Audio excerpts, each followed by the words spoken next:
Tantor Audio, a division of Recorded Books, presents The Billionaire's Forbidden Little Sister by Max Monroe, narrated by Tim Page and Stephanie Rose. Chapter 1.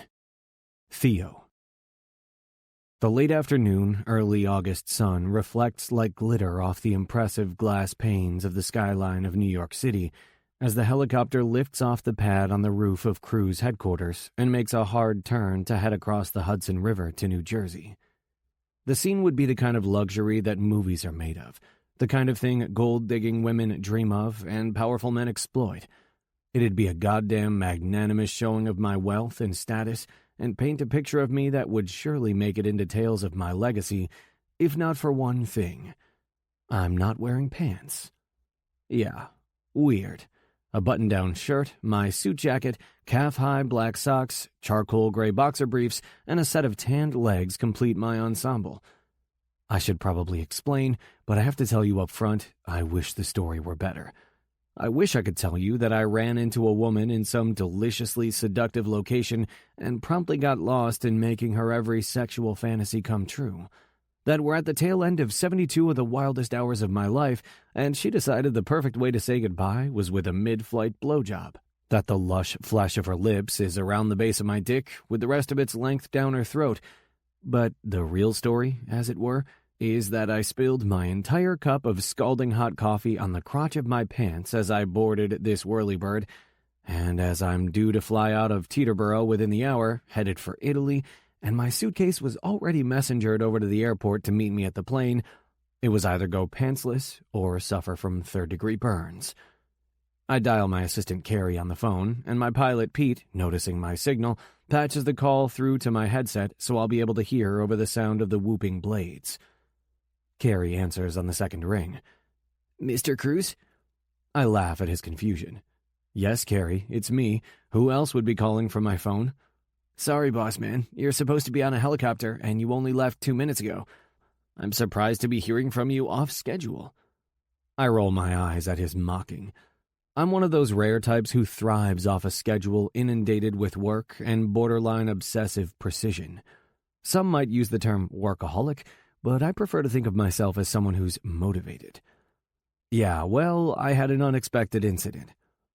"Ooh, do tell." His voice drops an octave, and I can imagine him leaning an elbow onto his desk and cranking the reception up on his ears to better hear the gossip. "Sorry to disappoint, Care. Though I've placed this call at an unexpected time, my predisposition, or lack thereof, for gabbing like a couple of pals hasn't changed."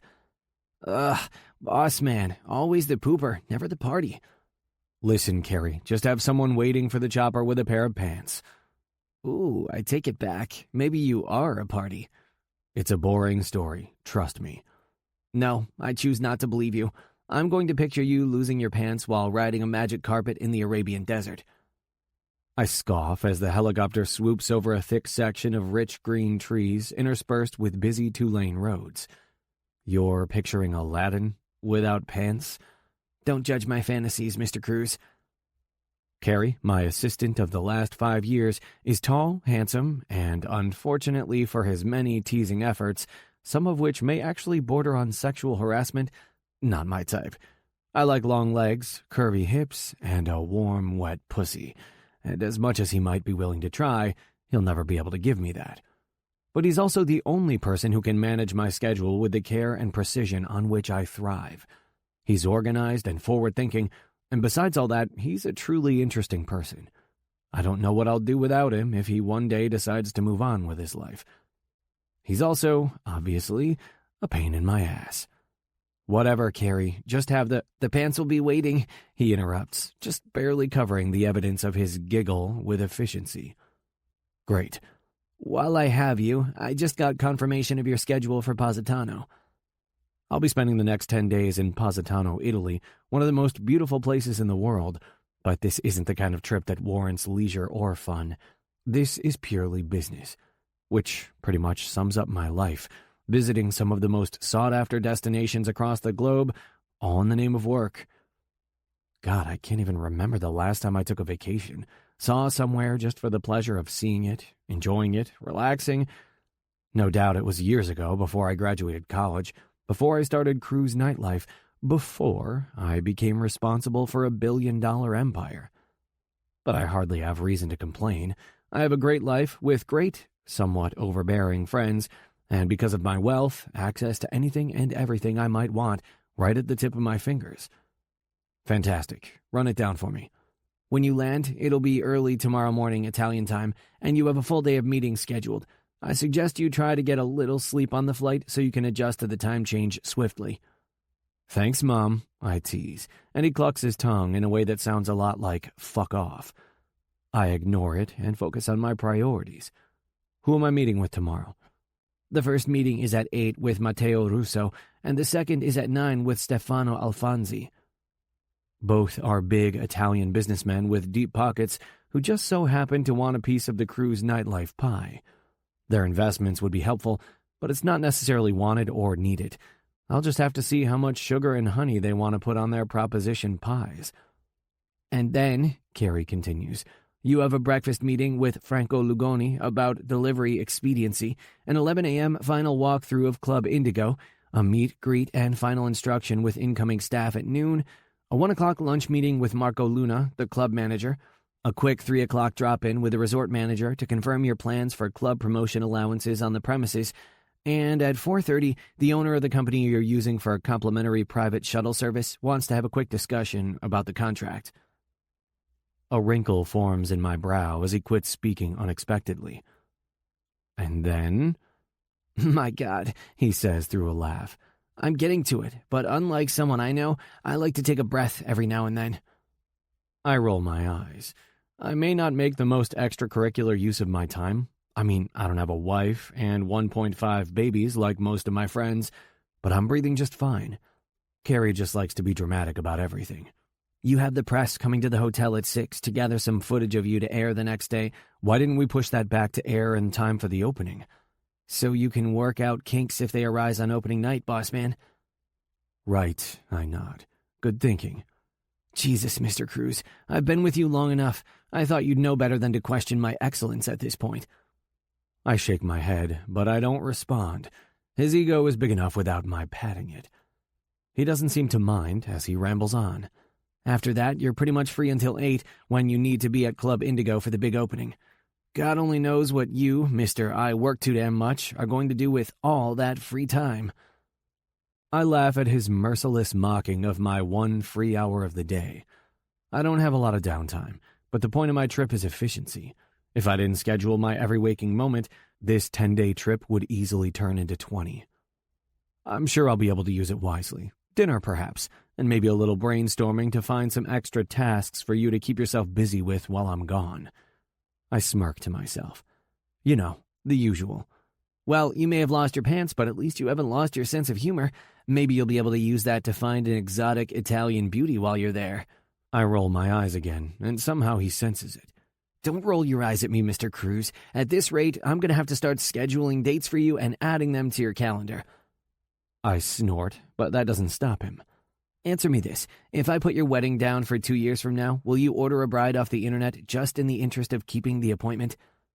Carrie? What? You are literally in the business of pleasure, but your whole damn life is the opposite. I'm not all work, I retort. I have fun. He snorts. When? I go out on dates. No, those are not dates. Trust me, I'm a man with very loose restrictions on the definition, but make no mistake, what you do is not dating. Those are just meetings. Meeting in which you take out your dick, but meetings all the same. He's not lying, but what can I say? I don't have time for relationships. The only things I do have time for are the pre-scheduled meetings with a few beautiful women I consider close friends. We eat, we drink, we fuck, and then we go our separate ways until our schedules align again. I also have drinks with the guys, I add, when they go to a bar within walking distance of your dinner meeting. So what you're saying is that I'm fantastic with time management. What I'm saying is that you're fantastic with not doing anything besides work. What about the book club I'm in? That, I can assure you, isn't work-related. His responding laugh is a cackle. Yeah, but you never read the books. You make me read the books and tell you what happens. Plus, the only reason you go is because your rich and insane buddies make it impossible not to go. I field at least 50 calls from them days prior to every one of your little book club meetings." Damn, Carrie. And here I thought I had the only assistant among my friends who was pro-balls. Turns out you love busting them just as much as they do. Caplin Hawkins, Milo Ives, Thatcher Kelly, Klein Brooks, Quincy Black, Trent Turner, Wes Lancaster, and Harrison Hughes, the members of my book club and some of my best friends, all have women dedicated to keeping their business ships afloat and sailing straight. Some of them are more hardcore than others, but none of them takes any shit, which is exactly what these kinds of men need. It's the same quality they've found in the women in their lives outside of the office, with the notable exceptions of Harrison and me, of course, the last two single bachelors in the bunch. In fact, Caplin Hawkins' pursuit of his woman, Ruby Rockford, is the whole reason we have a book club in the first place. "I'm going to tell all of them you said that," Carrie retorts. "Wow, is there no loyalty among us? Bro code? Something?" "I'm gay, boss man. Bro code means something entirely different with me." I shake my head with a laugh as he continues. "You'll just have to settle for knowing I've got all your shit handled. Your schedule is in your calendar, your email, and I've made sure the front desk at the resort has a printed out itinerary as well. They'll give it to you when you arrive." See what I mean? He never misses a fucking beat. I need someone who is 10 steps ahead of me at all times, and seeing as I'm 6'3" and my strides are long, that is no easy feat. Carrie has just the right metaphorical legs. "So you're saying you're on top of things?" "Yes," he says, and I can hear a smile in his voice. "It's almost like I'm so good at my job that my boss should consider giving me a raise." "What's that? It's hard to hear you over the helicopter noise," I lie good-naturedly. Carrie laughs. "Yes, suddenly it's a problem." I look out the window as the helicopter makes its descent toward the tarmac at Teterboro Airport, and it's my turn to smile. Well, we are about to land. Carrie hums in my ear as a man holding a folded object, which I can only assume is a pair of my pants, braced against the wind, comes into view, and I have to give it to him.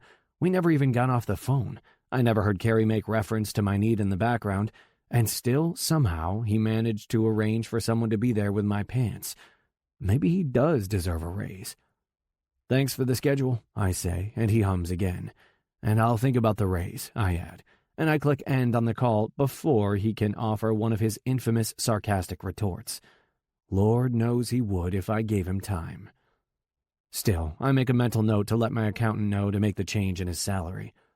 I may play a hard ass in my head, but I'm a pretty nice guy at heart, one who understands the value of hard-working and reliable staff and never hesitates to compensate them well. And Carrie deserves this raise, and then some.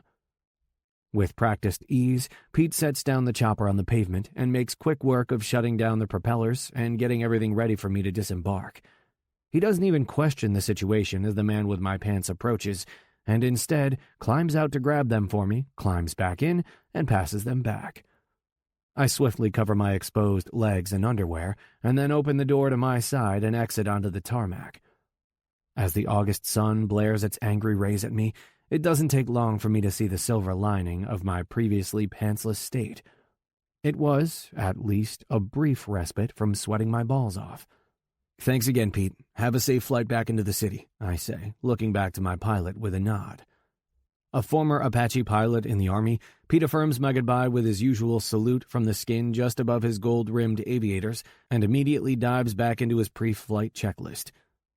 The Cruz Enterprises jet sits just a couple 100 feet away, outside of its usual hangar.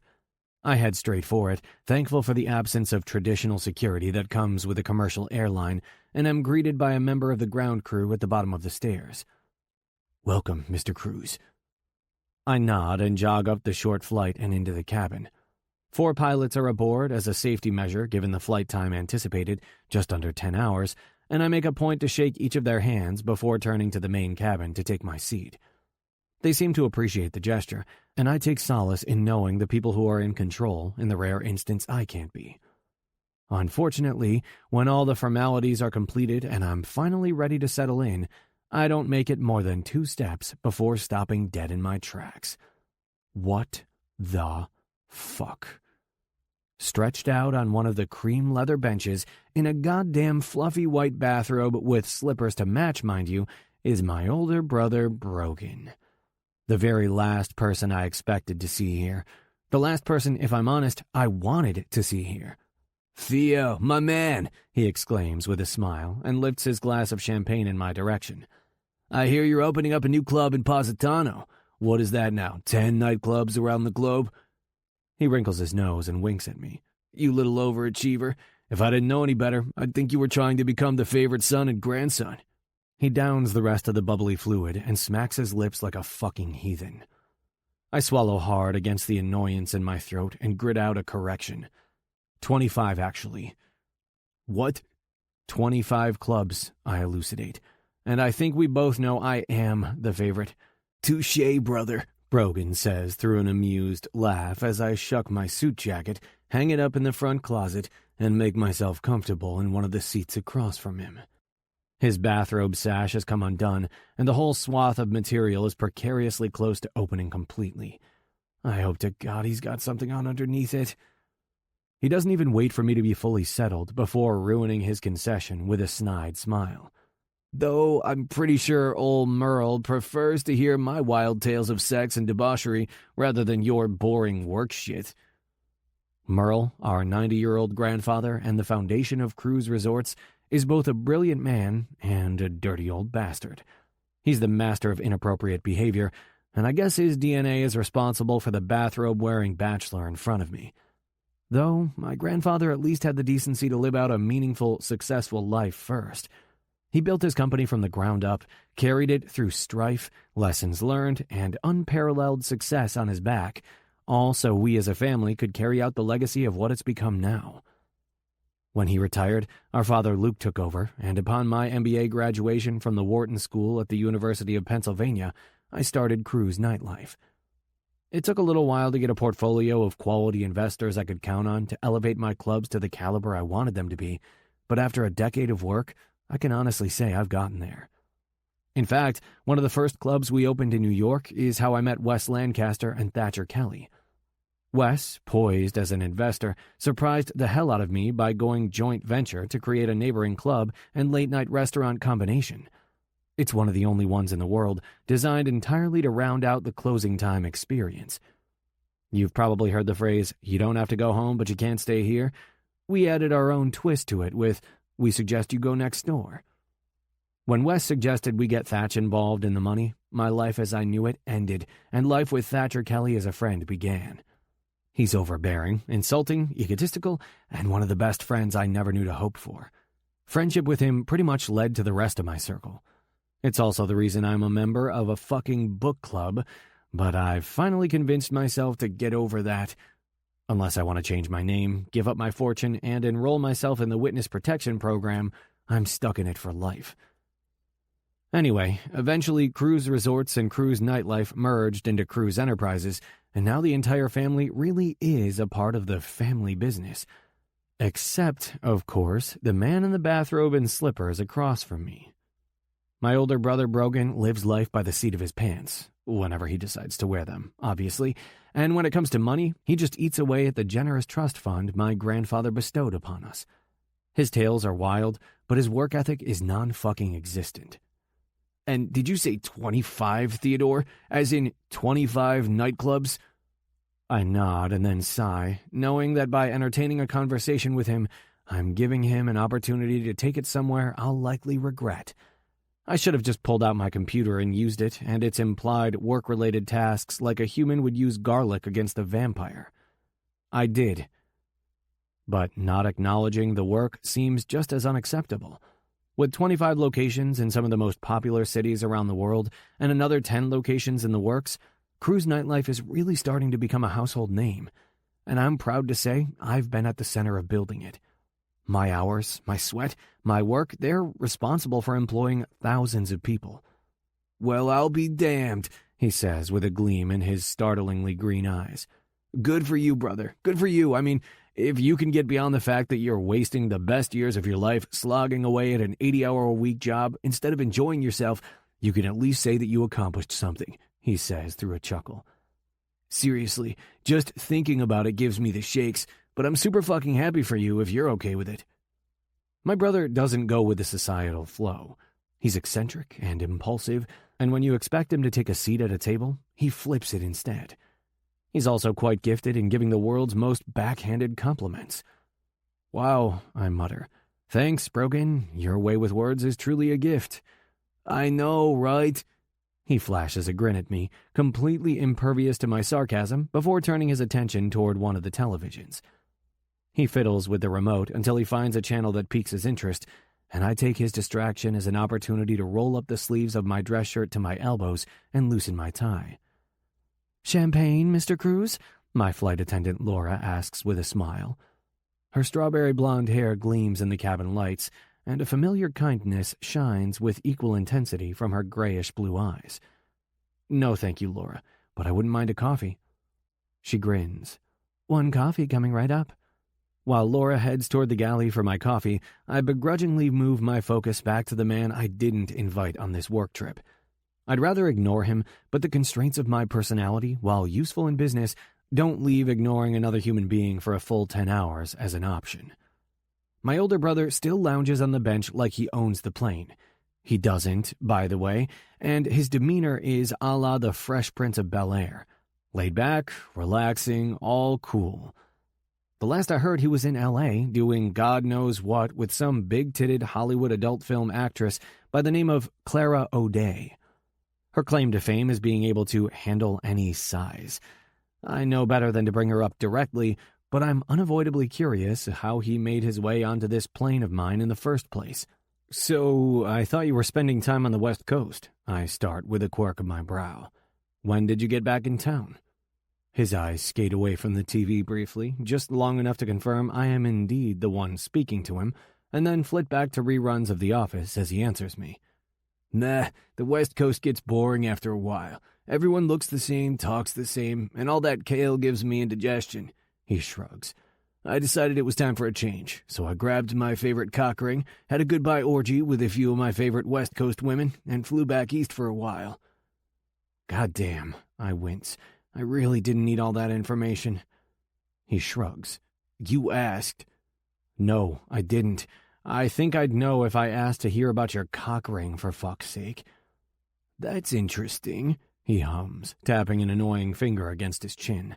I didn't think I booked a ticket on prudish airlines. I scoff and laugh at the same time. You didn't buy a ticket on any airline. You inserted yourself onto a flight on which you were not invited. I tilt my head. How is that, by the way? How did you know I was flying to Italy? You know how it goes, bud. He winks and picks up the remote to flip through the channels again. I talked to Merle yesterday. He mentioned you were heading to the Amalfi Coast, and I figured, what the hell, why not join you?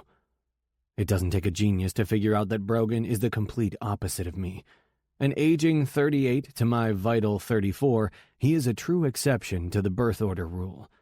He may be 4 years older than me, but he is neither more mature nor wiser. Despite every indicator that says I should feel otherwise, I still love him. As my only sibling, he has a special wormhole permanently carved out in my heart. Still, like any other case of heartworms, I'd love to get rid of him. So, what are your plans after your ride on my free plane ends? I ask as the engines start to whine, the pilots firing them up, and Brogan pours himself another glass of champagne. Are you going to stay on the Amalfi Coast, or... Who knows, he interrupts with a shrug of one nonchalant shoulder. Figure I'll see where the Italian wind takes me. No plans, no schedule, nothing. Christ, it's times like these that I wonder if our mother had a secret affair with the fucking pool boy. What about you, Theodore? What about me? He knows damn well why I'm traveling. Oh, wait, he adds before I can open my mouth with a sarcastic reply. I bet you have a 10-day itinerary with every hour mapped out. Probably even have a 15-minute window in the morning to take a shit on that schedule of yours. 15 minutes? I question on a laugh. If that's your average, you might want to consider changing up the old diet, but straining for that long won't lead to anything but hemorrhoids. Aw, you're worrying about my plans and my rectum. He grins and crosses his arms over his chest in an overly emotional hugging gesture. You always were a sweetheart, Theo. Sweet Jesus, I remark, pulling out my phone and opening my email in a blind attempt to find anything other than my brother to occupy my time. He laughs. I guarantee right now your mind is fucking racing over the idea that I have no concrete plans when we land. Hell, you'll probably already have called the resort and had a room all set up for me by the time we get there. I navigate away from the draft I had started to the resort manager about seeing if we have any open rooms, and scratch my forehead with my middle finger.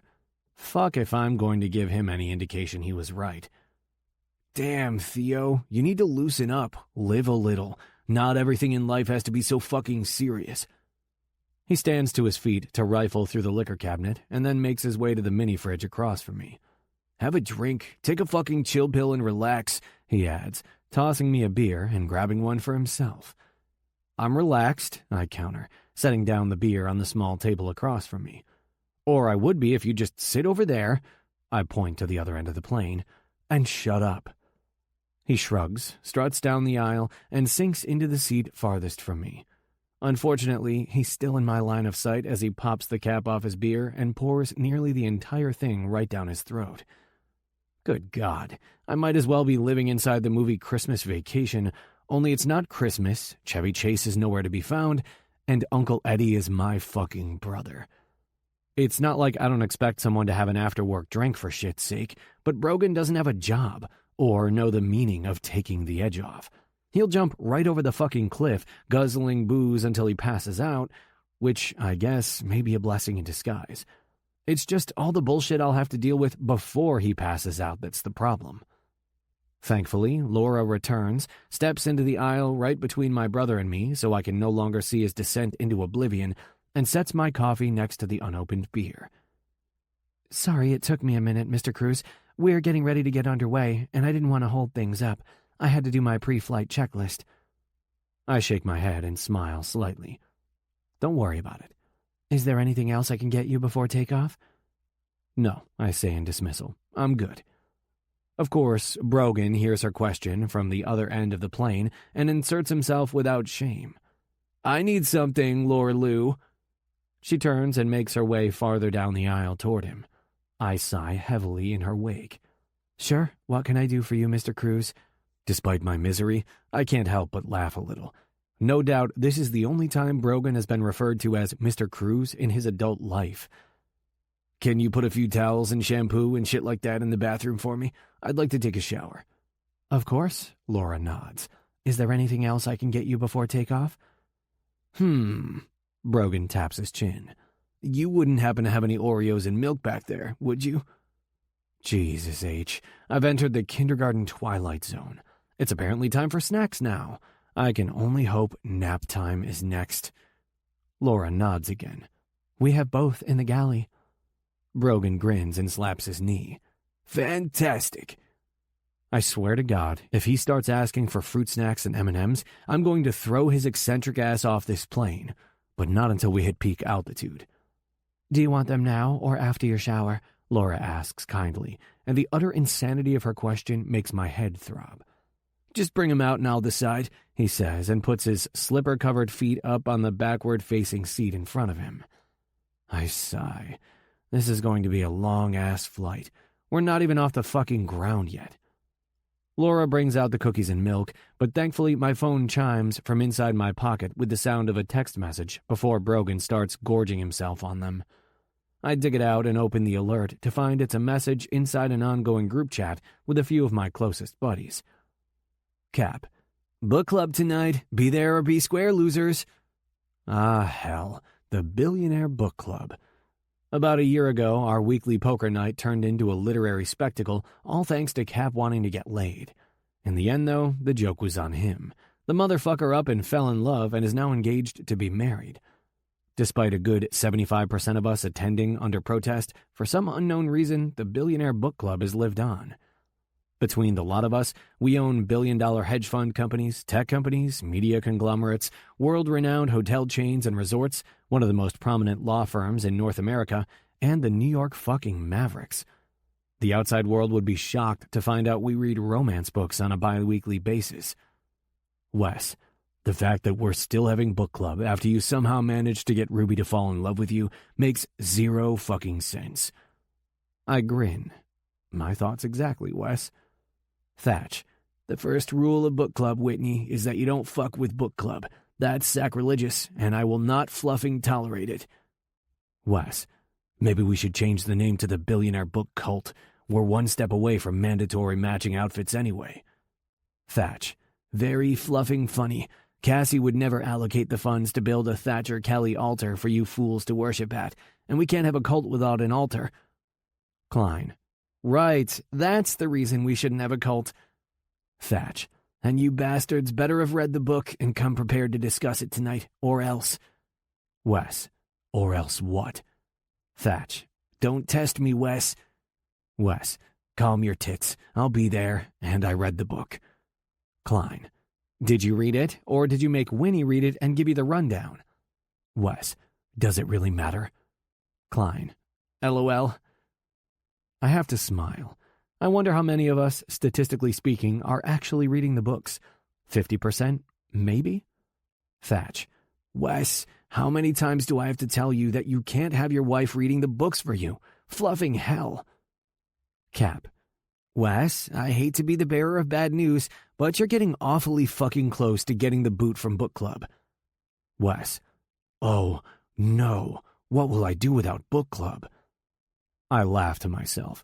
Wes's sarcasm couldn't be any clearer if he stenciled it on their foreheads in permanent marker. These chickens are about to cluck, so I type out a message quickly while I still have a shot in hell in getting a word in edgewise. Me.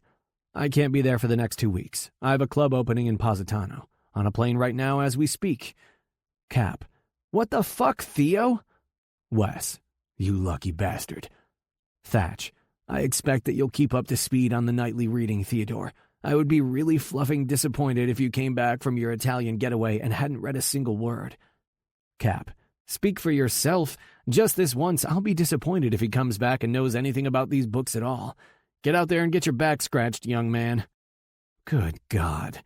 My hand comes up to cover my eyes instinctively. I don't know the exact reasoning, but I know immediately I'm not going to want to read what comes next. In an attempt to rein them in before they get out of hand, I text a concise reminder. Me. This is a business trip. Cap. There's no law that says you can't get business done and get down to business at the same time, son. Get that sad, lonely little dick sucked for shit's sake. Even second-string cocks need to get off the bench every now and then. Thatch. Theo's cock isn't a second-stringer. I've seen it at the gym. That thing's a goddamn starter. Jesus. Sometimes I really have to remind myself why I'm friends with these guys. At the very least, I'll be looking for a new gym when I get back. Me. Great talk, guys. Really. Loved it. Cap. Thank you, smartass. Klein. Have a good trip, Theo. I wouldn't recommend you listen to the Stooges, but I do think there's a time for a life outside of work. Just think about it. You might find something completely unexpected. I sigh.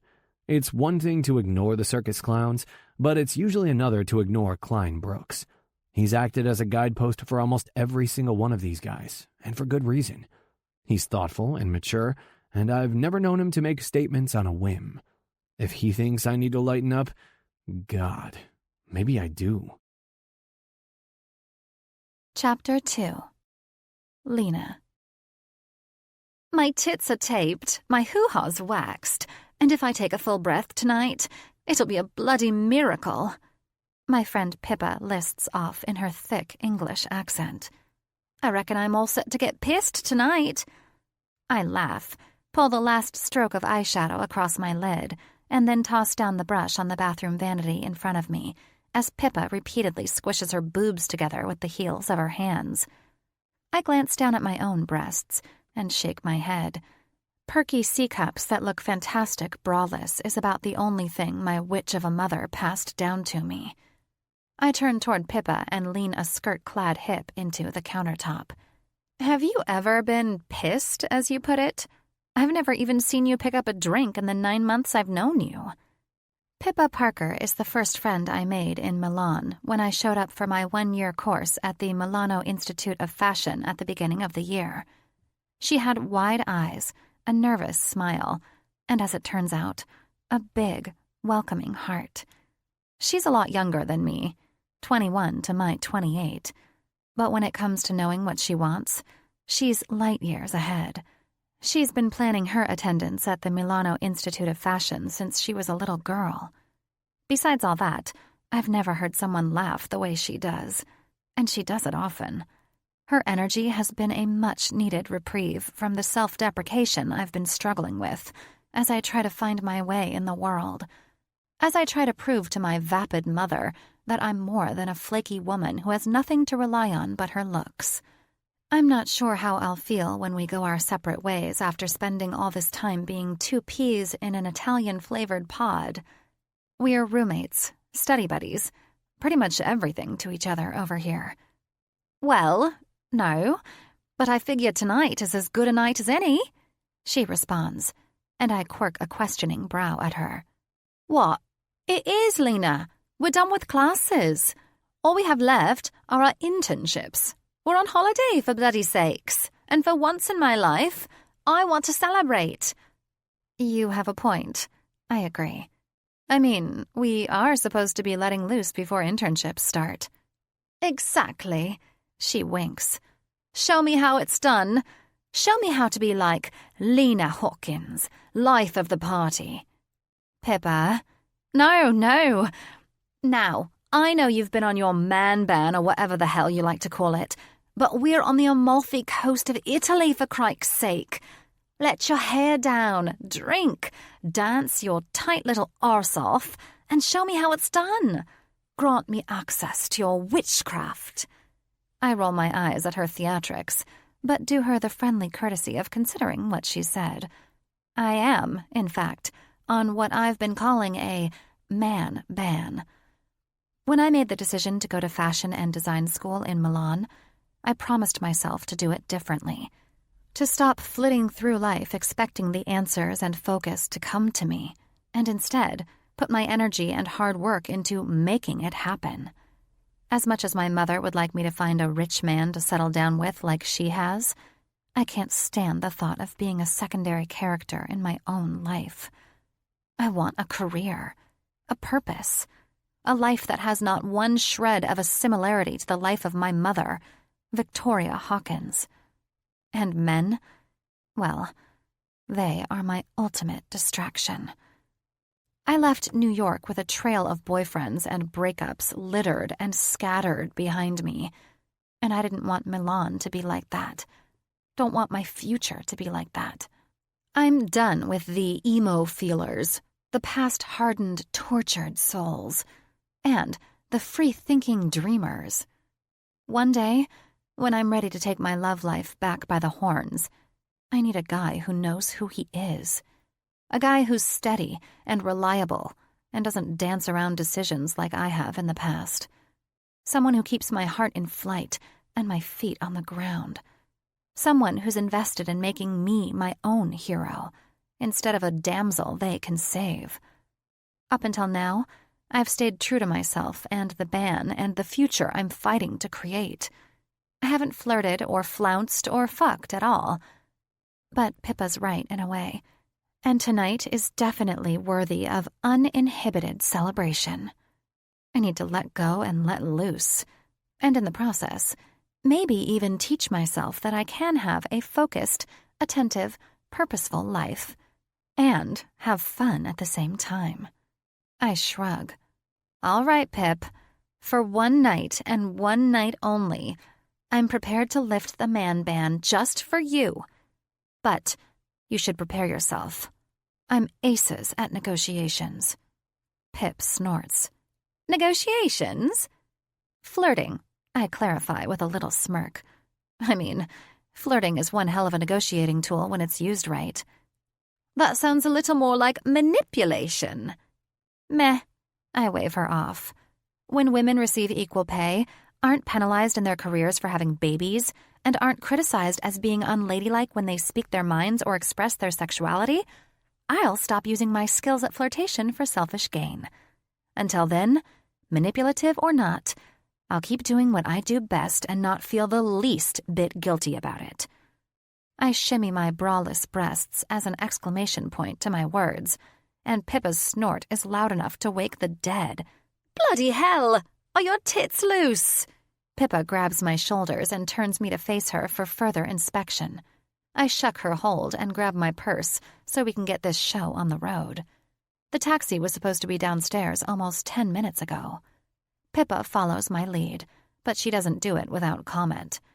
"If I went without a bra to a nightclub, people would have to sign waivers before I stepped onto the floor." I laugh. "Don't be ridiculous." "I'm serious." She points down to her breasts. "These double Ds could cause some serious injuries if they're let loose while I'm dancing around. Be thankful your tits are perky.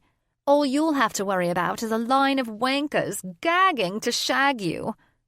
I'm still laughing as we make it downstairs to the taxi and climb inside with our 2 other friends from design school, Sophie and Frederick. They're the most responsible of us and have been waiting downstairs with the cab since it arrived. "Sorry, guys," I say with a wince as we pull away from the hotel and onto the narrow, winding coastal road. Pippa laughs as Sophie and Frederick turn their eyes to her. "What? You got one blimey apology? That's good enough." Luckily, Sophie and Frederick know Pippa enough not to let her comment bother them, and we all spend the 15-minute ride to the club chattering. Lights dance out on the water from yachts and fishing boats alike, and a small breeze blows through the tiny opening the cab driver left in his window. Our resort is outside of the main town of Positano, built into a cliff that gives one of the best views on the Amalfi coast. It might have been slightly inconvenient if we'd been trying to spend our days wandering through the small streets and alleys of the Positano town center, but the resort's had everything we've needed for a laid-back good time so far. We probably wouldn't have even left the grounds of the resort tonight if a promoter from Club Indigo hadn't sidled up to us poolside and thrown us every perk in the book. A guaranteed place at the front of the line, complimentary shuttling to and from, and a free drink ticket for each of us. And we were sold. Apparently, it just opened last night, and they're trying to build up a reputation in a hurry. I pay close attention as our driver weaves through town on a tiny one-way street filled with people walking up and down the sides. There are hardly any sidewalks, but traffic sure doesn't act like it. We move at a terrifying speed as pedestrian after pedestrian streaks past each side mirror with a millimeter of clearance. When we pull to a stop in front of the club, neon lights shrouding the doorway in a cool glow. I don't waste any time climbing out. Thanks to the new location, I was paying too close attention, and my nerves are shot. If the death ride had been in New York, I probably wouldn't even have noticed. Once my stilettos hit the pavement, I take a deep breath and shimmy my skirt down enough to ensure its coverage of my ass. The vibrating bass of the music from inside the club fills my ears and puts a buzz in my chest. Yeah, tonight is going to be a good night. I can already feel it. Pippa pulls out the passes the promoter gave us at the pool, and the bouncer escorts us through the door immediately at the sight of her waving them. There's a long, weaving line of people that starts at the door and follows the edge of the stone street along storefronts as far as the eye can see, and they are visibly displeased by our special treatment. A tiny part of me starts to feel bad, until the bouncer winks his goodbye after we've shuffled into the front hall. He gives no fucks, and I have to admit, it makes me grin. After a quick pass through the entry hall, we step into the mouth of the club, and my adrenaline takes off at a gallop. There's a cool blue glow on every surface, the edges of the tables and chairs, and the whole length of the bar lined with an amazing neon piping, and the DJ booth is elevated directly in the center of the dance floor. I watch closely as the platform slowly spins, allowing the DJ to face the crowd on all sides. A pounding beat makes the floor bounce under my feet, and the blood in my veins zings with unexpected energy.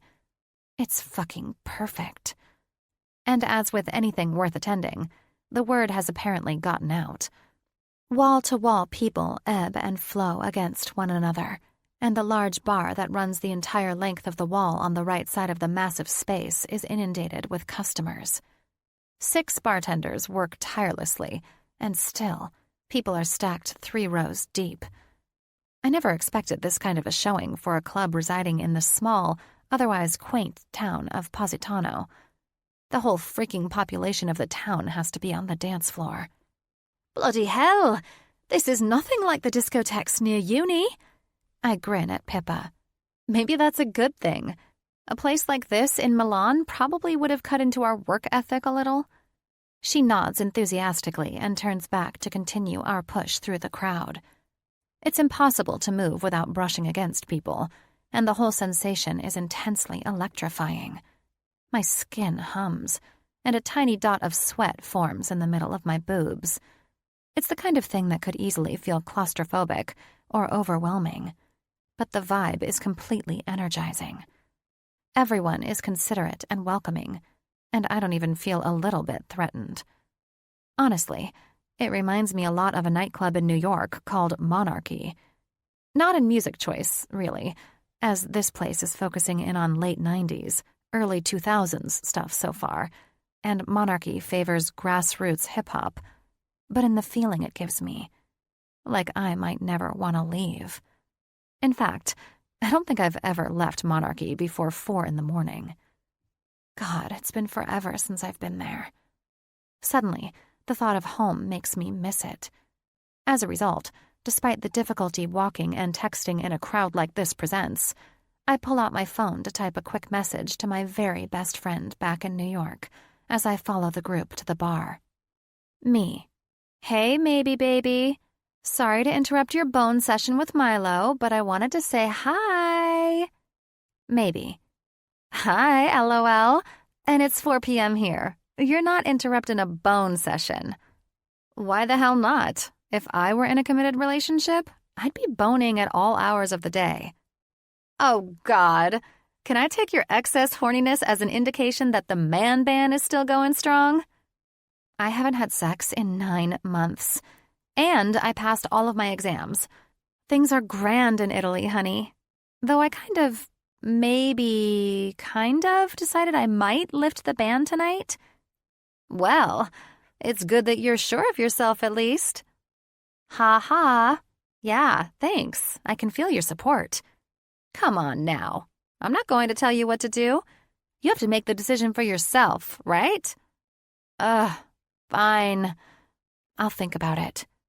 LOL. Keep me posted. Of course. You'll be excited to hear I have decided something without any hesitation. And that is, when I get back to the States, we're going to Monarchy. And what exactly is Monarchy? Don't tell me it's an unauthorized Meghan and Harry museum. I don't think I can handle another reenactment where you force me to be Harry. I roll my eyes and laugh. She loves to act like she doesn't understand my obsession with the Duke and Duchess of Sussex, but I know how she really feels. Me. It was one time, and no offense to Milo, but I'm pretty sure it was the best kiss of your life. Maybe. Ha! It was via FaceTime. And whose fault is that? I tried to get you to come visit me in Italy, but you're all, I'm busy. It could have been the real deal, and you know it. Hey now, you know I'm busy. Yeah, work, fiancé, wedding planning, I get it. But when I get home, no excuses. You're carving out time for Monarchy, which is a nightclub in Bushwick, BTW. Bushwick? I laugh. I've known Maybe Willis for nearly 2 years, but it feels like we've been friends for my entire life. She is adorable and sweet, and the cute kind of awkward that makes it impossible to dislike her. Me. You'll have fun, I promise. Maybe. Yeah. The last time you said that was right before you left for Milan, and we ended up doing a bar crawl in Harlem. And you had fun. Had fun? I was hungover for 2 days, and Milo had to come pick us up at 3 in the morning because we forgot how Uber worked. Yeah, but he loved every second of it. Drunk maybe equals horny maybe. In fact, maybe if you went to Monarchy, You wouldn't act like boning at 4 p.m. is so out of the question. Ugh, fine. Bushwick it is. I grin and type out another response. That's the spirit. And don't worry, we'll hydrate beforehand. That doesn't make me feel better. That's because the hydration is supposed to make you feel better after you get drunk, silly. Winky face. You're pushy as hell, but I have to admit, I miss you. I'm ecstatic that you're coming home in September instead of December. Prepare yourself to be inundated with wedding tasks. I smile at her words. While my time in Milan was supposed to last for an entire year, I managed to snag an internship with an Italian fashion designer who is opening a studio in New York. Lauro Gianni is eccentric, insane, but a fucking fashion genius. And, thankfully, he talked the dean into letting me complete my 3-month internship with him in New York, my always and forever home. Hell, if I'm being honest, Maybe and her fiancé Milo Eaves's wedding is one of the main reasons I did everything I could to relocate my internship. Otherwise, I would have only had time to fly in for the wedding itself. But now, I'll be there for the bridal showers, the joint bachelor and bachelorette parties, pretty much everything. The mere thought makes me giddy. Me. God, I miss you too. And I can't wait to get the wedding celebrations started. I'd feel like an asshole of a maid of honor if I weren't there for all the events. Maybe. You know I would have understood. Yeah, but then I would have gotten emotional at the wedding and objected when Milo was saying his vows. Objected? Well, you know, not to the actual marriage, just to the wedding planning happening without me. So it's probably good I'm coming home. Saves you a lot of heartache in the end. Ha ha! I'm worried Italy has hardened you. Well, I did say I haven't had sex in 9 months. That would harden anyone. LOL. Touché, friend. All right, you non-hussy. I need to go shake my ass at this kick-ass Italian nightclub and maybe, perhaps, possibly, end my 9-month dry spell. But I'll see you in a few weeks. Love you. Love you too. Have fun and be safe. My phone back in my pocket after a text exchange much longer than intended. I scan the crowded space to find I've been left behind. Apparently unbothered by my slow, distracted walk, Pippa is closing in on the bar. A woman on a mission. She weaves in and out of the crowd, bumping into strangers without apology, and bestowing the lovely blessing of a stiff arm on a couple mid-kiss. I politely skirt around dancers and clubgoers until I slip in between 2 very tall men and step up beside her. You in a bit of a hurry? I ask, and she grins. This place is packed, and you were on your phone. She shrugs. I saw an opening, so I took it. You mean you made an opening? I watched you break through that couple with moves Sean Phillips would be proud of. She laughs and bites her lip before tilting her head to her shoulder. I have no idea who Sean Phillips is or what you're talking about, but I already ordered us some drinks. Remind me to never get in the way of you when you want to lose your inhibitions, I remark dryly. And Sean Phillips is a football player on the New York Mavericks? She rolls her eyes and sticks out her tongue. American football, bleh. What did you order? I start to ask, but stop when a handsome bartender with dark brown eyes slides shot glasses our way. Start a tab for me. Pippa hands him her card, and I quirk a brow. For someone who never ever drinks, you seem to know your way around the bar. I saw it in a movie with Brad Pitt once. I laugh at that. Saw it in a movie. She's using Brad Pitt's acting chops as real-world life lessons, which only reminds me why we're friends. She's flipping adorable, and I'm a sucker for adorable. I move my eyes to the counter and take inventory of what she ordered, while the bartender starts a tab. 1, 2, 3, 4, 5. Why are there 6 shots of tequila? Because they're so tiny. I watched someone down the bar order a tray full. I figured we'd each need at least 3. Pippa, honey, Before I can finish what I'm saying, she lifts a shot glass and downs one. Wait, you shouldn't... And then another. Ah, fuck. Her face scrunches up in disgust. Ugh, I think their tequila is bad or something. Have you ever had tequila? Or any alcohol, for that matter? No, not really. Not even a sip of wine on Christmas? Or a glass of champagne at a wedding? She shakes her head. Oh, boy. My face feels numb. Is that normal? She asks, just before pinching her nose and slugging back the third shot. Considering you've never had alcohol and just downed 3 shots of tequila like some kind of badass bitch? Yeah, I think it's safe to say that soon you're not going to be able to feel your face at all. So tequila is strong? I nod my head slowly. Uh-huh. But those are so tiny, Lena. Surely I can handle a few more. She starts to lift her hand toward the bartender, but I reach up to stop its ascent. How about we go dance this off a bit before any more drinks are ordered? She nods toward my still full shot glasses. Pretty sure you need to drink your shots first, you wanker. Ugh, I hate tequila. The smell, the taste, the burn it leaves in my throat after I'm done. But there's no way I'm going to leave my bubbly and soon-to-be very drunk English friend on her own. And I'm not going to leave these here for her to drink herself either. That really only leaves me one option. Woman the fuck up and down the shots. 1, 2, 3 down the fucking hatch. They leave absolutely no doubt as to why I hate tequila.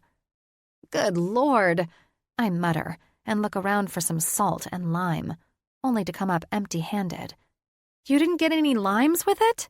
Pippa shakes her head. I told him we didn't need any. I think you're the only human being alive who can become an alcoholic on her first night of drinking. She rolls her eyes. They weren't that bad, Lena. It might as well have been gasoline. Stop being such a bloody pussy, she shouts, grabs my arm, and starts dragging me to the center of the room. It's time to dance. Note to self, keep an eye on Pippa tonight. 2 hours and another 2 shots for Pippa later, and she's in full-on dance mode, shaking her hips and tits like she owns the joint. It only took one intense shimmy during Gonna Make You Sweat to understand what she meant. Her boobs, left braless, would absolutely be a lethal weapon. I'm pretty sure the sweat between them even vaporized into a misty Mel Gibson mirage. They shook so hard. And not once has she wanted to stop for a break. She's in the running to be the next Energizer Bunny. But my bladder is full, and I'm dehydrated. For the love of God, I need something to drink other than Mel-flavored sweat mist and gasoline. Thankfully, when Pip spots Sophie and Frederick on the other side of the dance floor, she does some weird version of the robot, spins in their direction, and makes like the wind through the crowd while letting her arms trail behind her. It's so fucking strange. It's hilarious, and I can't help but laugh.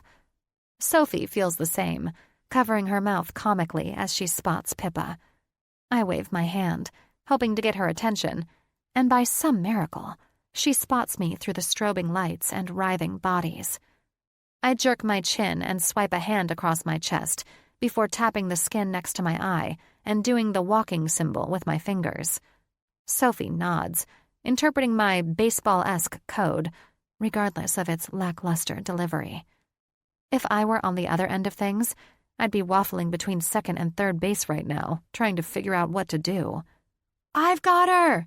she whisper yells toward me, and the weight of drunken friend motherhood lifts off me in a flash. I'm sure my friends with kids would tell me this is how they always feel when they actually make it to the bathroom. I didn't think it was a possibility for a female living on planet Earth, but when I make it to the toilets, as the Italians call them, the line is short and speedy. I'm standing at the bar again, waiting on a bartender to take my order in under 5 minutes. Of course, the bar takes so long, I have to sit down on one of the stools to bide my time. And just like that, the timetable of the universe has been righted.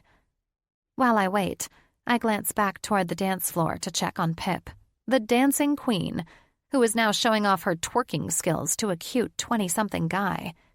If I had to guess based on his appearance, I'd peg him as one of the locals. But for all I really know, he hails from the Jersey Shore.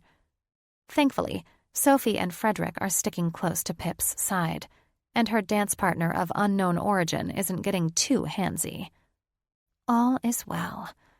I breathe a sigh of relief and turn back toward the bar to resume my quest for a drink and, like magic, lock eyes directly with a bartender.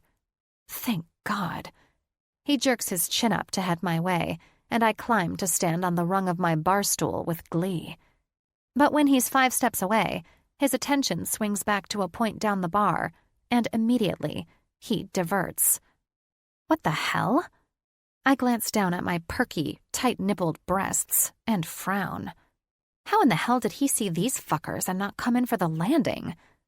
Annoyed, I follow him with my gaze to what I'm sure must be a woman with 3 tits and an exposed pussy. I pause, stop, go completely still. Wow. That is definitely not a woman with freakish anatomy. In fact, that's no woman at all. Midnight blue eyes, a little scruff on his strong jaw, and the kind of lips that I instinctually know will be good at kissing. The man who stole my bartender warrants more than a double take. Hot damn. He's clad in a smart suit but no tie, and his collared shirt is loose at the neck, but perfectly fitted around the tight, firm muscles of his chest. The suit is obviously tailored and screams of money, but I have a feeling not even gold plating would be able to disguise the spectacular body he's got underneath. His face is serious, but God, even serious, he is handsome as fuck. The urge to find out what he looks like when he smiles is both overwhelming and terrifying. I mean, how would I even quantify anything beyond perfection? A shiver runs up my spine. I really want to see what this guy is all about. I imagine if I could remember Pippa existed at this point, I'd try to thank her for insisting I celebrate our accomplishments by lifting the man ban for the night. As it is, I'm not sure anyone but me and the hottie with the sparkling eyes are left on the planet. When he finishes talking to what I can only assume is the bartender who abandoned me, he turns back toward the dance floor and rests his hip against the bar. His still serious eyes scan the joint, moving from the dance floor to the VIP section, to the intimate booths scattered along the walls, and then back to the line of the bar, all the way back to me. My breath catches in my throat when he meets my curious gaze and pauses. Yes, please. Drink forgotten, I mouth the word hi toward him, and the slight hint of a smile threatens to quirk up just one corner of his lips. God, I want to see him smile. He mouths hi back before pulling the center of his bottom lip between his teeth and dragging it back out. One perfect dimple pokes out from his cheek. Hell's bells.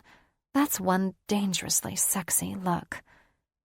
Unconsciously, I lick my bottom lip, and without hesitation, he shoves away from his spot at the bar and closes the distance between us. Hi, I repeat when he stops within hearing distance. And in this club, with this crowd and noise, that's pretty fucking close. With full lips, white teeth, and 2 dimples, he smiles the sexiest smile I've seen in my life at the single-syllable word. And, as a bonus, I can now see that his sparkling eyes are midnight blue, like the deepest part of the ocean. Hi, he responds, rounding out our freak cycle of hellos, and it's instantly evident he's an American like me. You should do that more. He raises a questioning brow, leaning just one hand into the lighted marble bar top behind me. It makes his size feel impressive. makes me feel enveloped. My whole body spasms, and I take a deep breath to control it. Do what more? Smile, I clarify. A soft but deep and raspy chuckle leaves his perfect, kissable mouth. Who says I don't? I reach up toward the skin between his brows, and his gaze follows my hand skeptically. But he doesn't back away. This little, almost non-existent line right here, I say softly, running a finger across it. His eyes search mine in the kind of hot and sexy way that makes me wonder if my panties are still there. But I do my best to keep my voice even as I explain further. I bet you furrow your brow all the time. He leans closer to me, and my fingers slide into the lush, dark locks of his hair on accident. Is that right? Uh-huh, I answer simply, unable to form words until my hand finds its way back to the safe space of my lap. It's purely circumstantial that my fingers graze his cheek and then his neck along the way. I clear my throat and look up to meet his eyes again. I mean, here you are, in a club, at a bar with beautiful women all around you. And until you came over here, I couldn't tell if you were having a good time at all.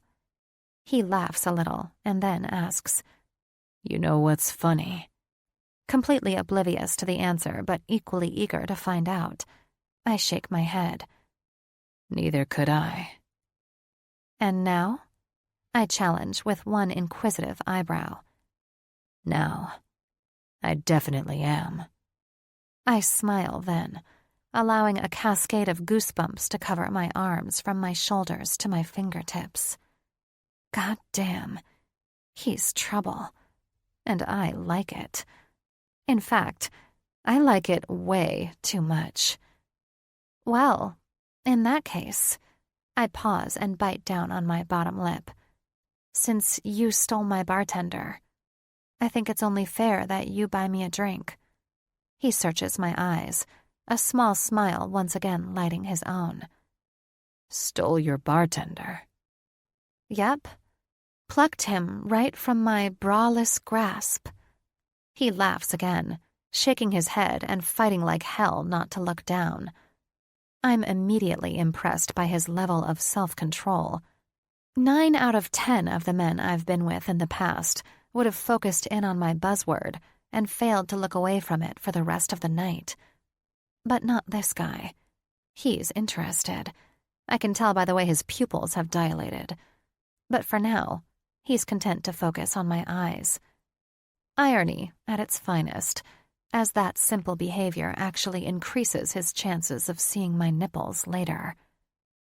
Okay then. I guess I owe you one. What's your poison? That handsome grin of his grows wider, and I swear to God, I can feel it all the way to my damn toes.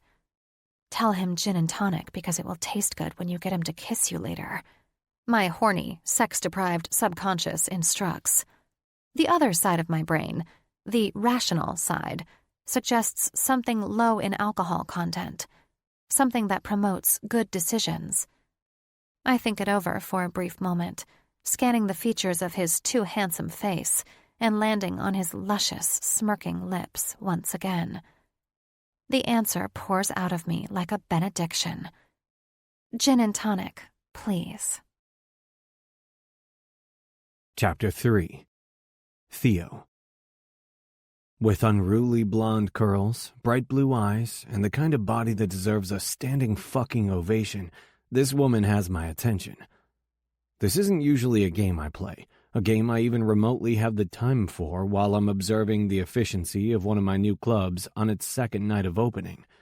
But there's something about this beautiful, flirtatious, confident woman that has me doing everything I can to convince my mind that it can't remember my normal rules. A gin and tonic? I ask to confirm, searching the depths of her pretty blue eyes. I'm not sure what I'm expecting to find hidden in the meaning of her drink order, but I can only take it as a sign that I'm hungry for information. Like maybe if I figure out more about her, perhaps I can pinpoint why she has me feeling so untethered. It's my favorite drink. With a smile, I lean into the bar next to her, careful to avoid the electric touch of her smooth, tanned skin, and grab Sergio's attention. He notices me and jerks up his chin before finishing up with the customer in front of him.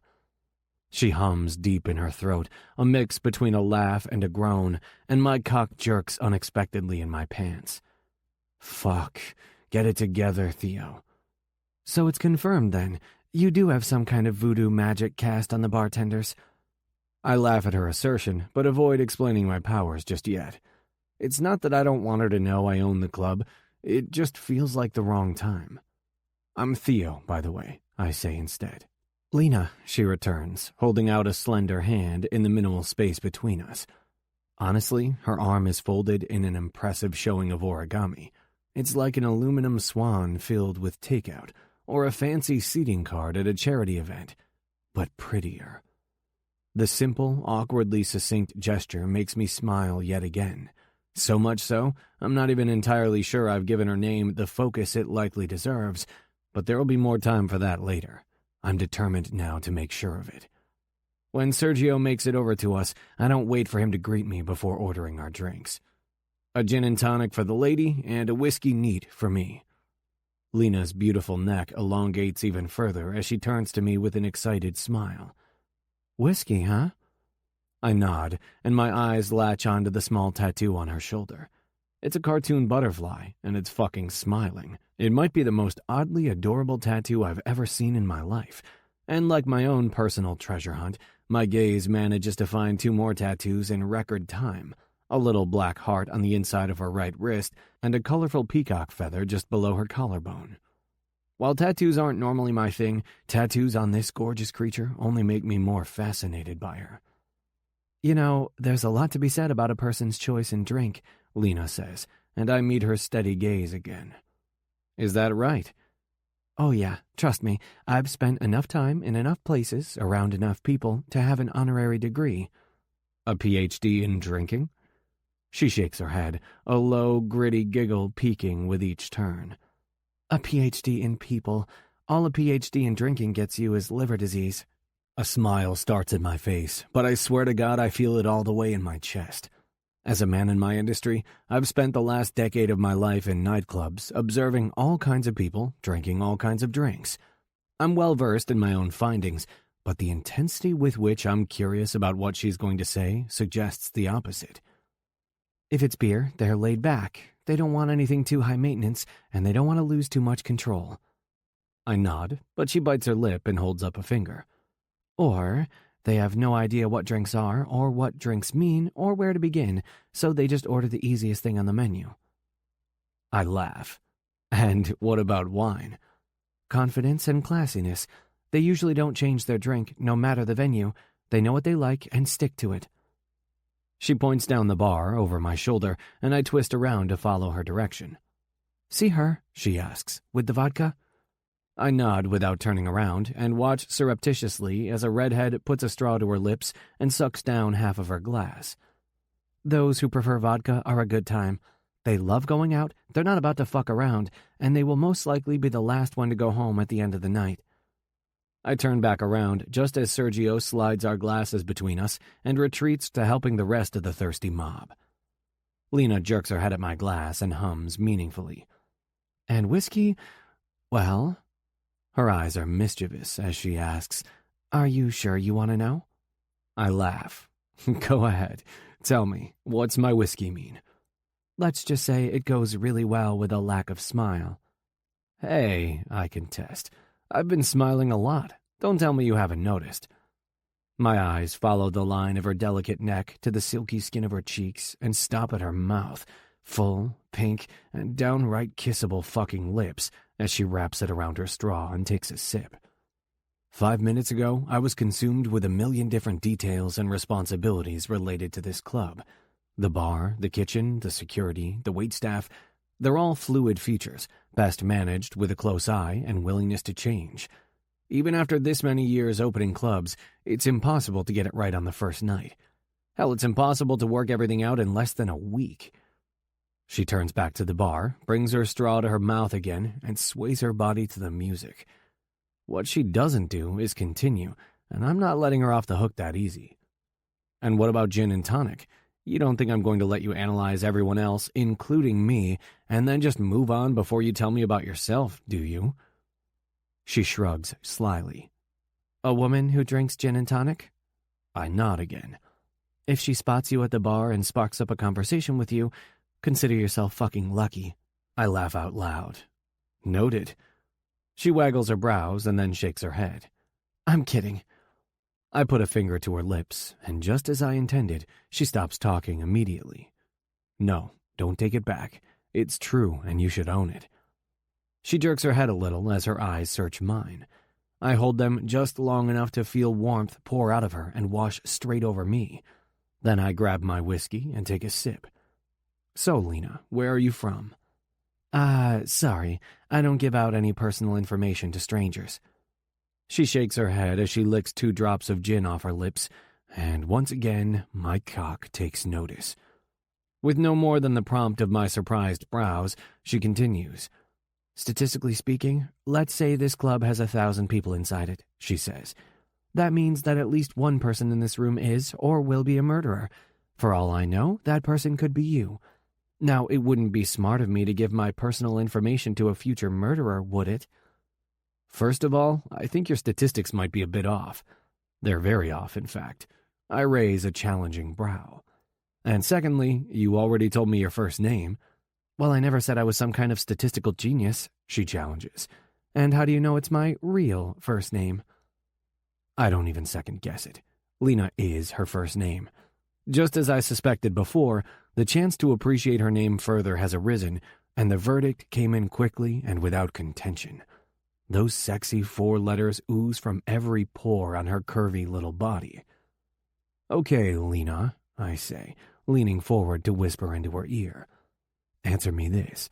How do you feel about dancing with a potential murderer based off your very inaccurate statistics? She turns her head so that her lips almost brush mine and eyes me skeptically. I almost laugh.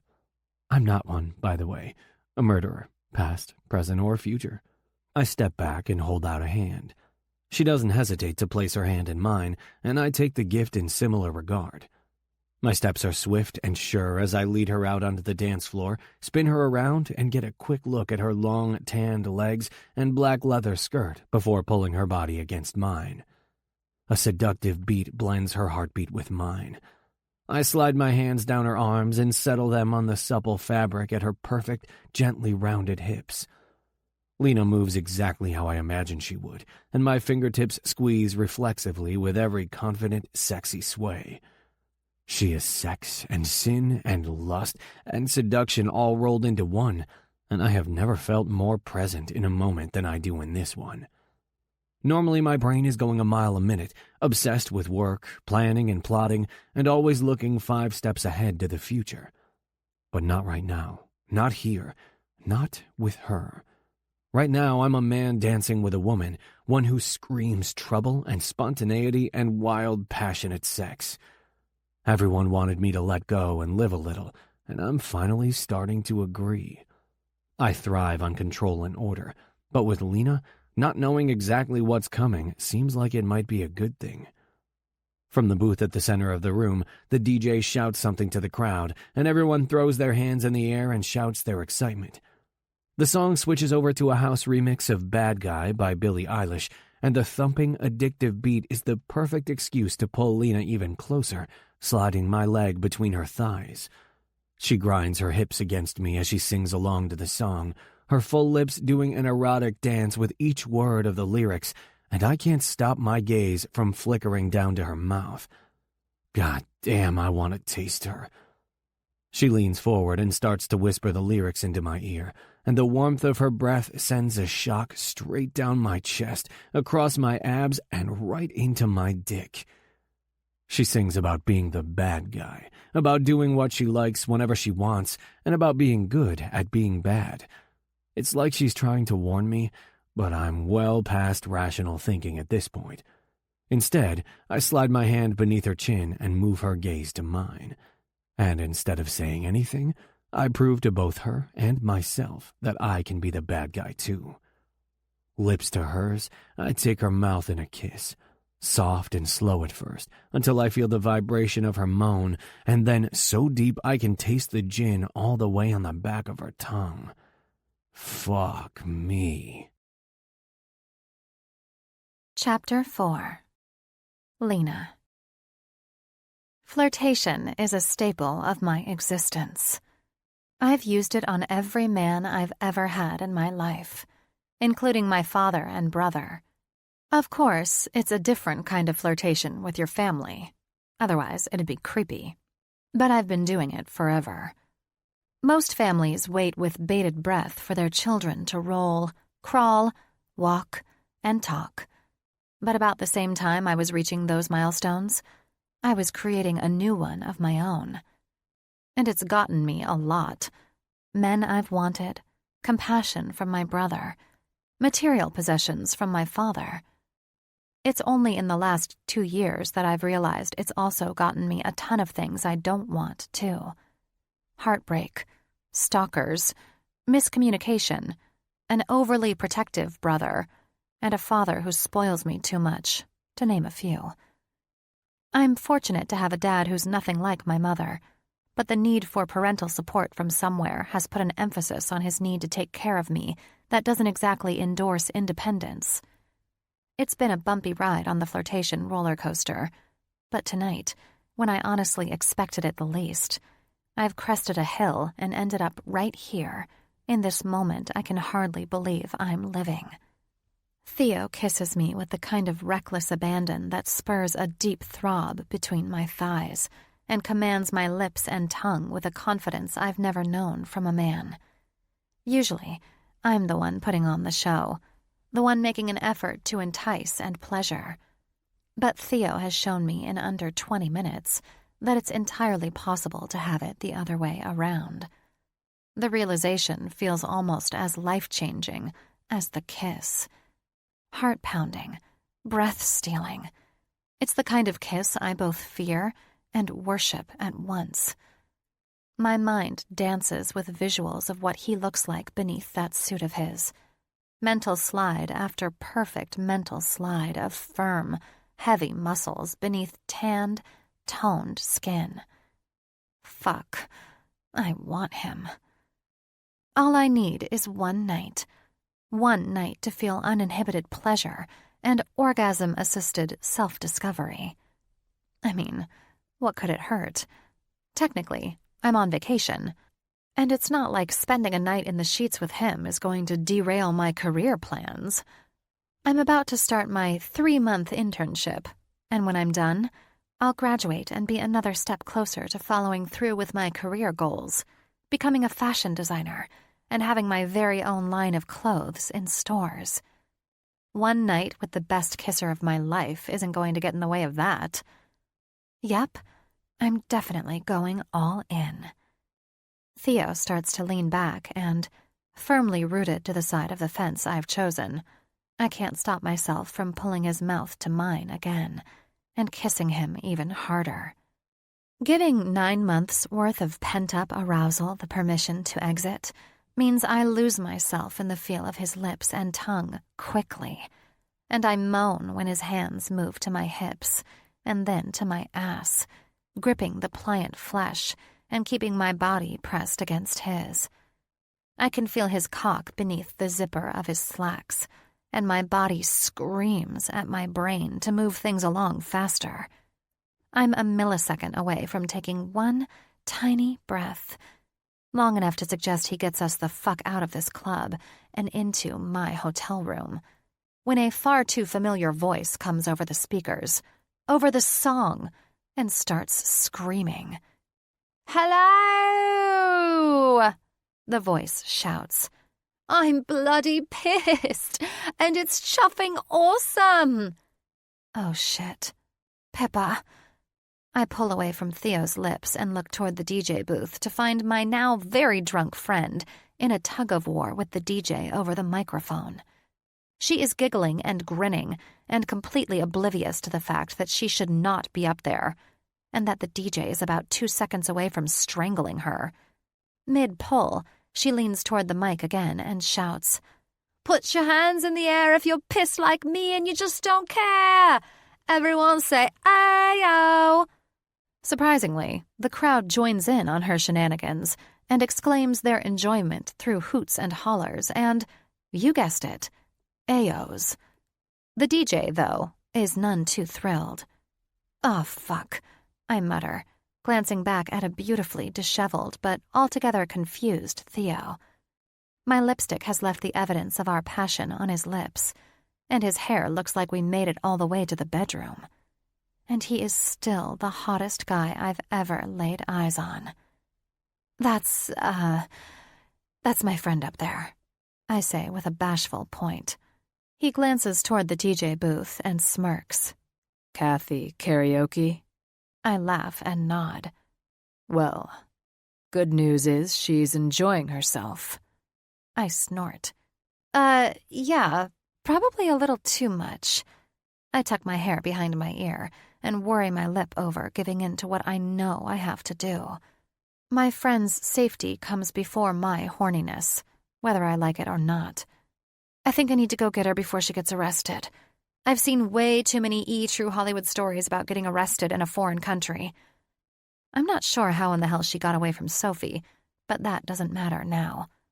All that matters is getting Pippa's drinking debut under control. I can ask Sophie about the jailbreak later. Ayo! Yayo! Pippa manages to shout into the mic again. Shit, I mutter. This is not good. Don't worry. Theo places a reassuring hand on the small of my back. I'll help you get her out of here. He ushers us in the direction of the DJ and puts his lips to my ear as we walk. Are you staying at a hotel close by? How do you know I don't live here? I ask, and he chuckles. No offense, but your American accent kind of gives you away. Sort of like yours? He winks. Exactly like mine. We're staying at Cruz Resorts. It's about 20 minutes from here, headed toward Amalfi. That works out well. I raise a brow. I'm staying there too, he says, and my pussy does a herky before shouting, This is a pleasant surprise. Everybody in the club get tipsy! Pippa's slightly slurred, completely off-key voice calls out again, and I grimace. So, how exactly are you going to help me get 25 cents back to the resort without her being put in handcuffs? Theo's responding smile is downright enthralling. 25 cents? I know the song is by Jaquan, but if she's going to try to be a rapper, her name definitely needs a discount. I shrug. Theo pushes us through the thickest part of the crowd, right in front of the DJ booth, and leans down again to whisper in my ear. The vibrations of his lingering laugh send a jolt of electricity all the way to my toes. I happen to know the guy who owns the club, he says. Give me a minute, and we'll get your friend out of here safely. For some strange reason, I don't question him. I don't even doubt him. Instead, I follow his lead up the steps to the DJ booth, and while he's busy chatting with the now extremely irate DJ and another man who looks to be in charge, I wrap my arm around Pippa's waist, put my yoga muscles to good use, and practically carry her away from the booth and toward the front of the club like a baby on my hip. Thank God I'm getting her out of here now. I can only imagine if she'd been left to her own devices a little longer. I'd have had to find a baby Bjorn carrier and sunglasses to support my role as Alan in The Hangover Part 4. By the time I get her mostly dead weight out the front door, Theo has joined us, and a black Mercedes has pulled over in the extremely limited space across from the club. Theo puts a shoulder under Pippa's armpit and holds her up while I scoot into the back seat and ready myself for her. Once I'm settled, he helps her duck, making sure to put a gentle hand on her head just in case she makes any sudden movements while sliding into the car, and looks to me with earnest, powerful, deep blue eyes. You got her? I swallow around my nod, appreciation thick in my throat, as Pippa giggles and leans into my lap. Theo shuts the door and climbs into the front seat, but not without smiling at me first. He speaks quickly and quietly to the driver, who nods and gets underway immediately.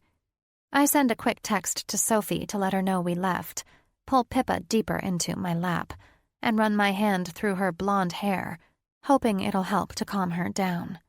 The gesture buys me 10 minutes, but when a second wind hits her, I swear, her volume increases.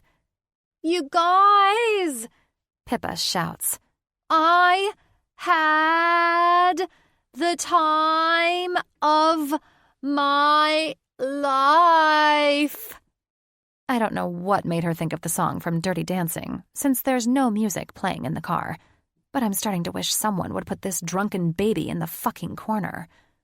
Honestly, it will be a miracle if we all make it back to the resort with functioning eardrums. "Hey, Pippa," I say sweetly, and she turns her lazy, boozed-up face toward mine, a blissful curl rounding the edges of her mouth. "Mind turning down the volume a little?" Her head jerks so hard, I have to grab her hand to keep her from falling back into the window. "Am I being too loud?" she asks on a yell. I wiggle a finger at the base of my ear to stop the ringing and smile slightly. "Just a little bit." Out of the corner of my eye, I notice Theo's gaze. He's watching the two of us as I tuck Pippa back into my shoulder and smooth the hair out of her face. When I look up and meet his eyes, the intensity of his stare penetrates my entire body. "Sorry," I mouth, but I don't even finish before he gives a smooth shake of his head and murmurs, "Don't worry about it." He turns his attention back to the windshield, but I don't take mine off him. With a strong jaw, smooth skin, and the perfect amount of stubble, Theo is certainly easy on the eyes. "La la la Lena!" Pippa breaks my Theo-induced trance, and I turn my eyes to meet hers. She's a bold combination of smeared mascara, messy hair, and a lazy gaze. "Yeah, Pip?" "I liked that club. It was so fun. Everything but the dodgy DJ." I laugh out loud. "Dodgy DJ, Pip? You almost got into a fist fight with him for shit's sake." She laughs like it's the most ridiculous thing I've ever said. "I did not get into a fist fight with the DJ." "I said almost, Pip. You almost got into one." I didn't do bugger all. I just wanted to see his mic." "Yeah, DJs generally get mad about shit like that." "I wonder if he's still mad about it," she mutters to herself, and before I can look away from her slouched form beside me, she pulls something out of her purse. "You think he's still mad?" I squint my eyes to see what she has and gasp. "Pippa!" I exclaim, yanking it from her hands. "Did you steal the DJ's mic?" She shrugs. "Christ." I stare down at the mic that's now in my hands. "I can't believe you stole the fucking microphone from the club." Was she a pickpocket in a past life? She rummages through her purse some more, and before I know it, she's pulling out a whole loot of illegally procured goods. A shot glass, a pint glass, a bottle of hand soap, and a fedora. Holy hell, Pip! What is wrong with you?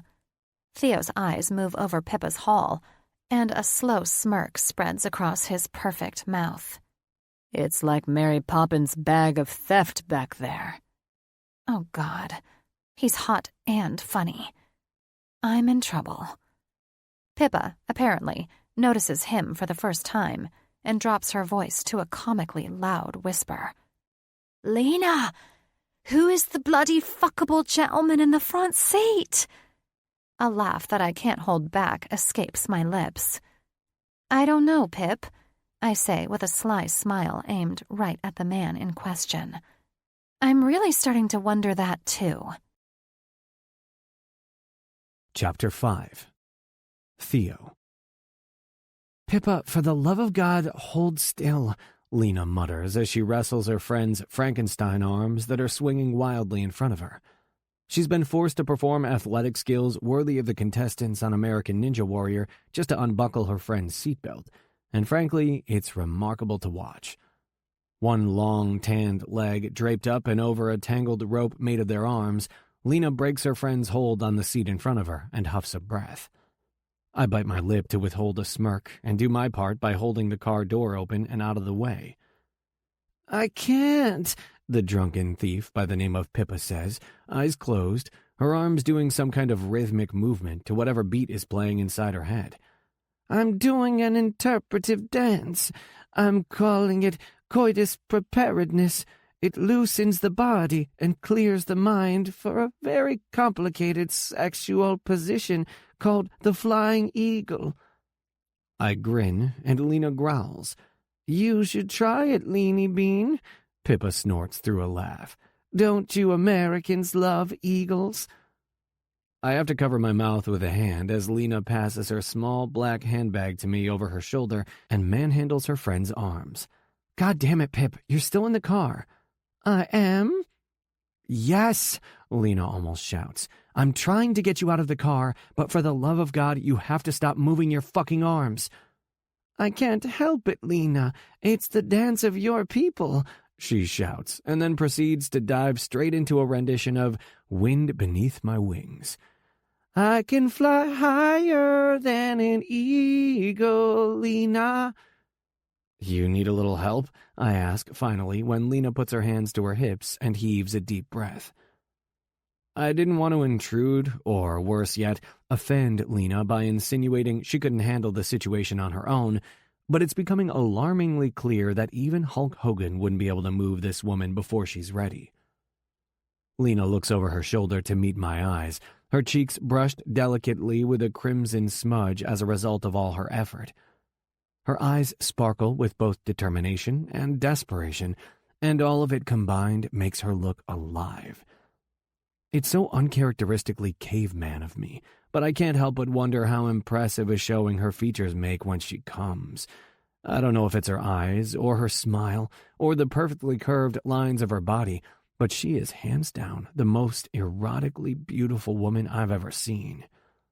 She blows an errant strand of blonde hair out of her face and smiles sardonically. "I'm not sure there's any amount of help that could get her out of this damn car." I laugh. She's probably right, but I have a lot of things I'd rather be doing than standing here. Namely, finding out if my fantasy of Lena is even close to the real thing. Mind if I give it a go? Lena shrugs and backs away, leaving me room to step up to the open door, so I don't hesitate. I lean down into the open space, close enough to the dancing queen to be heard, but out of range of her arms. "Pippa, is it?" She jerks the motion of her arms to a stop and stares up into my face. She's looking me directly in the eyes, but with the way she's squinting, I'd say she's having a hard time focusing. "Who's asking?" "Theo," I say simply, letting a friendly smile curl the edges of my mouth. "How about I carry you upstairs so you can get some rest?" A lazy smile consumes her lips, and her eyes fall closed. "Rest? I don't need bloody rest," she counters, the irony thickened by her eyes' failure to open again. "I know," I assure her. "You're fine, but your friend Lena really needs it." "Oh, is tired, huh?" Lena scoffs behind me, but I don't turn around. I'm too close to getting Pippa out of the damn car to lose focus now. "Yes, I'll bring you upstairs, and you can see that she gets to bed okay. Does that sound like a plan?" "You betcha," she says with a smack of her lips as she melts into the leather seat. I reach in to unbuckle her seatbelt, and she laughs, grabbing my hand before I can pull it away. "Feel free to unbutton my pants, too." Lena lets out a strangled squeak behind me, and I have to bite my lip to fight my laughter. "Let's keep the pants on until we get upstairs," I suggest. "A bloody gentleman," Pippa remarks, and then purses her lips dramatically. "Pity." I pull her out of the car and swing her to her feet gently. She looks a little like a newborn foal trying to get her legs underneath herself, but I make quick work of shuffling her away from the car and into the lobby.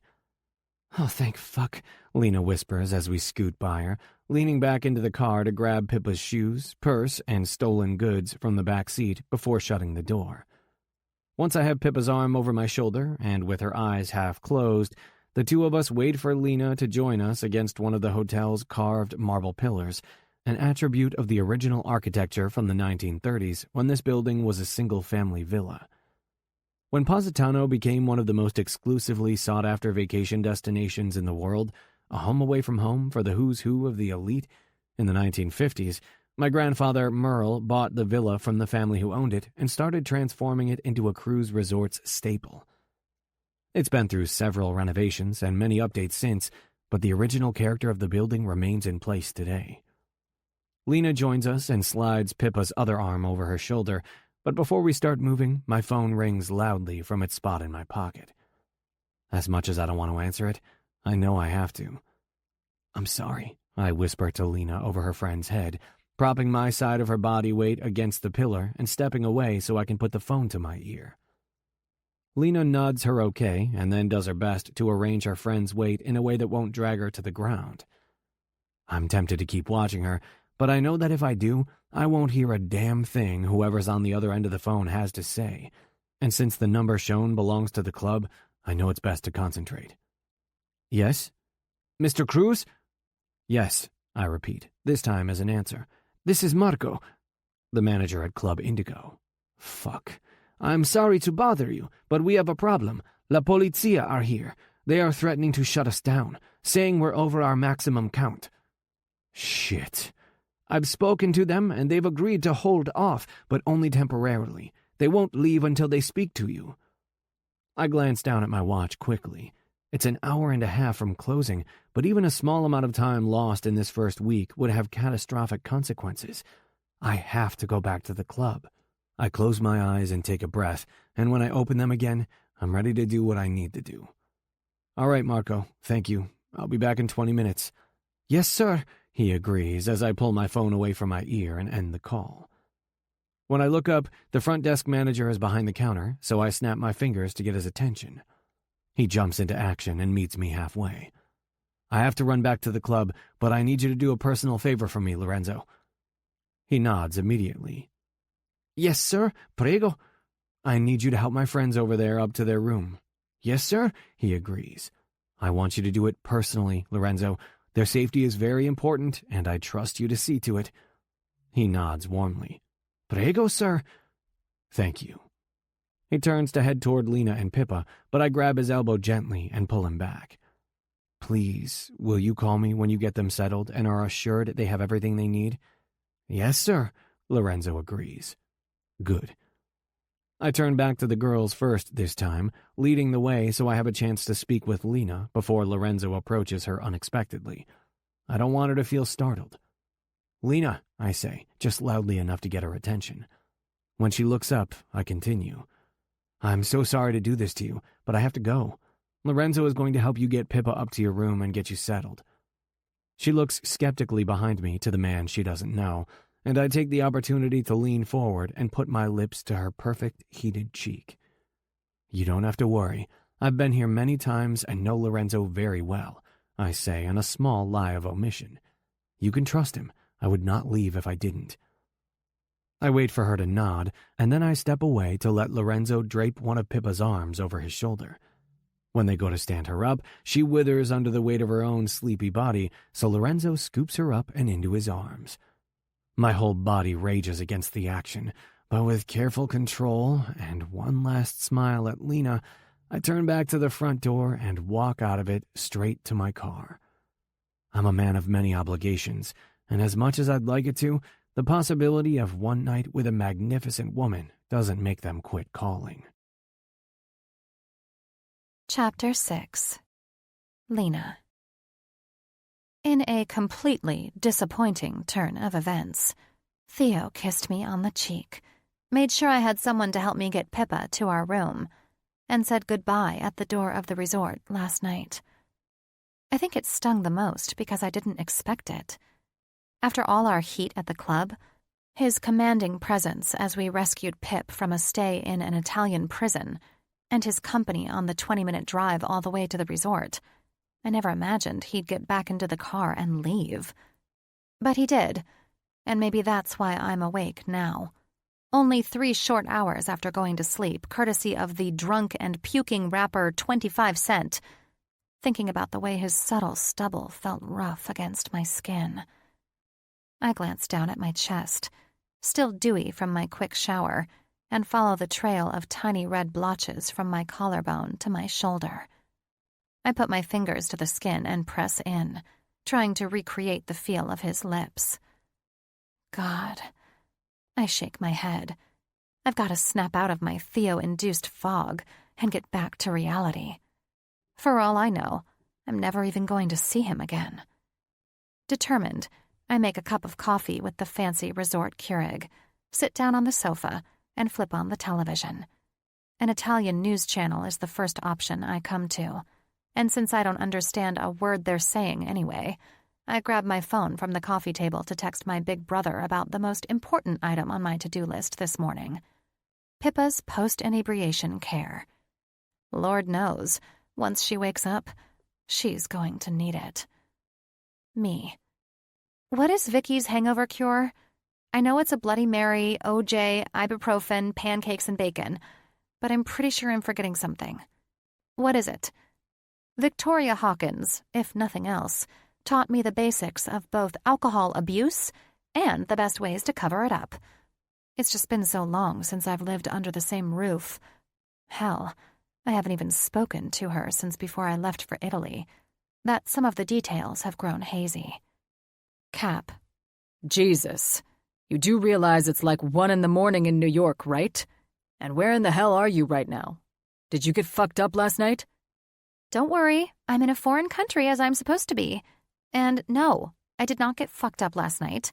My friend Pippa did. And any minute she's going to wake up feeling like ass. What foreign country are you in? I don't remember. Lena, for fuck's sake, you better still be in Italy. In fact, you better still be in Milan. I'm not in Milan, but I think I'm still in Italy. Is Baghdad in Italy? Lena! Jesus, I'm kidding. Relax. I'm in Italy. You better not have gone off on a sex holiday with some fucking Italian idiot. I swear to God, I will come to Italy myself and find you. God, he is really getting way too easy to rile in his old age. It makes me grin. And I didn't go off with an Italian idiot, so that's good. Still, I'm not crazy. So rather than divulging the details of the sexy makeout session I had with an American, I gloss over it all with a little bit of sisterly manipulation. Chill, bro. I'm fine. I'm safe. And I guess I'm lucky to have a protective big brother like you. You're damn right you are. I roll my eyes before typing out another message. Please, if you could just remind me what I'm forgetting in Vicky's hangover cure, you can go back to sleep next to Ruby and forget this inconvenient conversation ever happened. Bloody Mary, OJ, ibuprofen, pancakes, bacon, and red ginseng. Ah, the ginseng! How the hell I could forget the torture of Vicky singing her Chinese medicine-inspired nursery rhyme is beyond me. That's probably a question only your therapist can answer. Ha. Thank you. Tell Ruby I say hello and that we should totally have her bachelorette party in Italy because the men are fine as hell. Ruby is my brother's fiancée and my soon-to-be sister-in-law. And since she just graduated law school, the wedding planning has finally commenced. Fingers crossed, she lets me plan her bachelorette party just so I can drive my brother nuts. I hate you. Love you too, Cappy. I toss my phone down on the couch and make a quick call to room service for the supplies. It's a job and a half trying to explain the red ginseng. Both what it is and my need for it. But hey, by the time I hang up, I'm a full 30% confident I'll get it. Totally worth it, right? A groaning, moaning growl starts up in Pippa's bedroom, and I smile to myself. The Walking Dead season premiere, Italian edition, is now in progress. You okay, Pip? I call out, as the groan turns into a keening wail. By the time she makes it to the living room, a slow wheeze rivaling my late Grandpa Harvey, who had COPD, rattling with every breath. She's on her hands and knees. Bloody hell! I think someone crawled into my mouth and died. Ah, the sweet sounds of a drunken fool waking up with a hangover. Good morning, beautiful. I grin, and she groans, falling to the fetal position on the terracotta-colored tile floor. "What happened last night?" she asks, and puts her head in her hands. "And why does my mouth taste like black market cigarettes and bad decisions?" "Because you made quite a few of them last night." "So, this is what hungover feels like?" "Yep," I say, turning down the volume on the TV and tossing the remote back onto the small coffee table. "But don't worry, friend. I've already ordered you the perfect hangover cure." "Wow, they have phone-order brain removal surgeons here in Italy." "Nope," I laugh. "But room service is bringing coffee, pancakes, bacon, biscuits, orange juice, and ibuprofen. And maybe red ginseng if my number comes up in the lottery." "I think if I try to eat anything, I'll literally throw up my stomach." "Just trust me, you little tequila lover. There's a 6-step system, and once you complete it, you'll be well on your way to recovery." "Bloody hell, you've ordered me an AA sponsor." I laugh. "That's 12 steps, honey." By the time Pippa scrapes herself off the floor enough to slither her way to the couch like that dead girl in The Ring, room service is knocking on the door. I jump up to answer it with an agility that makes Pippa give me the finger and open it to a nice gentleman who wheels a cart over to one end of the sofa. I'm signing the receipt and adding some tip information when Pippa gets a good look at the contents. "What in the hell is a Bloody Mary doing on this cart?" she asks, hiding her mascara-smeared eyes behind her hands. "Make it go away. Dear God, make it go away." "Relax," I say, making an apologetic face to the waiter as he scuttles out the door, horrified.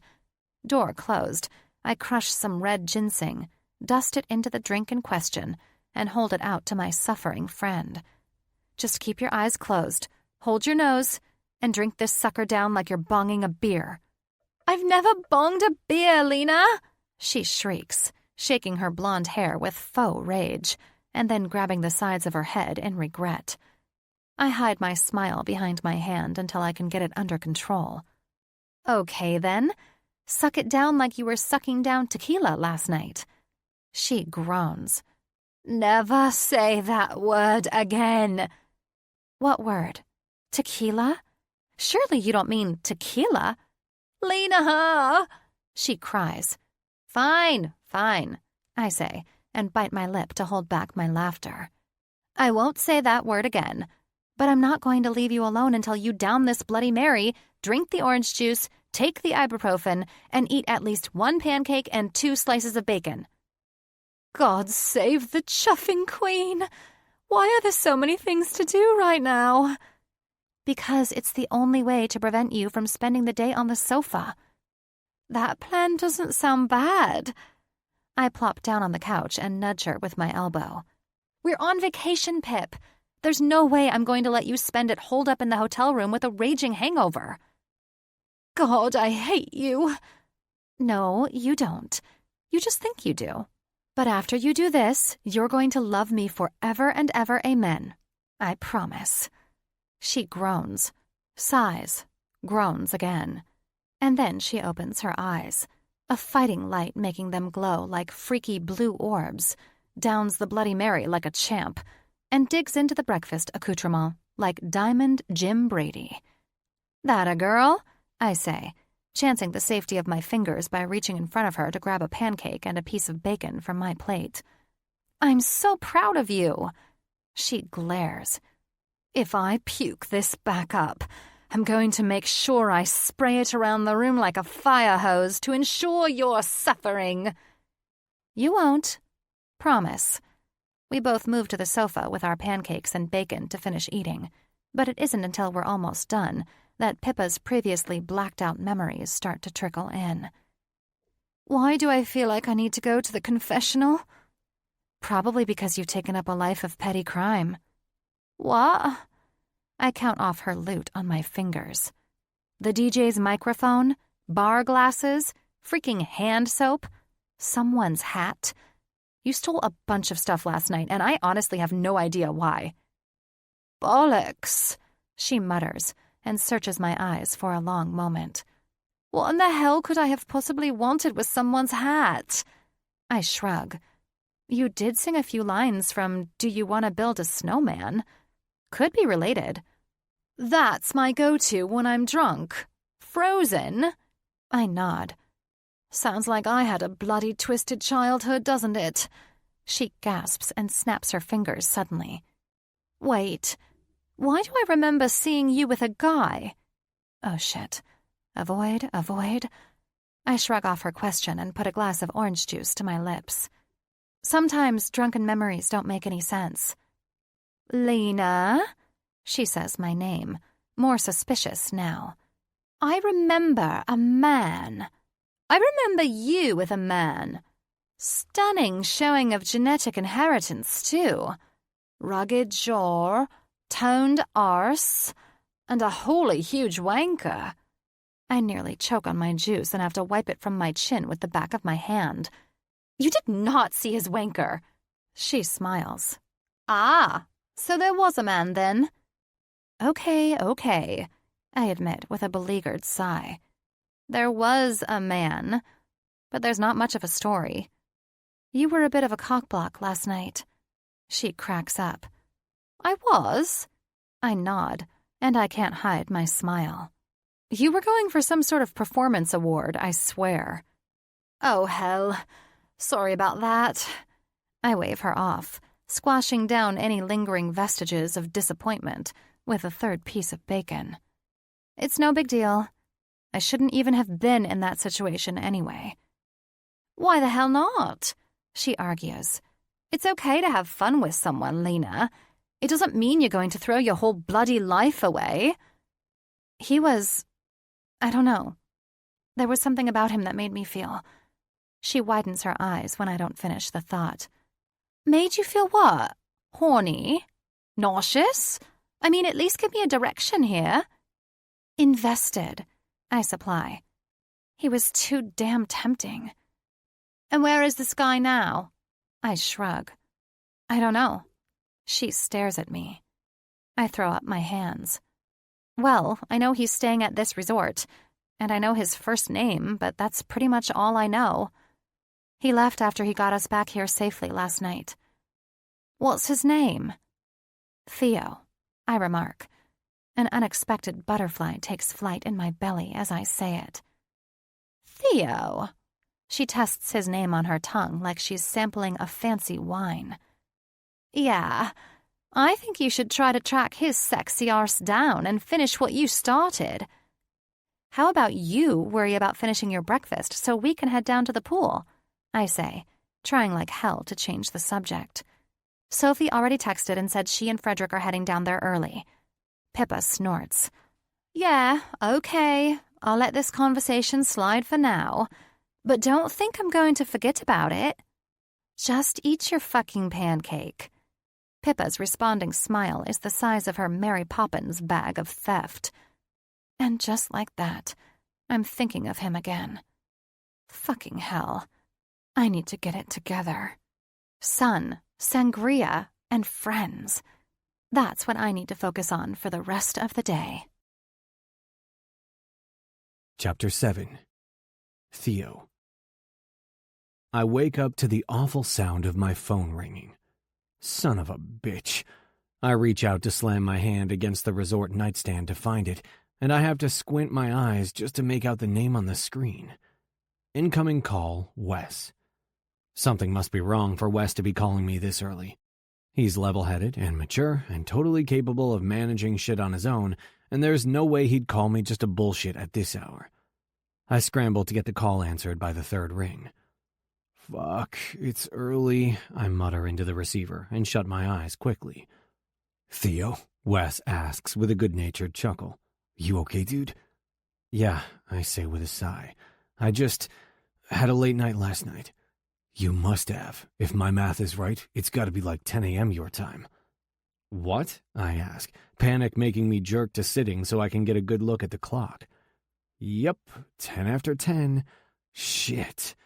I never sleep in this late. Hell, most days, no matter if I'm jet-lagged or not, I'm up before the damn sun, and I sure as fuck don't sleep in when I have a new club to get up and running smoothly in an almost impossible 10-day timeline. "Theo," Wes's voice pulls my attention back to the call. "You there, bud?" "Yeah, I'm here." I scrub my hands down over my face in an attempt to wake myself up quickly. "What's up?" "Jesus, what's the bastard, mute or something?" I hear Cap ask in the background. "Why do you keep asking if he's there?" "Shut up," Wes says to Cap, which prompts Thatch's rolling laugh. "Why is everyone there with you?" I ask, and then take a drink from the bottle of water on my nightstand to soothe the scratch in my throat. I'm used to being up late, but apparently the thrill of last night was a little too much for my body to handle. Between Lena and her friend, the intense negotiation with the Italian police, and the resulting selective patron clear-out, I didn't slide into bed until well after 5 this morning. I expect a lot of myself all the time, but evidently waking up before 10 to conquer the day is a little more than my body was prepared to cooperate with. Just Cap and Thatch, and I promise I wouldn't have them here if they weren't pertinent to the conversation. "What's that supposed to mean?" Thatch complains. "Are you trying to say something negative about us?" Cap inserts. "Because I have to tell you, you're lucky to be in our company, Whitney," Thatch adds. "I believe you," I say quickly, hoping we can get this over with in some reasonable amount of time. With my unintentional delay in wake-up, I'm sure there's all sorts of shit to sort out with Carrie about my schedule for today. "What's up?" Wes, thank God, dives right into the meat of the call. "You remember that complaint we got from the apartments across the street?" I ruffle a hand through my hair and stand to pace as I try to remember the details. For some reason, I always think better standing up. Right, late-night disturbance. They lodged a formal complaint with the city, hoping to change or reduce our hours. Yes, well, their lawyer has been chomping at the bit to take this thing all the way to a permit revocation, with the reasoning that we somehow didn't disclose the full agenda of the establishment at the town meeting with 60 days' notice so the neighborhood could veto it ahead of time. Don't I remember us doing that? 45 days, Cap says dryly. We did it 45 days prior to construction starting. Technically, the 60 days is mandated as prior to opening, but the language in the whole bill is shit. Well, fuck, I mutter. Not exactly great news to wake up to. "Ah, but that's where I come in," Thatch sings in a sweet, torturous melody. "Thatch knows an investor," Wes translates. "Someone willing to buy out the apartments within 30 days. Apparently, if the building changes hands, they have to file a whole new case, and they have to do it with the approval of the owner." "Aren't politics grand sometimes?" Cap crows in the background. "I looked into it, and it's true. They'd have to drop the case, and with Thatch's inside man as the owner, they'd be sealed up tight against a new filing. No blowback on you." I laugh sardonically as I head to the bathroom to splash some cold water on my face. Even though I'm fully engaged in the conversation, my brain is still foggy, and I hate that. Well, that's great from a legal perspective, I confirm. But what about the residents? The last thing we want is for this place to be a thorn in the neighborhood's side, right? Definitely, Wes confirms. I have a few ideas for incentive and outreach, though. I think they'll go a long way toward neighborhood approval. Great. I'll email over the specifics so you can take a look, Wes says.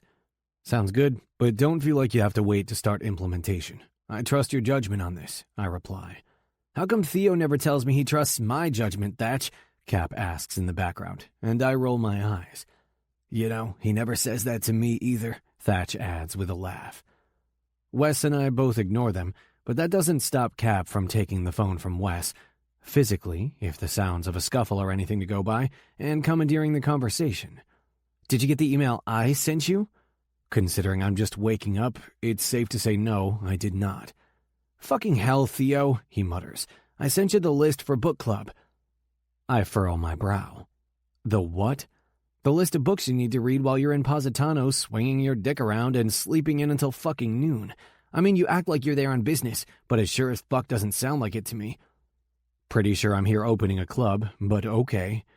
You better fucking read the books on that list, or I will ban you from book club myself. I cross my fingers. Promise? Please, Wes says loudly. Ban me too.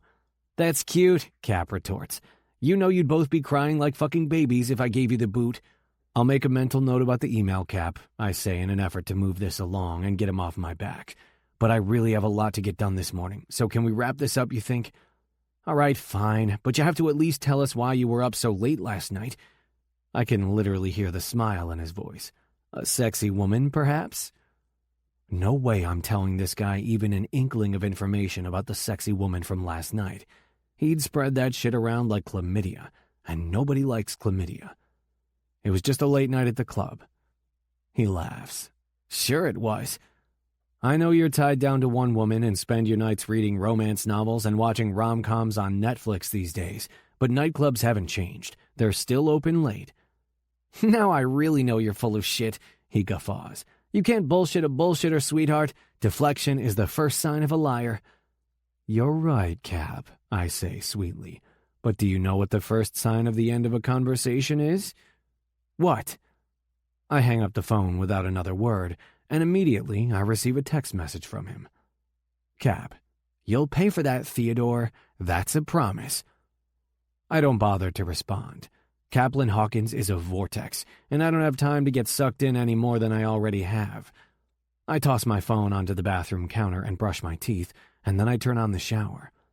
I hop in while the water's still cold and make quick work of cleaning up, and by the time I finish getting dressed, I have Carrie on speakerphone, rattling off today's schedule and rearranging anything I've already missed. Your 1 o'clock is at the nightclub with a vodka supplier. Your 3 o'clock is back at the resort with 2 investors. And your 5 o'clock meeting is back at the nightclub with Carlos. I've already moved the 10:30 you were supposed to have with Hugo Spavel to tomorrow, but he's going to be on his yacht on his way to Corsica by then, so you'll take yours out and meet him. Are these... He cuts me off before I can finish. Yes, boss man. Everything is logged into your calendar, and you'll get notifications. Also, I truly hate how terrible your life is for you. I think someone is still a little pissed I made him stay back in New York and man the office, instead of coming to Italy to help ensure Club Indigo's opening week goes smoothly. I laugh again, but I don't take the bait. Anything else, Carrie? Enjoy the rest of your day. In Italy, without me there to keep everything organized for you. You know you never would have overslept if I'd been there. Aw, Care. You know you would have been way too distracted by the Italian fashion to worry about my schedule if you were here. I'm totally not flipping you off right now. And wouldn't Bill have missed you if you were gone for 10 days? Bill is Carrie's husband, and he wouldn't have minded if I'd have brought Carrie with me at all. He's the kind of supportive partner Carrie, and quite frankly everyone, should have. That's what FaceTime is for. I laugh at the grumbly grit in his voice. Next trip, I promise you can come along. Pfft, whatever. You'll probably choose somewhere boring and cold. I'll make sure it's worth your while, I assure him. You'd better. I expect a private villa with a butler, a shopping budget, and sex. I'll leave it up to you to decide whether you're going to fulfill the last one, or if it means buying an extra ticket for Bill. I laugh at Carrie's requests and make a mental note to buy 2 tickets when the time comes. Goodbye, Carrie. I look at my watch to check the time.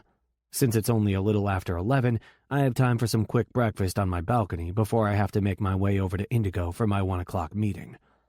I call down to room service to place my order and then step outside to survey the hotel.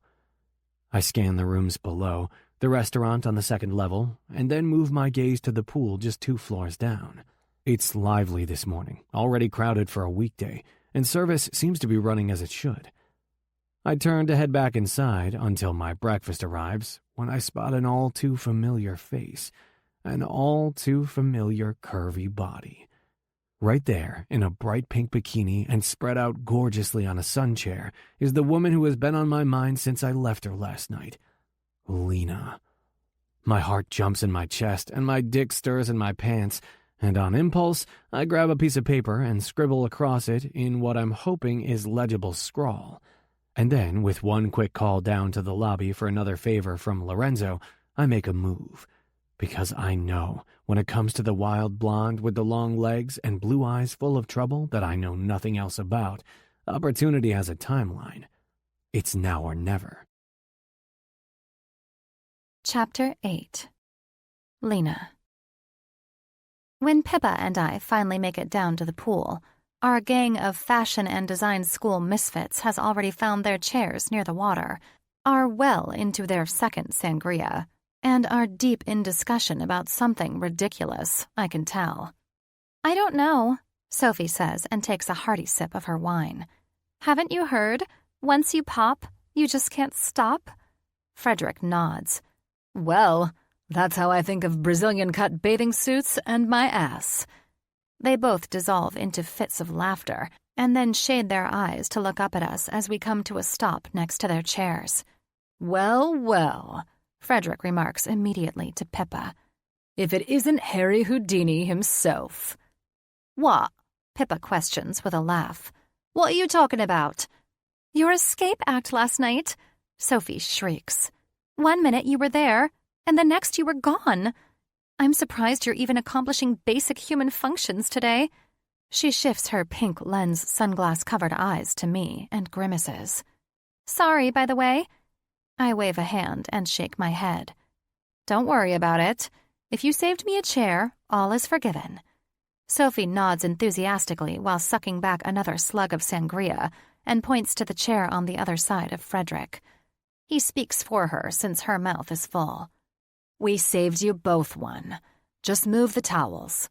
I scuttle around their chairs and do as they say, arranging my area and settling into the chaise with a deep sigh. Yes, sunshine feels good.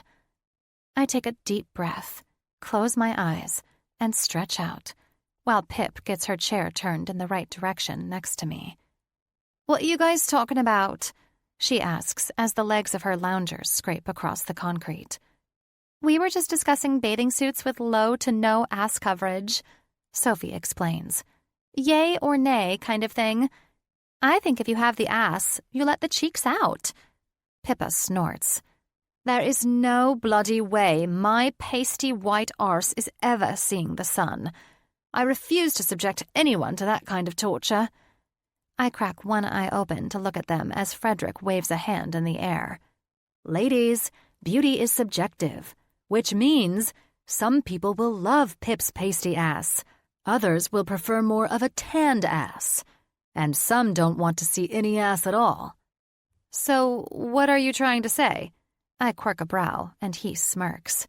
"I'm saying that if you want to go buns out, then fucking do it, girlfriend. Who gives a fuck about the people who don't want to see it?" Pip snorts again. "Says the man in the bright orange Speedo." "I'll have you know this is Gucci, darling, and I look fucking fabulous." He does. Frederick is one of those rare breeds of gay men who can pull off any fashion style and do it with class. He's the kind of guy who could bring MC Hammer pants back into fashion, and people would really buy into it. "Speaking of arses," Pippa says and flashes a knowing look at me. "I saw one last night. A tight one that had a cock the size of my bloody arm to go with it." "I'm sorry, what?" Frederick questions and sits up in his chair. "You saw a big cock last night, and you didn't come find me?" "Chill out," I say, and pull my sunglasses over my eyes. "Nothing happened. Pip didn't see anything, and neither did I." I turn my attention to Pip directly and scowl. "We've already gone over this." "If it weren't for me, they for sure would have shagged," Pip says, with a waggle of her eyebrows. I scoff and then almost undoubtedly lie. "No, we wouldn't have." "We would have. Probably more than once." Frederick smirks. "So, let me get this straight.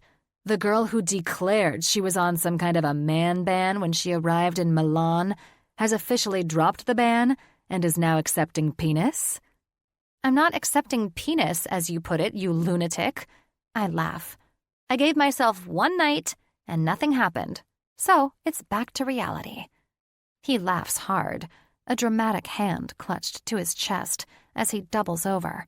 "Yeah, sure, Lena. And I've decided I want to start eating pussy." I roll my eyes behind my lenses when a distinctly manly throat clears behind me. The three banditos can their laughter immediately, and I sit up with a jolt. "Excuse me, signorina." Lorenzo, the guy who helped me get Pippa upstairs last night, says politely. "I'm sorry to interrupt, but I have something of importance for you." "Of course," I murmur softly as he holds out a silver tray with a piece of folded paper on it toward me. I grab the slip and unfold it, and he dismisses himself regally, with no indication that he just overheard us in the middle of a discussion about eating pussy and asses. God. Pippa, Sophie, and Frederick watch me closely as I read the note, scribbled in sure, deliberate strokes. Lena, I'm sorry our night ended so abruptly yesterday, and I would love to spend more time with you. I'm sure you're busy, as I am, unfortunately, all day today. But I'd be honored if you'd meet me in the lobby of our hotel at 11 tonight. T. Holy hell. Everything tingles as I finish reading the note and scan the area for the man who wrote it. It's beyond me how he knew where to find me, but the buzz of excitement makes me hopeful that I'll find him nearby. I don't, of course. At least, not immediately. But by the time I get done looking, 3 sets of eyes are watching me with extreme deliberation.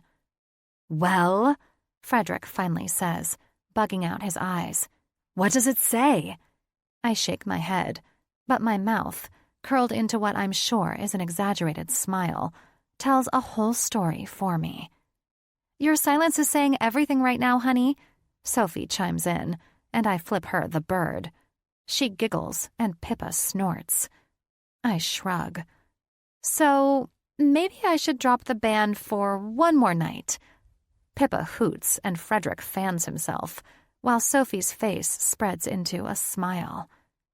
I laugh briefly and settle back into my chair, but thankfully, when my eyes fall closed again, the other 3 get the point and start to talk about something else. Pip's penchant for theft when boozed, Frederick's disdain for ankle tattoos, Sophie's internship with a popular French designer, how many sangrias they think they can consume before 5 o'clock. Their chatter is all around me, but behind my closed eyes, my mind is on one thing only. Business suit, serious face, rarely smiles, but has the best fucking smile I've ever seen. The mysterious Theo. I can't fucking wait for tonight. Chapter 9. Theo. At 5 minutes to 11, I'm in the lobby waiting on a woman. It's something I've never done in one of our hotels. Hell, who am I kidding? It's something I've never done, period. Carrie is a smartass, among many other things, but he's also a truth-teller. I schedule women into my life like meetings so I don't have to wonder about wasted time. Wasted nights, wasted months, even wasted years on a relationship that will end anyway and leave me nothing to show for it but unconquered progress in my business, and if I'm really lucky, a broken heart. Even though I sound like it now, I wouldn't qualify myself as a cynic. I believe in love and happily ever afters, and I respect the level of commitment it takes to choose someone you're willing to work hard to stay with for the rest of your life. True love isn't foreign to me. My parents, my friends, even Carrie, they've found the real deal. I guess I always just figured there would be time for that later. After the merger of Cruz Nightlife and Cruz Resorts, after the 10th club, after we hit $1 billion profit margin, after, but Lena... Something about her makes me want to try, makes me want to see what might happen if I don't wait anymore. The irony is that by not waiting on being open to possibility, I'm waiting in my lobby. I shake my head slightly and laugh to myself. Fucking hell. The staff watches me closely, ready to anticipate my signal to do something in a hurry, because that is the norm. On any other night, with any other woman, I'd be spending this time managing and checking boxes on a task list. I'd use every second of these 5+ minutes assessing and assigning and working. But not tonight. Tonight, I sit in the anticipation deliberately. I have one agenda and one agenda only, and if she doesn't show up, there will be plenty of time to multitask later. I laugh to myself again and take a deep breath, just in time for the elevator to ding its arrival. I turn to face it as the doors open, and all the air in the lobby sticks in my chest. Visions of blonde hair and blue eyes and long, luscious legs dance in my head, and I have to swallow hard against how invested I've let myself become. Frankly, if this level of pitifulness is anything to go by, it's probably good I never let myself get involved before now. When the silver doors reveal an elderly couple rather than Lena, my breath leaves in a rush, and I glance down at my watch. At 2 minutes past 11, she's not exactly late, but still, I can't help but, "Theo?" A voice I know well says from behind me, something light tapping on my shoulder. I spin almost comically fast, and Lena has to lean back a little to avoid getting taken out by one of my elbows. "Lena," I say with a smile, running my eyes down the length of her. Her hair is wild, and her tiny pink and navy floral dress clings to her body like a glove. "Sorry," I laugh. "I was expecting you to come off the elevator." She shrugs. "I took the stairs." I smile. I can't help it. It's like I've turned into a completely different human being, one with an enthusiastic facial tic. Done overthinking, I grab Lena's hand and lead her to the concierge desk to grab the bottle of champagne I left there earlier, hopeful of this outcome. Lena laughs as Giovanni hands me the ice bucket and bottle over the counter as if it appeared out of nowhere, and she whispers directly into my ear, "I didn't know tonight included a magic show. I would have paid admission." At the feel of her lips on my skin, even just the skim of them against my ear, everything from last night comes flooding back in a rush. The arousal, the connection, the inexplicable need to be as close to her as possible. Half planned, but also half cocked, I lead Lena in a silent rush to our final destination, the pool deck.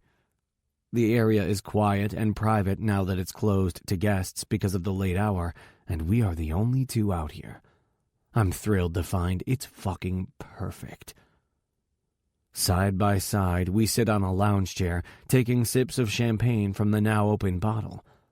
Besides the lights coming from the pool, the moonlight is our only companion in the darkness. Its soft, shimmering glow holds another purpose. It gives us direction in what would otherwise be a maze of impenetrable blackness. And as an added bonus, it makes the delicate lines of her beautiful face and body look downright breathtaking. "I'm sorry I left you last night. I wouldn't have if I'd had any other option," I say into the night. She smiles.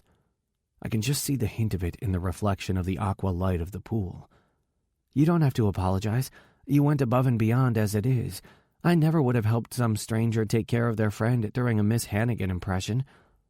I laugh. "Did you just make a reference to Annie?" She nods, choking a little on the champagne. She lifts a quick hand to her mouth and giggles.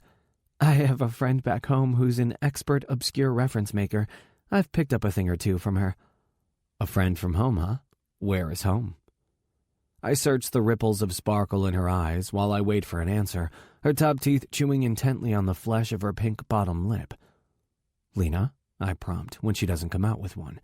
But she doesn't respond. Instead, her worried lips turn into a mischievous smile. "You know what this night is perfect for, Theo?" she asks as she sets down her glass on the concrete beside her feet. I watch her closely, wondering what curveball she could possibly throw at me next. "What's that?" She grins and stands to her feet, sliding her dress up and over her head to reveal miles of silky tanned skin and a matching pale pink lace bra and panty set. "A midnight swim." I swallow hard, gripping the stem of my own glass and trying to focus my eyes on any one thing. Her body is sensory overload between her perky, peaked breasts and the smooth, bare skin I can see through the lace of her thong. Dumbfounded, I can only provide a simple fact in response. It's 11:30. Lena smiles, a seductive, life-altering movement of the corners of her mouth, and reaches behind herself to unhook the clasp on her bra. The fabric's hold breaks free, and her breasts spill out into the moonlight as she slides the straps down her arms. I swear to God, my brain short-circuits for a good 20 seconds. 1 minute we're having a conversation, and the next this insanely beautiful woman is removing her clothes. She is literally taking her clothes off. I shake my head to clear it. "What are you doing?" "What does it look like I'm doing?" She winks and slides her panties off, kicking them toward her discarded dress and bra. Going for a swim, obviously. I swallow hard, my gaze a willing and determined combatant as I fight to hold her eyes with my own. Do you always swim naked? She laughs softly. Not always. I glance down briefly as she stands boldly before me. I've never seen a woman with the kind of confidence she has. Unbashful, unapologetic, she is what she is. And goddamn, she's magnificent. I watch closely as she wanders her way over to the pool, dips a delicate toe into the water, and then turns back to me with a smirk. You don't know about the rules of an almost midnight swim? I smirk. I can't help it. She's so intelligent, so skilled in the volley of good banter, and yet she's so unequivocally sexy. My mind reels at the evidence that such a combination really exists. I glance briefly at the perfect apex between her toned thighs, and my cock twitches behind my zipper. With purpose, I move my eyes back to hers and admit, apparently I am not well versed in the almost midnight swim rules. Well, her voice is slow and seductive. Any swimming in the vicinity of midnight must occur without clothes. Is that so? I ask, and she nods playfully. Yes, it's listed as an addendum to the 10 Commandments. I laugh out loud. Really? Yes, the New Testament. Long legs, bare curves, creamy skin, the perkiest tits I've ever seen in my life, and a brain to go with it. The lovely Lena has me feeling completely and totally off-kilter. So are you just going to stand there staring at my tits, or are you going to join me? She challenges, moving slowly from the poolside back over to me. I stand as she gets close, and I laugh. You want me to skinny dip with you? Another almost midnight swim rule, she says softly, standing up on her tippy toes to press a soft, lush kiss to my lips. She says softly, standing up on her tippy toes to press a soft, lush kiss to my lips. You can't skinny dip by yourself. It's forbidden. Forbidden? I ask, and she nods in confirmation. I shrug then, allowing myself the blood-pounding pleasure of putting my hands on her bare hips. She gasps quietly, her lips parting gently. I guess that leaves us with no choice. With a small lean, I touch my mouth to hers, smirking there right against it as I pull her body tight to my own. She stares up at me with those big blue eyes of hers, a warm puff of air swirling and switching between her mouth and mine. I can tell you're a man who follows the rules, she whispers, a man who lives by a schedule and doesn't veer. I nod just one succinct time. She nibbles on my bottom lip with her teeth. Well then, come on, Mr. Serious. Let's have some fun. Lena presses one long, slow, delicious fucking kiss to my lips, takes 2 steps toward the pool, and dives right in, gloriously fucking naked. When she breaks the surface and her eyes lock with mine, I'm already out of my shoes and pants and shirt and sliding my boxer briefs down my legs. She grins a wicked little smile toward me, and I don't miss the lengthy perusal of everything below my waist. Fuck. This woman is wild. Skinny dipping in one of your own damn resorts in the middle of the fucking night? This is a bad idea, man, my brain taunts. But when I come to the surface and spot Lena in the shallow end, her arms resting on the edge of the pool and her breasts just barely peeking above the surface of the water, every vestige of rational thought flies out the damn window. For once, I don't want to plan this out. I don't want to overthink it or pick it apart or ruin it with a list of do's and don'ts. I duck under the surface and open my eyes, swim toward her, and surface right there, with only inches between us. Her intake of breath is sharp as I pull her toward me and wrap her bare thighs around my waist. What are the other almost midnight swim rules? I whisper, squeezing her ass with the tips of my fingers. If you touch it, you kiss it. I quirk a brow. Is that right? She nods. Uh-huh. Slowly but pointedly, I slide my fingers between her breasts, up and around each nipple, down her belly, around the perfect skin of her clit, and end right at the warmth of her pussy. With my thumb, I rub gentle circles against her clit and smile. Her eyes are wide and raging with arousal as I put my lips to her ear and smile against the delicate skin. If I touch it, I kiss it, I whisper roughly. Looks like I have a lot of work to do. She gasps as I lift her up and out of the pool and lift myself up and out to follow her. I put my lips to her throat and follow the path I left with exacting precision. My cock is already half hard, but when she moans at the feel of my lips closing around one of her perfect pink nipples, it stiffens all the way. I slide one finger inside her while my lips continue their journey down her abdomen, and my eyes damn near roll back inside my head when I feel how warm and soft she feels. Fuck me. I don't even know her last name. I don't know where she's from or why she's staying at one of my family's resorts. Frankly, I don't know anything about her besides how funny she is, the way her nose crinkles when she laughs, and that she has no qualms saying what she wants, and that she's changing the intrinsic way I think and feel, one moment at a time. If I touch it, I kiss it, I whisper again, my lips hovering just above the apex of her thighs. She stares down at me intently, a glimmer in her entrancing blue eyes, the likes of which I've never seen before, but she doesn't say anything. Instead, her eyes hold mine as I lick my tongue against her pussy for the first taste. And just like that, every trace of the Theo everyone has come to know is long gone. Mr. Serious, as she puts it, left the instant she said, "If you touch it, you kiss it." But my self-control hung around a little longer. Not anymore. The only thing I'm serious about right now is making her come. Chapter 10. Lena. My eyes roll into the back of my head, and my toes curl under on themselves. I just met this man. I don't know his last name, or his job, or if he does this all the time. I don't know if he expects more time from me, or if he's just in it for the night. And I don't know which of the two I'd rather it be. Frankly, I don't know much at all. But I do know no one has ever kissed me, touched me, licked me like this. Not in 28 years, 10 of those being sexually active, has a man sucked my clit the way Theo does. He's precise and certain with his movements, and not in the least bit misguided in the placement of any of them. He's a true connoisseur of female anatomy. I lean back on shaky elbows, unable to remove my gaze from the place where his mouth is moving against me. He eats at me like he can't get enough, like a starving man at a feast. Quick flicks of his tongue against my clit give way to long, slow strokes that rake against my center.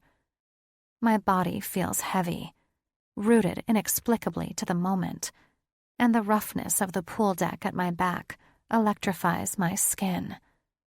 My nerves are on alert, striking and zapping from one to the next with every blessed move he makes.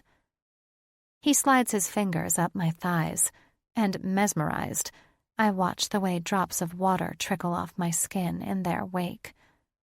But Theo doesn't get distracted, his devious fingers moving on, past my hips, up my belly, all the way until they reach my breasts. I moan as he grips them in both of his big, strong hands. Endlessly patient, he works my orgasm like a man who knows he's going to get one. He doesn't rush or force. He coaxes. Holy fuck. I know I haven't been touched in over 9 months, but I think this would be just as intense even if I had.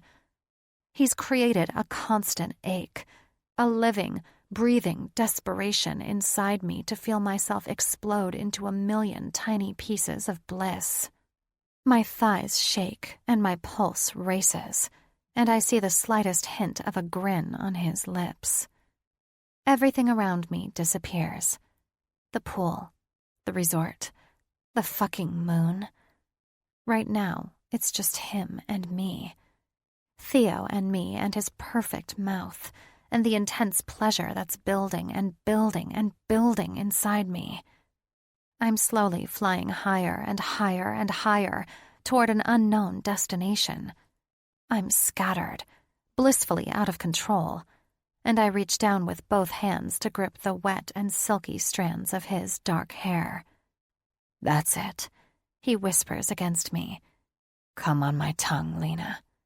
Every last ounce of my body's control explodes. Just fucking gone. Nerves ringing, heart pounding, breathing heavy, I race toward my climax. I moan and whimper and clutch at the hair on his perfectly talented head until everything lets go, and I'm overwhelmed. My entire body shakes. My thighs, my belly, my hands, my chest, every fucking thing. And not in the way of a normal shiver. Huge waves of ecstasy rack my body so hard, I don't even know my own name. Holy hell. Somebody give the man a trophy. "Shit," Theo mutters suddenly. "Come here." I'm still incoherent from the insanely good orgasm he just gave me, so all I manage is a faint, "Huh?" He doesn't respond, gently pulling me back into the pool instead. The coolness of the water shocks my now heated skin. I'm disoriented, but he gathers my body close to his own and moves us silently toward the other end of the pool. I shiver and try to blink past my orgasm-induced fog as he swims easily into a darkened, cave-like alcove. What are you doing?" "Shh," he whispers, placing a kind finger to my mouth and lowering his voice to a beat just above silent. "Someone is coming." I'm still dazed, but I'm not sure I understand what he's talking about. "I already came," I explain, just in case he has any doubts. He chuckles softly before placing a tiny, exquisite kiss to the very corner of my mouth. "I know, dirty girl." "Shh." He smirks at me, and I watch the way droplets of water slide down his face and onto his chest. Damn, he's one good-looking man. I start to question him again, but stop when the sound of footsteps outside echoes around our hideout. It's only then that I fully grasp our reality. We're hiding in the alcove of the pool of the resort we're both staying at. A pool that's closed, mind you. We're both still naked, and someone we didn't invite to join us is just outside.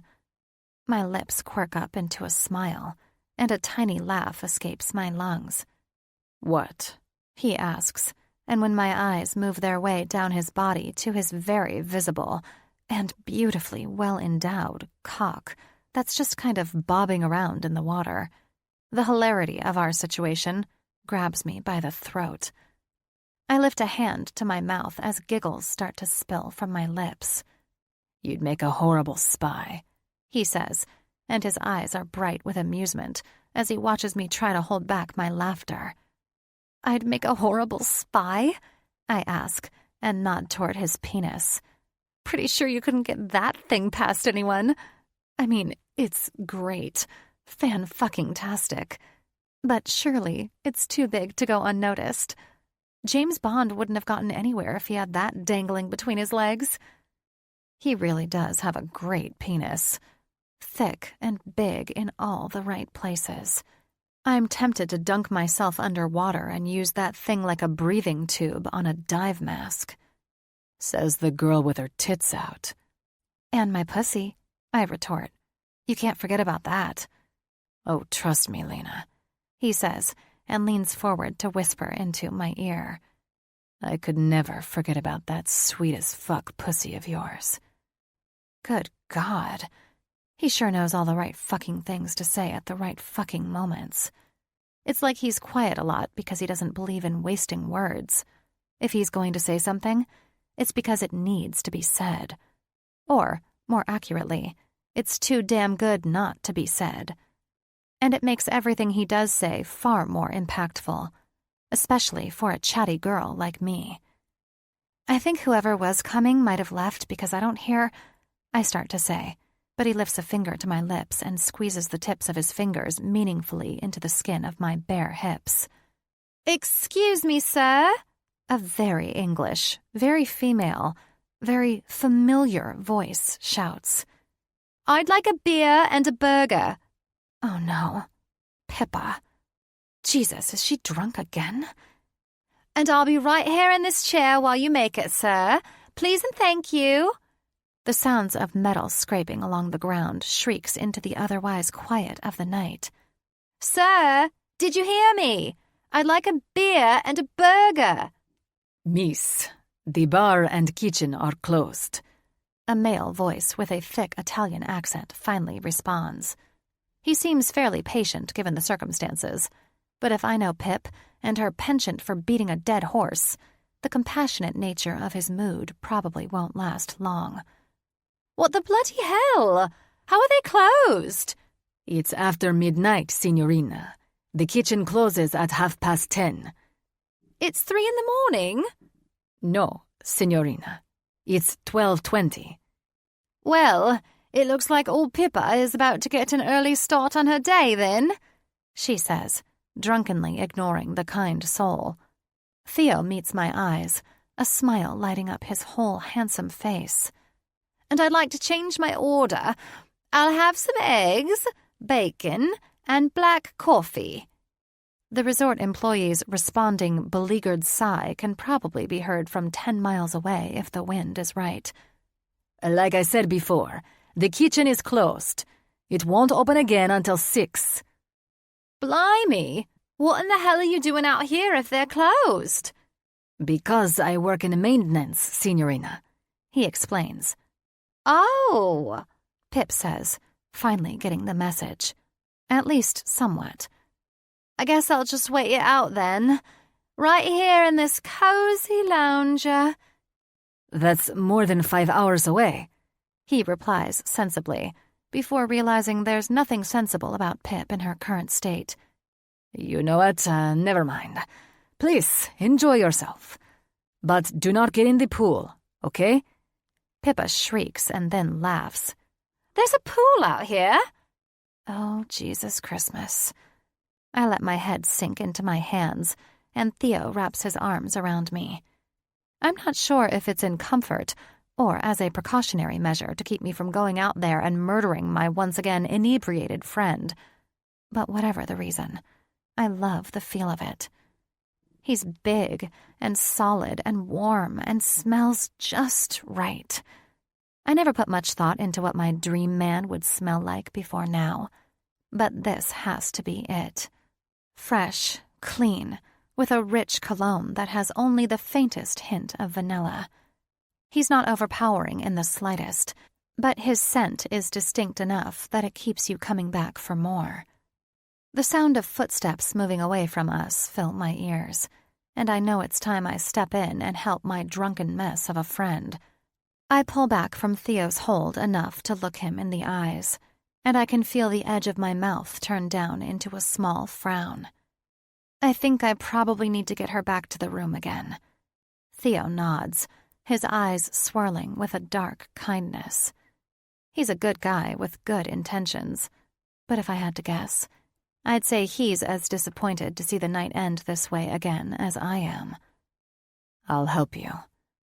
Both of us don't worry too seriously about Pip seeing us naked. I doubt she'll remember much in her drunken state, and swim away from the alcove, through the deep end, and over to the other side until we reach the steps that lead back onto the terrace around the pool. "Lena!" Pip exclaims, apparently catching sight of me as I step out of the water. "It's great to see you. When did you get back from the club?" I shake my head. I got back when you got back. Yesterday. "No shit." I snort and grab 2 complimentary towels for Theo and me. "An entire day has passed, you lunatic. I can see how that might be confusing, seeing as you're shit-faced again, but... Holy hell, your bloody tits are out!" she shouts suddenly as I wrap the towel around my body. When Theo grabs his towel from the lounger where I tossed it beside me, she moves her gaze from me to him and stops. "Lena!" She attempts to whisper. "Don't look now, but there's a man right beside you with a ginormous wanker." I laugh, and a short burst of humor-filled air makes Theo choke a little. I glance to him briefly to see his eyes dancing, and then I look back to Pippa. "I know. No wonder you came down here to swim," she mutters, slipping her sunglasses over her eyes like she's Corey Hart himself. "Lucky coincidence, huh?" I say cheekily to my nonsensical friend, but all I get in response is the rattle of her soft snore. Sitting up, in a metal chair, with a random naked man and her naked friend in front of her, Pippa gave in to the unfamiliar feel of alcohol again, and her system shut down. Theo and I grin at each other as we dry off and shrug our clothes back on, and he doesn't hesitate to lift a now sleeping Pippa into his arms. "You really don't have to carry her upstairs," I say, shaking my head at the thought of requiring his help 2 nights in a row. I breathe a disbelieving puff of air. You know, she's never had a drink in her life before last night. Suddenly, she's the life of the party.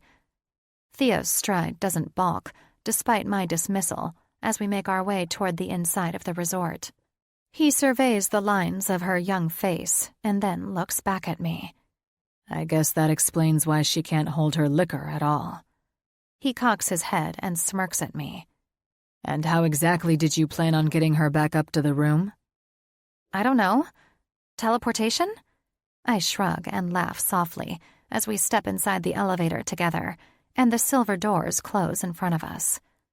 As the cart rises, so does my need to apologize. "I really am sorry about this." Theo's eyes turn warm with kindness. "It's not a problem, Lena." Funny thing is, even though I'm the one who got an orgasm, it's still a problem for me. I wasn't ready for the night to end. When we reach the 6th floor, I step off first to lead the way with the key out and ready.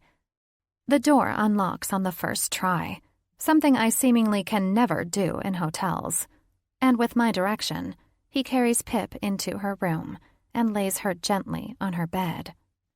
I tuck her in for the 2nd night in a row and follow Theo back out toward the living room of our suite. "So, this was a strange night, huh?" He nods. "Strange, but good."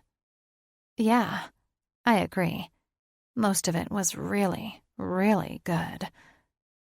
Maybe it doesn't have to," I start, thinking that if neither of us wants this night to end, it doesn't have to. We can go over to my side of the hotel suite and do more pretty fucking fantastic things. But before I can finish the thought, the horrible, awful, always recognizable sounds of someone puking echo from Pip's room. "Oh, bloody hell!" she groans, and I sigh.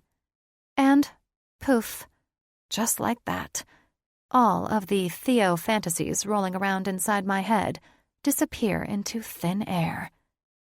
"Until we meet again," I say, even though I know there's a possibility the time might never come. My heart throbs, and the walls of my throat thicken. But Theo, like always, knows exactly what to say as he leans in and places the sweetest kiss I've ever received on the center of my lips. "I'll make sure it's soon." Chapter 11. Theo. On Friday, my morning starts entirely different from the one before. Rather than sleeping in, fogged by the unexpected events of the night before, I wake with the sun, invigorated, positively energized by the night before. Thoughts of Lena, her luscious curves, and her perfect, delicious pussy are enough to get me up and out of bed, showered and dressed within an hour. I do my rounds at the hotel, go through the rundown from the club last night, particularly Marco's report from after I left, and summarize my suggestions and orders to smooth out our execution and eliminate our faults. I feel like I can take on almost anything, and it's not even 9:30. After meeting with the hotel restaurant's chef, I head out to the terrace for a quick cup of coffee while I wait for my car to arrive to take me to my yacht.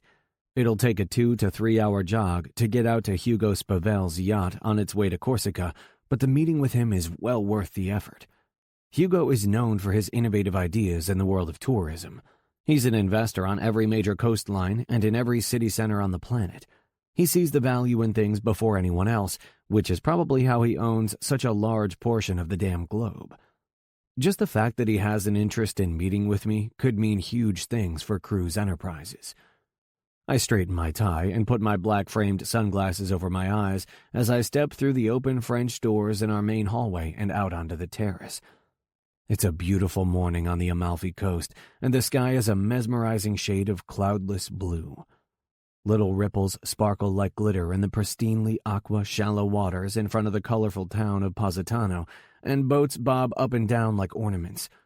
One of our new waitresses approaches me from the side with my coffee, and I turn to take it with a smile. I'm about to turn back to the incredible coastal view when another, even better visual catches my attention. Stretched out on one of the loungers in the same tiny pink bikini from the day before is the woman I've come to know as Lena. I don't know her last name or her family history, but every time I take a breath, I hear the tiny, sexy moans that escape her lungs when she comes. My cock hardens as I run greedy eyes over the body that I now know intimately, and I have to adjust the way I'm standing so I don't give myself away. God damn, just the sight of her is a fucking aphrodisiac. Coffee in hand, I turn my back to the scrolling white railing at the edge of the terrace and face what I really want to look at. I run my eyes up the length of her legs and across the smooth surface of her stomach, up between the center of her breasts, along her collarbone where the colorful peacock feather tattoo rests, and finally land on the effortless, relaxed smile that hints its existence at the corners of her lips. And I stare.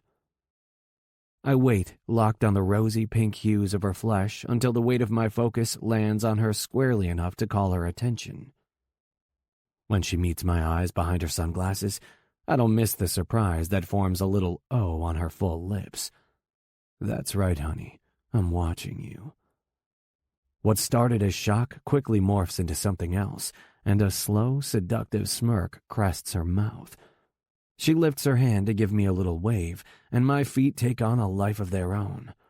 I shove off from the railing, weave through the shaded tables in my path, stride purposefully to the end of the row of sunbathers, and don't stop until I'm mere inches from her chair. My shadow covers the olive skin of her abdomen and chest, and my fingers itch to reach out and caress those soft, gorgeous curves of hers. I smile down at her. Enjoying the sun? Even more now, she responds easily, making an unexpected jolt take off in my chest.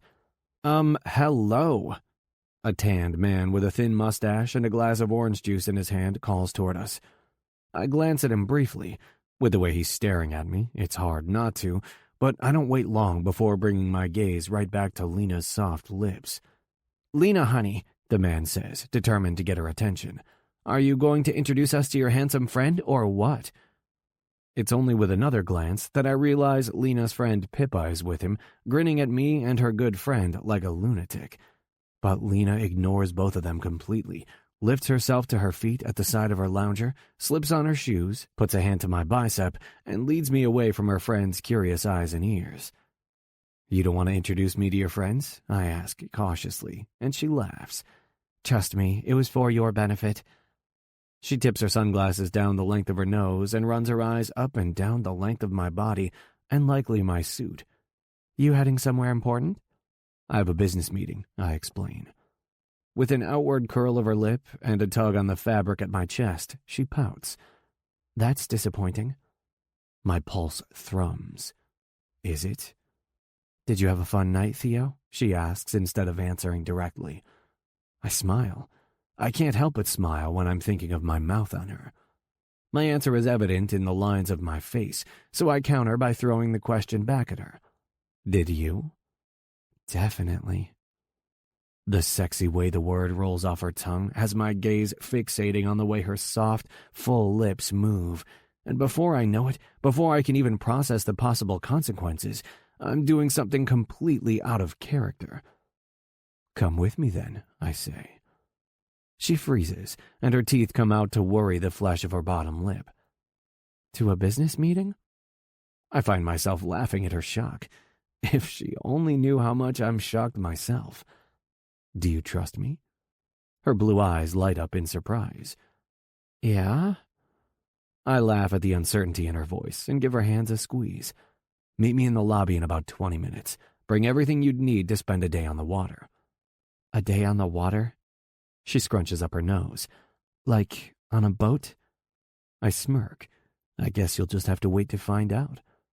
I walk away without looking back, the sounds of her friends shrieking like a bunch of cats in the background. My skin hums from the short contact, and my cock throbs in my pants. I've known her for a day and a half, and at the thought of spending the day without her, I invited her along on one of the most important business meetings of my life. Good God, what is this woman doing to me? Chapter 12. Theo. Clad in her bright pink bikini, a little pair of cut-off jean shorts, and sandals, Lena sits beside me as we head toward the port. Destination? My yacht. The coastal road is notoriously winding as we make our way toward the marina in Amalfi, and unfortunately, it makes it nearly impossible to do what I really want to, stare at the woman beside me, without getting unromantically, disgustingly sick. Are you eventually going to tell me where we're going? Lena asks, her voice muffled by the fact that she too is staring out her window. No, I say, and she laughs through a snort. I smile at my reflection in the glass. But in about 5 minutes, you're going to find out. If we hadn't already ruled out you being a murderer, I would probably be a little concerned for my safety. Did we rule that out? I ask, and she reaches behind herself to slap my arm playfully. You helped me with my drunken friend twice, and last night in the pool you were very generous. I smile and chance a look at her. I can't help it.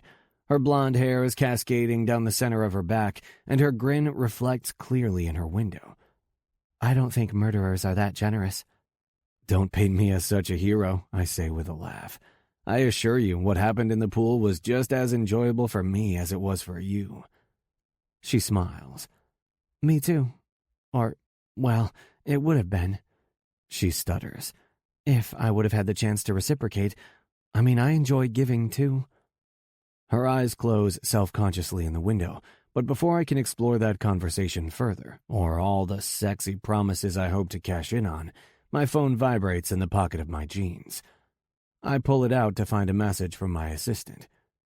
Carrie. Your captain is in communication with Hugo's captain, and they've agreed on a good location to meet. It's a fairly tight schedule, though, so you need to be underway soon. I'm assuming your arrival to the marina is imminent? I glance to Lena as I'm typing my message, and then out the window to confirm our location. Me. En route now, we should be there in 5 minutes. Unfortunately, I'm just lust-drunk enough on the beautiful blonde beside me not to watch my words, and Carrie, astute as always, notices. Carrie. We? Who's we? I didn't inform Hugo's assistant of anyone else's attendance. Shit, I mutter softly when I realize my mistake. Lena looks at me out of her periphery. What's wrong? I shake my head. Nothing. She frowns skeptically, and I laugh. Really, I just typed without thinking first, and that's not something I do. Ever, I admit. She grins. You don't ever do first and think later? I shake my head. Never. Really? I nod. Really? So you really are Mr. Serious, huh? I guess so, I say with a shrug. She studies me closely. You've sure been smiling a lot at me, though. I laugh, completely entranced by just how true a statement that is. I know, I shake my head. Trust me, I know. You okay with that? She asks with surprising thoughtfulness. Even more shockingly, it takes me almost no time at all to consider my answer. Yes, truth be told, it feels good. She smiles again. Good. As she turns to look back out the window at the approaching marina, I type out another message to Carrie. Me. You don't need to tell Hugo anything. She's going to stay on my boat during the meeting. Carrie. Okay. She? Me. It cannot be a surprise to you that I'm not gay, Carrie. Yes, she. Carrie, I feel like you've possibly been abducted by an alien and I should contact authorities. I chuckle and type out a response. Me. I'm fine, Carrie. Good, actually. Now why don't you take tomorrow off and find something fun to do instead of sitting inside the office? Carrie. Oh my God, I'm calling 911. Me. LOL. Relax. It's all good. No Italian cops needed. After the meeting, we'll probably spend a little extra time on the yacht, so don't panic if you don't hear from me for a while. Carrie. Oh, for the love of Prada, I think you're having a nervous breakdown. Me. Good night, Carrie. I lock my phone and slide it back into my pocket. I'm probably the cause of a medical emergency back in New York, but as Carrie himself said, it's a fairly tight schedule. I don't have time to explain the life and times of Theo Cruz and his mysterious woman in the name of gossip. As my driver comes to a stop in the private parking area of the marina, I grab Lena's hand and squeeze it. You ready? Her gaze jumps to mine with a flick of her hair. We're here? We're here, I say, opening the door to slide out. I hold out my hand and help Lena out of the back seat into the parking lot of Amalfi Harbor. The backdrop is a mesmerizing mix of sunshine, ocean views, colorful buildings, and an impressive mountain made of rich stone and lush green trees.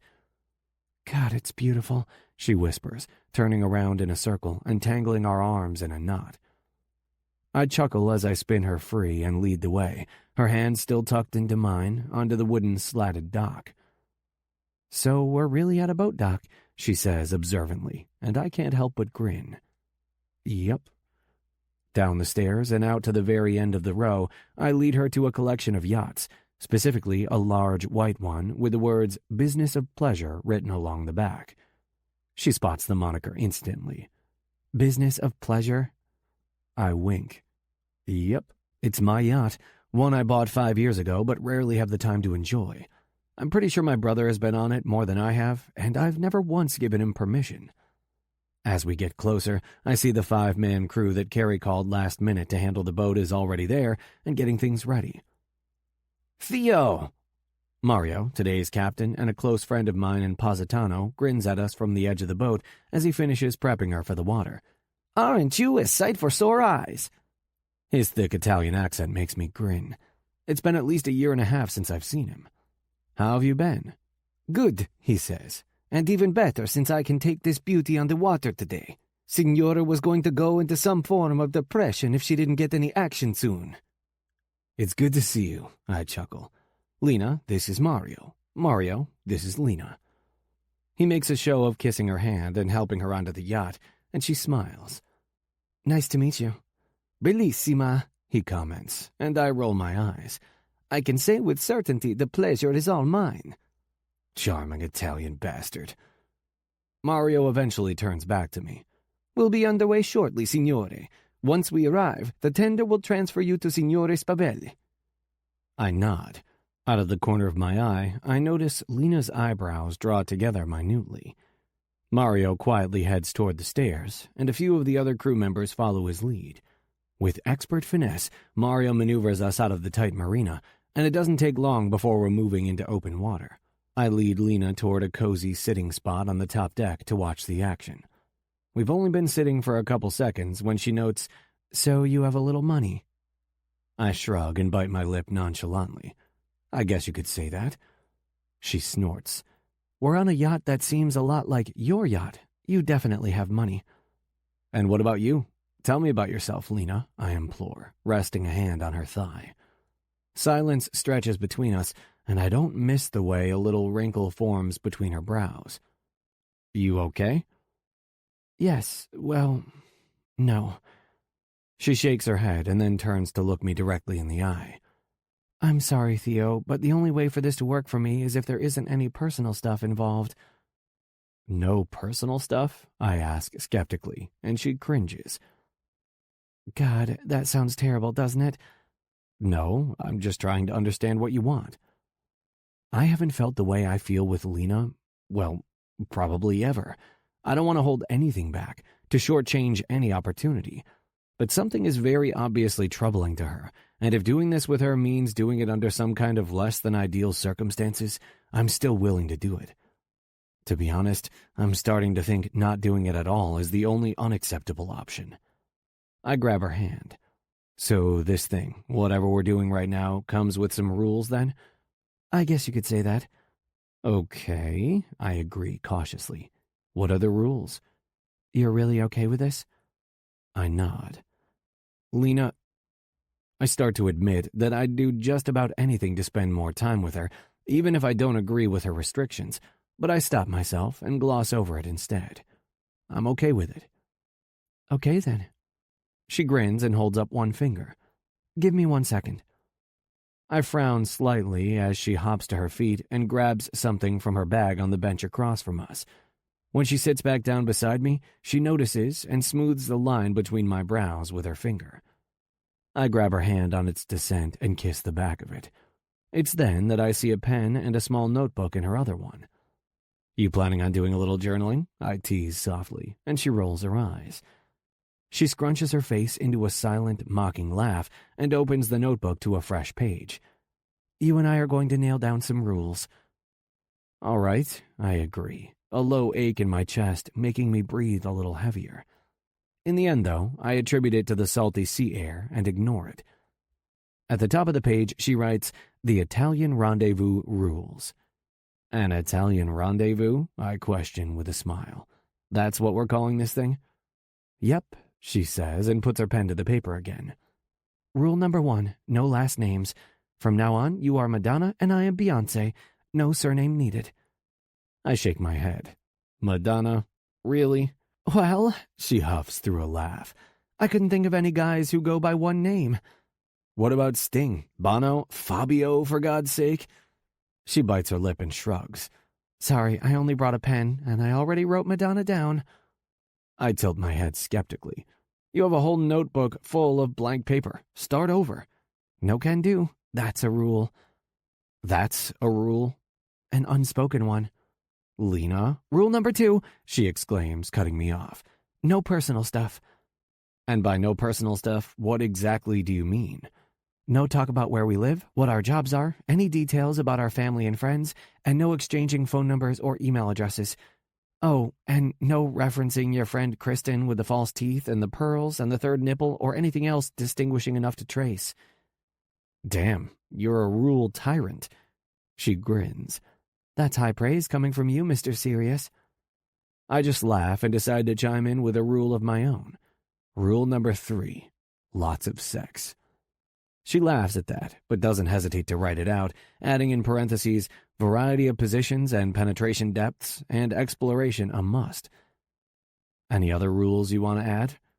She doesn't respond. Instead, she writes out 2 final rules on the paper. Rule number 4, have fun.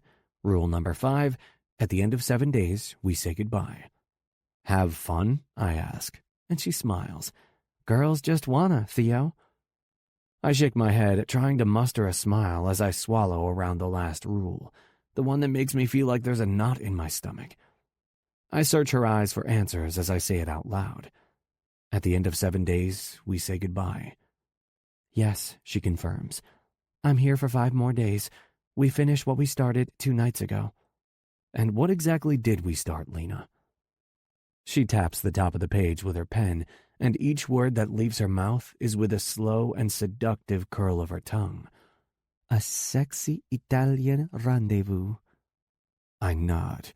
If 7 days of exploring this gorgeous goddess are all I can have, I'm going to live it to the very best of my abilities. I stand, stretch out a hand, and smile. What are you doing? She asks. Giving you the official tour. Chapter 13. Lena. Giving you the official tour, He says, as I take his hand and let him lead me to the back of the boat, down the stairs, and all the way into the depths of the inner cabin without saying a word. He pulls me into the room and shuts the door, and I laugh as he turns the lock. What about the tour? I ask. It starts in the bedroom. God, and I thought I was trouble. It starts in your bedroom, I repeat as confirmation, and he smirks. Uh-huh. But I should warn you, this bedroom has a set of rules all its own. I quirk an amused brow. Is that so? He nods and reaches out with his fingers to tug on the string on the back of the top of my bikini. For starters, anyone named Lena wearing a pink bikini isn't allowed in, unless she removes the bikini. I grin. That's crazy because my name is Lena, and I'm wearing, well, I glance down at my bathing suit. A pink bikini. Wow. He feigns surprise. I didn't even notice. A soft laugh escapes my lips. You bring a lot of girls in here named Lena? He shakes his head and shrugs.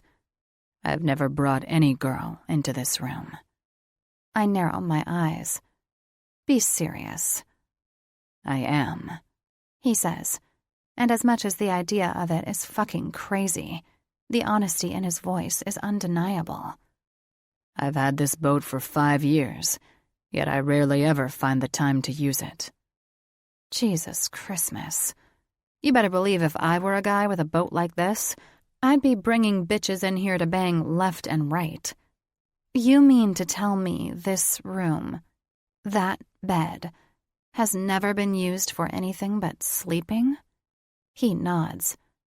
That's kind of depressing, I say with a little frown, pulling the top of my bathing suit down my arms and off the rest of the way. And it sounds like something we need to rectify ASAP. Theo watches me with hooded eyes as I remove my top, and then my jean shorts, and finally my bikini bottoms, tossing them onto the floor of the room with purpose.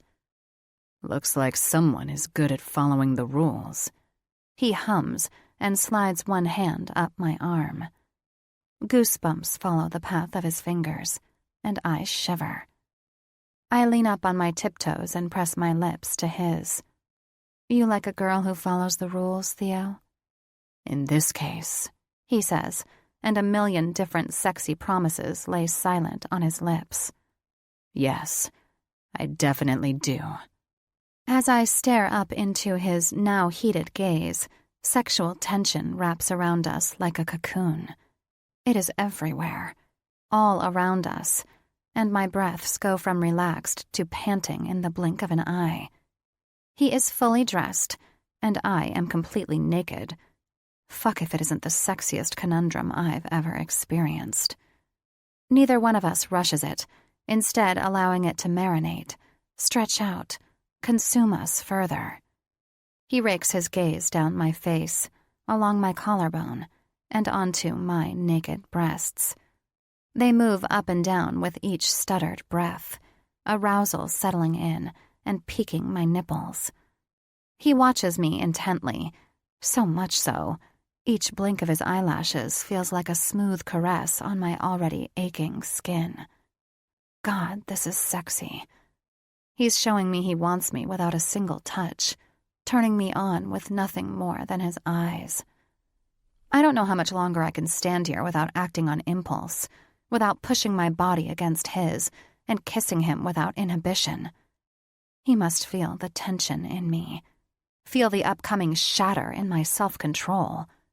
Because between one breath and the next, he's on me, his hands moving into my hair and his mouth locking with mine. His tongue tangles with mine, deep and hard and fast and reckless. In perfect synchronization, he lifts me up and I wrap my legs around his hips. He carries me to the bed. Fuck, I want you, he whispers against my lips, and my moan of agreement echoes throughout the lavish space. I slide down his body, taking his pesky pants, shoes, and briefs with me along the way. He lifts his shirt over his head as I sink down to my knees in front of him and slide his hard, thick cock into my mouth in one smooth motion. I hum. He's heavy and hot on my tongue, and I fucking love it. He groans when I swirl the tip of my tongue around the head, and it is the sexiest sound that's ever graced my ears, vibrating through every cell of my body and increasing my need for him tenfold. I've been 9 months without sex, but I'm absolutely shaken to realize it's been a hell of a lot longer than 9 months since I've felt this insanely desperate need to have a man inside me. His hands go into my hair, and I feed off his energy. I don't stop moving my mouth on him as he tugs and pulls at my hair, touching, licking, sucking. But it doesn't take long before his need becomes too much, and he reaches down to lift me up, laying me down in the center of the mattress. I need to be inside you, he whispers hoarsely, the tips of his fingers scratching fucking beautifully up my thighs as he spreads them open. I moan, forming words in the middle of deep, heaving, anticipatory breaths. Yes, please. I don't see where he gets the condom, and I don't care. All I care about is the fact that he's sliding it on, and shortly thereafter, sliding inside me. He is big and thick, and I can feel the delicious way he stretches me as he pushes himself in deep. Fuck, he groans. You feel so fucking good. It does feel good. He feels good. We scratch and scrape at each other with an animalistic passion, kissing and sucking on each other like we'll never ever have the chance to feel this again. It's wild and boundaryless, and it's without a doubt the best sex I've ever had in my entire life. The delicious ache between my legs turns into a constant throb, and when it starts to creep its way up my spine, I know that I'm close to climax. God, I'm close, I whimper. So close. Theo groans, wraps his big, strong arms around my body and, without breaking our connection, flips us over so that he is on his back and I am on top of him. The change of position pushes his cock deeper, and I moan. Ride me, Lena, he says through panting breaths. His large hands grip my breasts before moving down to my hips. Make yourself come on my cock. Fucking hell. My climax rushes through my body, starting at the tips of my toes and washing over every damn cell of my body until it reaches my head and makes my eyes roll back. I am lost in a sea of pleasure, and fuck anyone who tries to save me. I don't ever want to be found. And Theo isn't far behind. His cock twitches inside me, and his fingers grip my hips as he comes, a growl of sexy, unregulated, intense satisfaction. It is so hot, so fucking sexy. It damn near pushes me over the edge a second time. Holy shit, I whisper through a shaky breath, leaning down to rest my head on his shoulder. I know, he says, wrapping his arms around me and cradling me close to his chest. I fucking know. His yacht is right. Theo is a goddamn master in the business of pleasure. Chapter 14. Theo. Bright light becomes a constant over my face, and I blink my eyes open to find the morning sun shining through the large windows of my suite. I rub at my eyes with one lazy fist, and after a brief glance toward the clock on the nightstand, I see it's only a little after 8 in the morning. For most people, it's still early, but for my usual morning routine, this might as well be sleeping in until noon. It only takes one turn to my side for all thoughts of time to be lost, and my gaze takes in the glorious view that is a very naked, downright beautiful sleeping goddess on the pillow beside mine. Lena's long lashes fan down over her cheeks, and soft breaths move her breasts up and down, but her eyes remain closed, sleep not quite ready to release its hold on her. She is by far the most stunning thing I've ever woken up to, which is quite the realization from a man who has built his empire by opening nightclubs in the most popular, luxurious destinations in the world. But there isn't a single fucking view that even compares to her. We're on the 5th official day of what she calls our sexy Italian rendezvous, and I've been inside her more times than I can count. Still, it doesn't even come close to feeling like enough. She is a brand of something I've never encountered before. Wild and confident and free in herself, she challenges me to take a second look at myself, and at the same time somehow challenges me not to take a second look at all. To live and learn through experience, rather than trying to get it all perfect the first time around. And hell if I'm not fascinated, intrigued, fucking fixated. Whenever I'm with her, I put the work and schedules and important meetings on a back burner and turn them down to simmer. Still cooking, sure, but doing it very, very slowly. I should probably be terrified, but in my most introspective moments, I keep coming back to one thing. There's time for a life outside of work. You might find something completely unexpected. Wise words from a wise friend. Could Lena be the thing I've never known how much I needed? Internally, I groan at such a deep thought. After all, we have a set of rules to follow, the most important of which is saying goodbye at the end of our rendezvous. The last thing I need is to get lost in fantasies of lifetimes and love. Love. I have to swallow hard against my stupidity. For shit's sake, I don't even need to be thinking about the L word. Over the last 48 hours, we've been wrapped up in each other, on my yacht, in my hotel suite, at the resort pool, on the beach, a veritable whirlwind of kissing and talking and fucking and touching and laughing and having fun. No expectations, no commitments, no promises or worries of later. I sigh hard, lost in dangerous thoughts again. When my phone vibrates on the nightstand, incoming call, Carrie Matthews flashing across the screen, it's a surprisingly welcome reprieve from the endless thoughts. Still, with Lena sleeping beside me, I send it to voicemail and shoot him a quick text message. Me. I'm taking the day off. Send Antonio to any of my meetings that are musts and just cancel the others. His response is immediate. Carrie, this is 2 days in a row of you not freaking out about your schedule.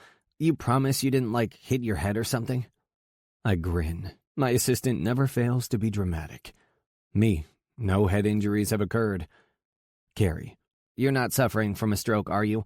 Oh my God, what if you are and I'm just ignoring it and not trying to get you help?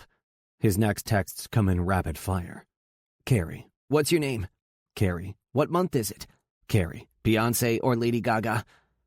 And I thought that time he tried to make me come to his Magic Mike-themed 30th birthday party last year, he was being ridiculous.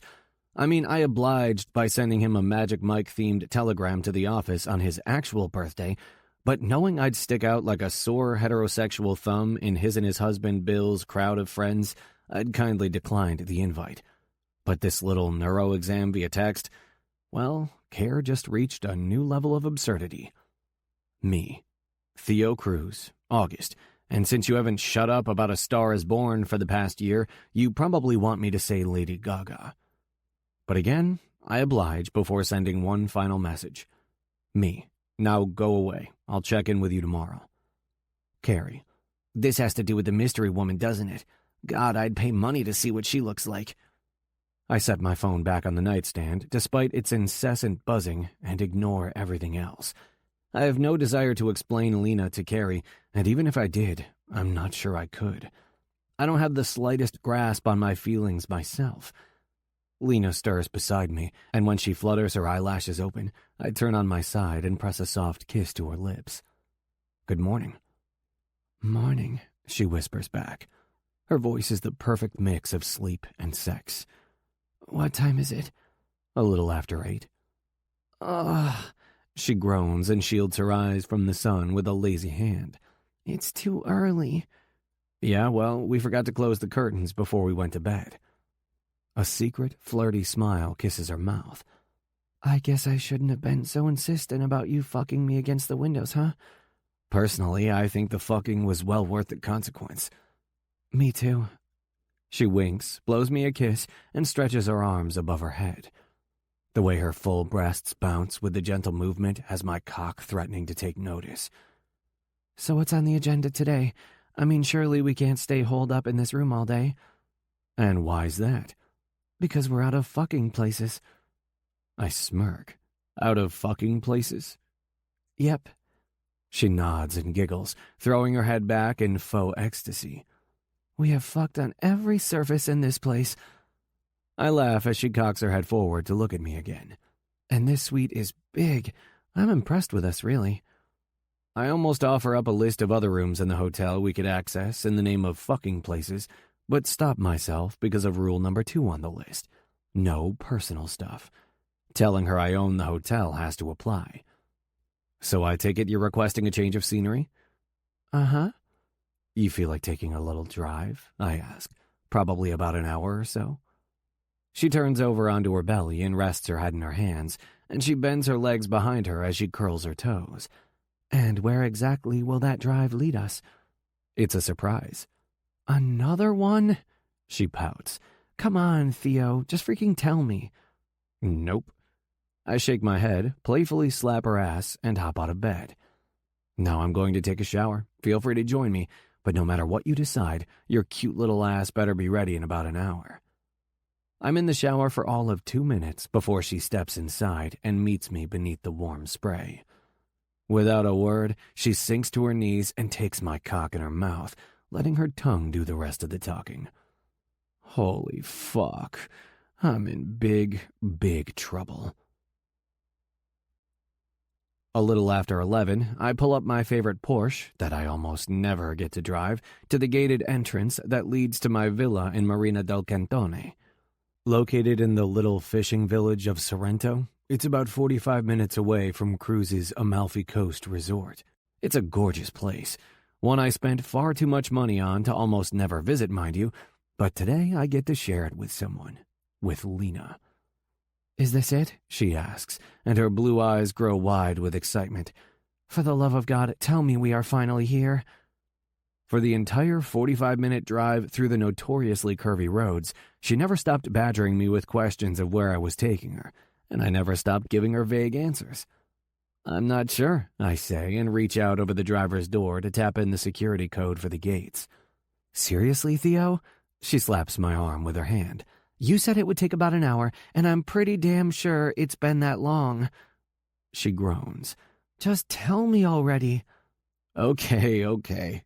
I chuckle as the gates slide open. We're here. I gently hit the gates, moving us through the gates and along the winding path that leads to my villa. When I pull the car to a stop and cut the engine right in front of the rustic Italian marble entrance doors, Lena turns in her seat to face me. Is this yours? I shrug. Maybe, maybe not. I'm pretty sure the answer to that question would be in violation of Rule Number 2, Section 4. Touché. She laughs at that. Well, no matter whose place this is, it's incredible. Just wait until you see the inside.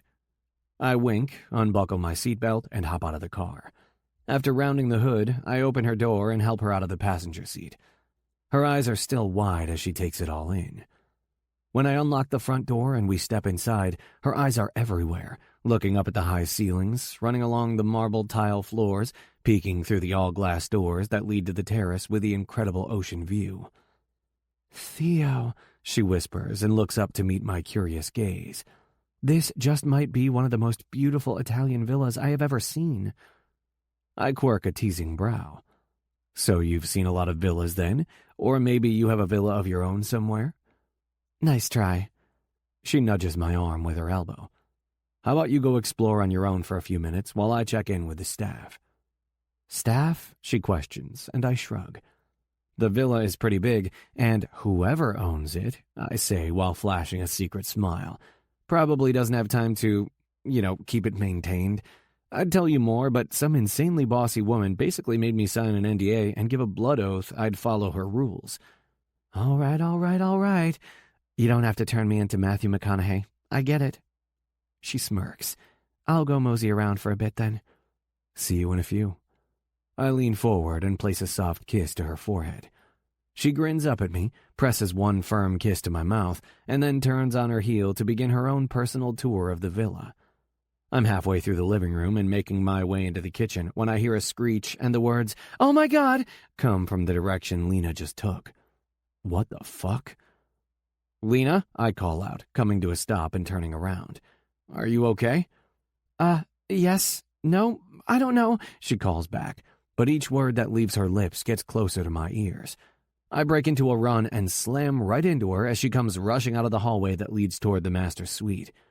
I grab her by the hip with one hand and put the other to the wall of the hallway to steady us. Her eyes are wide, and her mouth is manic as she asks, "Does a pirate happen to own this villa?" What? I'm quite understandably confused. Well, she murmurs through heavy breaths. "There's a pirate in the bathtub." What? "A pirate," she repeats, "in the bathtub." Is she speaking English right now? Or maybe Carrie was right and I did hit my head. Knowing there's no other way, I set her gently to the side and head down the hall to figure out what in the hell she is talking about. Nothing makes sense until I step through the master bedroom and into the adjoining master bathroom, and then it does. Smack dab in the middle of the large jacuzzi tub surrounded by a bunch of fucking bubbles is Brogan. My insane brother, whom I haven't seen since we landed in Italy, is in my bathtub and wearing nothing but a black eye patch over his left eye. The pirate. You have got to be kidding me. "Theo!" he shouts and raises his glass of whatever he's drinking into the air. "I had no idea you were going to be here, bud." "Pretty sure I could say the same thing about you." He grins, takes a drink, and then moves his eyes over to Lena. "Gorgeous day, huh?" he questions, like this isn't an incredibly weird way to meet someone, and glances over his shoulder to peek out of the floor-to-ceiling windows behind the tub. "The sun is shining, and the sea is looking crystal clear." Lena bites her lip to fight her amusement. "It's a good thing you came today," he adds. "Yesterday we had a few thunderstorms roll through." Jesus Christ. "Yesterday?" I question. "How long have you been here?" "I came here right after our plane landed." I sigh and run a hand through my hair. Of course he's staying at my house. "Glad to hear you figured out a place to stay." "I know, right?" he tosses back, completely oblivious to my tone. "Thank fuck Gianna was here to let me in." God, I'm going to have to give my housekeepers mugshots of this fucking guy with "do not allow entry" instructions. "So, I take it you two know each other?" Lena pipes up, and I look down at her, a sigh escaping my lips. "You could say that." "I'm Brogan," my brother chimes in and takes it upon himself to stand up and hold out his hand toward her.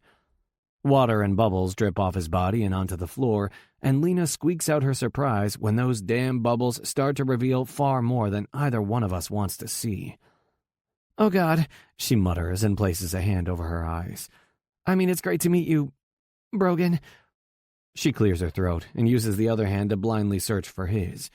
When she finds it, she shakes it for all of 1 second before letting go. "I'm Lena."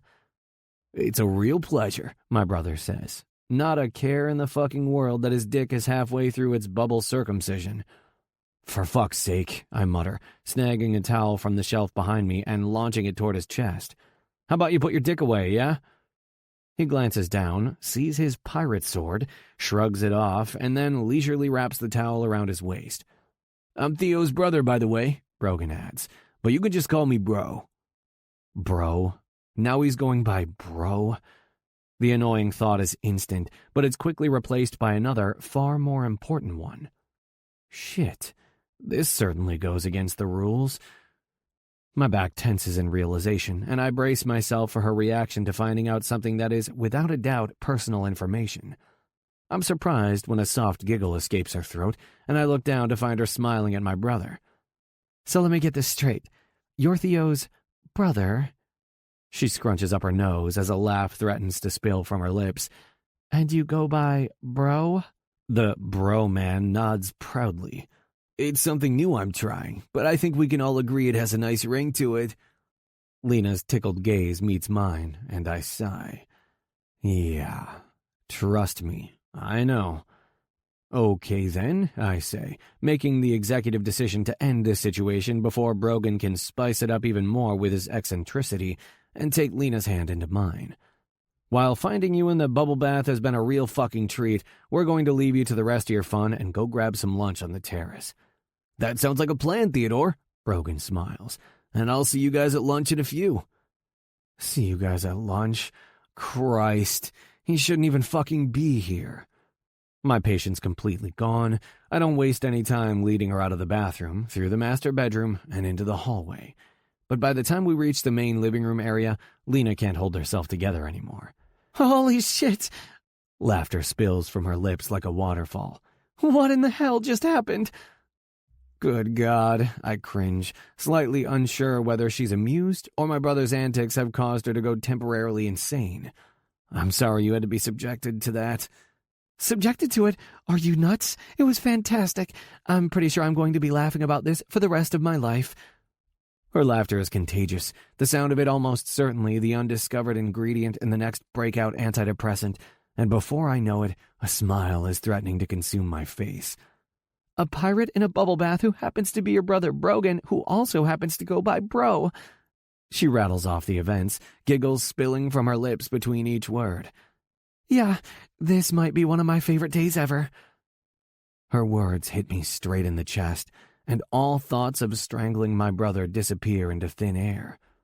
This woman, she's kind of crazy, definitely unpredictable, but fuck does she make me feel good. Chapter 15. Lena. Theo's brother is by far the most eccentric person I have ever met in my life. And trust me, I'm in fashion and design school, for goodness sake. Most creative types are awesome weirdos. But Brogan, or should I say Bro, is a fucking gem of nuttiness. The proof is in the bubble bath meet and greet pudding. All right, Brogan. What's with the eye patch? Theo asks as we sit down to eat lunch on the expansive and downright breathtaking terrace. The display of food sitting on the rustic wooden table is a foodie's dream. The housekeeper, a gray-haired older woman by the name of Gianna, has set up quite the display of fresh veggies and mozzarella and cold pasta and enough paninis to feed half of Italy. Add in the delightful limoncello, sangria, and the view, and, well, it's stunning. The coast and the mountains and the Italian sun all serve as a backdrop, and if I weren't so fascinated by the pirate's answer to Theo's question, I'd probably just be lost in taking in the ambiance that is this villa. Well, Theo's villa. I mean, he hasn't told me that detail, but it's pretty obvious at this point. Fancy hotel stays and fancy suites and yachts and villas. I'm now absolutely certain Theo has the kind of money my father and my brother Cap have. You remember that time when we were kids? Brogan asks, piling as much food as is physically possible onto his plate and plopping his now bathrobe-covered ass down into the chair across from mine. That time? Theo mocks. Oh, yeah, that time. I laugh as Theo rolls his eyes and adds, You are going to have to be a little more specific than that. The time when I cut my corner with a potato chip. Pretty sure you mean cornea. Theo corrects. Yes. Brogan nods and slaps the table with his palm. That. Oh my God. It just keeps getting better and better. Yeah. Theo shakes his head on a half chuckle, half sigh. I remember that. Well, that's pretty much what happened again. Brogan explains as he shoves a forkful of pasta into his mouth. But it was pizza crust this time.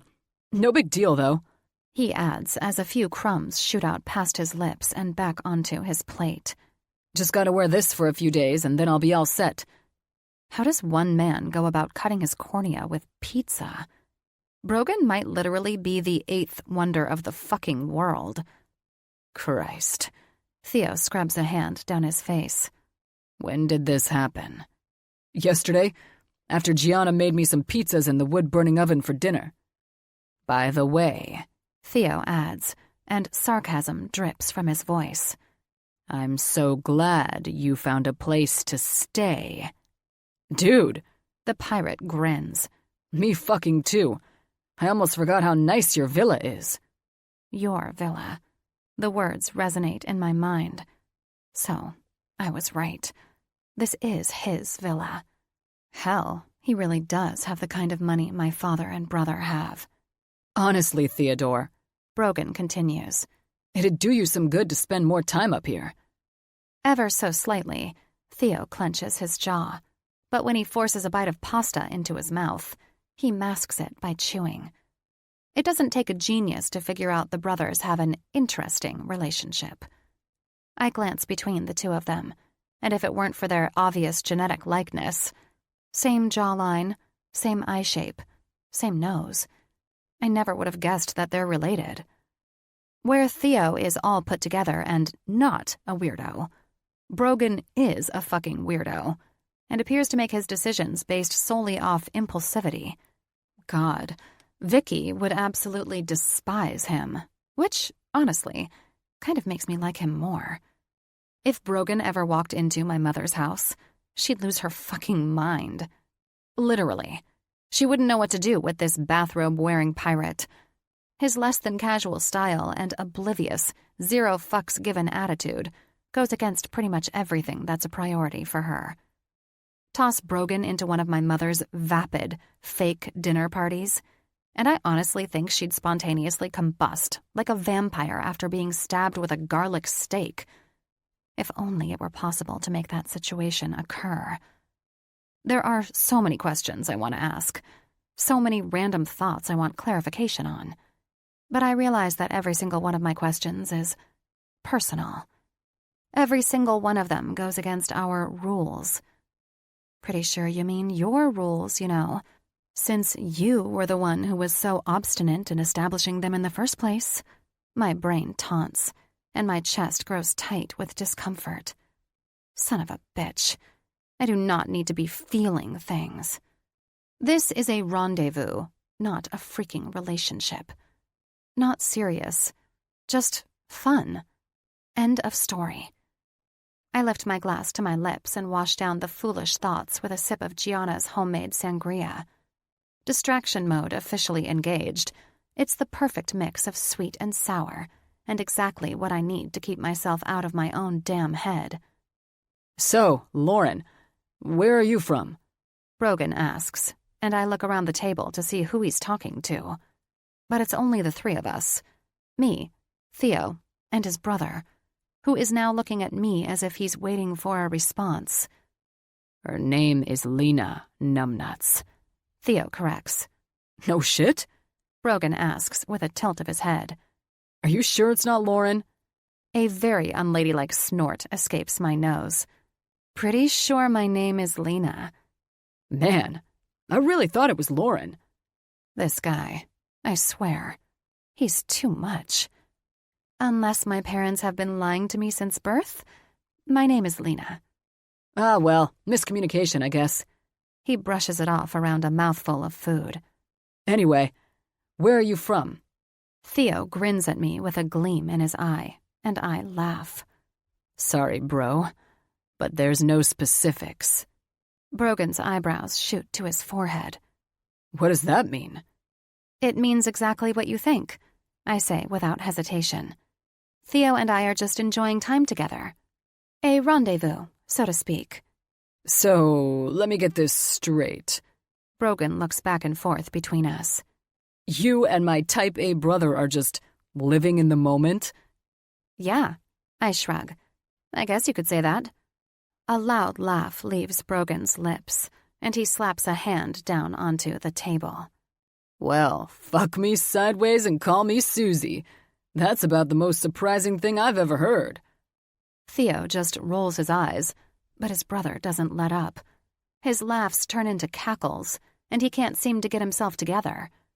Apparently, my assumption about Theo was right.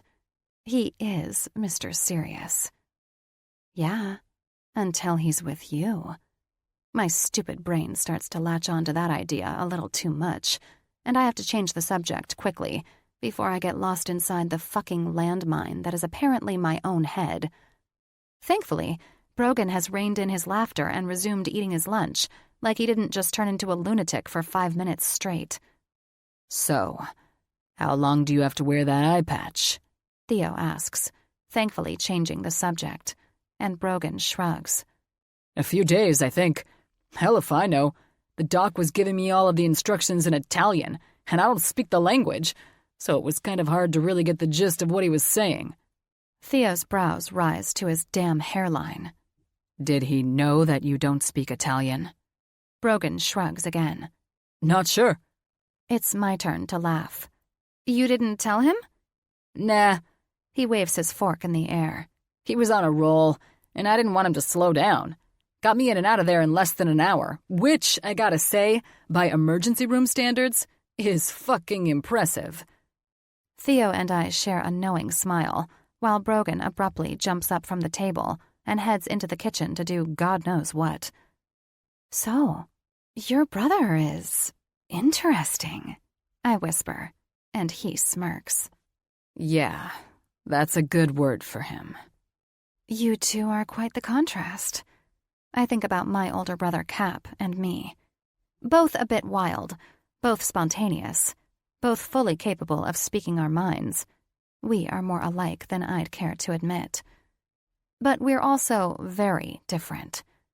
Whereas I've been flaky and indecisive when it comes to my career, Cap has always been unwavering and motivated, and he's incredibly prideful when it comes to not relying on our family's money.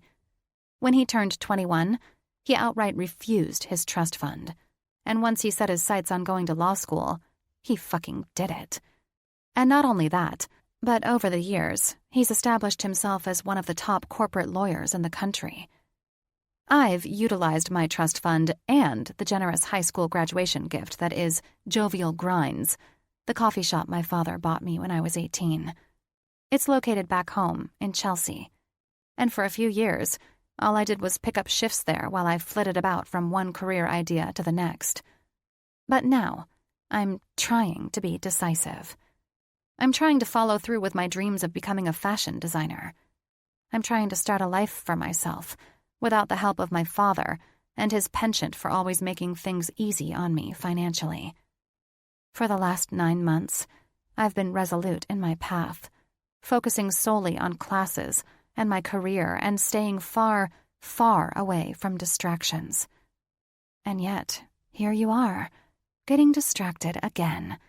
My brain reminds me. Panic makes my blood rush as I work to brush off the frightening thought. Sure, I've made an exception for Theo, but it's temporary. When the week comes to an end, our little rendezvous will be done. There won't be any tied strings or expectations or hurt feelings. We'll leave it all behind the second I head back to Milan to pack up my apartment, before I head back home to New York for my internship, and he heads back to wherever he's supposed to go. And since we've avoided getting to know personal details about each other, it will all be easy peasy. Theo smiles, and my stomach takes flight. Easy peasy, huh? I better make sure my entire body gets the memo. Chapter 16. Theo. My normal focus refreshed by the reminder of what someone without motivation becomes, courtesy of my brother Brogan, I stopped by Club Indigo and checked on how things have been going the past few nights, met with 2 investors who might end up being a big part of our next 2 nightclubs that will be located in Paris and Venice, and sat through a conference call with my father and a few of Cruz Enterprises board members about last quarter's financial status, all before noon. Lena spent the morning with her friends, shopping in Positano, and now we're having a picnic lunch on the beach. I don't know about her, but for me it is the absolute highlight of my day. Not being able to call or text or email someone in this day and age is fucking impractical, but with or without the ability to use modern technology, I found her today, and she didn't hesitate to go along with my picnic lunch plans. Pippa, Frederick, and Sophie, Lena's friends that she didn't want to introduce me to a few days ago, but all of whom had no qualms introducing themselves this afternoon, insisted after a short and sweet chat that she spend the day with me. When in Italy, Frederick kept saying.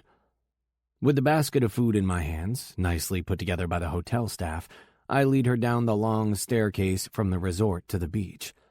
We pass by sunbathers stretched out on blue and white striped loungers and beachgoers enjoying the warmth of the water until I find a perfect spot just around the edge of a jagged cliff and hidden away from curious eyes. "This spot look good to you?" I ask, and she grins a mischievous smile. "It's all very private." I smirk at her dirty little innuendo. "You don't like private?" "Oh, I love private. I'm just curious about what your plans are with all this privacy. Well, I step forward and wrap my free arm around her waist until her body is pressed close against mine. I definitely have some plans, I whisper, brushing my lips over hers. And I'm pretty sure you're going to love these plans. I am? Yeah. I press a soft and slow and seductive kiss to her lips, and then I release her from my grip and hold up the picnic basket. You ready to get your feast on? An absurd laugh escapes her lungs, and she rolls her eyes. You're such a fucking tease. I grin at that, set the basket down, and lay out a large blanket over the sand. No teasing here. I crisscross a finger over my chest. I hear the hotel staff can pack one hell of a lunch. Lena sits her bikini-clad ass down beside me and doesn't hesitate to start rummaging through the basket. This lunch better be the best fucking lunch I've ever had in my whole life. Okay, bossy, I chuckle, and she sticks her tongue out at me. But her focus quickly moves back to the food. Fresh Italian bread, cheeses, cold meats, fruit. One by one, she spreads them out in front of us and doesn't waste any time putting together a little sandwich for herself and taking a bite. Does it suffice, or should I call Maria at the concierge desk and tell her that we're incredibly disappointed with her awful picnic lunch? It's delicious, she grins around a mouthful of food. And you're a smartass. I smirk and follow her lead, making a little sandwich for myself and diving right in. We're halfway through our lunch when Lena holds up a small, familiar piece of fruit and quirks a brow. What is this? It's a fig. You've never had a fresh fig?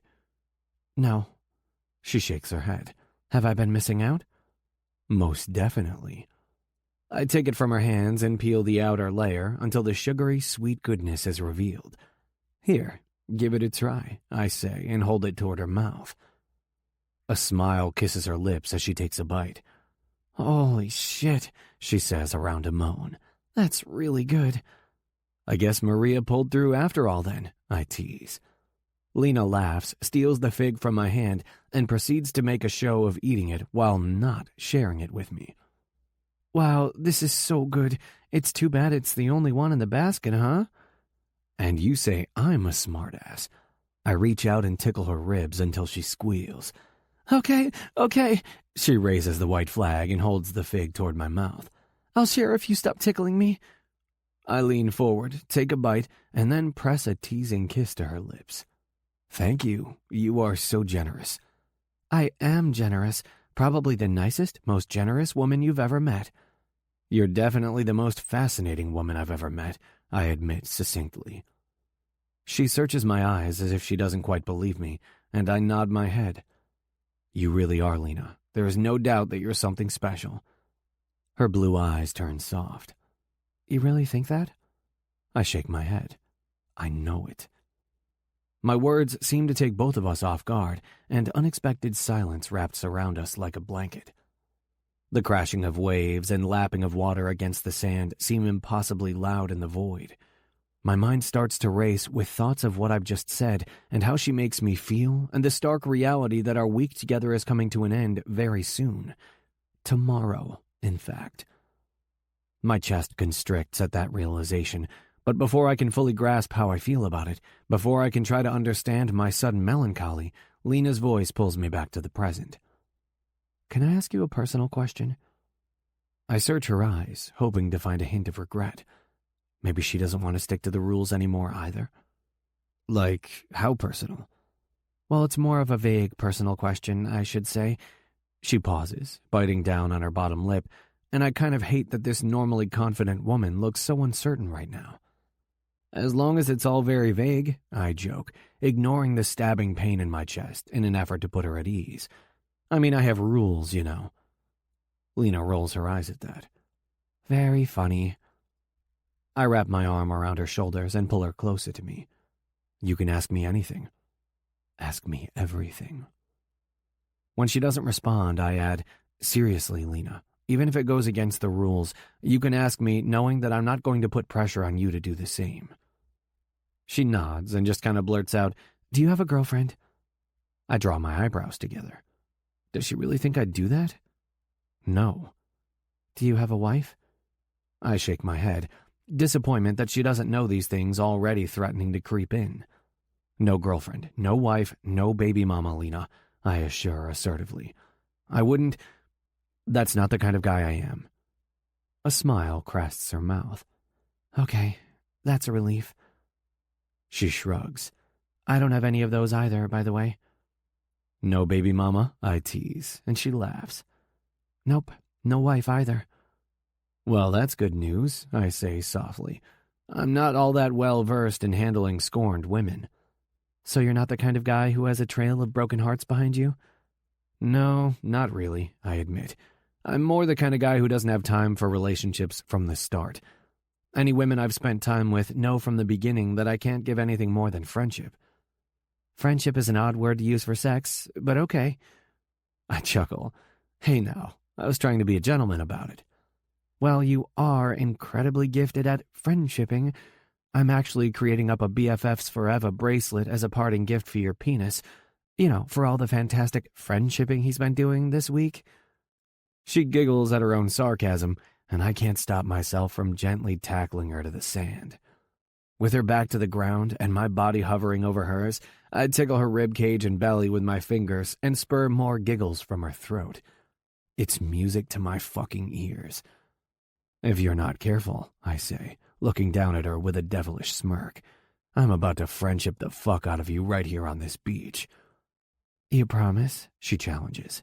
Oh, you'd like that, wouldn't you, dirty girl? I lean down to press a tender kiss to her lips. You'd love to have my cock inside you, knowing that just around that little cliff right there is a whole beach full of people. Her breaths turn into pants, and my gaze flicks down to the way her breasts move up and down with each inhale and exhale of her lungs. She spreads her legs, wrapping them around my waist, and the movement forces my now hard cock to press right against the apex of her thighs. Fuck. Do it, Theo, she whispers. I dare you. Slide inside me, right here, right now. Excitement and adrenaline race through my veins, and I can't find a single reason not to give her what she wants. And trust me, there are plenty of reasons. Loads of fucking reasons. But goddamn, I want her, and want has apparently sent them all scattering in the wind. With her fingers in my hair, she pulls my face to hers and slides her tongue past my lips. I groan when the kiss turns deep, and she responds by moving her hips so her bikini-bottom-covered pussy presses against my cock. Do it, Theo, she whispers again, and a moan slips from her throat. I need to feel you inside me. Before I can stop her, she moves one devious hand inside my swim trunks and slides it up and down my length. Fuck, I groan. You're trouble. She licks her lips, and I'm a goner. In two swift movements, her bikini bottoms are pushed to the side, and I'm buried inside her. God damn. She's wet and warm and perfect, and it is the most glorious fucking thing I've ever felt in my life. God, you feel good, I say, and she whimpers. Too good, Lena. Too fucking good. And then, realization hits me hard. I'm bare, inside her, without a condom. Shit, I mutter and start to pull out, but she clamps her legs around my waist and starts maniacally shaking her head. No, no, no. Fuck, I groan and press my forehead to hers. Lena, honey, I don't have a condom on. I'm on birth control, she whispers. Just don't stop, she begs, and her eyes lock with mine. Please don't stop. Even though every rational cell inside my body is telling me this is a bad fucking idea, I can't find the strength to stop. I can't find the willpower to pull out. I can't do anything but stay right here, buried inside her. Our gazes locked. I press my cock in deeper, and she keens. You drive me crazy, I whispered toward her before burying my face between her breasts. I nudge one triangle out of the way and suck one hard nipple into my mouth. Her little hips shake as I move to the other breast, flicking the nipple with my tongue and sucking it past my lips. God, that feels so good. Her nails dig into the bare skin of my back. So fucking good. Fuck, does it feel good. My cock bare and Lena's perfect pussy wrapped around me is the best damn thing I've ever felt in my life. I can't stop myself from pushing my cock into her. Harder, deeper, faster. Yes, God, yes. Her pussy clamps down around me, and I know she's close. And fuck, I'm close too. My climax is building at the base of my cock, and I couldn't stop even if the fucking cops came and tried to arrest us for public indecency. So I don't. I move my cock inside her until she comes, and her pussy grips me so tight that I can't hold back. I come hard, deep inside her, and I know in an instant I won't ever be the same. Chapter 17. Lena. When I blink my eyes open and reach beside me to find an empty spot, I sit up in bed and search for the man who should still be lying beside me. But Theo is nowhere to be found. I grab my cell phone from the nightstand of his suite and see it's crazy early, a little after 5 a.m. to be exact. The room is still dark, the sun not quite ready to stretch its rays above the horizon, and the only hint of Theo's location is the soft pitter-patter of the shower water filtering in from the master bathroom. A yawn escapes my throat as I slide out of bed and head over to the kitchen area of his expansive suite to make a cup of coffee. It's strange how quickly you can develop habits, how quickly you can get used to something. I've only known this suite, Theo's suite, for a little under a week, and yet it's started to feel a bit like home. I know that the fancy coffee machine only takes 3 minutes to make my much-needed dose of caffeine. I know that inside the fridge are leftovers from dinner last night, and Theo's favorite coffee creamer. I know that when I walk out onto the balcony to drink my coffee and listen to the ocean's waves, I'll probably find Theo's half-drunk cup and reading glasses sitting beside a crumpled-up newspaper. I know that if I walk into the master bathroom, I'll be able to smell the fresh and clean scent of his body wash, and I'll find his razor and shaving cream sitting out on the counter. And I know that when he walks out of the shower with this towel wrapped around his waist, he'll flash that smile I like so much, kiss me on the forehead, and say, "Morning, honey." In the span of 7 days, somehow, Theo and I have created habits. Once my coffee is ready, I add a little sugar and milk to my cup and stir it with a spoon. And just before I can take my cup to the balcony, Theo strides out of the bathroom and into the kitchen, his towel firmly wrapped around his waist. "Morning, honey," he says with a handsome smile and steps forward to kiss my forehead. But today, that sweet kiss makes my chest hurt. "Morning," I say, pushing the word past my lips and forcing a smile to my mouth. With a hand on my hip, he searches my eyes for a long moment. "You okay?" "Yeah. Just not looking forward to the long day of traveling." And just like that, I acknowledge the pink elephant in the room, and silence spreads like a virus between us. This is my last day here. This is the day we say goodbye. This is the day our rendezvous ends. It's so damn heavy on my heart, I have to avert my eyes from his. He pulls me into his arms instead. "I know we're supposed to be keeping things light and airy right now," he whispers into my ear. "But I'd be lying if I said I wasn't going to miss you." I wrap my arms around his waist and bury my face into his chest. "I'm going to miss you too." He kisses my hair, and the tears threatening to fill my eyes have me clearing my throat and breaking our embrace. "Well," I pause and glance down toward my feet. "I need to go to my room and pack, and then I'm supposed to have breakfast with my friends before we catch our flight." "Will you still be here around 10? I ask, my voice shaky with uncertainty and an emotion I don't quite understand. "Or do you need to head out for meetings, or—" He slides his finger under my chin and lifts my eyes to his. I'm not quite ready for our official goodbye either, Lena. I swallow hard, but I can't speak.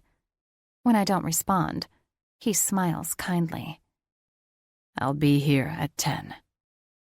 Okay, I say, and stand up on my tiptoes to press a kiss to his lips.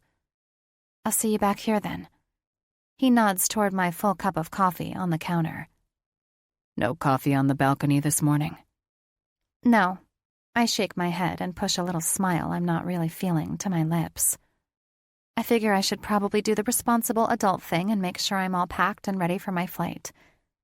More like, I figure I may as well break the habits now. Theo nods, and our impending goodbye might as well be hanging over us like a fucking rain cloud. It wasn't supposed to be this hard. It wasn't supposed to be anything. Annoyed with my stupid brain and my stupid emotions, I leave Theo in the kitchen and make quick work of heading back into the bedroom and gathering my things. Once I'm dressed, and everything I've managed to leave in his suite over the last few days is stuffed into my purse, I head back out into the main living space and find him stirring his favorite creamer into his fresh cup of coffee. See you back here at 10, I say, and he looks up to meet my eyes. See you at 10. But just before I'm out the door, his voice grabs my attention. Lena, wait. He calls for me, and I turn on my heels to find him jogging toward me with something in his hand. Your notebook. My what? Your notebook. He places it in my hand with a soft smile, and I search his eyes for a long moment. How did he get this? I saw it lying on the nightstand this morning, and, well, I sort of, borrowed it for a few minutes before I hopped in the shower.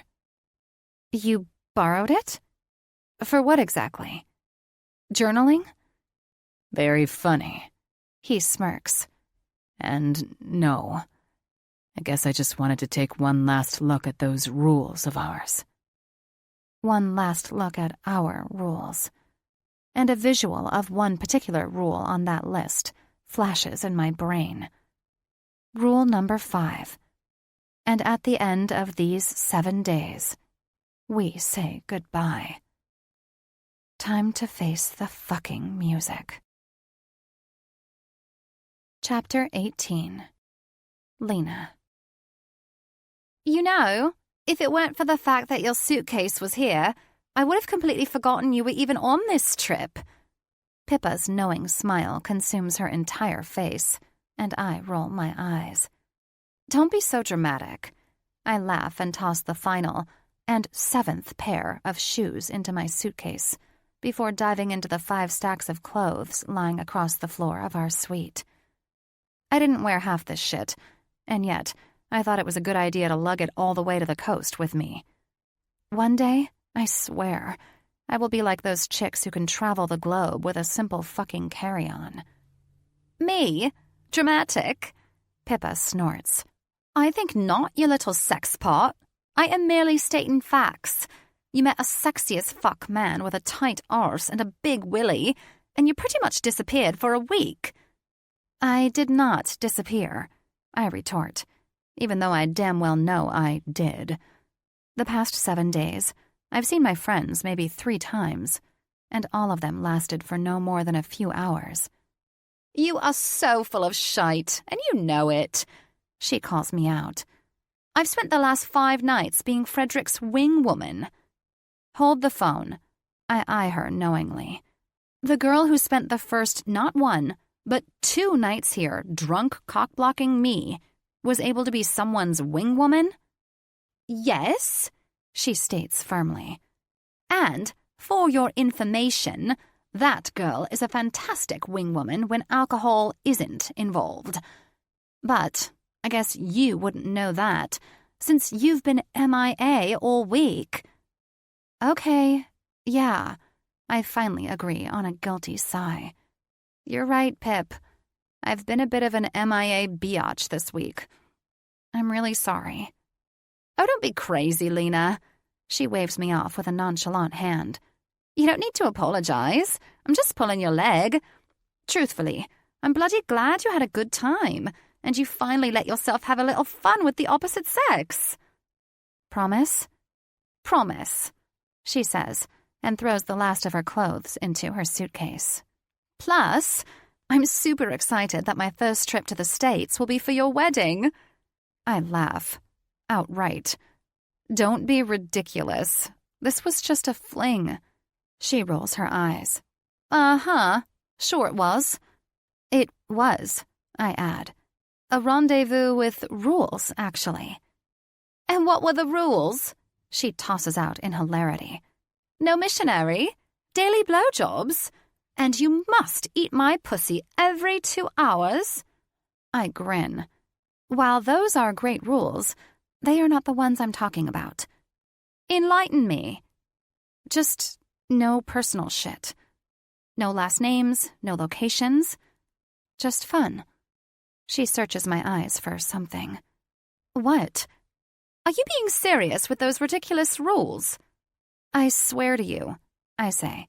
So, as you can see, this was literally just a fling. Nothing else. Nothing more. Tell me this. Who made these rules?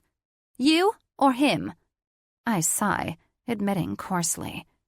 They were my idea, okay? Why does it matter? For the love of the Queen, I knew it. She laughs. What? Lena, darling, there is only one reason you'd even think about making up rules for a fling. I quirk a brow. Because you like that guy. You like him a lot. These stupid, shitty rules are just a way to keep him from getting too close. I scrunch up my nose. That's ridiculous. But is it? I try to refute her question, but the thoughts rolling around inside my head are nothing but a clusterfuck mess of insanity. I shake my head. It's just better this way. It's better that we say goodbye. Why? She challenges, and I balk. It's not the right time, you know? I reason. Like that movie Serendipity.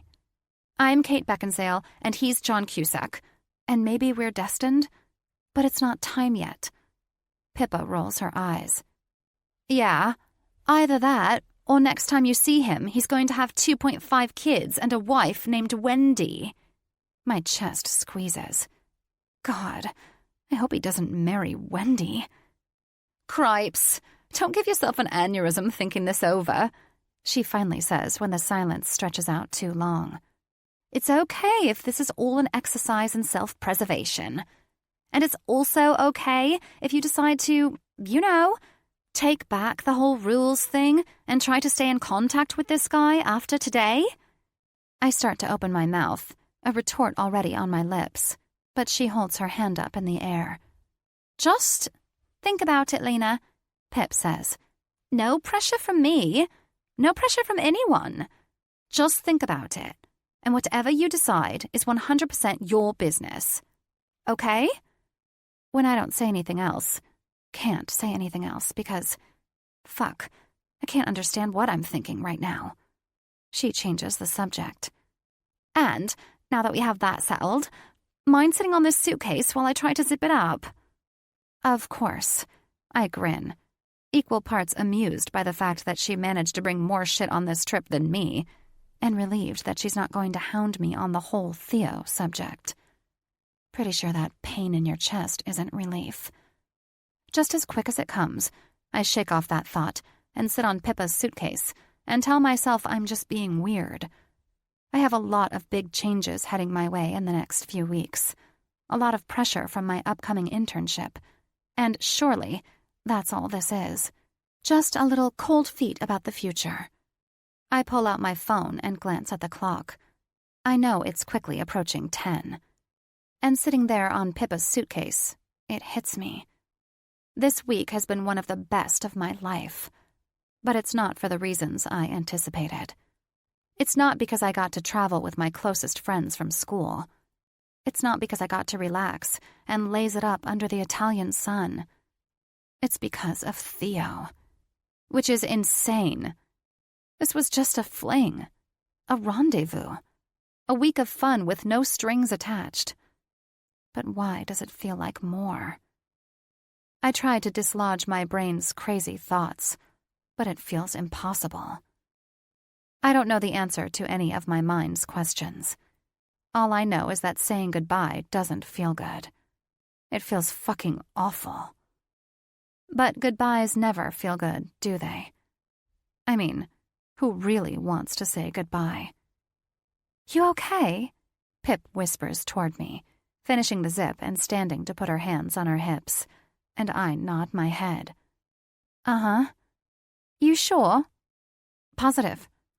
Thankfully, before she can push the subject of my quiet mood further, my phone chimes inside my purse, and I pull it out to find a text message. Unfortunately, it's from my mother. Vicky. "Jared told me you're coming home from Milan 3 months early. I guess it's safe to say you finally realized the whole fashion and design thing was absurd. It's just a shame you had to waste so much of our money on it before you realized. Oh well. Safe travels back to New York, dear." A sigh leaves my lungs. This is such a Vicky thing to do that I shouldn't even be surprised. But it's hard for a child not to be surprised when their mother is an evil shrew.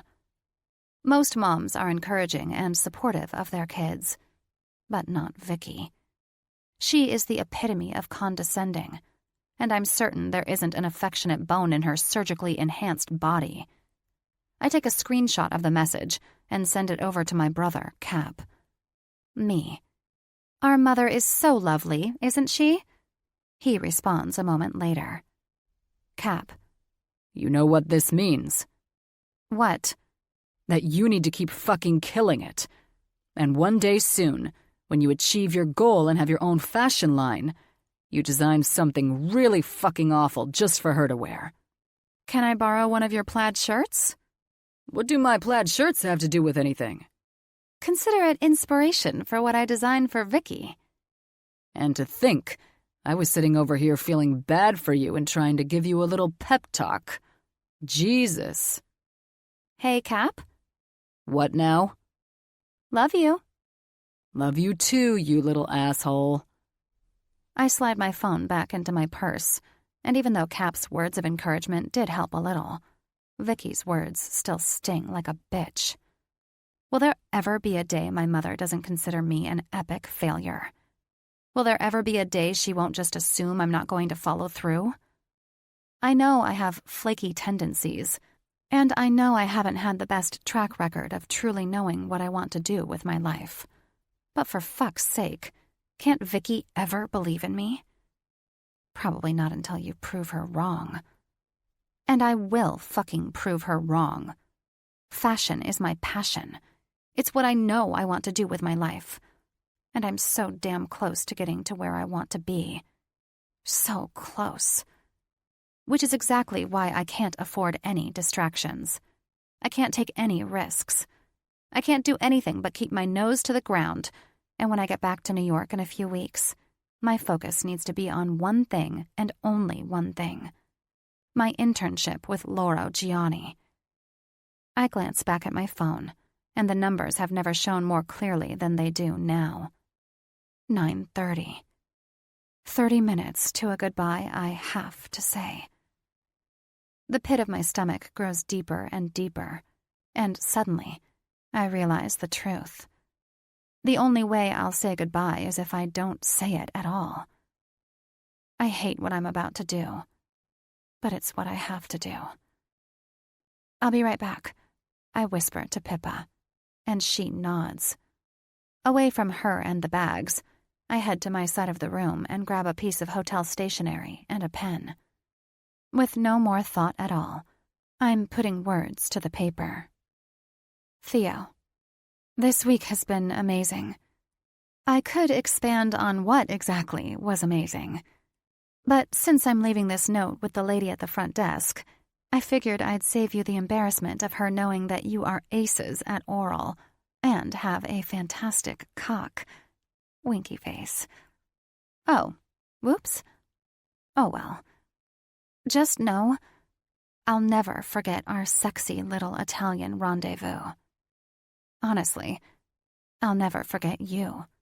You are one of the most intriguing, fascinating men I've ever met. And I don't even know your last name. But I do know your smile is the best smile. And when you let loose, when you live in the moment, you're fun. I had the time of my life with you. And because I really hate goodbyes, I figured this was best. Take care, Theo. And thank you for everything. Heart, Lena. Once I finish, I fold it up, and on the top I write Theo and his suite number. I take the elevator to the lobby and walk straight up to the front desk. Do you mind making sure the man in suite 10 gets this? The lady working there nods and takes it from my hand. I might be a coward, but if there's one thing I believe now more than ever, it's that there's no such thing as a good bye. Chapter 19. Theo. So I take it you're on the plane? Carrie's voice fills my ear. The crew are busy doing their final checks as we prep for takeoff. And I'm just staring out the window, still trying to understand what in the fuck happened yesterday. Yep.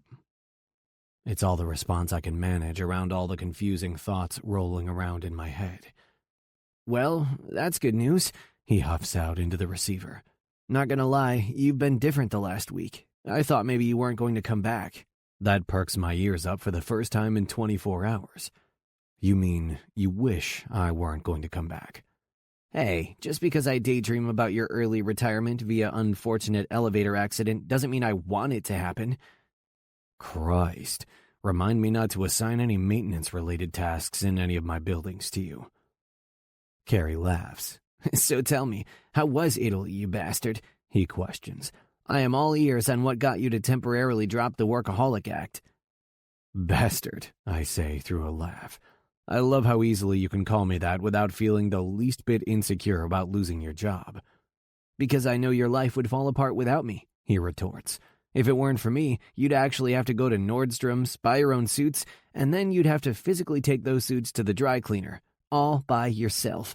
Imagine the horror. Truer words have never been spoken. Besides his office responsibilities, Carrie handles all of the day-to-day shit I don't have time for. I guess it's a good thing I gave you that big bonus last Christmas. And it'll be nice to get that Christmas bonus again. Bill and I are already planning a trip to Fiji. That's cute, I say. Now, how about you give me the rundown of my schedule for when I land in New York? I see how it is, he sing-songs into my ear. You're not going to give me all the juicy details on what you've been doing with your time this past week, huh? When I don't respond, he gets to the point. Fine, boss man, he grumbles. Your stupid schedule is all planned out, and for your information, I managed to get some key meetings lined up for you. So if I were you, I'd sneak in some sleep during your long flight back home. But I guess you probably don't really need it because with the snail-like pace you answered all of my messages and the fact that I had to reschedule like 5 meetings for you, I know you took some time to enjoy yourself in Italy, even if you're going to stay all hush-hush about it. Somehow his ramble encourages my mind to put her front and center again. Lena. 2 days ago she said goodbye. Not face-to-face, not even on the phone. Nope. She said goodbye through a letter she left for me at the front desk. A fucking letter. I'm not a fucking fan. She sure was insistent on sticking to those damn rules all the way to the very end, wasn't she? I pull the folded-up note out of my pocket and stare at her words. And because I really hate goodbyes, I figured this was best. Take care, Theo, and thank you for everything. This was best. For me or for her. When I first read those words, it felt like a kick to the gut, and to be honest, it hasn't stopped kicking. She was supposed to come back to my room and say goodbye, but when she didn't show, I knew something was up. I checked her suite. She wasn't there. I checked the pool, the terrace, the fucking beach. No signs of Lena. It wasn't until I stopped by the front desk that I learned she'd left around 9:30 that morning, 30 minutes before she was supposed to come to my room one last time. That's when I was handed this letter. After I read it, I decided to give those stupid rules a big fuck you and had the nice lady at the desk check to see who booked Lena's room. She didn't want to do it, but it's kind of hard to say no when you work for a cruise resort and an actual cruise, who may or may not have been a wee bit insistent, is staring back at you. Unfortunately for me, the room was booked under her friend Pippa's name. After that, I may or may not have obtained Pippa Parker's information, phone number and email address, and right now I may or may not still be contemplating whether or not to use it. But hell, can I really try to use her friend Pippa to find her? The mere thought makes me feel slimy, like I'm purposely going against her wishes and inserting myself somewhere she doesn't want me to be. It probably feels that way because that's exactly what you'd be doing. Hello? Carrie promptly pulls me out of my own head. You still there? His sigh is long and drawn out. Did you hear anything I just said? Did you say anything important? Jesus, he mutters. I'm emailing you your schedule right now, and for the love of everything, read through it. Is it a long email? Just read the damn email, he grumbles. You know how much I hate long-winded emails, Care. Honestly, it's a miracle I tolerate you on a daily basis, I warn, but he ignores me entirely. Do you need anything else from me, or can I end this call before I attempt to telepathically strangle you? No. I pause, and a thought pops into my mind. It's a crazy thought, an irrational thought, but before I can stop myself, I'm letting it out into the universe. Wait, actually, yeah, I have a question. Have you ever had to track someone down? Are you asking me if I've stalked someone before? Not stalking, just finding someone, I correct. Didn't you tell me about a time your friend had to go on a witch hunt to track someone down? My friend? Blair, I think that's his name. I don't have a friend named Blair. He's friends with a Chuck, I think. Honestly, it's hard to keep track of everything Carrie tells me. The man has a penchant for saying everything that's on his damn mind. A few weeks ago, I was privy to way too much information about his dilemma on what to get his husband for an anniversary present. The Gucci loafers or the Burberry tie? Which one do you think will make Bill get down on his knees in gratitude? Things felt really close to an early death that day, and it's a fucking toss-up if it was his or mine. I don't know anyone named Blair or He pauses for the briefest of seconds. Oh, hold the fucking phone. For the love of God, those aren't my friends. Those are characters from Gossip Girl, he states through a bout of hilarity. And I'm pretty damn sure you're referring to Season 2 when Blair thought Dan was sabotaging her, but in fact it was Rachel, and holy shit, Rachel and Chuck, never mind. I stop him before he can get started. Forget I said anything. That's hilarious, boss man, he retorts. Like I could forget that you just asked me about tracking someone down, as if. Care, I warn, but my assistant is having none of it. So is this search for business, or is there someone specific in mind? A lady friend, perhaps? Someone you took on a big-ass boat and still won't tell me about?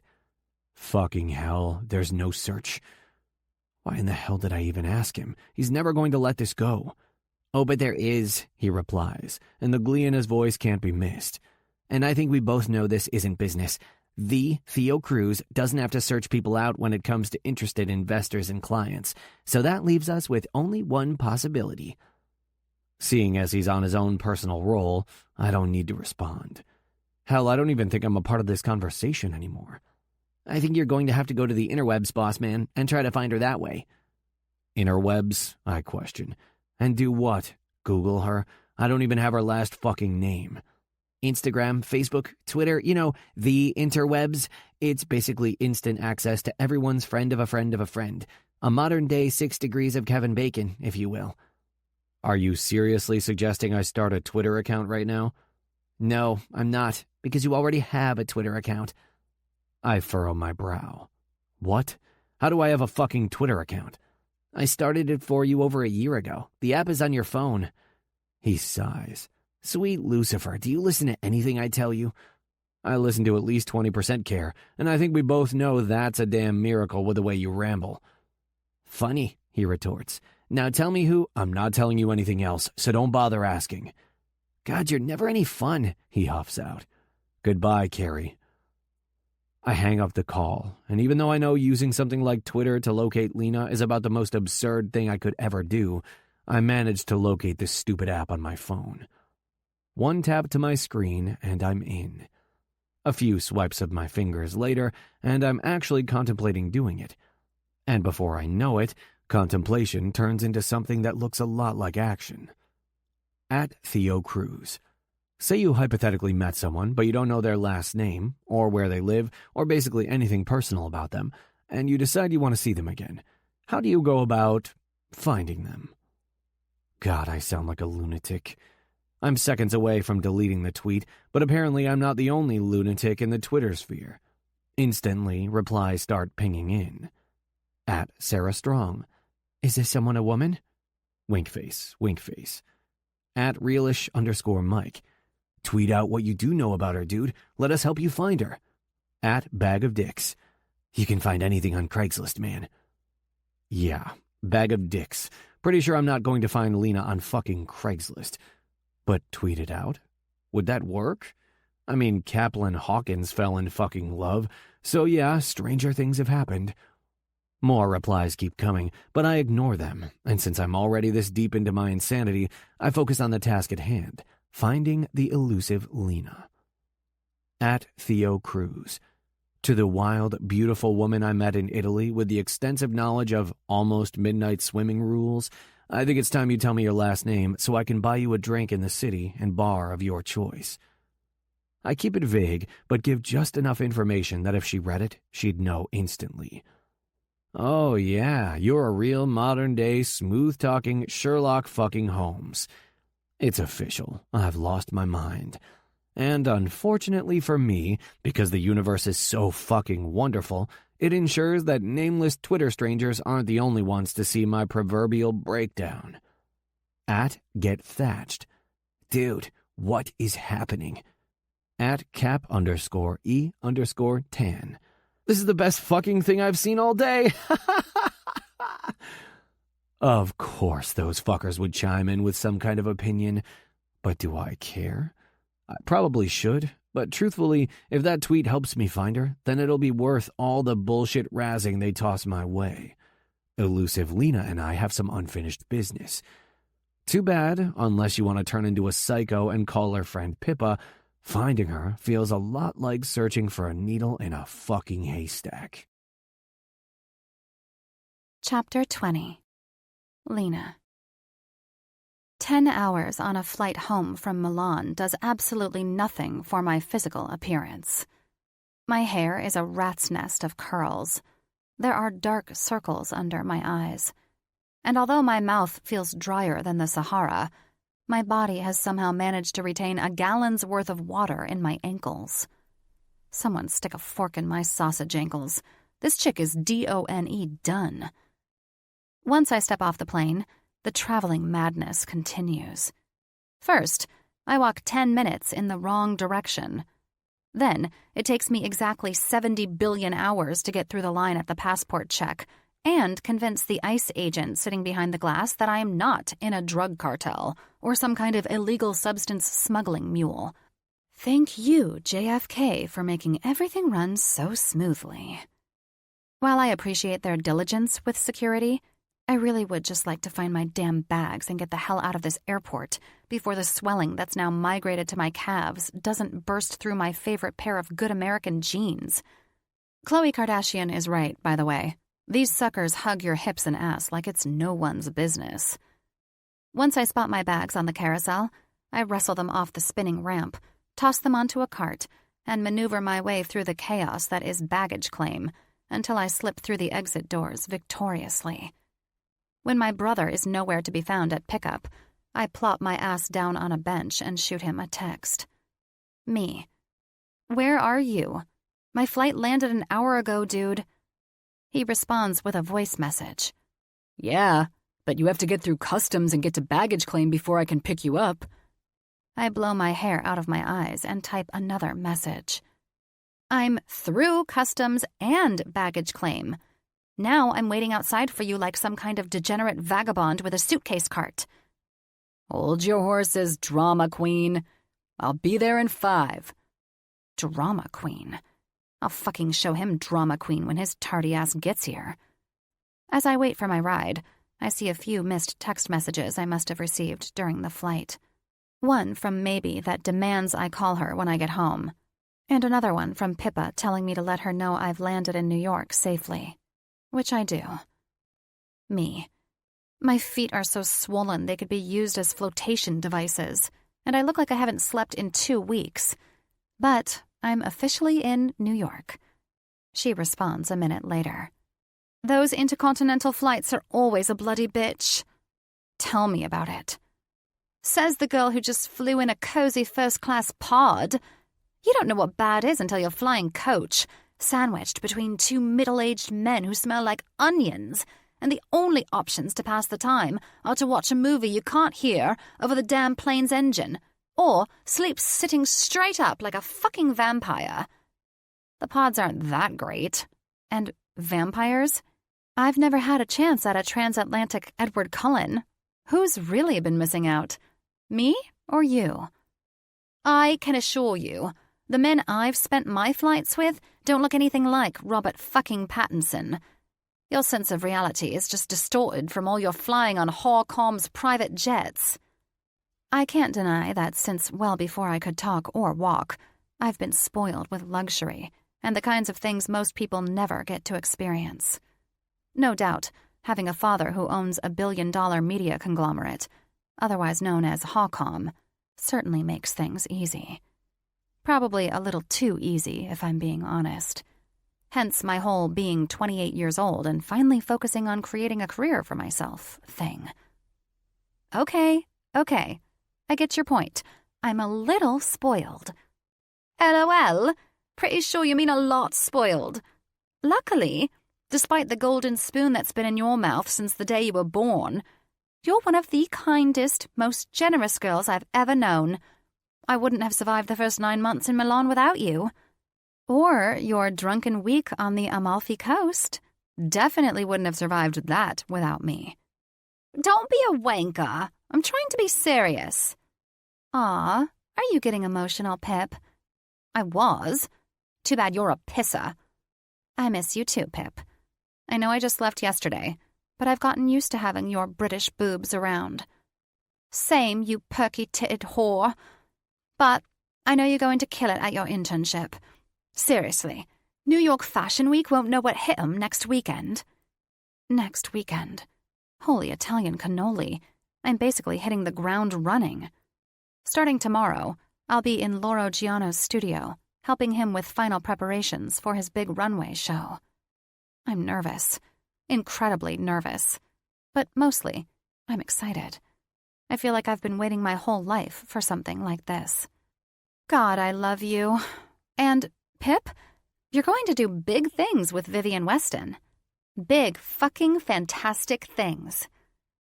When I spot my brother's Range Rover pulling up to the curb, I send her one final message, letting her know I'll give her a call once I've settled in, and shove my phone into my pocket. Jesus, how many suitcases do you have? They're the first words that come out of Cap's mouth when he hops out of the driver's seat and stops in front of my cart. Well, hello to you too. I put a defiant hand to my hip. And you do realize I was in Milan for 9 months, right? He huffs out an annoyed sigh, but proceeds to grab each one of my suitcases off the cart and toss them into his cargo area. Wait, where's Ruby? I ask, glancing around us. I thought she was coming too. She was running behind in the recording studio. But I guess I'm supposed to tell you that she wanted to be here.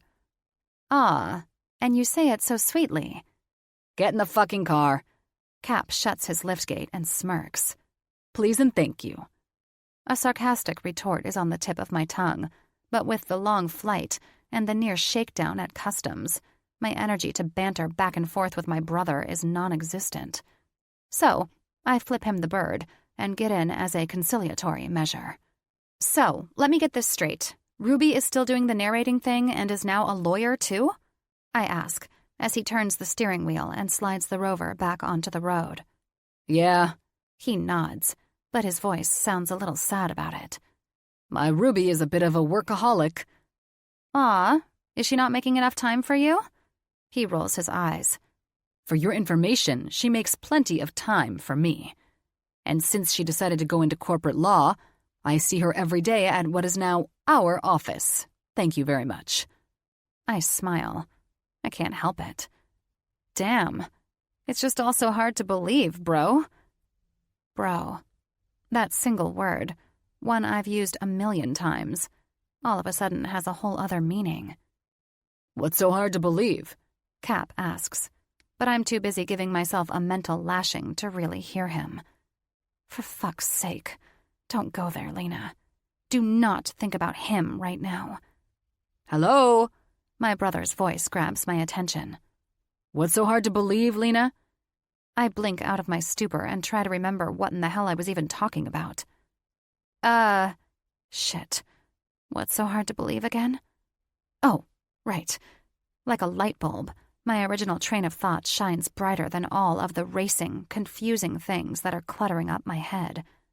My brother finding someone who actually likes being around him. That you found a woman who can tolerate you, I finally explain. And, more than that, one who can stand working with your crazy ass every day. I know, right? He tosses back, more amused than anything else. Now, if only I can get her to move up the wedding date, we'll be all set. You guys finally set a date? Yeah. He sighs and takes a right turn onto an exit ramp that leads us away from the airport. May 2nd. A knowing smile consumes my face. You wanted it sooner, didn't you? Damn right I did, he states without hesitation. Hell, I wanted to marry her the day after I proposed, but she was adamant on finishing law school first. And she probably didn't want to set a date too close to Milo and Maybe's wedding either. Fuck Milo's wedding. I want my wedding. I laugh at that. Add that to the list of words I truly thought I'd never hear come out of my brother's mouth. Cap just grins as we accelerate onto the highway. So, I hear you're working with Lauro Gianni for the next 3 months? Yeah, I quirk a brow. And how did you hear that? Because I've known Lauro ever since I helped him finalize a few merchandising contracts when he first started out. Ran into him a couple weeks ago, and he gave me the DL on your internship. Good Lord. Sometimes the world is too fucking small. Seriously? I groan. I swear, if you secretly helped me get this internship with him, I'm going to be so pissed.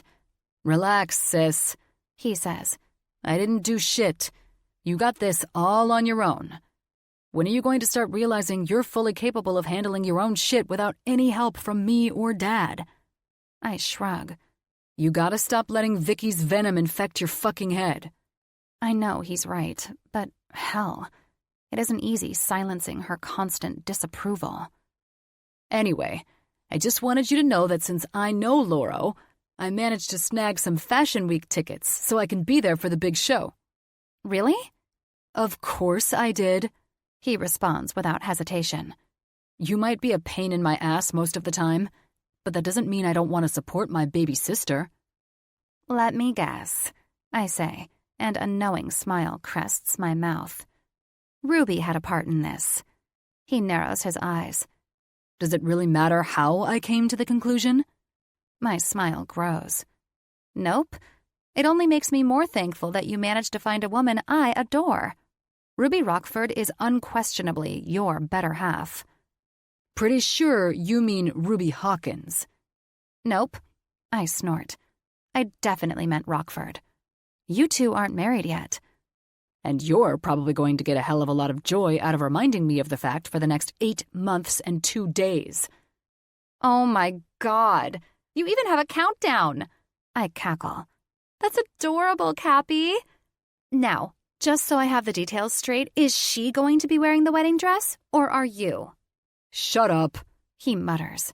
You and I both know I'd look fucking sexy in lace. Ew, gross. I cringe. Never call yourself sexy in front of me again. Coming from the girl who texted me several weeks ago about banging some Italian stallion. He pauses and flashes annoyance out of the corner of his eye. I was teasing him about the whole Italian stallion thing. But still, a lie or not, I can never resist razzing my big brother. But unfortunately for me, he can't resist doing the same.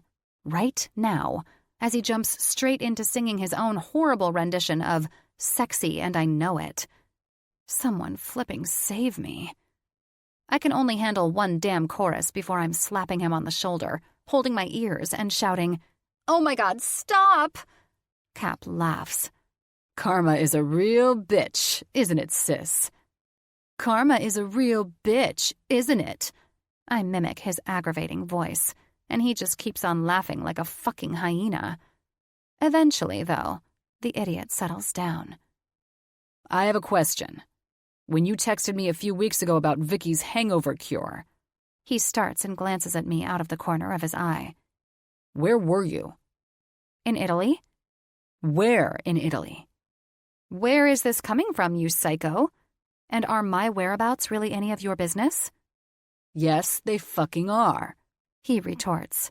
You were supposed to be in Milan, and you promised me you'd keep me updated if you traveled anywhere else. First of all, I point my finger toward him, I didn't promise you anything.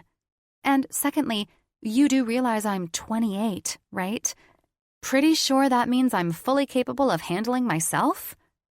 Yeah, but you'll always be my baby sis. My eyes rotate heavenward. God, you're annoying. Only because I'm your big brother. It's my job to look out for you. Are we having a moment? I tease. Do you need to pull over and I'll get out some tissues so we can cry into each other's arms? You're a little asshole. But I love you, Cappy. I feign a sob. I love you so much. You're the best big brother in the whole wide world. He is completely unfazed by my antics. I know, right? It would make things a lot fucking easier if you'd remember that fact. I shake my head on a sigh. And now that you're back in New York, I shall regain my role as protective older brother. I snort. You're so full of shit. You might act like you're overprotective, but you're too damn self-involved to actually play the role. Not anymore, sis. Consider me a changed man, he says. And I've decided I'm going to make sure I'm with you every step of the way now, supporting you in your career and preventing you from getting with some dickhead that doesn't deserve you. Being in love makes you insane. It makes me wise. No, pretty sure I was right the first time, I mutter. And while the supportive thing is definitely sweet, you have another thing coming if you think you're going to have any say in who I do or do not get involved with. He just smirks like a lunatic.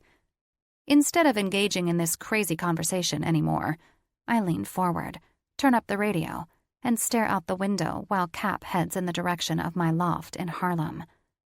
Pretty sure I'm going to need to have a talk with Ruby ASAP. If anyone can prevent my brother from doing something unreasonable like going on dates with me, it's her. Yeah, but you're on a man ban, remember? Well, you were on a man ban until you did something stupid like accidentally start falling for a guy whose last name you don't even know.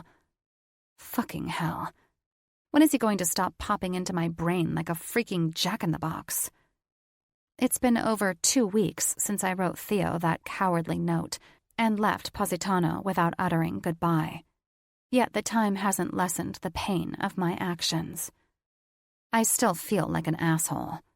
If anything, I've only grown to regret how I handled things more. It feels like I haven't gone a single day without thinking about him, and, evidently, today is no different. I try to remind myself that eventually it will all just be a memory. He will just be a memory. I mean, one day I'll realize that, even though it felt all sorts of wrong, I did the right thing. Right? Chapter 21. Theo.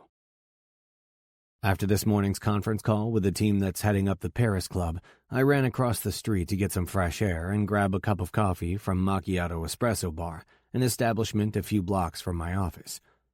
One sip of the fresh brew as I'm stepping back into pedestrian traffic, and I'm already grateful for the caffeine boost. Allowing 2 Cruz nightlife clubs to open 1 week apart from each other might be the dumbest thing I've ever signed off on. and because of that, this has to be the Mondayest Wednesday that's ever existed. The workload is all-consuming, and while I'm normally the kind of guy who thrives off a jam-packed business schedule, I'd be a real prideful son of a bitch if I didn't admit this is a bit much, even for me. But thankfully, the teams that are running the shows for our Paris and Venice locations are on their fucking A-game. And even though the grand openings are just around the corner, everything is in order. As I'm crossing Fifth Avenue and heading back toward my office, my phone vibrates inside my pocket, and I pull it out to see the screen flashing with incoming call, Cap. Jesus, I don't have time for this. Despite my better judgment, I hit accept and say hello. Well, well, well, if it isn't Mr. Casanova, he booms into my ear. Did the Twitterverse ever lead you to your mystery girl? Of course, he hasn't forgotten about my momentary mental breakdown on social media. Apparently 2 weeks isn't enough time for the memories of my embarrassment to fade from his nosy fucking head. It's true what they say, the internet is forever. What do you want, Cap? Complete avoidance, huh? He questions through a laugh. I see how it is. Unless I want to do something rash, like set up a press conference or use her friend Pippa's number that I obtained illegally from my own resort, the odds of me finding Lena are slim to fucking none. Not to mention, she clearly didn't want me to. So yeah, definitely complete avoidance in all aspects that pertain to her. Too bad you won't stop thinking about her, though. That's a real kick to the balls, eh?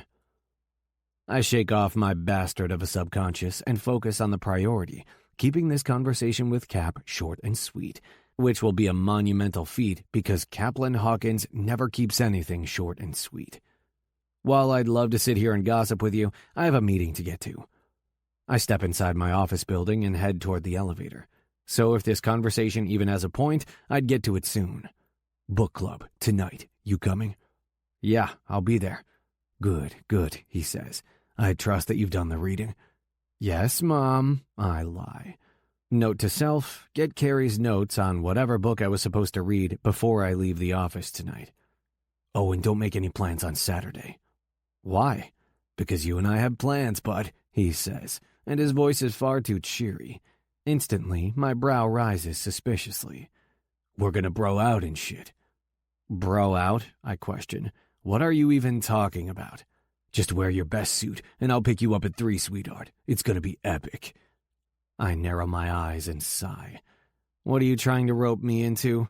Just a little party, a real shindig. Considering everyone in New York wants to be there, you should feel real fucking special right now. Cap? Fine, he mutters. I wanted to surprise you, but I guess since you're hellbent on ruining everything, I'll just tell you, he mutters. I got us tickets to New York Fashion Week. New York Fashion Week? What in the fuck does that have to do with me? I know, he prattles on. It's mighty generous of me, but as you know, I'm a generous kind of guy. You don't even need to thank me, bud. A laugh jumps from my lungs. I'm not going to thank you because I'm not going. Come on, Theo, he whines. I got the tickets for Ruby and me, but she can't go because of a last-minute recording session, and I need to be there. My little sister is working with Loro Gianni. It's going to be a big day for her. Who the fuck is Loro Gianni? Dude, he's a well-known designer. Do you know anything about fashion? I know fuck all about fashion, and he doesn't know any more about fashion than I do. I do know, however, that New York Fashion Week is fucking chaos.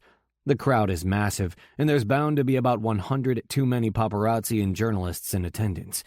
Basically, it is the last place I want to be. Can't you go by yourself? I have 2 tickets, he says, like that explains everything. 2 tickets that I pulled some serious strings to get. You have to go with me. What about Harrison? Fuck Harrison.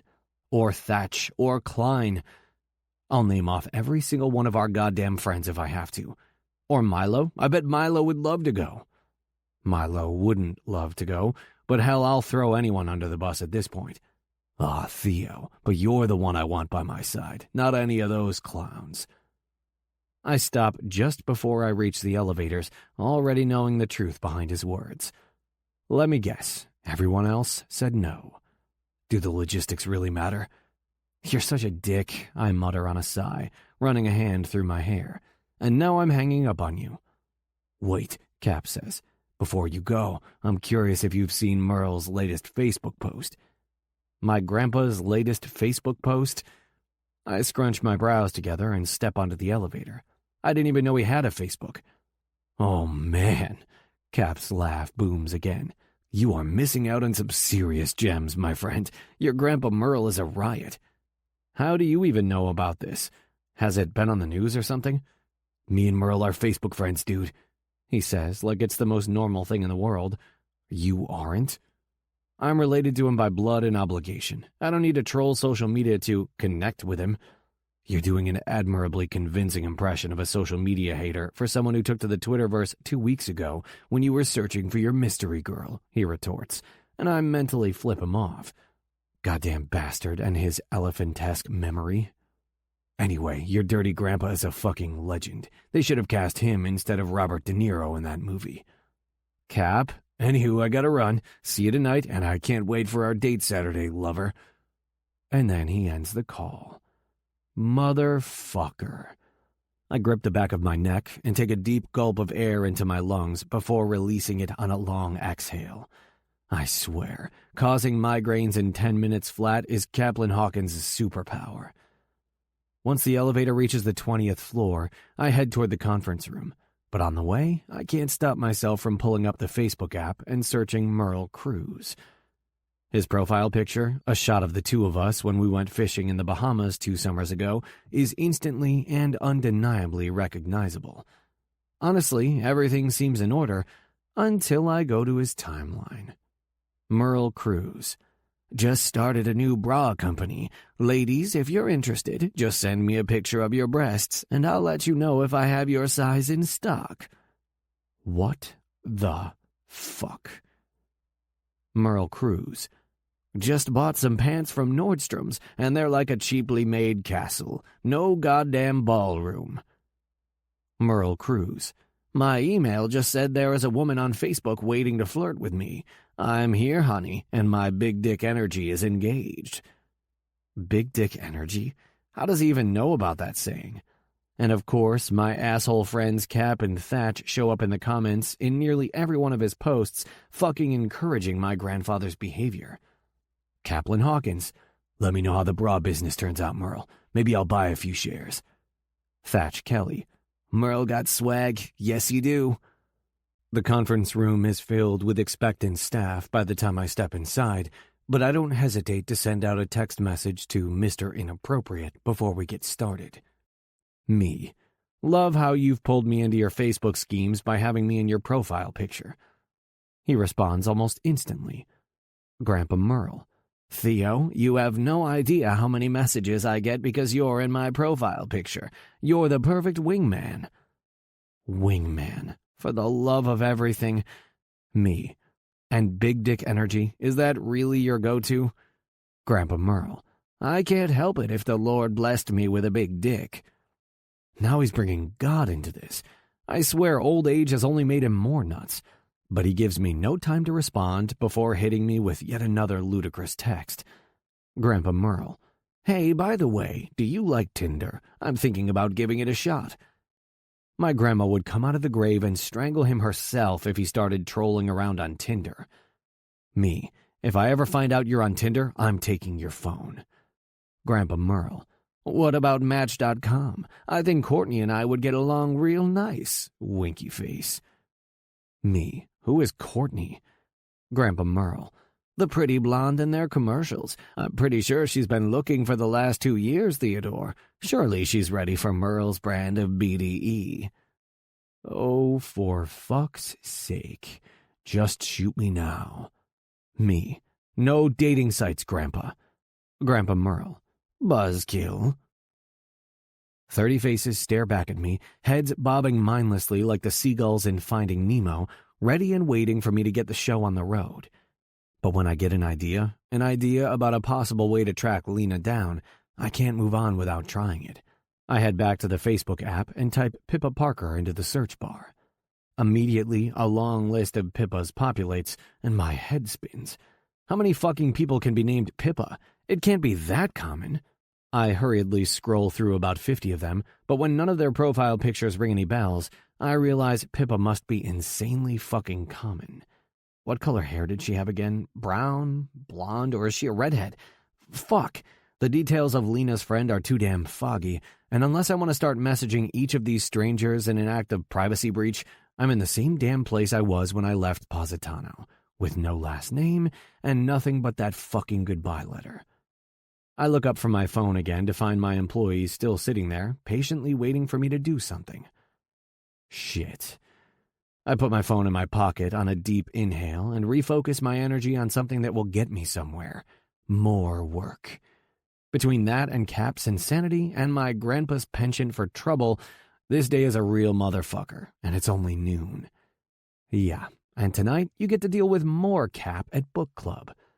Fucking hell. While everyone is making themselves a drink before going into the cigar room of Thatch's Manhattan apartment, I don't waste any time. Grabbing a beer out of the fridge, I head down to the room before everyone else and start scrolling through Carrie's email that contains his notes about this week's book club pick before we get started. The book that you did not read is called You've Got Fate. It's a contemporary romance inspired by the movie You've Got Mail, which, I have to say, I love that movie. Seriously, love that movie. But I'm a sucker for Tom Hanks, so I'm probably a bit biased. Bill always teases that Tom Hanks is the only man who could ever take me away from him. He's right, by the way. Internally, I sigh. For the love of God, get to the point, Carrie. I scan another 3 paragraphs of my assistant's Tom Hanks-fueled ramble before I eventually reach the part where he tells me about the book. So, You've Got Fate, the Kraft macaroni and cheese of hetero romance. Beth, the female lead, is cute, but she's so fucking indecisive. At one point it was so bad, I was hoping the author would just kill her off to end my misery. Luckily, Henry, her love interest, was sexy and charming, and the way he stayed patient with Beth throughout all of her back-and-forth bullshit only made me love him more. It was that patience and understanding that really helped that bitch Beth get her fucking priorities straight. I finish Carrie's long-ass email and slide my phone into my jacket pocket just as everyone starts to file in with their glasses of bourbon and scotch and whatever else they took the time to make. Just in the nick of fucking time. Thatch is the last one to sit down, lighting a cigar and setting his copy of You've Got Fate on the table. Hear, hear, he bellows and proceeds to bang a fucking gavel on the velvet of his poker table. Tonight's book club meeting is officially in session. The gavel hits the table 3 more times, and when the vibrations start sloshing everyone's drinks out of their glasses, Wes tries to take it from him. Give me the gavel, T. Thatch responds and holds it up high over his head. Only the leader of the book club can touch the gavel. Which means it should be in my hands, Cap chimes in.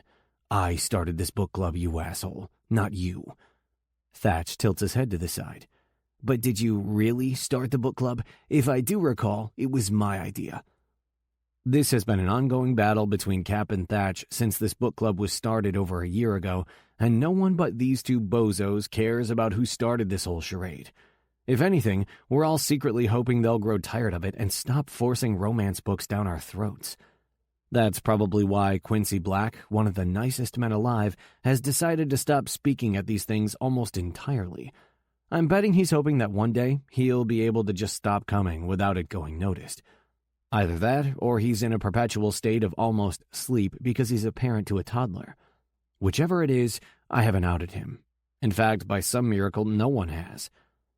Are we really going to go down this fucking rabbit hole again? Milo asks, and both Cap and Thatch ignore him and proceed to stay in some kind of telepathic standoff. I think the real conversation we should be having right now is why in the fuck does Thatch have a gavel in the first place? Klein suggests with a smirk. Because we fluffing need a gavel, Kleinhole. Thatch breaks his staring contest with Cap long enough to retort. Every great book club has a gavel. Where in the hell did you even get a gavel? Harrison asks. Christ, enough about the gavel, Wes mutters, trying to regain some order in what is always madness. Can we move this shit along so I can eventually go home? Thankfully, the focus in this group tends to resemble that of a fucking squirrel, and the 2 giants drop their beef momentarily to get down to the meat and potatoes of tonight's meeting. I take it you've all done the required reading, Cap announces, and proceeds to look each one of us dead in the eyes. I've heard rumors that some people may or may not be having their wives read their books for them, and I would like to reiterate that this goes against book club rules." "I think we all know that you're talking to me," Wes responds without hesitation. "And even though we all know there are no actual rules, I will understand if I have to be released from book club." He feigns disappointment and sighs. "I mean, it'll be hard, but I'll understand." "Nice try, Whitney," Thatch states on a smirk, and Trent chuckles. "Wes, I think it's about time you realize this book club is the equivalent of standing in line at the DMV. It's never going to end, and all you can do is wait it out until you die or the people running the place decide it's time to go home." "This book club is really starting to feel like a fucking cult," Wes mutters. "No doubt someone has brainwashed me into attending these meetings." I laugh, and Cap turns narrowed eyes toward me. "Something funny, Theo?" "Don't mind me," I say with a smirk.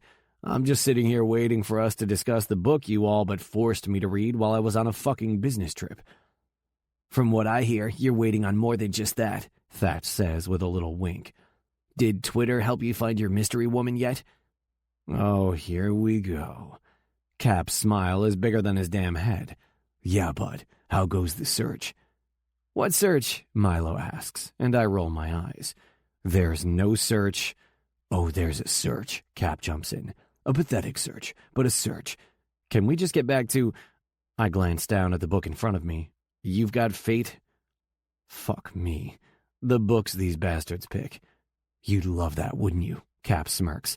"You'd love for us to forget about your crazy tweets about some woman you met in Italy and just get straight to the books, huh?" Wes raises one hand. "Personally, I'm a fan of this plan." "You met someone?" Milo asks, his question genuine, and I sigh.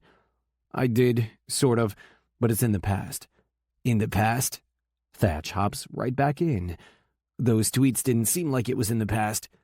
"Tweets? It was 2, dude." "What tweets?" Trent asks, and before I know it, Harrison is looking down at his phone and reading my words out loud. "Say you hypothetically met someone, but you don't know their last name, or where they live, or basically anything personal about them, and you decide you want to see them again. How do you go about finding them?" He grins at me, like a fucking dickhead, and proceeds to read the second one to the group. "To the wild, beautiful woman I met in Italy with the extensive knowledge of almost midnight swimming rules, I think it's time you tell me your last name so I can buy you a drink in the city and bar of your choice." Goddamn, these tweets are going to end up on my fucking gravestone with the way they've been haunting me. "Oh, man." Trent's eyes meet mine. "So you like her?" What can I say to that? Yes, I fucking like her, and I can't stop fucking thinking about it, and I'm about one bad decision away from calling her friend Pippa and tracking her down. Yeah, no way. Not with this group of gossip queens. So I settle on, I guess I did. Liar, liar, liar. "Is there a reason you can't find her?" We kept things simple. I don't know her last name, she doesn't know mine. No personal shit, that sort of thing. "But what's her first name?" Thatch waggles his brows. I shake my head. Nice try. There is no fucking way I'm telling you her name. "Why the fluff not?" "Because the whole lot of you will take it upon yourselves to try to find her," I retort. "And why would that be so bad?" Cap questions. "I'm damn good at tracking people down. It's those skills that helped me land Ruby." "Just drop it, you bastards." There is no way I'm letting anyone, especially Caplin Hawkins, help me find Lena. "Fine." Cap raises both hands in the air. "Be a stubborn asshole who doesn't let us help him find some hot chick from Italy." "Thank you." My response annoys him. When you're like 90 and lonely and having to hang out with Harrison because he's the only single friend we have left, and Lord knows that's never going to change, you're going to regret not letting us help you. No, I shake my head. Pretty sure I'm not. "Oh, hey, Cap, how's your sister, by the way?" Harrison claps back. "Didn't you say she was coming home from fashion school soon?" "You shut your fucking mouth, Harrison." Cap points a finger at him, and Harrison just chuckles. "She's going to be at Milo and Maybe's wedding in a few weeks, right?" He winks. "Man, it'll be really good to finally meet her." "I will murder you." "All right, you two, no homicides at book club for fuck's sake." Klein decides it's high time to play mediator. Georgie would be pissed if I came home with blood on her favorite tie. Yeah, are we going to talk about this book, or can I go home? Wes asks, and Thatch turns his focus to him. Whitney, your attitude is a real fluffing killjoy, you know that? And just like that, all of the scrutiny is removed from me and placed right back onto Wes. Thank fuck this group has the attention span of children. The last thing I want to do is think about her any more than I already am. Chapter 22. Theo. It's the official opening day for New York Fashion Week, and I have been all but kidnapped and forced into attending. Fucking Cap. He is the most persistent asshole I've ever met. It's showtime. He flashes a grin at me as his driver pulls up to Spring Studios in Tribeca, and the instant we open the back doors of the SUV, we're hit with madness. A red carpet with what feels like 1,000,000 fucking journalists is an eyesore in front of the entrance. Cameras flash. The crowd behind the red ropes shouts their excitement, and designers and models and celebrities and so-called influencers give their best smiles and pouty faces toward the attention. This is exactly why I didn't want to come here today. I take a deep inhale and try like hell to prepare myself. Being in the public eye has never been something I enjoy when it comes to the career path I chose. Sure, I'm not in Hollywood, and I'm sure as fuck not walking runways, but cruise nightlife has become a staple throughout the world, and that success has apparently made me important enough for journalists to ask stupid questions about what I'm wearing and who I'm dating. I'm wearing pants, and I don't fucking date. At least that's what I'd like to tell them. Which, besides the pants, is a lie, my subconscious chimes in. You would date, but the woman you'd date left you hanging in Positano. I shake off that thought and focus on my reality, getting down this red carpet as quickly as fucking possible. Of course, the man who dragged me here doesn't mind being the center of attention, and the instant his shiny dress shoes hit the red carpet, he goes into his all-too-familiar schmooze mode. Caplin Hawkins, one female journalist shouts toward him. What brought you here today? He flashes a big grin toward the camera. I'm excited to see Loro Gianni's new line. Theo Cruz, over here. Ah, fuck. And just like that, I'm inundated by the vultures. Theo, we're excited to see you here. Who are you wearing? How did the opening of Club Indigo go? Is it true you're going to be opening clubs in Paris and Venice? The questions come at me from all angles. I'm so damn tempted to be a dick, to completely ignore them and walk straight into the venue, but I put on a neutral smile and do my best to give short, succinct responses. The suit is Versace, I say, internally cringing that I have to name-drop a designer. I bought this suit because it was nice. Well, truthfully, my assistant Carrie ordered this suit, made a point to tell me who designed it, and then said I had to wear it. Fuck if I know anything else about it. Club Indigo's opening went great, and we're certainly looking forward to bringing our brand of nightclubs to more locations across the world. Even though I feel like a fucking moron standing here smiling confidently for the flashing cameras, I do it because I know it's something I have to do. It comes with the territory of being a part of an empire like Cruz Enterprises, and if there was one thing my grandfather Monroe was good at, it was always showing confidence in the public eye. He understood the importance of a good outward image that ensures people trust you, like you, and at the end of the day, want to be a part of what you're creating. Cap, on the other hand, well, he's just grinning and shaking hands and answering questions about anything and everything. A real fucking attention whore. When I overhear him talking about his fiancée Ruby and their upcoming nuptials, I decide it's high time for me to graciously bow out from the vultures and head inside. Lord knows I could use a drink, and he'll be out here for a while until he gets his superficial attention fix. 10 minutes later, I'm standing inside Spring Studios, whiskey in hand, and having a nice conversation with a man named Hunter Stark. He's big in the hedge fund game, and before his grandfather Hank passed away last year, our grandfathers were as thick as thieves. How is Merle doing, by the way? I chuckle. Doing well, enjoying retirement way too much. He's recently become quite the inappropriate wordsmith on Facebook. Is that why I got a friend request from him not too long ago? Hunter grins, and I sigh.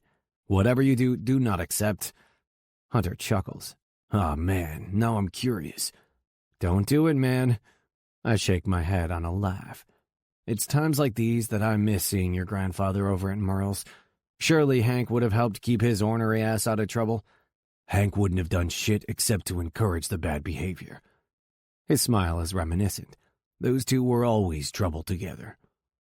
We make small talk for a few more minutes, but once the conversation ends on a keep in touch man, Hunter steps away and follows the crowd toward where Loro Gianni's runway show will be held, and I spot Cap moseying on in through the entrance doors. He picks me out of the crowd right away and closes the distance between us. You get enough of the limelight, Mr. Charisma? Still haven't gotten over your stage fright, bud. I roll my eyes. More like I can only handle so many vultures before I've had enough. Oh, come on. Cap pats me on the back. It's okay to accept their love, sweetheart. I know intimacy is hard for you, but I promise it feels good once you let it in. Intimacy? I laugh. How close were you getting with those cameras out there? He smirks. Come on, you dick. Let's get inside before the show starts. If I miss it, my baby sister will kill me. Your sister? I ask, and follow his lead inside. Yeah, he responds. I told you she's interning for Loro Gianni. Ah, that's right. And can I just say how sweet this is? I tease. Supporting your sister. I honestly didn't think you had it in you. Supporting my baby sister, dickhead. Oh, wait a minute, I say, and a slow teasing smirk covers my mouth. This is the sister, the one Harrison is always talking about. Harrison is a motherfucker, Cap groans, and my baby sister is forbidden, off fucking limits. I'd have to be dead and in the fucking grave before I'd let Harrison come anywhere near her. Cool your jets, bud. I'm just the messenger. Yeah, and you better stay just the messenger when it comes to... Before he can finish the thought, though, my attention is pulled toward the stage. The lights dim, and a man in a black suit with neon pink lapels steps onto the runway and is introduced by the MC as the Loro Gianni. Pretty sure this is the first time in my life I've ever been thankful for the distraction that is New York Fashion Week. 2 hours later, and 3 runway shows completed, I still don't understand what's cutting edge and hip in fashion any more than I did when I arrived this afternoon. Don't get me wrong, I appreciate the innovation, and I most certainly understand the kind of work and brilliance it takes to create an entire fashion line, but fuck if I know what's good and what's not. Women striding down the runway in heels that look next to impossible to navigate around a city like New York, men with purses strapped around their chests, funky patterns and textures that make my brain hurt over the idea of taking something like that to the fucking dry cleaner. Yeah, pretty sure I'll stick to my classic, understated suits and occasional jeans and button-downs, thank you very much. The crowd stands to applaud the last designer's line, and Cap nudges my arm with his elbow. You coming with me? Huh? I ask. Coming with you where? Backstage, dude, he says, and slips out into the aisle, gesturing for me to follow his lead. I shrug and go along with his plan, whatever horrifying details it might entail, and before I know it, he's flashing VIP passes toward a security guard, and we're being let through to the backstage area. The room is chaotic, with models running around in stilettos, people finalizing hair and makeup for the next round of runway shows that will start in about an hour, and various designers and their staff stressing over hemlines and wrinkles. But Cap appears oblivious to it all, maneuvering through the crowd until he spots who he is looking for in the far corner of the massive space. Johnny, he shouts, and the man with the neon pink lapels looks up with a big grin. Fantastic show. Loro's grin grows, and he steps away from a conversation to greet us. Caplin Hawkins, he says, and wraps him up in a big hug. Thank you so much for coming. The instant he notices me, his eyes light up in a way that's far too reminiscent of Carrie. And who is this? This is one of my good buddies, Cap introduces us. Loro, this is Theo Cruz. As in Theo Cruz of Cruz Resorts and Nightlife? That's me, I say, and hold out my hand to shake his. It's nice to meet you, and it was a great show. Loro raises an amused brow. Oh, come on, Theo. You don't look like the type of man who enjoys runway shows. I have a feeling sitting through something like this is more of a chore than anything else, but I appreciate the support. Busted. Sorry, I apologize with a chuckle and a shrug. The whole fashion thing is way over my head, but I know by the crowd's reaction you killed it. I did, he says, a confident smirk on his lips. And speaking of my fabulous designs, what will it take to get your fine, successful ass to wear my clothes? Me? I chuckle and deflect to Cap. What about this guy? I think he could pull off the man purse and tight slacks. Lauro cackles. There is just about nothing that can help Caplin Hawkins' penchant for plaid. Hey now. Cap puts a dramatic hand to his chest. I'll have you know I look great in plaid. Yes, you do, Lauro agrees, sarcasm dripping from his voice. And don't you let anyone tell you any different, sweetie. Cap chuckles. Yeah, whatever you say, you snooty fashionista bastard. Lauro just smirks. And where is my little sister? Cap asks, glancing around the room. I thought I'd find her back here with you. Tell me you haven't fired her. Fired her? Lauro tosses back. Don't be insane, Caplin. I am in love with her. That girl is going places, and she is a big reason today's show was such a success. I tell her 1, she counts 2, 3, and 4 on her own, which is a real shift from the brain-dead, self-centered, vapid girls I normally get as interns. I don't miss the proud smile on Cap's face as the designer glances over his shoulder and shouts across the crowd, Lena, get your cute ass over here, lovely. You have someone who wants to see you. My heart up and fucking stops at the name. It can't be her, right? A moment later, 2 petite arms wrap around Cap's back. Are you starting trouble, you big jerk? My heart kicks up in speed. Her voice is familiar, too fucking familiar. I'm about to pep talk the shit out of myself again, but before I convince myself I'm just hearing things, she lets go of Cap and steps into our group. Stunning face, wild blonde curls, and blue eyes that have been haunting my fucking dreams for the last 3 weeks. It's her.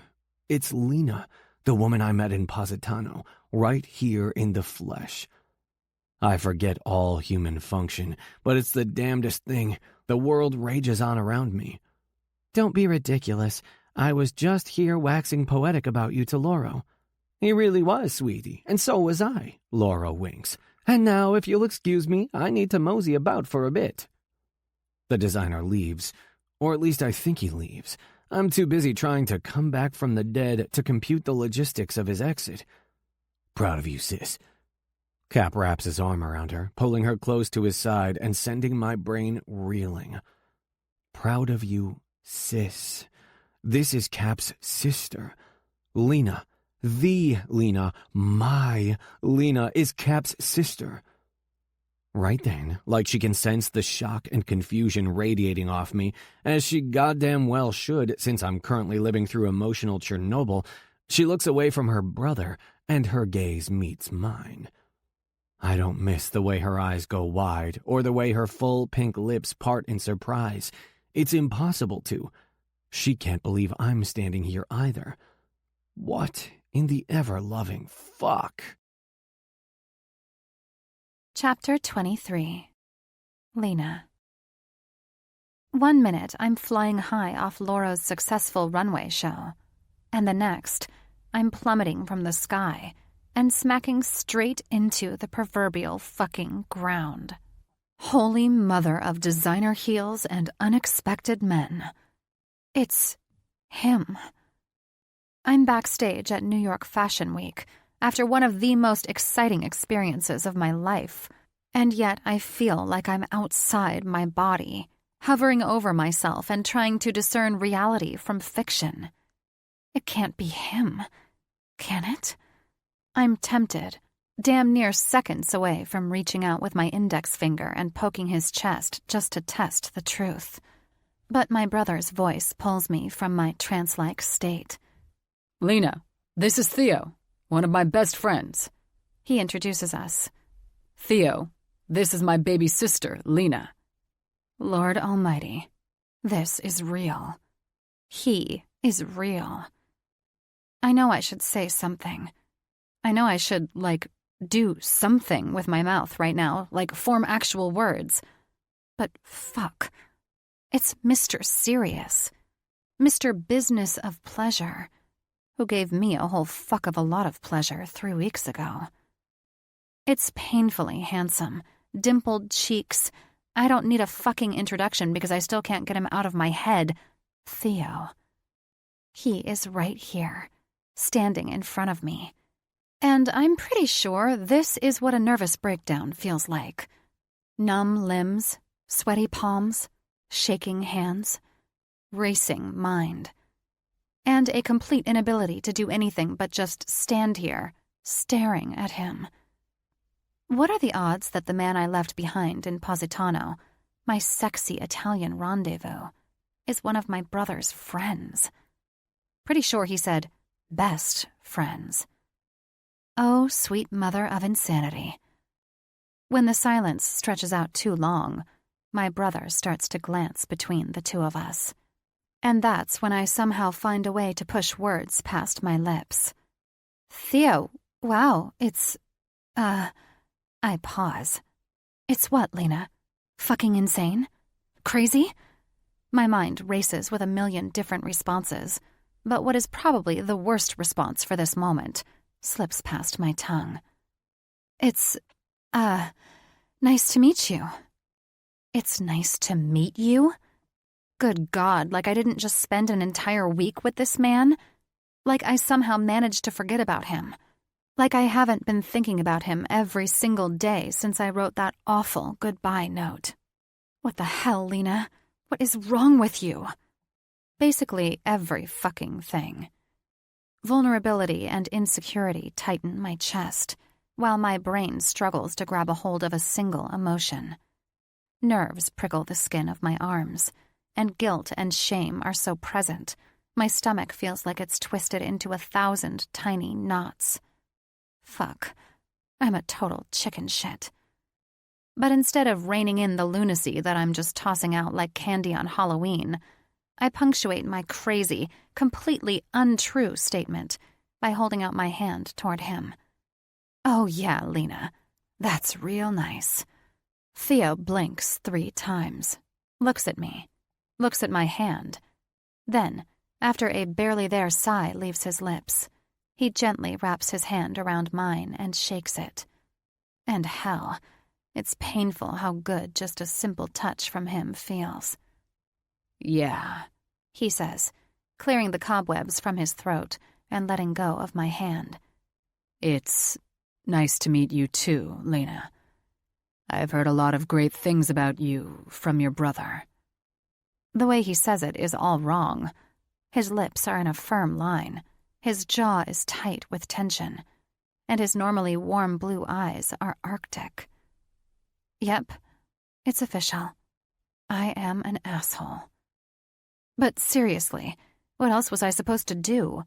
I'm no mind reader, but I don't think Cap would have responded too kindly to me outwardly acknowledging just how well I know Theo. Oh, wow, Theo? Is that really you? I mean, it's been 3 weeks since you friendshipped the fuck out of me, but here you are. How crazy is that? And you know my brother. Well, I'll be damned. You know what my favorite memory of our little rendezvous was? It was that time I let you slide inside me without a condom and then begged you not to stop because it felt so good. Pretty sure that would have gone over like Brogan's bathrobe at one of my mom's snooty dinner parties. Well, that was kind of awkward. My brother mutters on a laugh, but somehow manages to stay oblivious to just how awkward it all truly is right now. How about the next time you 2 kids see each other at Milo and Maybe's party, you try to act like you've been in the presence of other humans before, yeah? Milo and Maybe's party. Next weekend. And the hits just keep on coming. Wow, thanks, man. You're a real pro at breaking the ice. Theo forces what I know is not a natural smile to his lips and just shakes his head. And, you know, not making things more awkward. His reaction makes me feel irritated, and, besides myself, there is only one other person that irritation is directed toward. Don't be a dick, Cap, I say, and narrow my eyes at my idiot, still thankfully clueless brother. Theo laughs. A real, genuine laugh that he can't hold back, and relief inflates my lungs like a balloon, while my fingers tingle with the temptation to reach out and touch his mouth, and his cheeks, and the sexy 5-day stubble on his chin. My emotions are all over the damn place. And sweet Lucifer, if hell was a roller coaster ride, I'm certain it would feel exactly like this. Hey now, Cap says through a chuckle. You two just met. No need to start ganging up on me. Then he narrows his eyes at Theo. And just so you know, this isn't a free pass for you to start spouting bullshit like Harrison.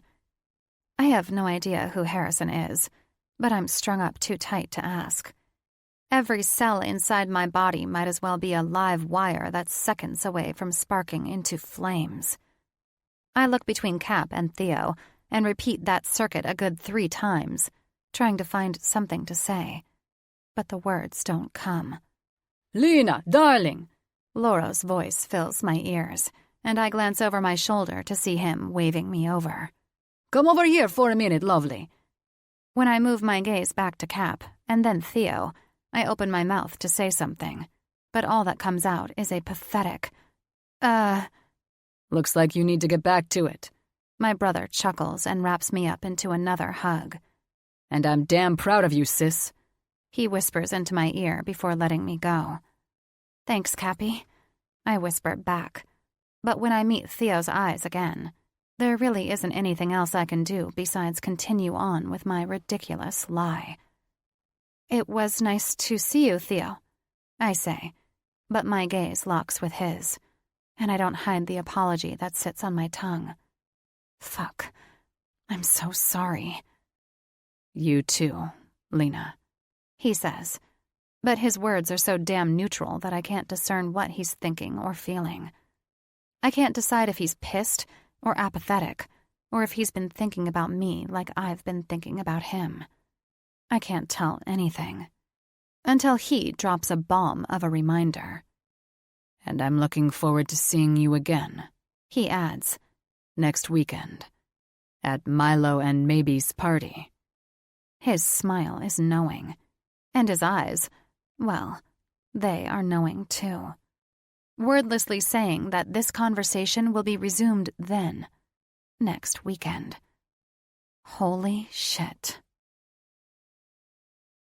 Chapter 24. Thanks, man. I adjust my tie as I slide out of the back of my driver Tim's Escalade. Appreciate the ride. What time do you need me back here, Mr. Cruz? He asks, glancing over his shoulder and meeting my eyes. It's Saturday. Take the night off and spend it with your family. I wave him off.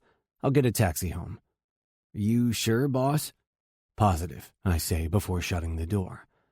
Tim pulls away from the curb, and I stare up at the softly lit sign that reads McKittrick Hotel. Tonight is my good friend Milo Eves and his fiancée Maybe's party. Both content in their relationship and pretty much never wanting to spend time apart, they decided to forego the usual bachelor and bachelorette parties filled with strip clubs and bar hopping and celebrate the festivities together. Truthfully, I think Milo didn't want to leave anything up to chance, with either Thatch or Cap stepping in to plan something outrageous for him. It doesn't matter that planning the party wouldn't have been assigned to them. They have a special way of inserting themselves. I take a deep inhale and steel myself for the night that lies ahead. Unanswered questions roll around inside my brain as I step into the popular Chelsea establishment and make my way onto the elevator. After one tap to the button that reads rooftop and a quick ride toward the sky, I step off the cart and into the garden oasis that is Gallo Green. With foliage and greenery and a secret garden vibe, the expansive space is well known for being otherworldly. Even though the rooftop is sandwiched between skyscrapers, you can hardly tell you're in the city. It's intimate and luxurious, and most definitely costs a pretty penny. But deep down, while I'm happy for the lovebirds, I don't give a fuck about any of it. My eyes scan what I can see of the venue between all of the fucking twinkle lights and foliage, but the one person I'm wanting to see here is nowhere to be found. Lena. It's been a week since I saw her backstage after Laura's show, and her presence is all but imprinted like a tattoo on my mind at this point. Of course, it shouldn't be, at all. She's the wild woman with the endless eyes and enchanting free spirit, the woman I had the best unexpected week of my life with, but she's also Cap's forbidden little sister. No matter how much I try, I can't seem to prioritize the latter. I just want to talk to her, really talk to her, not sit through superficial bullshit where we pretend not to know each other again. Although I was caught off guard at first, and maybe a little hurt that she could shove aside our week together so cavalierly, I can't actually blame her for her reaction. I was pretty damn shocked and tongue-tied myself, and none of us are perfect in high-stress situations. In the end, her quick thinking is probably the reason the whole venue and hundreds of thousands of dollars worth of clothes didn't go up in a blazing inferno at Cap's hands. When I don't see Lena after a fifth scan of the crowd, I settle for watching the couple at the center of it. Milo and Maybe are at one of two bars hidden within Gallo Green's garden oasis, laughing and chatting with a few of our closest friends, Klein and his wife Georgia, Wes and his wife Winnie, Thatch and his wife Cassie, and the only other single guy in our group besides me, Harrison. "Theo!" Harrison calls toward me, a certain sense of desperation on his face. Apparently, I'm like a lifeboat of singledom. I weave through the scattered minglers easily and step up to join our group of friends at the bar. "How's it hanging, man?" Harrison slaps a hand to my back, and I can tell by the lazy smile stamped on his face he's already a few drinks deep. "Pretty good," I smirk. "I see you've already dived headfirst into the festivities, huh?" "All in the name of love." He lifts his pint of beer toward Milo and Maybe. "And to these two tying the knot in 2 weeks. Cheers to that, mother fluffers," Thatch chimes in, raising his glass in the air and taking a swig. Maybe giggles, and Milo smiles down at her like a man whose eyes are blind to anyone but her.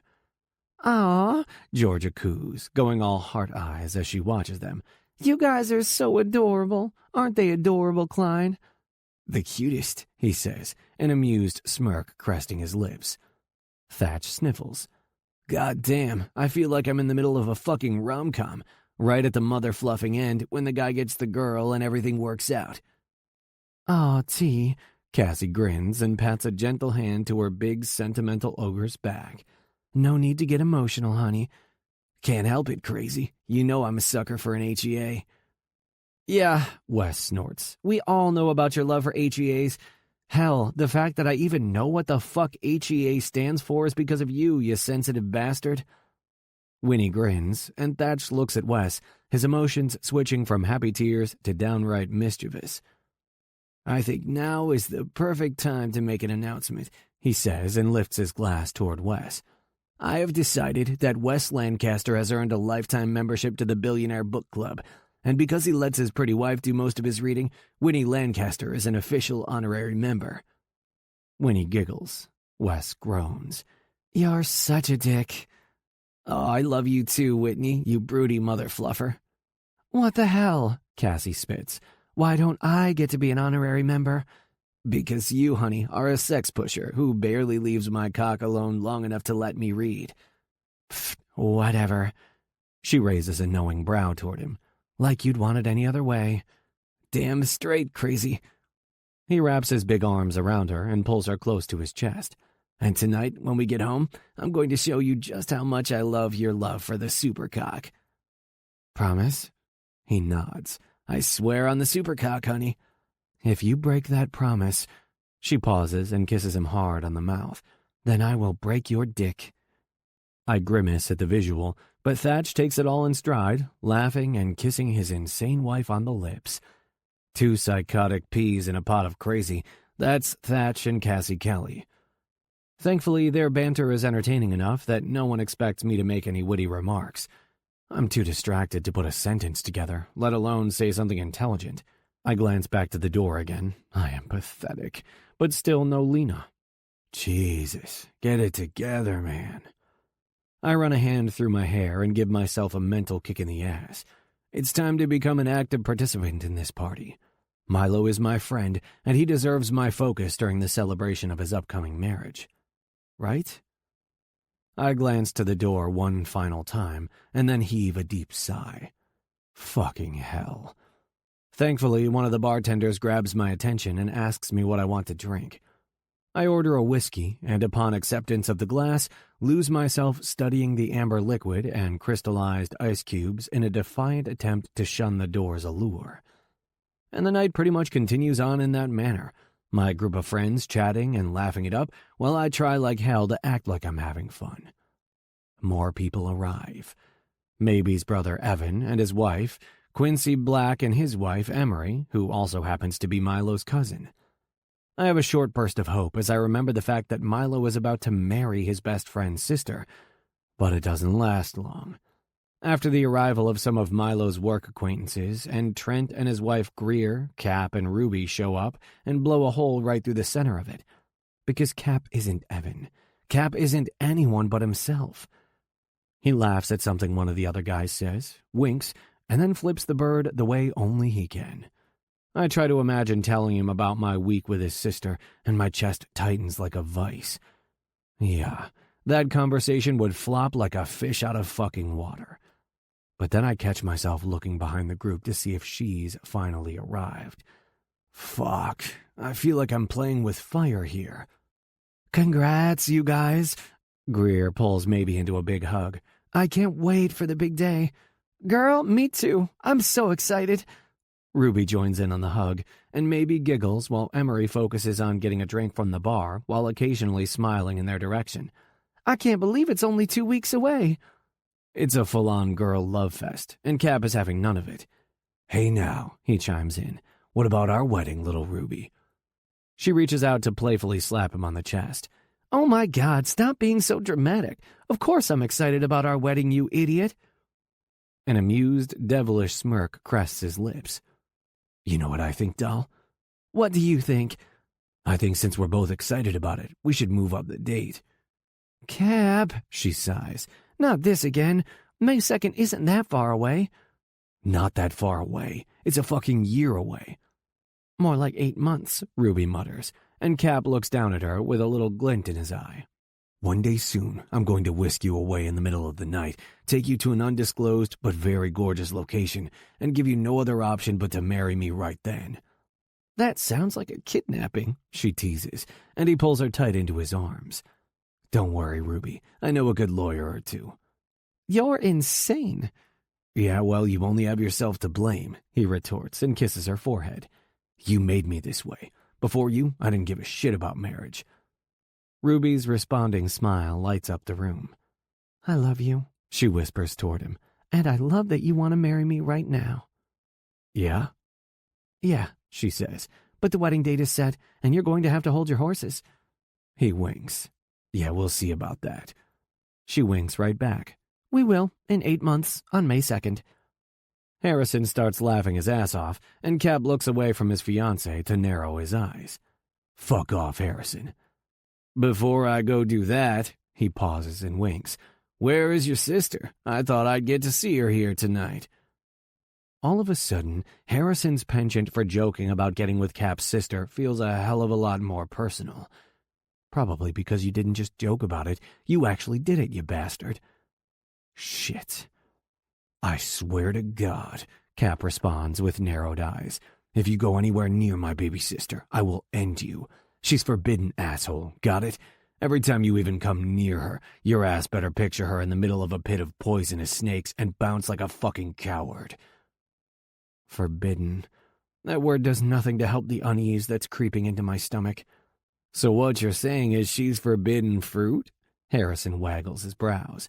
I love apples. I hope you're comfortable with bugs, Harrison. I hear they're plentiful in a shallow grave. Relax, dude. I'm just screwing with you, Harrison comforts through a laugh. I can't stand apples. All of our other friends laugh at their exchange, but I'm too lost in a swirling pit of uncertainty and shame. I feel like the biggest dick on the planet.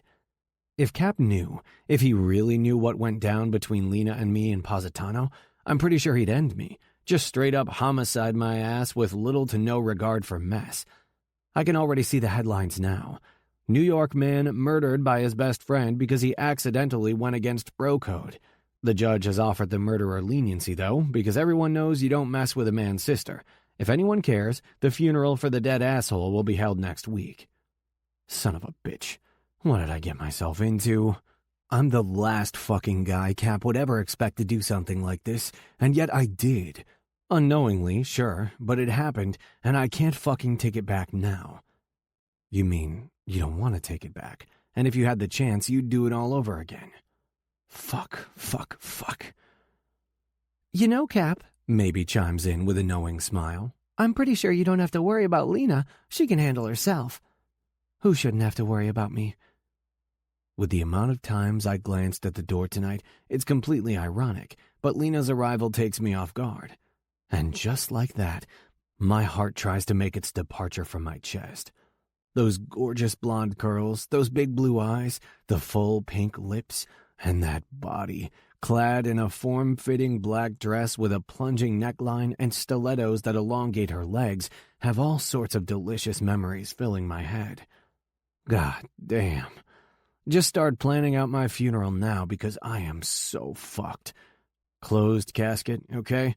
I don't want to scare anyone with a pulp Cap's attack is sure to make of my face. Your big, overprotective brother, Maybe explains on a laugh, and then pulls Lena into a hug. And I'm so happy you finally made it. You mean my annoying brother, Lena says and flashes Cap a side-eye.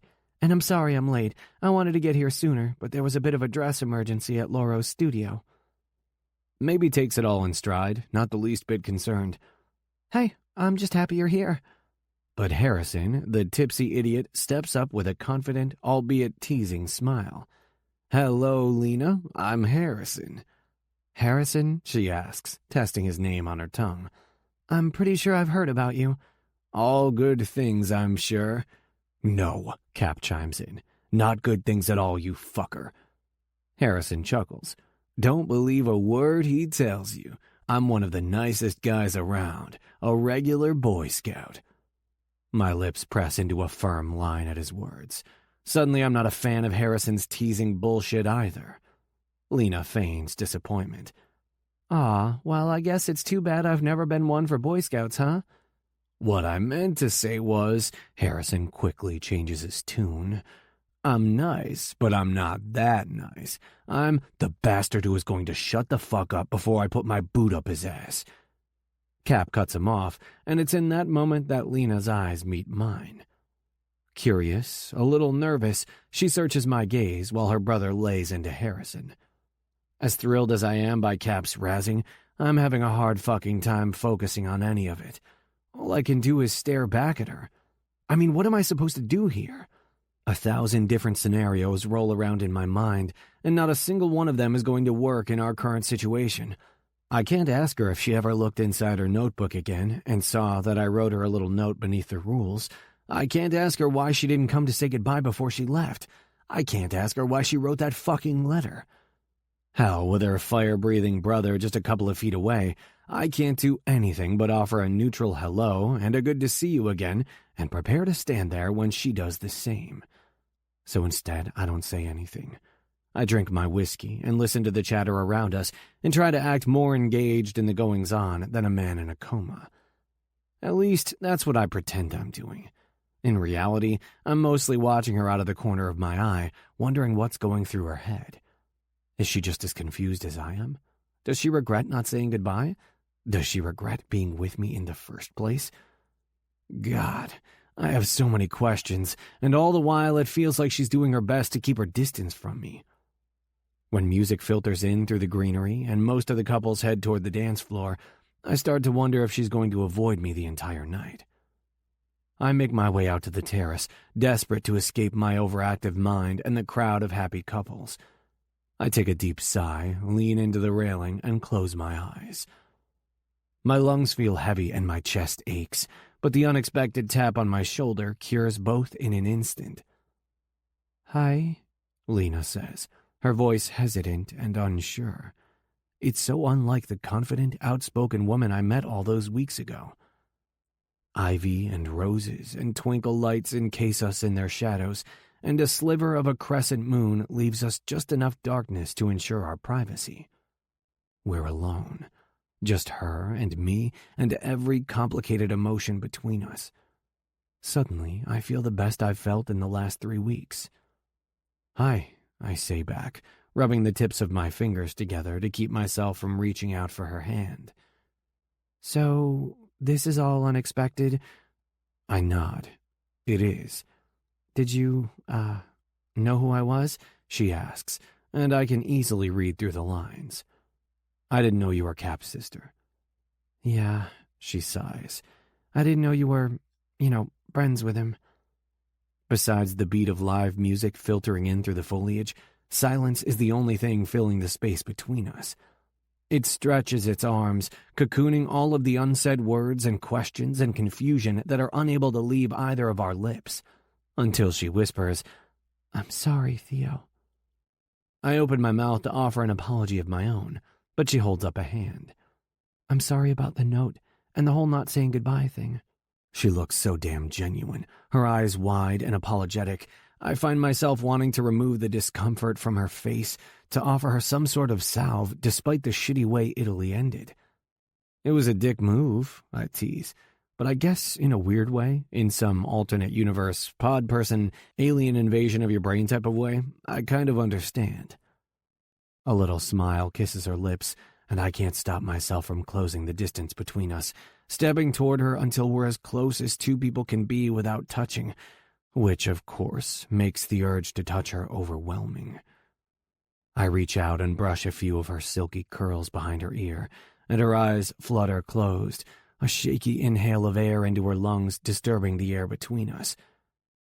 Do you hate me? She asks, her voice barely a whisper. I shake my head. Are you mad at me? Maybe I should be mad at her. Maybe I shouldn't want anything to do with her. But fuck, the only thing I'm feeling right now, enveloped in her scent with the silk of her hair in my hand, is that I want to pull her into my arms and press my lips to hers. I want to hear her familiar moans and the way her body softens and warms to my touch. I want her. I'm not mad at you, Lena. Quiet surrounds us again, and I can't pull my eyes from hers. I'm tempted, so fucking tempted to do more than just stand here, to touch her, taste her, bury myself in her perfect warmth. But even lust-drunk, I know better than to get physically involved with my friend's forbidden little sister while he's in the same building. Right? I mean, surely I know better. Where do we go from here? She asks, her big blue yearning eyes staring up into mine, and I just kind of forget about everything. Where we are, why we're here, who is here. Hands to her hips and lips to her mouth, I close those last few inches of space between us and kiss her. She doesn't pull away. A moan escapes her pretty mouth, and her body leans into mine. And before I know it, we're all lips and teeth and tongues and kissing each other. Hard. Fuck. Theo, this is bad, she whimpers against my mouth, but she keeps fucking kissing me. We shouldn't be doing this. No, we shouldn't. I shake my head, but I can't tear my mouth away from hers. Can't remove my fingers from her curvy little hips. My fingers move up her sides and caress her arms and her breasts, and then move down her back to grip her perfect little ass through her tight-as-fuck dress. Definitely shouldn't. She moans and presses her hips into mine, and her nails scratch through the material of my dress shirt.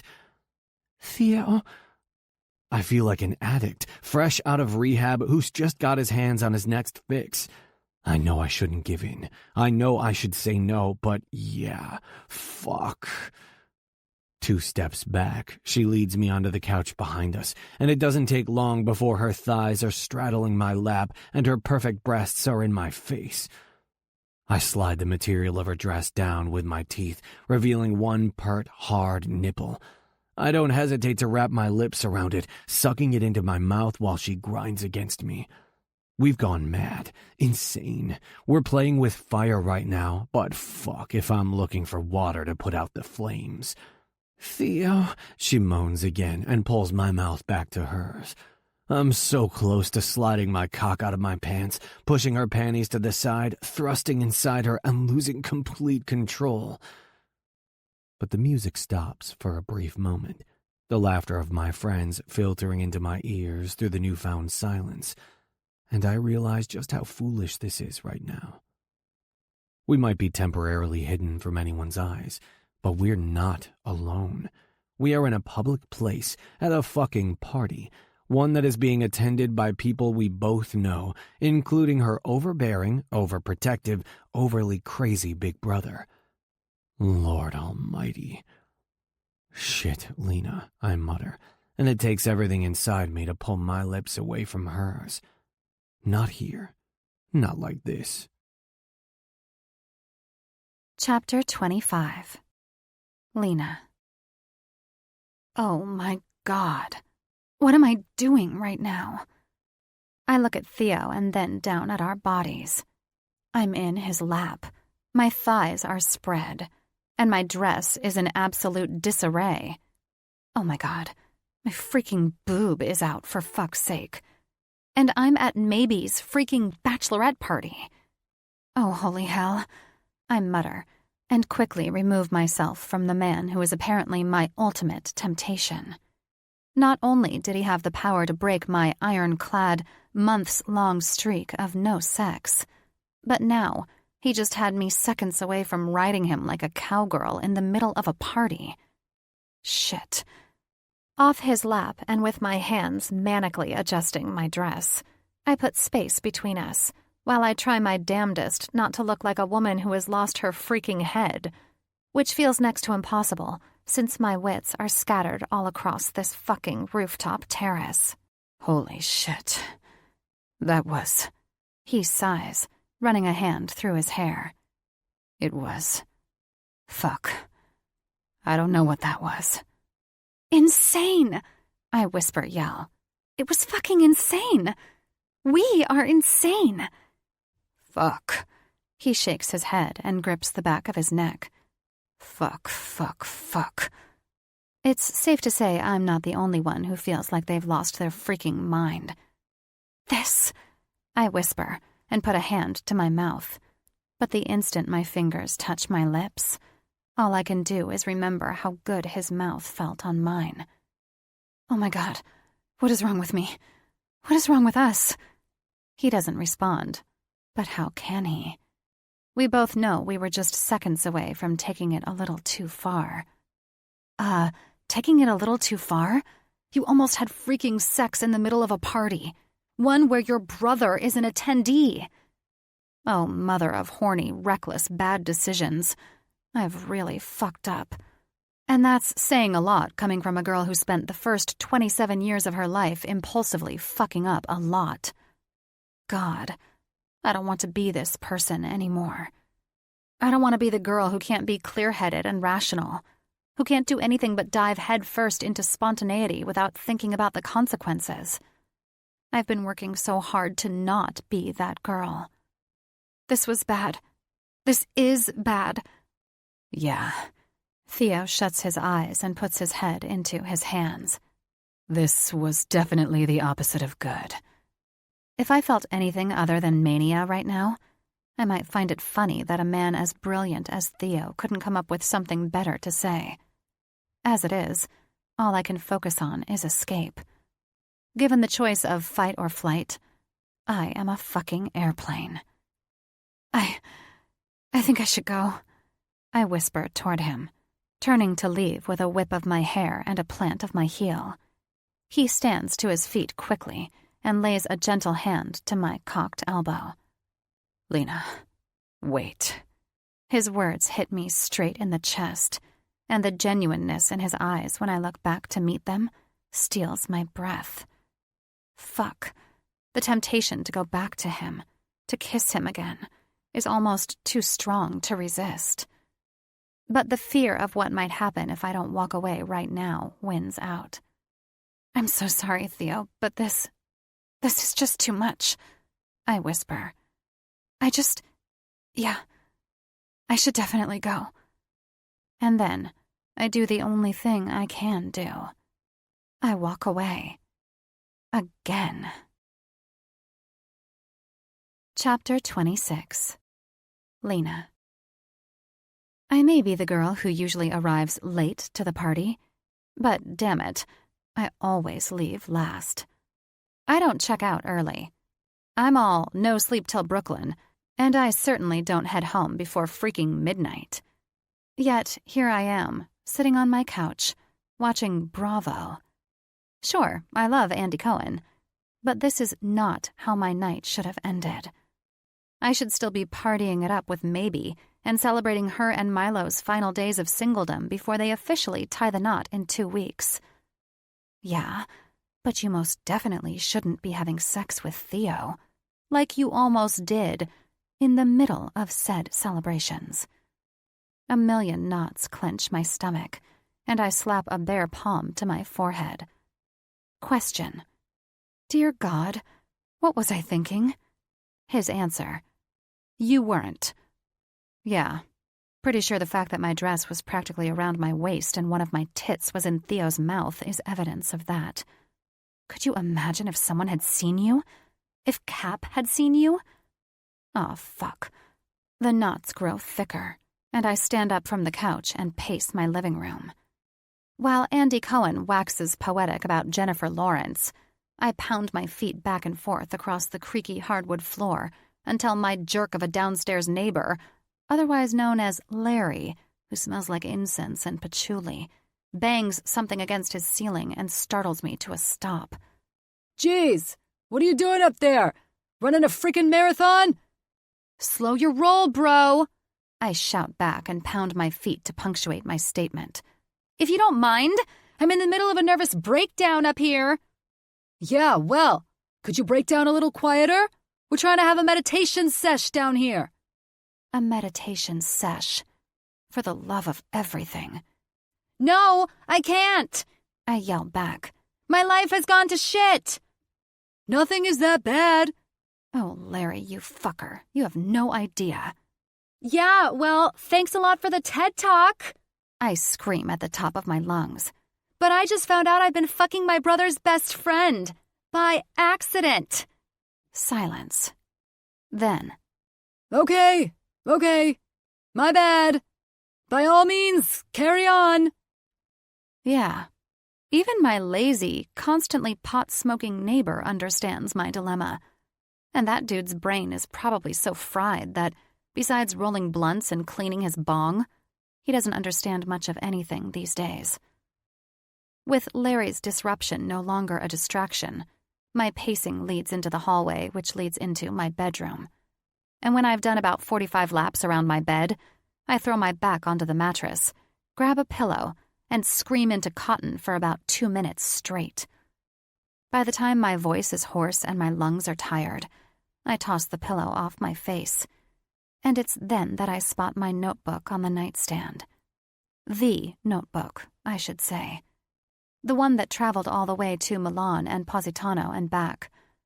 Its intended purpose being for when I had inspiration and needed to sketch a few design ideas. The one that holds the rules. I grab it off the nightstand and, because I'm a freaking masochist, I open it up until I find the page with the infamous Italian rendezvous rules.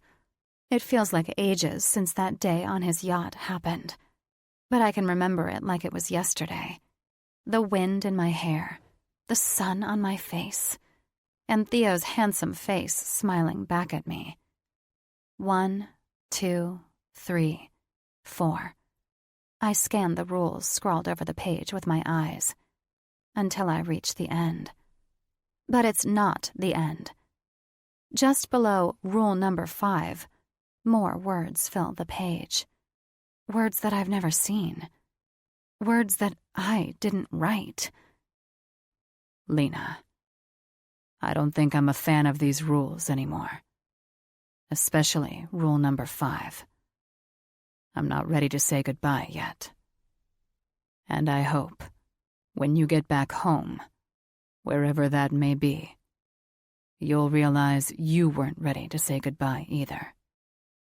And right below his words sit 2 very important things. His name. Theo Cruz. A fact I learned not by the scrawl on this page, but instead by an awkward reunion with my brother in attendance. And his phone number.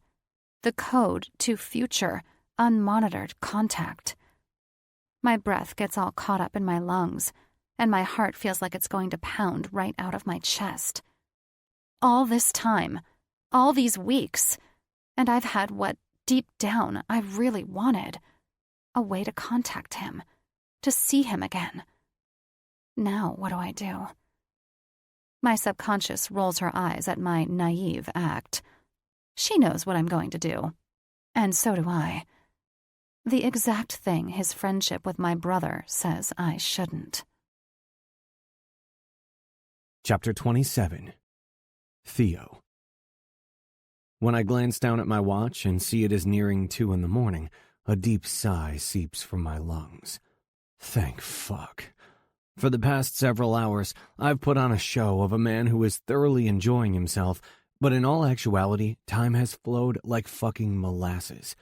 The damn minutes crawled by like they had better things to do than move this night along. God, this night. What a mindfuck. In a rush of confusion and uncertainty, Lena left the party 3 hours ago, and I've been trying to find my bearings ever since. She left without a goodbye, not even an I'll see you later. Just, this is too much, and I should definitely go. I wanted to stop her. I tried to stop her, but her mind was made up, and I can't even fault her for that decision. Truthfully, if I could have left after we almost lit a proverbial fire right in the middle of this rooftop, I fucking would have. But I had this irrational fear that I'd draw attention to us, Lena and me. So I slapped a fake smile on my face and stayed put. God, did we fuck up. Actually, we more than fucked up.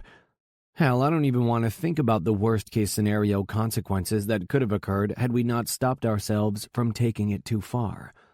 It's all so unlike me, it's scary. Clear-headed, cautious, practical. Those are qualities I'm known for. But the reckless man who was 2 seconds away from having sex with Lena in the middle of a party, he may as well be a complete stranger. Where'd Lena go? The sound of her name grabs my attention, and I find a lazy-eyed Cap with an even lazier smile. It's safe to say he didn't hold back on the drinks tonight. In fact, besides me, no one did. But that probably has more to do with the ice-cold reality check that was almost sending myself to an early grave via having sex with my best friend's sister at a party he's fucking attending than anything else. She went home a while ago, baby, Ruby giggles and wraps her arm around his waist. Kinda like we should go home right now. What? Cap asks and looks around the party. Well, what's left of the party? Besides a few stragglers, most people have already headed home. What do you mean she went home? He slurs. And where the fuck is Harrison? He's gone too, Milo chimes in, and Cap's hazy gaze turns skeptical. Boy, that's ironic. He's suspicious of Harrison, but Harrison sure as hell wasn't the one who had Cap's sister's ass in his hands and her breasts in his mouth. Immediately, guilt creeps up my spine.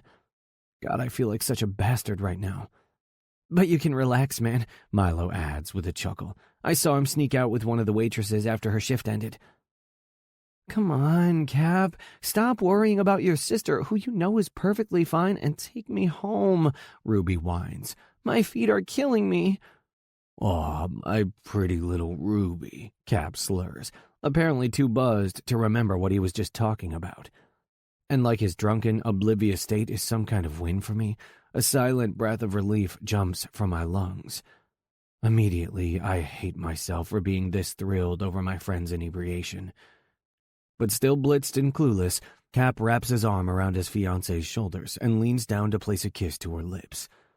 I'm ready to go home too, preferably where I shall remove all your clothes and make sweet, passionate, sexy time love with you.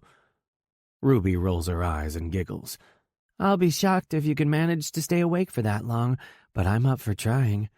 Oh, trust me, I'll get a second wind, he mutters as they head for the exit doors. And then I'm going to rock my Ruby's world. As you can see, we had an awesome time. Good night, everyone. Ruby bursts into laughter and waves goodbye to Milo and Maybe before helping Cap, a.k.a. the man who might end up murdering me if he ever finds out about Lena and me, out the door. Done with myself and my incessant thoughts, and done with this night, I start making my rounds of goodbyes to whoever is left. A kiss to Maybe's cheek, a slap on the back to Milo, And when I get to Thatch, the motherfucker wraps his big paws around me and damn near lifts my feet off the ground. "Christ, T," I mutter as he squeezes all of the air out of my lungs. "Love you, Cruz," he says, and eventually puts me down. Yeah, love you too, you emotional bastard." Thatch just smirks. A few minutes later, I'm off the rooftop, stepping out of the hotel's main doors and hailing a ride home. It's not long before I'm in the back of a yellow cab, heading in the direction of my place on the Upper East Side. The stress of the evening finally hits me hard, and I slouch into the silence and shut my eyes. But that peace doesn't last long. About halfway into my ride home, my phone vibrates inside my jacket pocket, and I pull it out with a groan to find a text from an unknown number. Unknown. Is this Theo Cruz? Jesus, I mutter to myself as I type out a response. The last thing I want to deal with is some bullshit spammer. Me. Who is this? While my number is unlisted to the general public, it wouldn't be the first time some weirdo who wants some kind of favor got a hold of it. Unknown. Someone who found your number in a very surprising place. Me. And where exactly did you find it? Unknown. In my notebook, hidden underneath some rules. Holy shit. Lena. My heart jumps to racing rhythm, and I pop up in my seat like a jack-in-the-box. My phone vibrates with another text. Unknown. Rules that seem pretty null and void right about now, by the way. And before I can respond, she sends one more. Unknown. I wasn't ready to say goodbye either, and I didn't know how to handle it. I'm so fucking sorry about that note. I stare down at her words, and all the stress and confusion that come along with our situation just kind of float away as relief settles inside my veins. I wasn't the only one feeling a certain way about us. I wasn't the only one who wasn't ready for it to end. But now what do we do? Unknown. Theo? Me. Yeah, Lena. Unknown. I know what we should do about all of this, but there's one big problem. Me. What? Unknown. It doesn't match up with what I want to do. At all. My heart jumps into my throat. Me. And what do you want to do? I watch the text bubbles move up and down, and when her next message comes through, it's my official undoing. Unknown. I want to keep finishing what we started. Fuck. So do I. Tired of seeing the word unknown staring back at me, I quickly add her name to my contacts and type out a message. Me. Where are you? Lena. I'm at my apartment. Me. And where is your apartment? Lena. Harlem. Me. Lena. Lena. I know, be more specific, but I'm only willing to be specific on one condition. Me. And what's that? Lena. If I give it to you, you better come over and friendship the fuck out of me. I know this isn't the smartest thing I've ever done, but fuck, when it comes to her, I can't seem to do anything but act on impulse. Me. Tell me your address.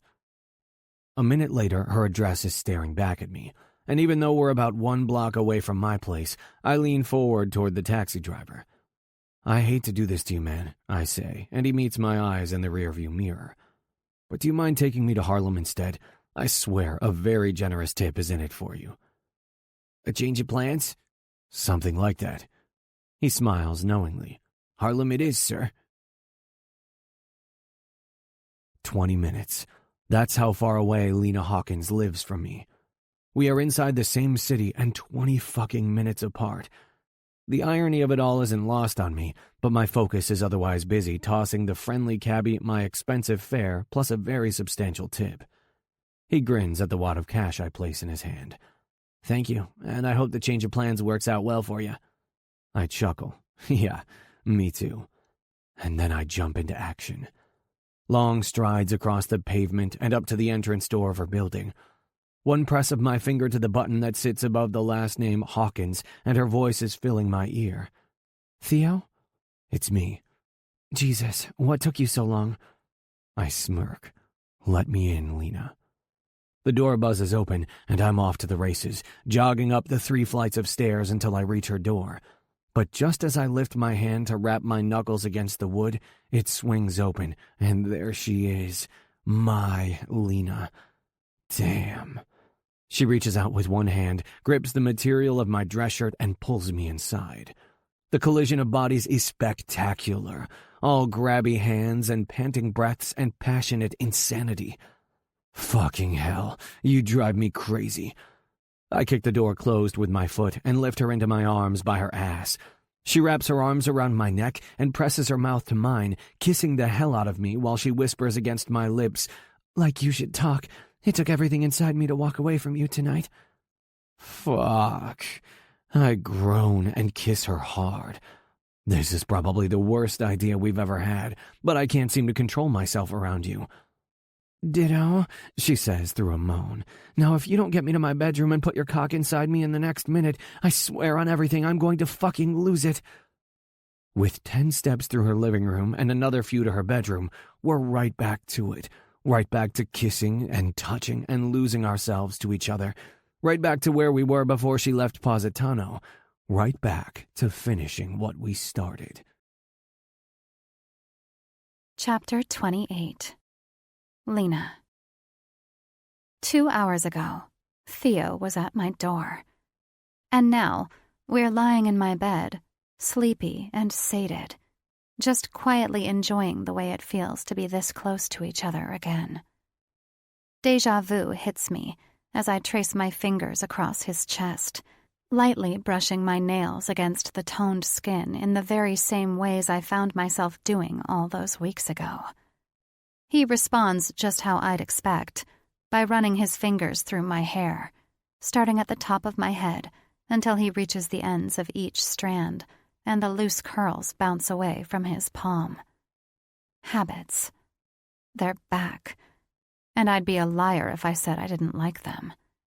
Or that they didn't put a smile to my lips. Or that they didn't make my heart thrum faster, or my head feel lighter. Because they do. Those pesky little habits bring me comfort. They make me feel at home. And Theo, well, he makes me feel safe.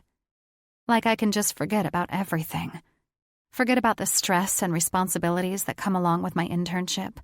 Forget about Vicky's scrutiny and all the pressure I put on myself to prove her wrong. He makes me feel like I can actually breathe. And fuck, I'm terrified to let this feeling go again. No matter how wrong this probably is, I need him right now. I really fucking need him. But how can we keep this going? How can we keep spending time together without causing some sort of catastrophic domino effect that ends with my brother finding out and killing Theo and never speaking to me again? I think we're going to need some new rules. The words fly from my lips before I can think twice about them. But they don't necessarily feel wrong. If anything, they feel pretty fucking right. Oh, yeah. Theo laughs, and his chest vibrates against my cheek. New rules. More rules. That's exactly what we need right now. Honestly, I think they are. I lift my head off his chest and raise both of my eyebrows. Rules. Boundaries. Something to keep our horny asses in line because it's apparent we have no fucking willpower when it comes to each other. Wait. Tell me you're joking. You really want more rules? My mind already made up, I shake my head, press one firm kiss to his lips, and disentangle my naked body from his, and slide off my mattress. His eyes are searching and questioning, and even a little bit amused, as he watches me from the bed, as I rummage around on the small desk that sits at the far corner of my room. Once I locate a pen beneath junk mail and receipts and God knows what else, I pad over to the nightstand near his hip and snag that infamous notebook. Crawling over his body, I plop my naked butt down beside him and open my notebook to a fresh page. New rules, Theo Cruz, I say, the first time I'm using his full name out loud. If we're going to keep friendshipping, then we are going to need them. Honestly, I think we can just adjust the old rules, Lena Hawkins. He pauses, and a sexy smile lights up his face. Scratch all but rule number 3, and we should be good to go. Rule number 3. Lots of sex. Just as I realize the rule he's talking about, he reaches out to pinch the side of my ass cheek. I squeal and use my free hand to slap away his sneaky fingers. Come on, Theo. We're basically playing with fire here. I mean, we know way too many of the same people. And dear God, if Cap were ever to find out, I'd trail off with wide eyes. We have to lay some ground rules so we're both on the same page. So what you're saying is... Theo's long fingers reach out to brush a loose curl out of my eyes. You want to keep this, whatever it is we're doing right now, a secret. That's exactly what I'm saying. I bet this is what Marilyn Monroe felt like with JFK. I snort. What are you talking about? I'm your dirty little scandalous sex secret. Yeah, well, that goes both ways, buddy, I retort. Tragic death, great tits, and perfect beauty mark aside, we're both Marilyn Monroe in this situation. You don't think I have great tits? He feigns a pout. I'm officially offended. I think we both know I'm the one with the best tits in this relationship. Couldn't agree more, he says, and leans his face into my breasts, sneaking tiny licks of his tongue against my skin. These are the best tits. My favorite tits. I bite back my moan when he sucks one pert nipple into his mouth and circles his devious tongue around it. By the time he works me over for a good minute, I can feel myself growing wet with arousal again between my legs. Hell's bells. I'm seconds away from tossing my notebook across the room. Until he pulls away, meets my eyes, and drops one bomb of a question. And relationship. Is that what you want to call this? Shit. Did I really say relationship? I open and close my mouth, but nothing comes out because I don't have a clue what to think or say. Obviously, since we've brought this thing back to our home territory, we're not dealing with a simple rendezvous anymore. But a relationship? Why I even used that word is a flipping mystery to me. Prior to him, I was on a man ban. And prior to the man ban, the longest relationship I'd ever had started in the spring and was done before fucking summer. Tongue-tied and chest now tight with anxiety, I stared down at the notebook in my hands. The mere thought of labeling this is making you uncomfortable, isn't it? His voice holds nothing but patience, but I'm still unable to look him in the eye. Maybe a little? I shrug, staring down at the blank page of my notebook. I've just never really been good at the whole relationship, boyfriend-girlfriend thing. Okay. Theo starts, and he slides his fingers under my chin to bring my gaze to his. How about we avoid the use of labels until we get to know each other and figure out what this even is? No labels? He nods and then taps the blank page in my notebook with his index finger. Sounds like rule number 1 to me. Pen to the paper, I write it down. Rule number 1. No labels. Put down the cricket, Deborah. We don't need your vinyl. When my eyes scan the words I just wrote, relief fills my chest. But a second later, the inklings of disappointment float around inside my belly. It's confusing. And rule number 2, he adds. We don't hold back on the personal stuff. If you got a stash of old photos in your top left-hand drawer, I want to know about them. He waggles his brows. Especially if they're nudes. Deal. I nod and write it down. And then, just because, I add another rule to the list. Rule number 3. Lots of sex. He smirks like the devil. Love where your head's at. Figured you'd like that one. I snort and add 2 more to the list. Rule number 4. This stays top secret, just between us, more secure than the Pentagon. Rule number 5. No friendshipping with anyone else. I know we both know what number 4 really means. Don't tell Cap. But I tap my pen toward number 5 and flash him a pointed look. I might have a shitty track record with long-term commitment, but I sure as fuck am not the type of girl to sleep with more than one guy at a time. Lena, I've never been averse to monogamy, he says without hesitation. With my insane work schedule, I barely had time for friendshipping as it was. Plus, he taps my nose. If I'm friendshipping you, I don't want to be friendshipping anyone else. Suddenly, I am the Grinch, my heart growing 3 sizes in my chest. But I simply brush it off and busy myself with jotting down another rule, one that is incredibly important to me. Rule number 6. Work and internships are always priority number 1. Theo reads it and meets my eyes. Lena, I can assure you that I'm the exact type of guy who understands this rule. And I promise you, I will never make you choose. A breath I didn't realize I was holding jumps from my chest. Were you worried about that? He asks, and I don't really know what to say. I think maybe I was?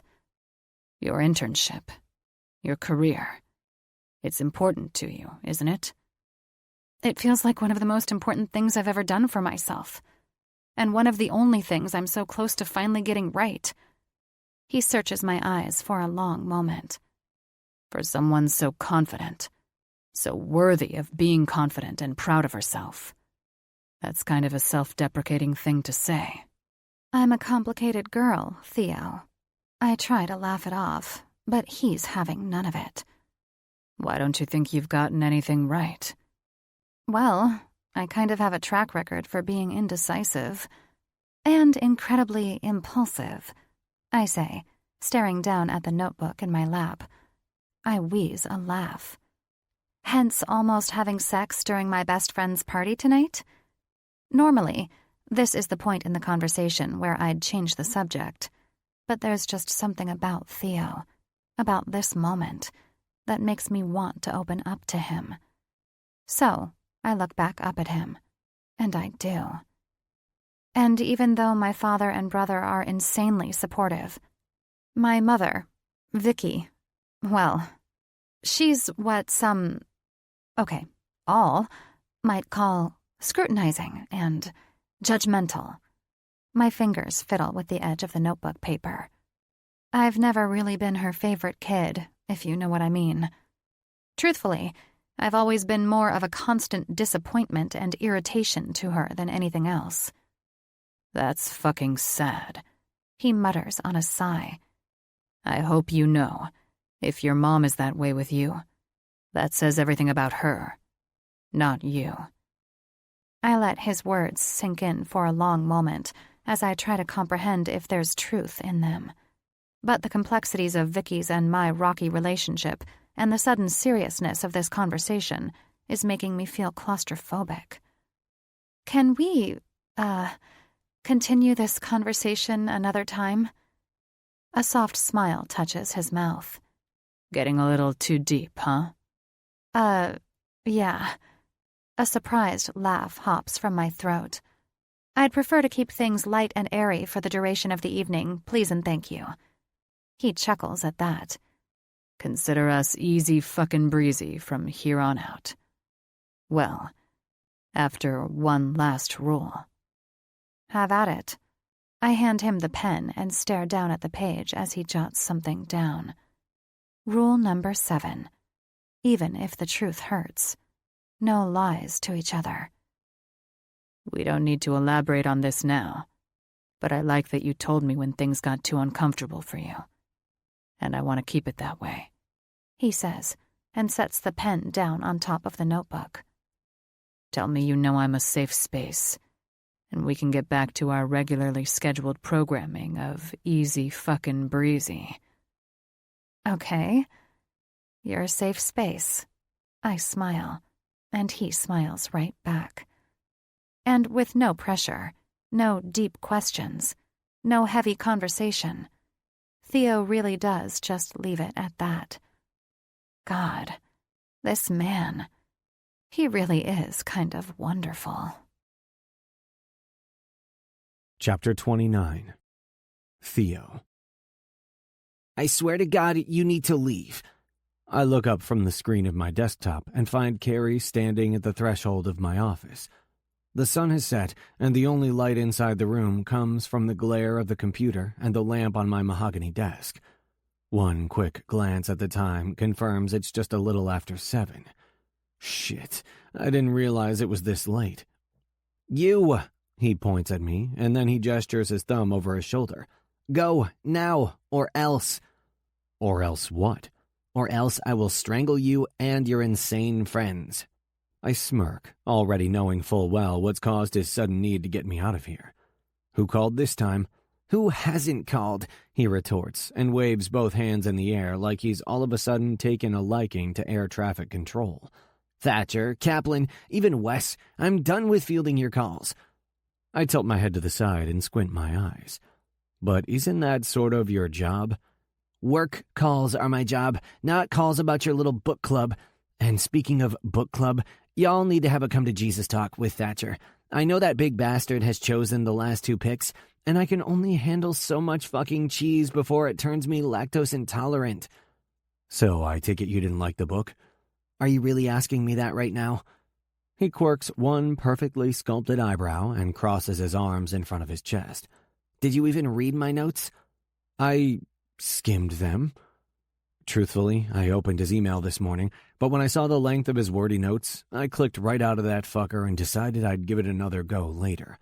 Obviously, another go never came. But with the way the members of the book club never seem to stay on topic for more than 20 seconds at a time, I figure I can bullshit my way through this one without anyone really catching on. You skimmed them?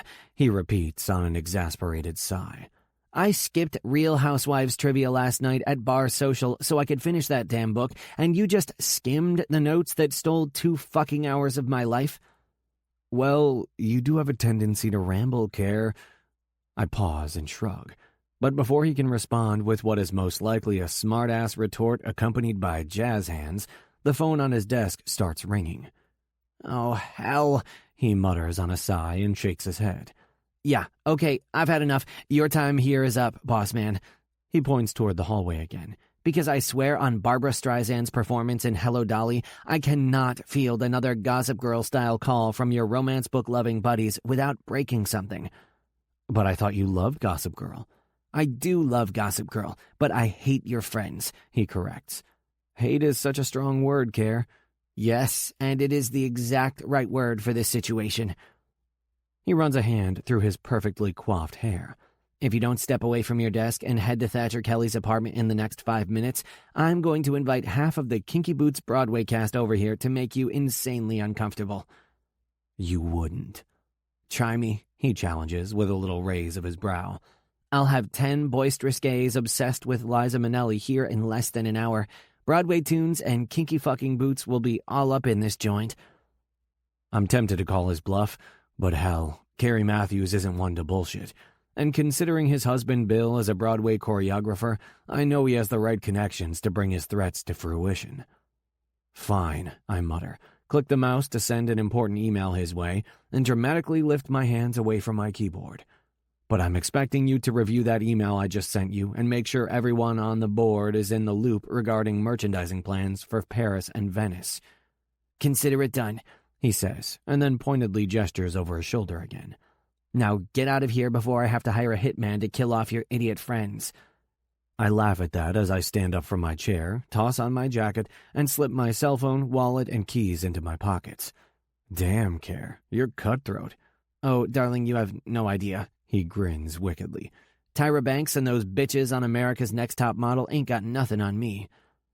For someone who calls me boss man, he sure doesn't hold back on the bossy. If only he weren't so damn valuable around here, I might consider firing his dramatic ass. At 8 o'clock on the dot, and 30 minutes late to the party, I arrived to another book club meeting. Of course, my fashionably tardy entrance doesn't go unnoticed in this crowd.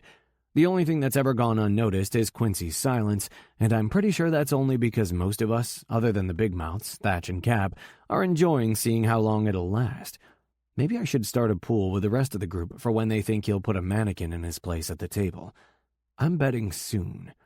"It's about fluffing time," Thatcher booms as I step into the cigar room turned poker room turned fucking book club room of his Manhattan penthouse. "Sorry to keep you all waiting, but I was kind of busy with work." "Like you're the only one with a job." Cap rolls his eyes as I sit down in an open chair beside Trent. "What the fuck ever, dude." Well, apparently I'm the only one who understands that his job is slightly higher priority than book club. "Get with the program, brother." Cap points his finger toward me. "Book club nights are set in stone." I don't bother with a witty retort. Instead, I silently take my licks and cross my fingers that the punishment portion of tonight's meeting will end if I keep my mouth shut. "Can we move this along?" Wes questions on a sigh. "I'd really like to get home and see Wynn before she goes to bed tonight." Thatch grins. "A little trouble in Lancaster House? Is Wes in the doghouse again?" Wes flips him off. "Tomorrow is her birthday, you bastard, and because I'm a good husband, I'd like to start the celebration off early." Thatch starts to open his mouth again, most likely a sarcastic retort on the tip of his tongue, but Klein reaches over and slaps his palm across Thatch's face and takes the floor. "So," he says and glances down at the book sitting in front of him, "Love Turned Accidental Marriage." He reads the title of what is apparently our current read out loud. "Let's dive right in, shall we?" Surprisingly, Thatch goes right along with it, and Klein promptly removes his hand from the giant's now smirking face. "Yes, Kleinhole, let's dive right in," he agrees, looking around at the group. "Personally, I loved how—" "Hold up." Cap chimes in and stands up from his seat. "Since this book was shit, I've made the executive decision to move right along to our next book." "What the fluff?" Thatch exclaims. "This book was gold. How couldn't you love Shonda, or the way she found herself falling for Thomas? They were mother-fluffing meant to be from the start." "Meh." Cap waves him off. "It was cheesy, dude. It was an adorable rom-com, you mother-fluffer." My phone vibrates inside my jacket pocket, and I glance away from the two stooges to check my messages. Lena. "Right now, I'm thinking about your cock and how good it feels inside me." Jesus Christ. I choke on my tongue, but try to make it look natural. It doesn't work. Cap slaps me on the back in an effort to help me, and the reminder of who just sent me that text makes me start choking again. "What's the deal, dude?" Thatch asks. "You try to deep-throat an invisible cock?" Cap dissolves into a fit of laughter while I hold up a single, meaningful finger. When my phone vibrates in my hand again with another message, I discreetly put my phone under the table, out of everyone's view, and read her next text. I feel like a teenage boy hiding Playboys from his mom, but that doesn't change the fact that her words don't disappoint. Lena.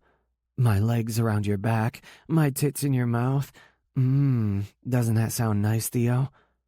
I run a hand through my hair and swallow hard as my dick jumps to life in my pants. Pants that are in a room full of big-mouthed, hyper-focused men with way too much of a tendency to peck someone to death like a pack of hens. God, this woman. She is going to get me in so much fucking trouble. I look away from my phone and see that Thatch and Cap are still bitching at each other and decide it's temporarily safe for me to continue this conversation. It's risky, but honestly, after the things she's already said, there's pretty much no chance of me stopping. Me. Nice isn't the adjective I'd use to describe it. Lena. "What adjective would you use?" Me. "Essential." Lena. "I'm still at Loro's studio, but should be done by 10 or so." Me.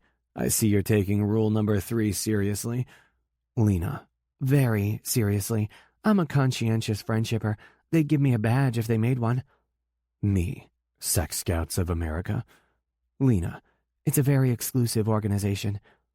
Me. "I like their message. In fact, I'll be happy to make a donation. Should I make it at my place or yours?" Lena. "Send me your address, Theo, and give your cock a pep talk. He wouldn't believe the things I have planned." The things she has planned. Jesus. I don't hesitate to send her my address, and just as I start to type out another response, one that would let her know just how excited my cock is at her plans, someone saying my name out loud snaps my attention back to the room. Yo, Theo. I look up from my lap to find Cap glaring at me. Of all the people in this room, he is definitely not the one I want looking at me right now. Fuck. My heart pounds like a big-ass kick drum inside my chest. What the fuck are you doing, man? He asks, and I don't miss the way his eyes peer toward the edge of the table, where messages I would not want him to see are located. Shit. Quick as I can, I tap out of my text inbox and lock the screen of my phone. Just had to check an email, I say, but my voice is all scratchy and weird. Check an email? He questions and nods toward me pointedly. No one checks work emails and looks that fucking excited. If I didn't know any better, I'd think you were making some Monday booty call plans over there. Ding, ding, ding, we have a winner. Tell him what he won, Theo. Well, it's a best friend who is actually making Monday night booty call plans with his sister. Sweat starts to permeate my palms, and I swallow hard against the emotions that have formed a ball in my throat. Guilt, horror, paranoia, you name it, and it's there. I pause and clear my throat. I like work. I like work? It's like I've turned into a fucking caveman. Me, Theo, you, Cap. Theo like Lena. Lena, Cap, sister. Cap kill Theo with club and rock. You like work? Cap narrows his eyes at my moronic fucking words, but before he can call me out, before he can start asking me questions I don't want to answer because no doubt I will have to lie to him, Thatch diverts everyone's attention by pounding his gavel on the table. Order in the book club. Cap's gaze moves away from me and back to the man with the gavel. Thank fuck. Now, Thatch announces, back to love turned accidental marriage. I would like for us all to turn to page 9. Nope. Cap cuts him off. No way, dude. We're done with that fucking book. And just like that, he stands and starts collecting everyone's copy of Love Turned Accidental Marriage, but when he reaches Thatch, the two engage in some kind of literary tug-of-war. Don't you fluffing dare. Let go of the book, T. But me, on the other hand, well, I'm trying to make sure I didn't just piss my pants. Holy fuck, that was a close call. Too close of a call, in fact. Note to self, do not answer texts from Lena at book club meetings. Chaos continues to ensue, and we all sit back and watch Cap and Thatch face off over a romantic comedy paperback. Fine, Cap relents when he realizes he is completely outmatched. Keep your stupid book, but it doesn't change the fact that we're done with it. He tosses everyone else's books across the room. They hit the wall with a loud thud and scatter along the floor. Shit just got real, Harrison mutters, and Milo bites back his laughter. Instantly, Cap agrees. You're right, Harry. Shit just got real with a brand new book. After walking around the table and toward a box that sits near the door, Cap pulls it into his arms and starts tossing a new book everyone's way. Secret Lover? Trent reads the title out loud. Boys, I give you our new read. Cap grins victoriously, and Thatch tosses his new paperback to the ground, and while remaining sitting, stomps on it with his shoe. God damn it, I'm not fluffing reading it until we discuss Love Turned Accidental Marriage. Cap ignores him, though, and continues right along. Secret Lover is a fantastic contemporary romance that I think we can all learn some very valuable life lessons from. West turns the book over and starts reading the blurb out loud. A sexy contemporary tale about forbidden love and what happens when you fall for your best friend's little sister. What the fuck does this have to do with any of our lives? Those words hit a little too close to home, and I have to blink several times and double-check the blurb on the back of my copy to make sure my ears didn't mishear something. But I didn't. It's literally a book about a guy falling for his best friend's little sister. The irony, the mere coincidence of it all, has turned the air so thick around me that I'm practically choking again. What the hell? Milo questions. What lessons am I supposed to learn from this? Cap smirks. I think it's safe to say the damage is already done in your case. I mean, you're marrying your best friend's little sis in less than 2 weeks, for fuck's sake. But I know there are plenty of other people, he glares at Harrison, who could really learn something from this. Ah, fuck. I might be reading into this, but considering everyone in this group besides me and Theo is either engaged or married, I have a feeling this new book pick has something to do with me. Harrison chuckles, and I have the strong urge to inconspicuously leave the room. That's interesting, Harry, Cap says, running his fingers along his chin. Why would you make the assumption this is about you? Only guilty people make assumptions. Harrison smirks, since he's actually just an innocent sap, but I, the real guilty motherfucker, feel incredibly close to puking. Is there something you want to tell the group? Any sins you'd like to confess? Are you a fucking sister chaser? Son of a bitch. Is it getting hot in here? I adjust the collar of my shirt, and Harrison the fuck, he won't shut up. I'd like to request of the book club court that I deserve adequate counsel before any interrogations occur. Fucking hell, Harrison, Milo chimes in. Stop poking the beast. What? He asks and holds both hands in the air like he doesn't know he's about to make Cap's head explode. I'm not poking. You're fucking poking, Wes mutters. But thankfully, or possibly unfortunately, in the midst of all the tension, Thatch has decided to pick his paperback back up and start scanning the first chapter. Okay, he says with a few nods of his head. I'm seeing heat, I'm seeing humor, I'm seeing swoon, even though I'm still fluffing pissed about how this went down because Cap is a motherfucker. Looks like we have some key ingredients for a good romance, boys. So this is or isn't our next read, Trent asks. I mean, it's really hard to tell what's happening right now, what with Cap's veins sticking out of his forehead and Harrison babbling bullshit.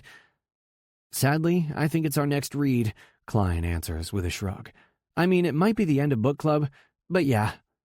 The end of book club? Wes's ears perk up, suddenly very interested in the new pick. Sometimes the best things are worth the risk, you know? I mean, sometimes shit doesn't work out, people break up, book club shut down, but that's cool, I'm game. Before we dive in, Harrison adds, does this one end in an HEA? Yes. So he ends up with the cyst. He starts to say the very last thing he should say right now, but Klein is quick with his hand again and slaps it right across Harrison's mouth. New book pick is Secret Lover. Read it by next Tuesday. What? Next Tuesday? Wes's eyes go wide. Book club meetings are supposed to be bi-weekly. We have to fit in one last book club before Milo's wedding. Son of a bitch.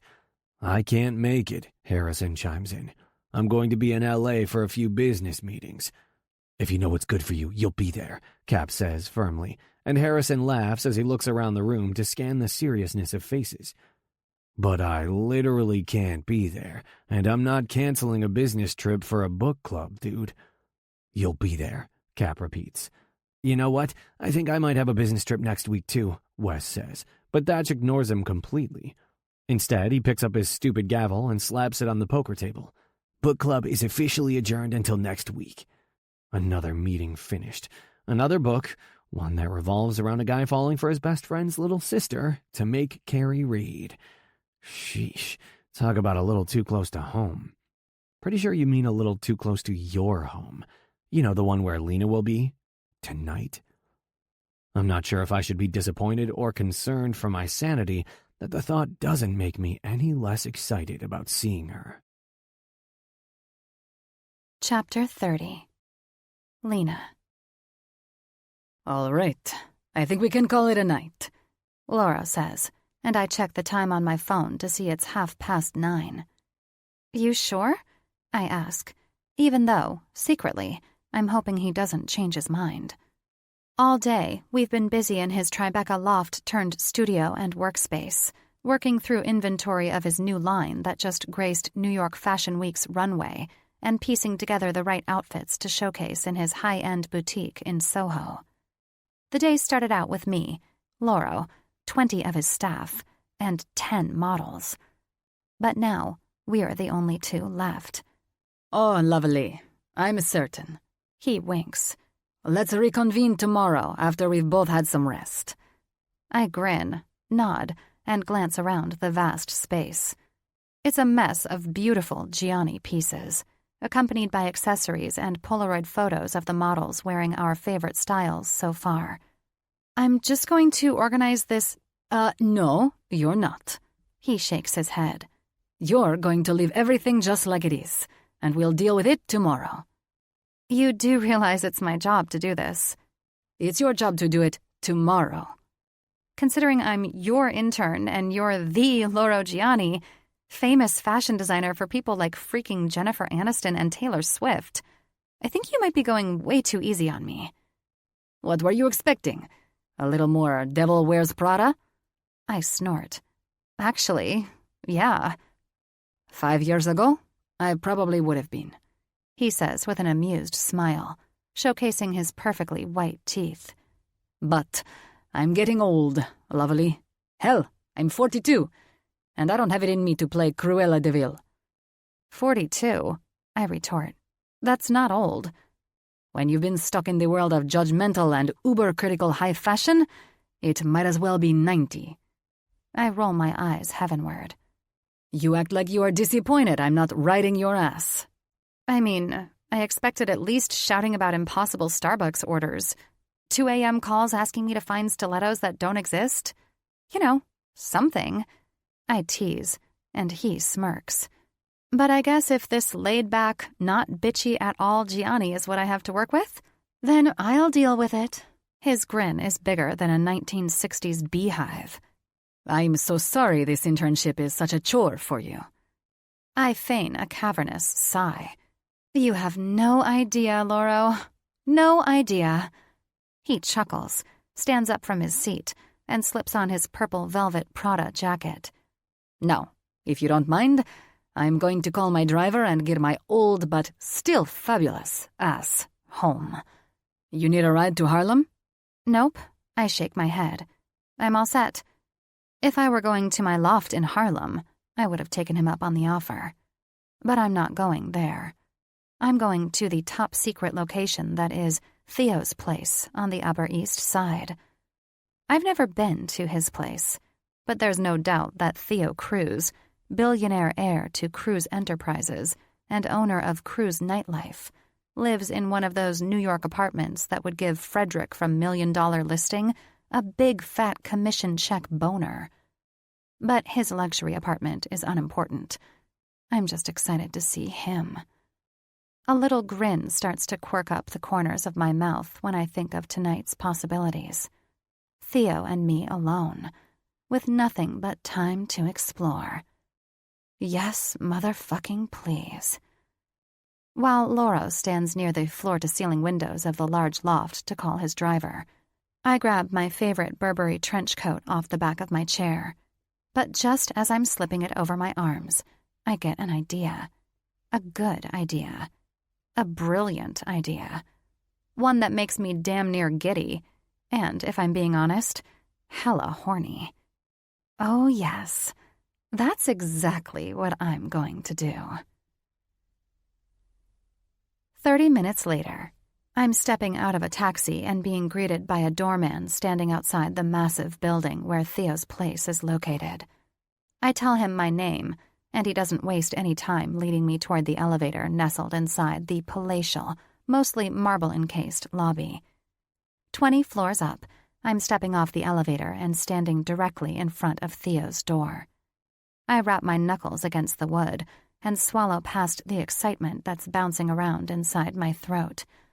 He opens the door, and I note immediately that he's foregone his usual suit and tie for a simple pair of jeans, a t-shirt, and bare feet. I'm not the least bit disappointed.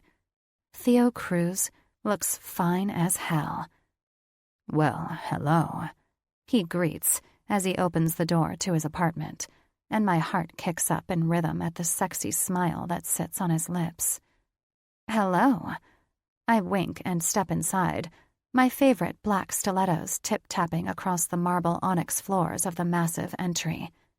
He shuts the door behind me with a click, and I don't hesitate to walk farther into his apartment, taking in the high ceilings, sleek furniture, and massive windows that highlight the uber-expensive space. God damn, this place is huge. Once I'm in the kitchen, I turn around and lean one hip against the long white island in the center of the room. "How was your day, dear?" I ask, with a teasing smile, and proceed to undo the belt that's wrapped firmly around my waist. Theo's smirk is 100% entertained. It was interesting. Interesting. The belt is now a mere memory dangling past my hips, and I move my fingers to the first button. Do tell. Well, I had a certain devious woman texting me about my cock in the middle of a book club meeting. A book club meeting? I feign shock and pop open the first button of my coat. I already knew he was at book club, but I couldn't stop myself from riling him up a bit. Yeah, he answers. A book club meeting that her brother was at, in fact. Oh, man. I tisk my tongue against the roof of my mouth. Sounds like she was just asking for trouble. When the second and third and fourth buttons are released, Theo's eyes turn hooded. And by the time I slip the trench coat off my shoulders and let it fall on the ground, those blue eyes of his are dark as night. Naked with only a pair of stilettos accenting my legs, I hop up onto the kitchen island and spread my legs wide. His gaze moves from my face to my bare breasts, to my already hard nipples, and to my hips. And once they slide down my legs, they lift back up and fixate on the one place where I'm throbbing for him. Yes, please. I bite my bottom lip and trail one fingertip up my thigh. You wouldn't happen to be hungry, would you, Theo? Starving. Chapter 31. Theo. Lena, naked, sitting on my kitchen island. Fuck me, she's sexy. While normally showing up naked beneath a trench coat and a pair of heels is the start to every bad porno, when it comes to Lena, it is the hottest, most erotic thing I've ever witnessed. I rake my gaze over her body again, taking my time and savoring this blessed view while she sits with her creamy thighs spread wide. Her gaze is heated. Her breasts are full, and her perfect pink nipples are hard and ready for my mouth. And right between her thighs, I can already see the glistening of her arousal. Fuck, my cock is at full attention now. Come on, Theo, she whispers. Don't you want to? Of course I want to. No fucking question. I'm just starting to think I might want something else even more. I want inside her. You're bad, I whisper back, and I reach down to undo the button and zipper of my jeans. I push them down past my thighs and kick them across the floor when they reach my ankles.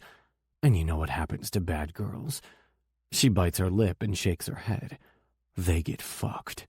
I slide my cock out of my boxer briefs and move toward her. Hard. When I grab her hips and pull her off the island, she wraps her thighs around my hips and needy little moans leave her lips. I press myself right at her entrance, so very close to being inside her, and her thighs squeeze my hips tighter as she tries to wiggle herself onto my hard length. But I don't let her.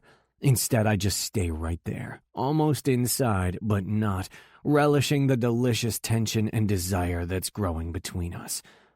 Please, Theo, she begs. Please. When I finally put her out of her misery and start to push my cock inside her, her needy little moans turn greedy and demanding. God, yes. I grip her ass, and in one fluid movement, I thrust all the way in. Fuck, you feel so good. She's warm and soft and gripping me so tight that it forces a deep groan from my lungs. It's bliss. She's bliss. Lena leans forward and locks her lips with mine while her nails scratch down my back. I slip my tongue into her mouth and kiss her hard as I start up a rhythm that has her thighs shaking around my hips. And I just want more from her. I want to be deeper inside her. I want to hear more of her moans. I want to feel how tight her sweet pussy grips me when she comes. I want it all, everything she has to give. But I also want to take my time to prolong this. It's heaven and hell, and I'm torn on whether to speed things up or slow them down. Harder, she breathes into my ear. Fuck me harder. You want to come, don't you, Lena? That greedy pussy of yours wants to come hard around my cock. Yes, yes, yes. Her breaths are pants, and her nails dig deeper into my skin. I want to come so bad. Fuck. She's wild and so damn sexy that I'm having a hell of a time holding back. Please, she begs again. Please, Theo, make me come. All willpower is gone after that. My self-control is out the fucking window as I thrust my cock inside her, over and over and over again. When I feel the first trembles of her orgasm, I bury my face into her chest and suck and eat at her breasts until those trembles come faster and harder. Sweat beads at my forehead, and my breaths turn erratic as the pleasure of it all consumes me. And when her head falls back and her pussy locks around my cock like a damn vice, I grip Lena's ass and ride out my orgasm while I'm pressed deep. My climax is so intense, my thighs go weak, and I have to reach out with one hand to clutch the kitchen island just to keep us upright. Fucking hell, I feel like I'll never get enough of this, enough of her. Probably because you're falling for her. My already panting breath gets caught up in my lungs, and I force myself to take a big gulp of air. Am I falling for her? Yeah, you idiot. You fucking know you are. Holy shit, she whispers, and promptly snags my attention as she rests her head on my shoulder. That was some kind of friendshipping. It certainly was some kind of something. Still a little mind-fucked by my own thoughts, all I can do is nod and press a soft kiss to her lips.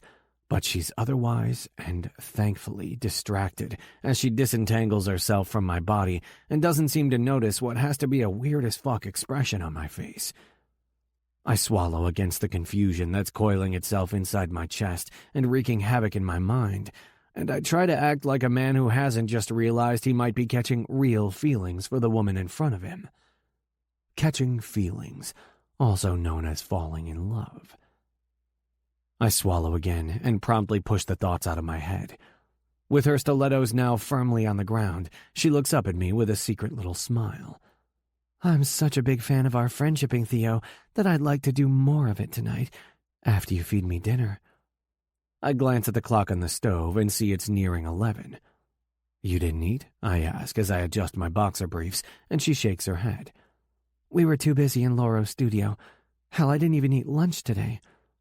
Well, shit, that's no good. Do you want to order some takeout?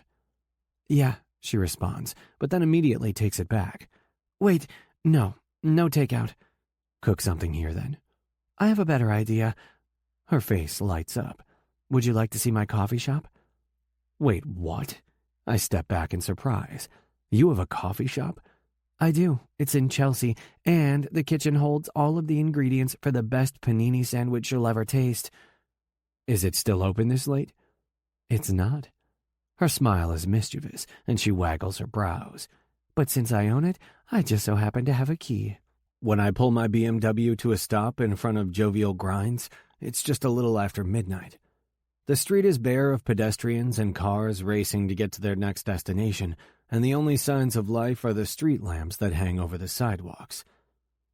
Lena sits beside me in one of my baggy t-shirts and a pair of my sweatpants. Truthfully, she's never looked more beautiful than she does in my clothes, and I make a mental note to find ways to get her to do this more often. Besides the softly lit sign hanging in front of the building, the coffee shop is dark inside, but Lena doesn't hesitate to hop out of the passenger seat and head to the front doors. I click off the engine and follow her lead, watching in amusement as she pulls the key out of her purse and jingles it in front of my face. I feel like we're doing something illegal, I tease, and she grins up at me. Well, you're parked illegally, but the cops around here generally don't give a shit at this hour, so you shouldn't have to deal with a $200 ticket. I laugh. If I end up with a $200 parking ticket, these panini sandwiches better be real fucking good. Whatever, Mr. Billionaire, she retorts and unlocks the front door. Pretty sure you could afford it, and just so we're clear, Jovial Grind's panini sandwiches are that good. She locks the door behind us, turns on a few lights, and gestures dramatically with one hand. Let me be the first to officially welcome you to Jovial Grinds. A smile consumes my mouth as I move my gaze around the establishment. With stainless steel countertops, checkerboard black and white tiled floors, and walls covered with abstract art, It's hip, it's cool, and 100% Lena. I like it, and strangely enough, it's exactly how I pictured it would be. I comment honestly, and look over to find her behind the front counter and grabbing plates from a rack. When did you open this? I didn't open it, she corrects. It was a high school graduation gift from my dad. That's a generous graduation gift. Yeah, well, my dad has always been a bit lavish in his gifts and attention when it comes to me. She shrugs. And while this gift was pretty damn wonderful, it didn't exactly help me. I raise a curious brow. Mind elaborating on how owning your very own coffee shop at 18 years old didn't help you? Instead of trying to figure out what I really wanted to do with my life, I kind of used it as a sandbox to hide my indecisive head. I nod in understanding. Gotcha. What about you? How did you find yourself the face of Cruz nightlife? She asks and gestures for me to follow her into the back room. Well, I knew I wanted to be a part of the empire my grandfather created, but I also knew I wanted to create something new, something that was just mine. We walk through the swinging door, and Lena turns on the panini grill. And I guess that's how Cruz nightlife started. I opened my first club in Miami nearly a decade ago and haven't stopped since. Speaking of your family, she starts with a tickled smile. How's Bro and his eye patch? Last I heard, he's eye patch free and still living it up in my villa. I laugh and sigh at the same time. But honestly, you never really know with Brogan. He never stays in one place for too long. She grins over her shoulder as she opens the fridge and pulls out large Tupperware containers of meats and cheeses and condiments. He drives you crazy, doesn't he? Was it that obvious in Italy? Lena nods and holds up 2 fingers, just barely spreading them apart. Just a little bit. Well, it's safe to say he does drive me crazy. I run a hand through my hair and lean against the stainless steel counter while Lena slices a French baguette with a knife. But it's more because I worry, and it's hard for me to understand that his gypsy lifestyle is truly good for him. At some point, you need to put down roots and sit in one place for more than a few months at a time. Maybe he doesn't need that, though, she tosses back. Maybe that gypsy lifestyle is what makes him happy. I have a hard time believing that. Eventually, doesn't everyone need someplace to call home? That's a good question. Lena shrugs and proceeds to prepare 2 sandwiches before tossing them onto the panini grill. Don't take this the wrong way, but I kind of wonder if maybe you're projecting your needs onto your brother. But I have a home, I respond with a cheeky grin. A few of them, in fact. She rolls her eyes. You and I both know that I'm not talking about an actual building with walls and a roof, Theo. I'm talking about a home. It can be anything from a city that makes you happy, to family, to a best friend, to finding someone you want to spend the rest of your life with. I search her eyes, completely unsure how to respond to that. If what she says is right, then that would mean I've been searching for a home in the form of someone I can see a future with, which would mean the way I'm starting to feel about her equates to me feeling that she could be home for me. Not to mention, I can't ignore that her insightful words came directly from her head. Is she searching for the same thing I'm possibly searching for too? Someone to spend forever with? Before I can understand where my head is at, or even find the words to respond to her, a loud banging comes from the front of the store, and both Lena and I look at each other in confusion. Are you expecting someone to stop by? I ask, and she shakes her head. But when the banging continues, she quickly pulls the panini sandwiches off the grill and makes her way to the swinging door. Concerned for her safety, I follow her, but when I'm 2 steps through the door, she mutters, "Oh shit," and all but shoves me back. What? I ask, and her eyes are wide. It's Maybe, she whispers. Oh shit. Lena? Maybe's voice echoes into the back room. What are you doing? Is everything okay? Just a minute, Lena shouts back and then grimaces toward me. I need to go talk to her, or else she'll, call the cops or something. But obviously you need to stay right here where she can't see you. It feels all kinds of fucking wrong, but I'm left with no other choice. So I stand there like a dumb fuck while Lena goes to the entrance doors. Hey girl, hey, she exclaims, but I don't miss the nerves in her voice. What are you doing here? I was stuck in the shop working on flower arrangements with my insane mom, and when I was walking to my car, I happened to see the lights were on, so I figured I'd check to see if everything was okay. Everything is great, Lena responds, but her voice is a little too cheery. No problems here. Are you okay? Of course I'm okay. I was craving a sandwich and just figured I'd stop by the old coffee shop to see how things are going. But it's like 1 a.m, Maybe points out. Yeah, well, I had a late night at Laura's studio, so here I am. Who was in there with you? No one, Lena answers a little too quick. But I swore I saw a man behind you when you first came out. A man? Lena laughs. Don't be ridiculous. I think all that wedding stress is starting to go to your head. Maby's voice turns suspicious, even more so than before, that is. Are you sure everything is okay? Positive, Lena answers quickly. Now, if you don't mind, I'm going to get back to making my sandwich and head home. And you should definitely do the same, sweet cheeks. I'll see you tomorrow at your fitting, okay? But, love you, Maybe. See you tomorrow night.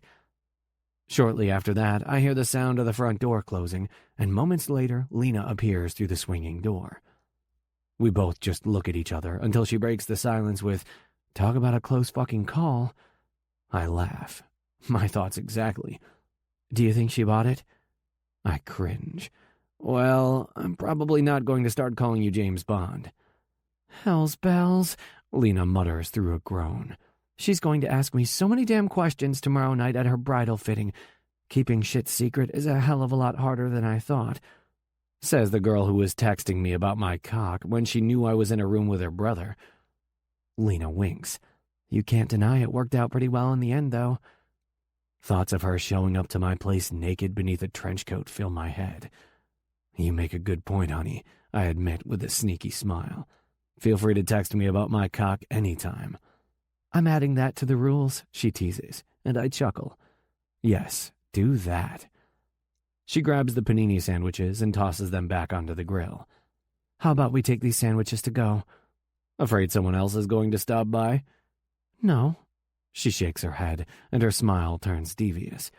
I was just thinking we should get back to your place so I can spend some more up-close and personal time with your cock. She doesn't have to tell me twice. We're out of jovial grinds and heading more like racing back to my place minutes later. If what Lena and I are doing is wrong, I'm having a hell of a hard time understanding why I'd ever want to be right. Chapter 32. Lena. My best friend steps out of the dressing room of the bridal shop, and I almost start to cry.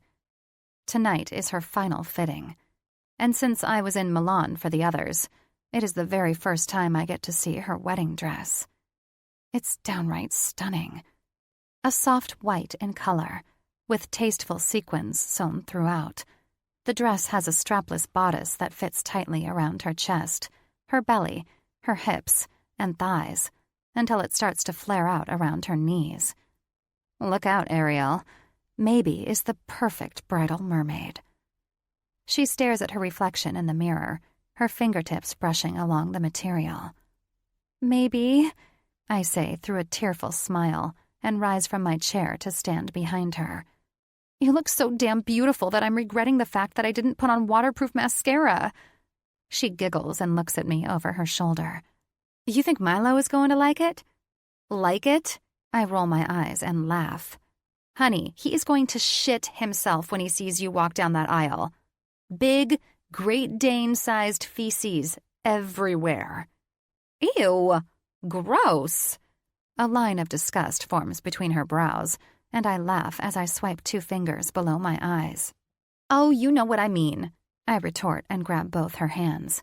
I hold her arms out wide and take another look at the beauty that is my blushing best friend in her wedding gown, just days before she marries the man of her freaking dreams. It's perfect. You're perfect. Thanks, Lena, she whispers, and I don't hesitate to hug her gently. I can't believe the big day is almost here.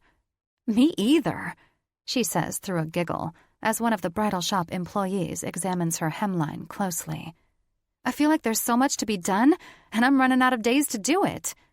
Everything is going to come together, maybe. Yeah, well, someone needs to tell my mom that. She snorts. If she has another freak out about the flower arrangements that has me running to the shop after midnight, I might strangle her. So that's why she ended up at Jovial Grinds last night. Her family's floral shop is just up the street from my coffee shop. Funny enough, The closeness of the establishments is what brought us together in the first place. When she moved back home from college, she worked at her parents' floral shop temporarily while she busted her ass to nail her dream job with a successful New York publishing house. I just nod toward her in understanding, a little too hopeful that this conversation will move right along to something that won't put me in a situation where I have to lie to her again. "Speaking of which," she says, and flashes a knowing gaze toward me. "Who was in jovial grinds with you last night?" Definitely too hopeful. "No one," I answer, but she's not buying it. "Lena, I know someone was in there. In fact, I know a man was in there. What I don't know is why you're trying to hide that from me." "I'm not hiding anything." "Liar." She glares at me. "Honestly, I can't believe you, of all people, are lying to me right now while I'm literally wearing my wedding dress. Surely that's bad luck." Oh, for fuck's sake. "Let's keep all our fingers crossed that nothing tragic happens on my wedding day," she continues, and I let out a heavy sigh. "Don't be so damn dramatic. Nothing tragic is going to happen on your wedding day." "That is the case if you tell me the truth," she corrects. "But if you keep lying to me, who knows what'll happen? The Mother of Dragons might torch King's Landing again." "This is really how you want to play it?" "Yep." She's making this really fucking hard, and damn near impossible for me to stick to Theo's and my rules. Rule number 4, this stays top secret, just between us. "You've given me no other choice but to guilt you into telling me, your best fucking friend in the whole wide world, the truth." Son of a bitch. For a blessed few minutes, Maybe is momentarily distracted by the bridal shop employee. They talk about the fit and agree that nothing else needs to be done with the dress. But once her dress pickup time is confirmed, Maybe turns her full attention back to me. "So, are you going to tell me the truth?" she asks, and puts a defiant hand to her hip. "Or are you going to keep lying to me about the man who was most definitely at jovial grinds with you?" When I don't respond, she adds, "A man who I know drives a black BMW, and whose license plate I jotted down in my phone." "Are you serious with that nonsense?" I question. "You wrote down the license plate number of some random stranger's car in front of my coffee shop?" "Dead fucking serious," she answers. "And you and I both know that it wasn't some random stranger." "And what are you going to do with that information?" "I figure someone could help me figure it out." "Like who?" "I don't know," she shrugs. "Someone who is capable of doing background checks." "And you don't think this is taking it a little too far?" She shakes her head. "You do realize this is a bit over the top, right?" "Yeah, well, I don't like when my best friend lies to me, so..." Good God, I think all this wedding planning has made her crazy. "Who do we know who can do a background check?" she asks out loud and taps a finger on her chin. "What about your brother Cap? Surely he knows someone." God damn it, the sneaky little shrew. Now she's really giving me no choice here. She knows, even if it wasn't Theo I was involved with, the last person I'd want poking around in my love life is my brother. "Fine," I mutter and raise up both hands. "Fine. I'm going to tell you something, but you need to promise me it stays between us." "Promise." "There was someone with me at Jovial Grinds last night," I admit. It was, in fact, a man. When I don't expand, she probes for more. And, well, he's someone I'm spending time with. Someone I met when I was on vacation in Positano. Maybe snorts. "What's the big deal about that?" "Well, he's friends with some of our friends." She quirks a brow and lowers her voice conspicuously. "Who is it?" "Theo Cruz." "What? Theo freaking Cruz?" She shrieks, and I jump 2 feet in the air and throw a hand over her mouth. I nod and raise an eyebrow to ask if she's ready to be quiet, and she nods, on a lie. "Holy Sunday dresses after midnight booty calls, Lena!" she exclaims so loudly, people in the bridal shop start to look. "Hell's bells, calm down!" "Calm down? she asks, just barely dropping her voice. I am officially rocked by this news. Here I thought I was the only brother's friend chasing slut, and now I know I've got a comrade in arms. I roll my eyes at her ridiculousness, but she doesn't pause before asking the billion-dollar question. Does Cap know about this? Fuck no, my brother doesn't know. Did Evan know about Milo? Point taken, she says, and puts a hand to her mouth. And since I've already told her this much, I proceed to give her the rest of the hairy details. I tell her how we met at one of his clubs, but I didn't know it was his club, and obviously, I didn't know he knew my flipping brother. I tell her about our rendezvous rules and my cowardly goodbye letter. I even tell her that we almost had sex at her and Milo's party at Gallow Green. By the time I'm done telling her every fucking thing, the only thing I can seem to feel is relief. Hell's mother-flippin' wedding bells. I can't believe you're sleeping with one of Cap's best friends, she says on a laugh. It's like deja vu all over again. Only we've Freaky Friday'd this shit and switched bodies.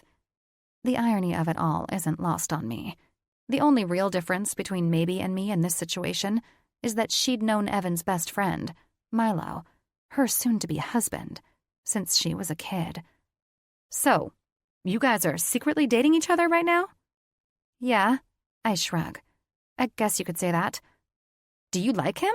She asks, and I answer without hesitation. I do. Truthfully, he makes me feel happy in a way I've never felt. She searches my eyes for a long moment. Do you love him? I pause, and my breath gets all tangled up in my lungs. Oh, man, she whispers. I know that look. What look? That look. She nods her head toward my face. You're falling for him, aren't you? Slow your roll, honey. No one is falling yet. You sure about that? My subconscious questions. But I ignore her completely, while Maybe smiles at me like she knows something I don't. But that smile quickly morphs into something different, something more serious. So, I know you're seeing where it all goes right now, she states. But can I suggest that you don't wait too long before you have an honest conversation with your brother? I felt like a real asshole about the way my brother Evan found out about Milo and me. And honestly, it was better for us all once it was out in the open. Deep down, I know she's right. No matter if this thing between Theo and me turns into something more, I really should be honest with my brother. If the roles were reversed, I'd certainly want that from him. Yeah, but finding the right way to tell him is a whole other story. By the time Maybe and I leave the bridal shop, it's a little after 8, and the first thing I do when I'm sitting on the subway, heading in the direction of Harlem, is text Theo. Me. I broke rule number 4. I didn't want to, but I did. I'm so sorry. He responds a minute later. Mind reminding me which rule that is? You don't know all of our fucking rules? Calm down. I know the rules, just not necessarily the order. I have them in more of a loose list in my mind. I roll my eyes. Men. Rule number 4. This stays top secret, just between us. I take it Maybe made you break tonight at her fitting. Yep. She guilted me into it. Brought everyone and everything into it. God, her wedding day luck, my fucking brother, until I broke like the back of that goddamn mountain with Jake Gyllenhaal. LOL. Sounds like it was quite the conversation. You have no idea. And, honestly, the whole thing has me thinking that we probably need to drop all the secrecy. I mean, there is nothing wrong with what we're doing, and we can still stick to the rest of the rules that you can't fucking remember. Ha. I know the rules, sassy. And I'm pro drop the secrecy. So, basically, we're both admitting that we need to tell my brother. Yes. Ugh. So, we've done it, right? Saying we need to do it in this message means we've done it? LOL. No. Can I suggest that we wait until after Maybe and Milo's wedding this weekend? You afraid he's going to take it that badly? Yeah. I'm afraid he'll behave like a child and make a fucking scene. You think he's going to take it well? Yeah, you're right. After their wedding, we'll tell him. Now, moving right along to more important things. What are you wearing right now? I'm sitting in my apartment, fresh out of the shower, completely naked. Pics or it didn't happen? How about you just come to my place, and I'll show you. Deal.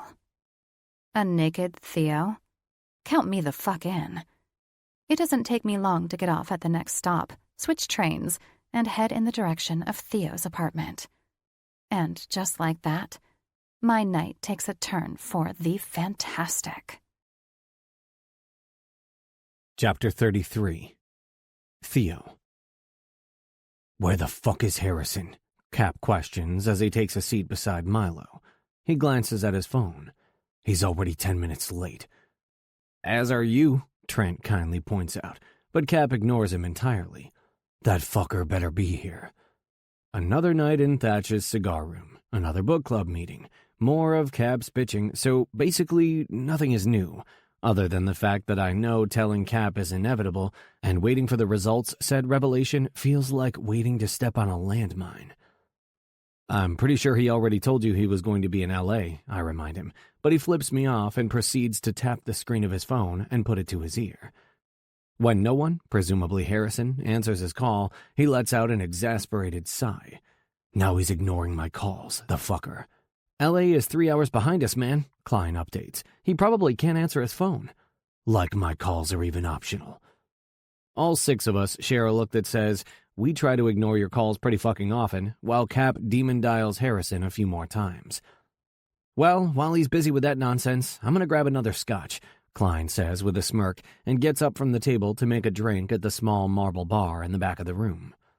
"And I shall enjoy a stogie," Thatch grins and does just that. The smoke billows around him once he gets his cigar lit, and he takes a few puffs with his lips. Quince takes out his phone, presumably to order a life-size doll of himself off Amazon, and Trent leans in to say something private in his ear. I'm just about to follow Klein's lead and make myself another drink when my phone vibrates inside my suit pocket. While Cap normally tries to instill a bullshit no cell phone policy during book club, I figure all bets are off for the time being. Milo. "I know what you did last summer." Immediately, I lift my eyes up from my phone and see Milo staring back at me. "What the fuck?" I mouth, and he responds by looking back down at his phone. 10 seconds later, my phone buzzes with another message. Milo, secret lover. I look back up at him and then glance at the book, this week's book, in front of me. The title, Secret Lover. It's a ridiculous pick by Cap, and one that I refuse to even tell Carrie to read. The romance where a guy falls for his best friend's little sister. When Milo sends me another text that just says, Secret Lover, as if I didn't see the first one he sent, I sigh and type out a response. Me. What's happening right now, dude? You want to text about the book, or are we playing some weird fucking game of charades? He reads my message and shakes his head. Milo, you took a bite out of the forbidden fruit, and if you know who finds out how many times you've eaten apples, he's going to go apeshit. 2 words grip me by the throat. Forbidden fruit. Ah, shit. Me. How do you know how much I like apples? Milo. Because my fiancée spends her free time in an apple orchard. Some might even say she's best fucking friends with it. She started switching seating charts for the rehearsal dinner and the wedding last night in a panic, and I was concerned. She filled me in. Me. Am I sitting by an apple tree? Milo. That's your biggest concern right now? Me. I should probably answer no to this, shouldn't I? Milo. You fucking think? Dude, just be careful. Trust me when I say this. Sometimes it's way better to just put shit out in the open rather than trying to keep it under wraps. Me. We're gonna shake the tree after the wedding. Tell the apple's older apple and let him make a nice pie out of my face or whatever. Milo. Thank fuck for that. When I think the conversation is done, I slide my phone back into my pocket and pass Klein as I make my way over to the bar. But 10 seconds later, I'm not alone. Milo is beside me. I should probably mention that Maybe felt pretty bad about not keeping her promise, so mind keeping what I just told you to yourself? He asks, his voice just loud enough for me to hear him over Cap's shouting voicemail he's leaving Harrison. Lena already suspected maybe to accidentally tell you. I grab a glass and drop a few pieces of ice into it. The cubes clink against the bottom. Milo smirks. I should have known she of all people would know my soon-to-be wife that well. Yeah, I chuckle lightly. So is this serious? He asks, and I turn to meet his eyes. Fuck, I'm really starting to hope so. I don't know. He scrutinizes my face. You sure about that? We're just seeing how things go, you know? No labels or anything, but we're not seeing anyone else. You know, maybe I had a few things to say about the way Lena looked when she told her the truth about who was really with her at Jovial Grinds that night.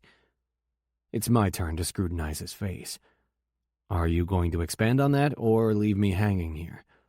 She just thought that Lena is quite possibly falling for you, but who knows, he shrugs. Maybe couldn't be sure, and you just said you guys aren't labeling anything, so...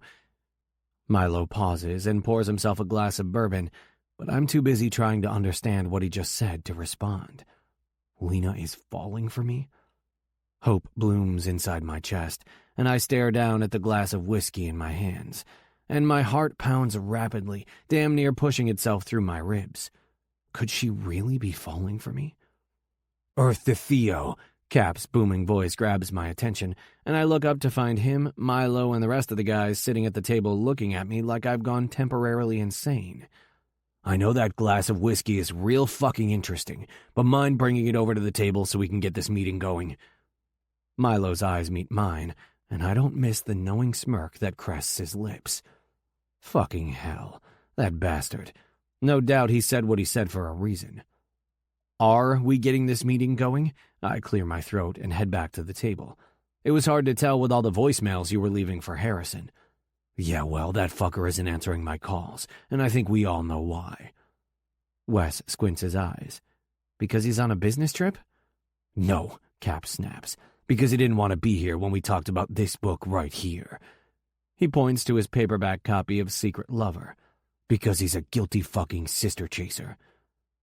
Shame settles deep into my gut. Even though Harrison has mostly brought all of this on himself, I can't ignore that Cap's ire being aimed at the wrong man is making me feel like one skeevy bastard, and I can't even look at Milo right now. Surely it'd only make me feel worse about the situation. So are we going to talk about the book or not? Wes asks, glancing around the table in irritation. And I'm pretty sure we all know that Harrison is just fucking with you, Cap. He's not really trying to get with your sister. Cap scowls. Besides razzing you about it, he talked to her for all of 1 minute at Maybe's and my party, Milo points out. That doesn't change the fact that I have a sixth sense about these things, and I know something is up. You have a sixth sense for when your friends are trying to get with your sister? Trent asks on an incredulous laugh. That's weird, dude. Maybe if any of you fuckers had a little sister, you'd understand, but you don't. Theo has a brother, Thatch states around his cigar. Brogan doesn't count. I mean, it'd be nice if one of you bozos were gay so that I'm not the only one trying to keep you fucks away from my sibling. But none of you are, Cap retorts. I'm the only one with a sister. While none of us are gay, most of us are married, dude, Klein interjects. While everyone but Harrison and Theo, Trent adds. Fuck, don't bring me into this. Cap is unimpressed. Theo doesn't count. He doesn't do anything besides work. I'd have to worry about his assistant, Carrie, before I'd have to worry about him. Shit, it just keeps getting worse. Milo smirks at me. Cap? Thatch reaches out to pat him on the back. I think this conversation is taking some very strange fluffing turns. You feeling okay, buddy? Of course I'm feeling okay. I'm always feeling okay. I'm Caplin motherfucking Hawkins, which means I am always fucking awesome, he retorts, and then proceeds to snag Thatch's gavel out of his reach. And since Horrison couldn't make it tonight, I think we can all agree we shall reschedule this week's meeting until he is able to attend, and then we'll discuss Secret Lover. Wait, I don't think... Cap bangs the gavel on the table. Meeting adjourned. Wes is up and out of the room before the words even leave Cap's mouth, and everyone else sits there mostly confused as they wrap up their drinks and conversations. Well, everyone but me. I'm feeling like shit just got real, and if I don't do something soon, I'm going to find myself in deep fucking water. Mostly because Cap's hands will be holding me there, waiting for the oxygen to run out. I guess it's a good thing I don't have to keep this secret for long, right? Chapter 34. Lena. Petite Boucherie is an adorable French bistro that's nestled within a quiet street in the West Village and looks like it was plucked straight from Paris itself. With candlelit tables surrounded by red leather chairs and wood panels highlighting the high walls, the restaurant encompasses love and romance and everything a rehearsal dinner should be. And tonight, we celebrate Milo and Maybe. Less than 24 hours before they tie the knot, and fresh from their wedding rehearsal at St. Patrick's Cathedral, the bride and groom are locked hand in hand as they practically float around the room, talking to their nearest and dearest. "Aw, they look so happy," my future sister-in-law Ruby says with a sweet little sigh, and Cap wraps one big arm around her shoulders and tucks her into his side. "You know, Rube, that could be us really fucking soon. But..." She rolls her eyes and slaps his chest. "We're not moving up the wedding, you idiot." He groans, and I laugh. Poor Cap. Always a bridesmaid and never a bride. Ruby giggles. "Funny, ha-ha," Cap retorts. "I swear, every damn time you girls get together, you form an alliance and spend most of the night chuckling it up at my expense." "We only do it because we love you, baby," Ruby says, and stands on her tippy toes to press a playful kiss to his cheek. "Sure you do." "And because you're so much fun to screw with," I add, and Cap flips me the bird. "I'll remember that, sis." He says it like it's some kind of threat. "Good," I respond with a sugary sweet smile. "Please remember that so the next time Ruby and I join our alliance, you'll understand we can't help ourselves." Before Cap can fire off a sarcastic retort, Ruby changes the subject completely. "Oh, hey, Lena. I've been meaning to ask you about something you mentioned when we grabbed lunch the other week." I tilt my head to the side, and she continues. "Didn't you say you went to the Amalfi Coast before you came home from Milan?" "I did. Did you like it?" "I loved it. We stayed in an amazing resort in Positano." "Is it honeymoon-worthy?" "Oh my God, 100%, I answer honestly. A perfect honeymoon location, in my opinion. "Wait, you went to Positano?" Cap asks and furrows his brow. "When did you do that?" Toward the end of my trip?" I say, but my response doesn't seem to appease him, so I elaborate. "It was just me and a few of my design school friends. We went to celebrate the passing of exams and to relax before our internships started. Though we didn't stay too long, just enough time to chill out for a week or so and enjoy the beach." "When was this?" "A few weeks before I came home. We texted." "Where did you end up staying?" Ruby asks, and my lungs tighten at the unwanted path this conversation is heading down. Just some resort near the coast?" I lie, but no way in fucking hell am I going to say cruise resorts right now. I'll save those details for after Milo and Maybe's wedding, when I finally find the nerve to tell my brother the truth. "Now I'm remembering. The day you tried to give me a fucking heart attack by joking about Baghdad." I roll my eyes, but he blathers on. "The instant you decided to leave Milan, you should have told me," Cap says, going all big bro on me. "And, at the very least, given me all of your travel info for fuck's sake." "Oh, get over yourself," I say with a dramatic roll of my eyes. "I don't have to keep you updated about every little detail, Dad." Ruby laughs, but Cap just keeps looking at me like he wants to say something else. Luckily, the restaurant staff gives us the signal to sit down at our assigned tables because dinner is going to be served. And I don't hesitate to extract myself from my brother's weird mood and head to the table where the rest of Maybe's bridesmaids are sitting. It doesn't take long before everyone is seated, and servers carry out trays of tonight's meal and begin to place them in front of everyone. Steak and lobster and all the damn fixings. The meal is fit for kings. But when I look up from my plate and search for the one person who's on my mind, my gaze locks with familiar blue, and I'm momentarily distracted by the view. Across the room, Theo sits at a different table with my brother and Ruby and a few of their other friends. Discreetly, I flash a secret smile in his direction, pull my cell phone out of my purse, and send him a message. "You're looking mighty handsome tonight." "You're the most beautiful girl in the room." I bite my lip to fight my smile. "Are you flirting with me?" "Most definitely." "Want to flirt with me some more after dinner?" "Name the time and place, and I'll be there." "When they bring out dessert, meet me outside on the little patio at the back entrance." After he reads my message, he lifts his eyes from his phone and gives one sexy wink as confirmation, and I flash a little smirk. "See you soon, handsome." I stand outside on the little patio of the restaurant that's hidden between vines of ivy and willow trees, and when two familiar hands gently grab my hips, I smile. "This gives new meaning to a secret rendezvous," Theo whispers into my ear and kisses the back of my neck. I turn on my heels to meet his eyes. "I take it you made sure the coast was clear before you came out?" He nods. "You might as well start calling me Jason Bourne." I laugh at that and stand up on my toes to press my lips to his. "I've missed you tonight." "Me too," he whispers around our kiss. "It's tough being secret spies." I break our kiss when a giggle jumps from my throat. Now I understand why they're always so lonely. Living a double life is hard. Theo smirks down at me. "Other than the loneliness, are you having a good time tonight, honey?" "I am." I nod.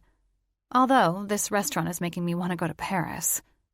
"You like Paris?" "Are you kidding me? I love Paris."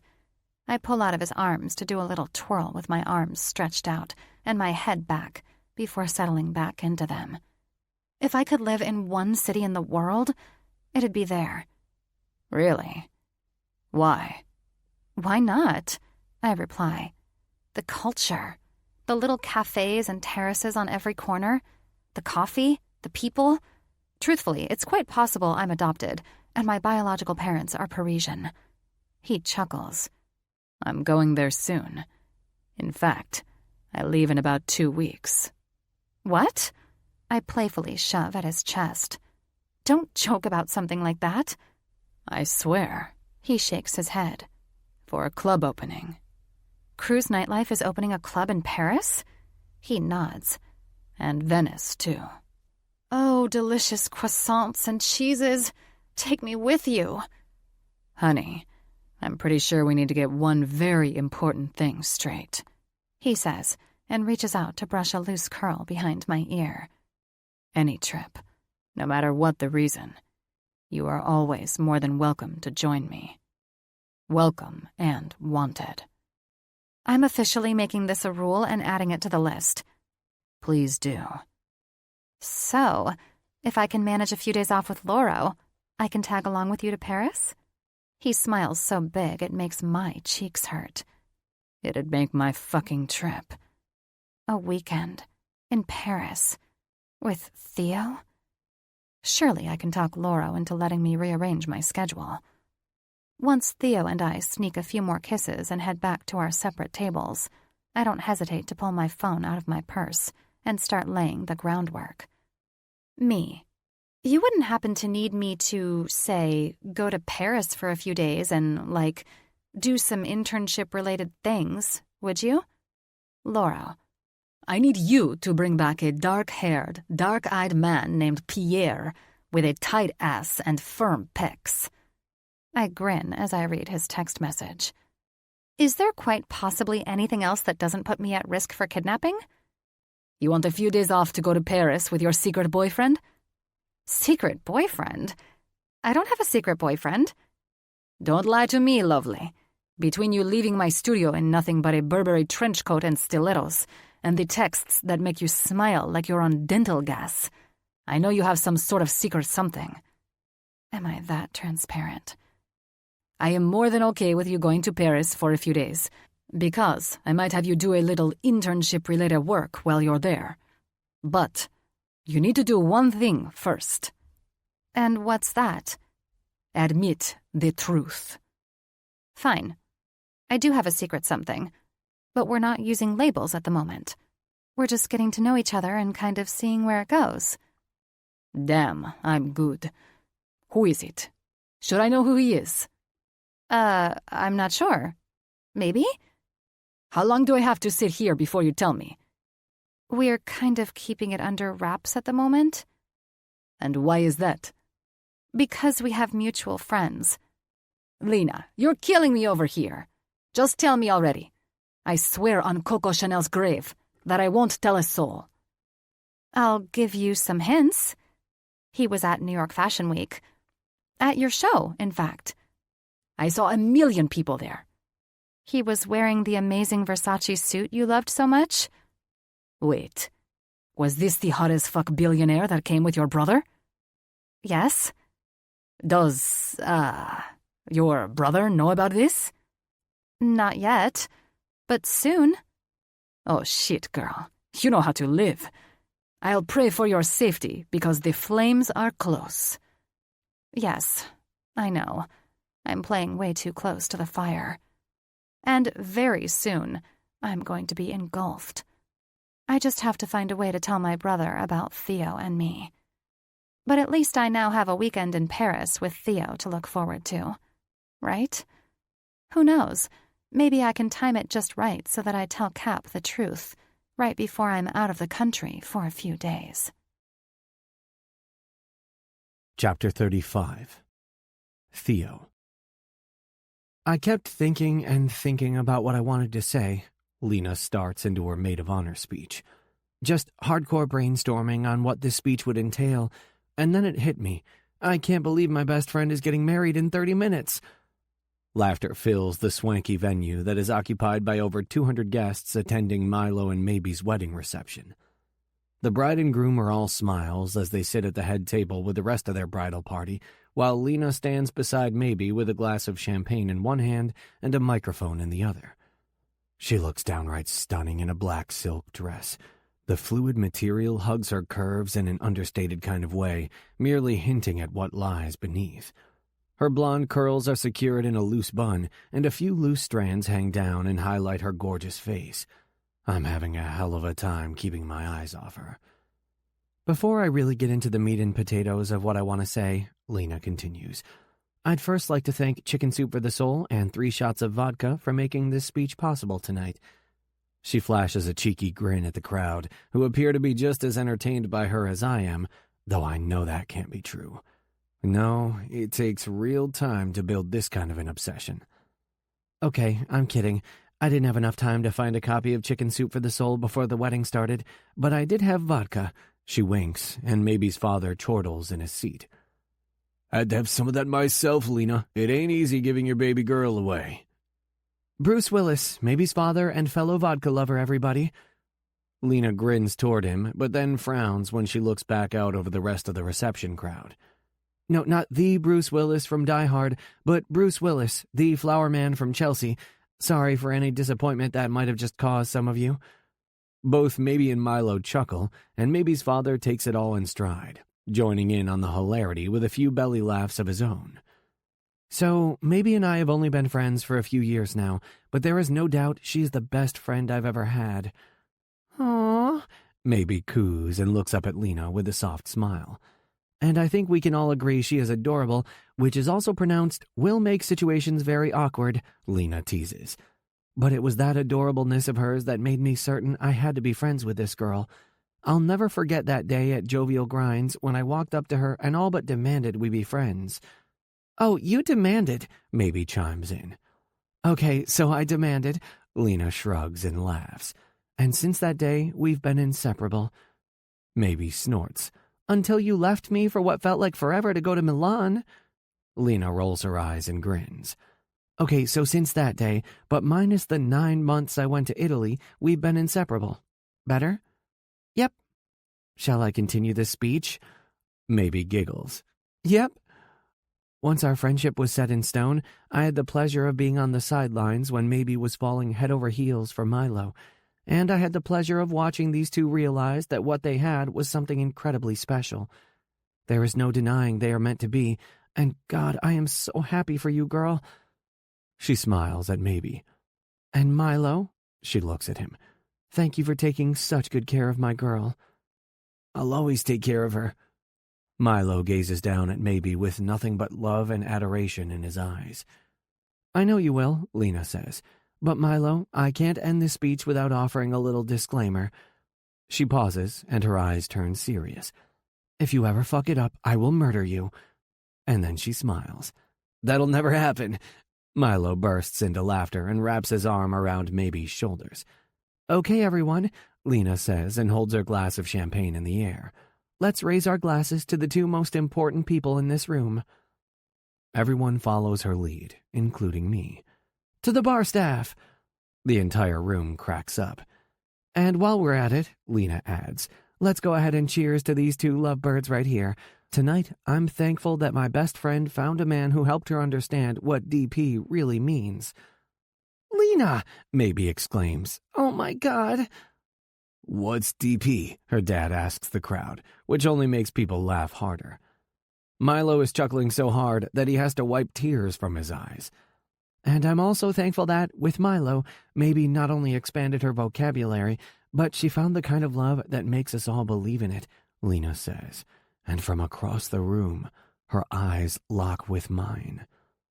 My heart expands in my chest, and I'm hit by the realization that I'm more than falling for this woman. I don't know when it happened, but somewhere between our rendezvous in Italy and right now, I've already fallen in love with Lena. I'm in love with her. With her eyes still locked with mine, Lena lifts her glass. "Cheers to love and happiness, everyone. Congratulations to Milo and Maybe." The reception responds by cheersing their glasses of champagne in the air, and when I blink out of my daze and join in on the toast, I lift my glass to my lips and take a sip. Unfortunately, just as I'm removing the glass from my mouth and setting it back on the table, I lock eyes with Cap. He is staring at me from across the table. His brow is furrowed, and his eyes are scrutinizing. He glances back toward Lena, who is now giving Maybe and Milo hugs, before snapping his gaze straight back to me. His face is downright savage. Oh, fuck. He knows. I don't know how he knows or why he knows, but he fucking knows. I can fucking feel it to my bones. "The bride and groom will be cutting the cake now," the DJ and MC for the evening announces into the mic, and everyone starts to stand from their seats and head toward the back of the room where the cake is displayed. Everyone but Cap, that is, who is still staring at me. You okay there, bud?" I ask cautiously, and his firm expression doesn't budge. "Cap, come on," his fiancée Ruby says as she stands up beside him. "Let's go watch them cut the cake." "Where did your last nightclub open?" he asks, eyes still pointedly in my direction. Shit. As a last-ditch effort to avoid a scene right now, I play dumb. What? Evidently, I'm not that convincing as a doe-eyed idiot. Didn't you open a nightclub in Positano? "Cap?" Ruby questions and puts a hand to his shoulder as I swallow. "What are you talking about, baby?" "I'm talking about the possibility that something is fucking up, but Theo isn't telling me." Cap spits, and Ruby looks at me in confusion. "What is happening right now?" "That's a great question, doll." Cap stands up from his seat. "Because it seems like something is happening between my baby sister and this dickhead right here, but surely I've lost my fucking mind and I'm just seeing things." Shit. Fuck shit. I knew it. He knows. "I'm just seeing shit, right, Cruz?" he questions and steps around the table until he's right beside me, Ruby following him nervously. "I mean, last night I found out that Lena went to Positano around the same time I know you were in Positano. Then I swore I saw you two sharing some kind of fucking look during dinner last night, but I told myself I was wrong, you know." He shakes his head. "No fucking way my good friend Theo would be such a shady-ass motherfucker, right?" I clench my teeth together against the awful pounding pit in the bottom of my stomach. But then tonight, you're looking at her like she puts your dick down her golden throat, and she's looking at you like you hung the goddamn moon and the stars, and suddenly I'm having a real hard time telling myself I'm still just seeing shit. I do the gentlemanly thing and get to my feet, but other than that, I can't make myself say or do anything. Lying to him isn't a viable option anymore, but neither is laying it all out on the table. I mean, we're in the middle of a wedding reception, and the bride and groom are over in the corner cutting the damn cake. This isn't exactly how I imagined this conversation going down. Cruz, he implores, you better fucking explain yourself before I fucking lose it. How about we step outside and finish this conversation, I suggest, glancing to the door. Why would we have to do that? He tosses back, his voice rising uncomfortably. Your answer should be a simple, no, man, there is not and there never will be anything going on between me and Lena, right? I run a hand through my hair and swallow. Say it, Theo. For fuck's sake, tell me I'm wrong right now. The easy way out of this would be to lie and tell him nothing is going on, but I can't do that. I don't want to do that. He's one of my best friends, and he deserves the truth from me. I'm sorry, Cap, I say instead. I know I should have told you. I was going to tell you, but Lena and I were just finding the right time. What the fuck? He shouts. You? Fucking you? Of all people, you're the one who's messing around with my little sister. Eyes jump to us from all around the room, and I hold up both of my hands in a submissive gesture. It was an accident, man. I didn't even know she was your sister at first. I didn't know she was your sister until you dragged me to that runway show. But my answers only seem to make him angrier, and instead of responding with words, he chooses his fist. Rearing his big arm back, Cap tosses a punch straight at my face. I duck and watch his thick fist breeze past my face. When I lock eyes with him again and see the rage and frustration and hurt that lies beneath his gaze, I feel so fucking bad. Guilty, even.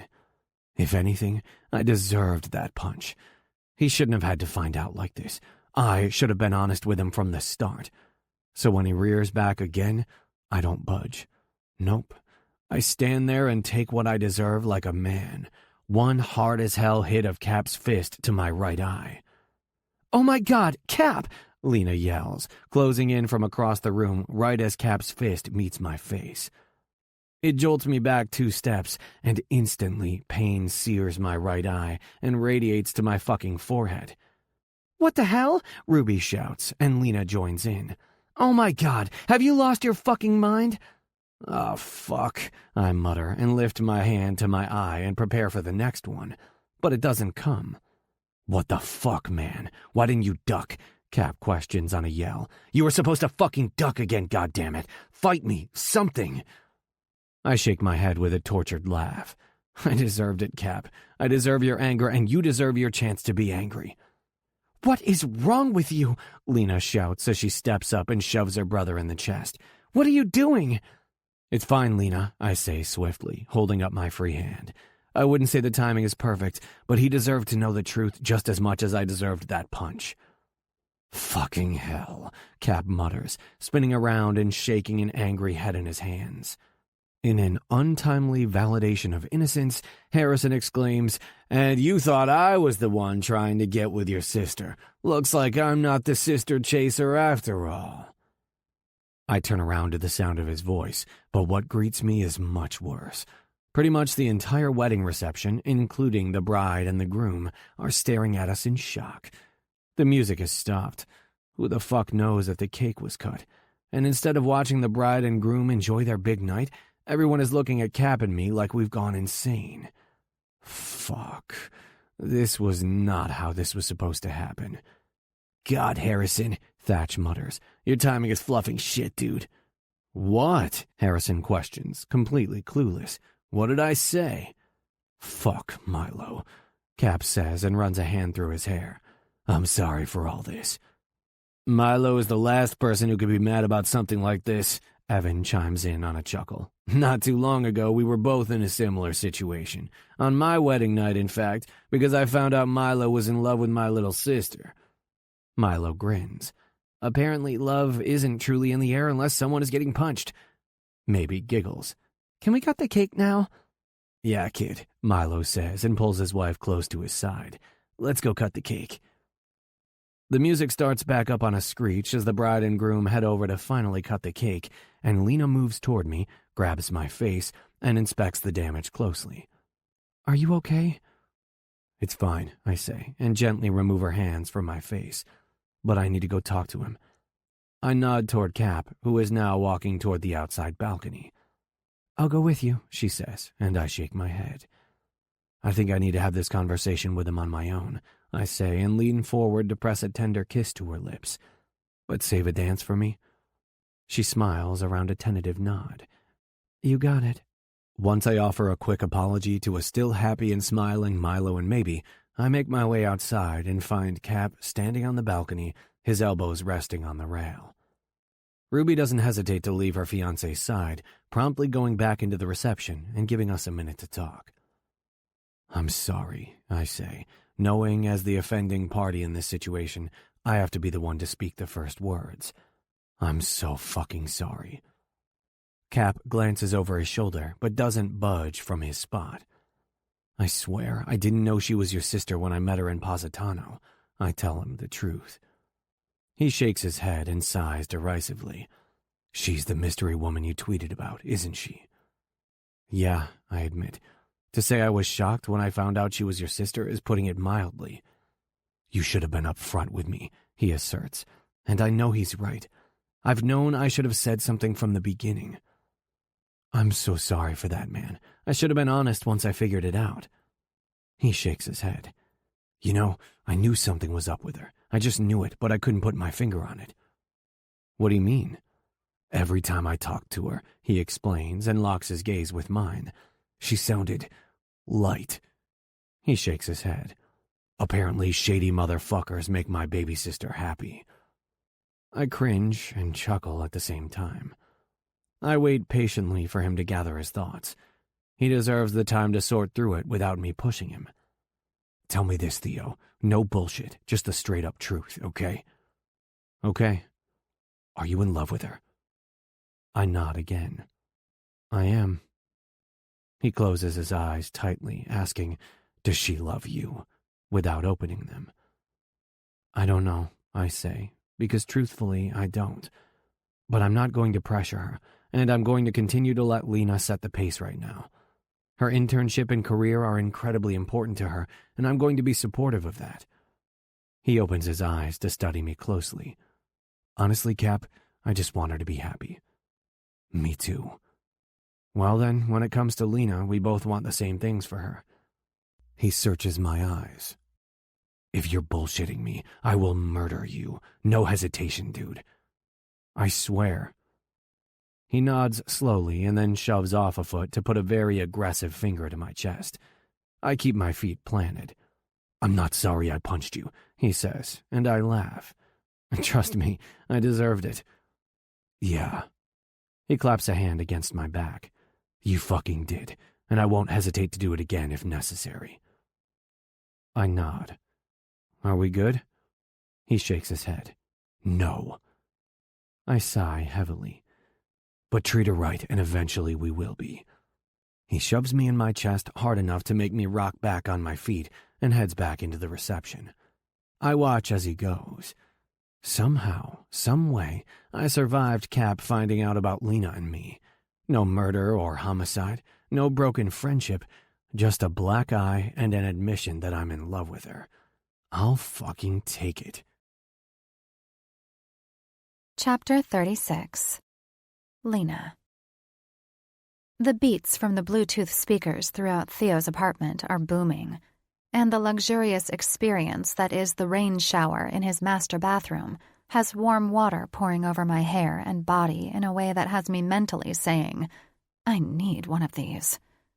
Lizzo starts in on the lyrics, and I'm right there with her. I sing at the top of my lungs about being that bitch and lather shampoo into my hair. I shake my naked hips and shut my eyes while I put my head under the water. The soap suds slip out of my locks and down my shoulders and legs, and the delicious scent of vanilla and coconut mingles with the steam. What are you doing? I stop singing the chorus and open my eyes to find a naked Theo standing inside the shower, staring back at me with a sexy little grin on his lips. Me and Lizzo are taking a shower. You and Lizzo are probably going to get me in trouble with my neighbors, he retorts and places his hands on my still shaking hips. Whatever. I roll my eyes heavenward. Like this multi-million-dollar palace isn't soundproof? Palace? You a fan of my apartment, honey? Theo asks with a quirk of his brow, and I laugh. Outright. Oh, come on. The Queen of freaking England would be a fan of this apartment. Beyoncé and Jay-Z would be a fan of this apartment. I tease. The Kardashians wish they had this fucking apartment. I'm not even joking.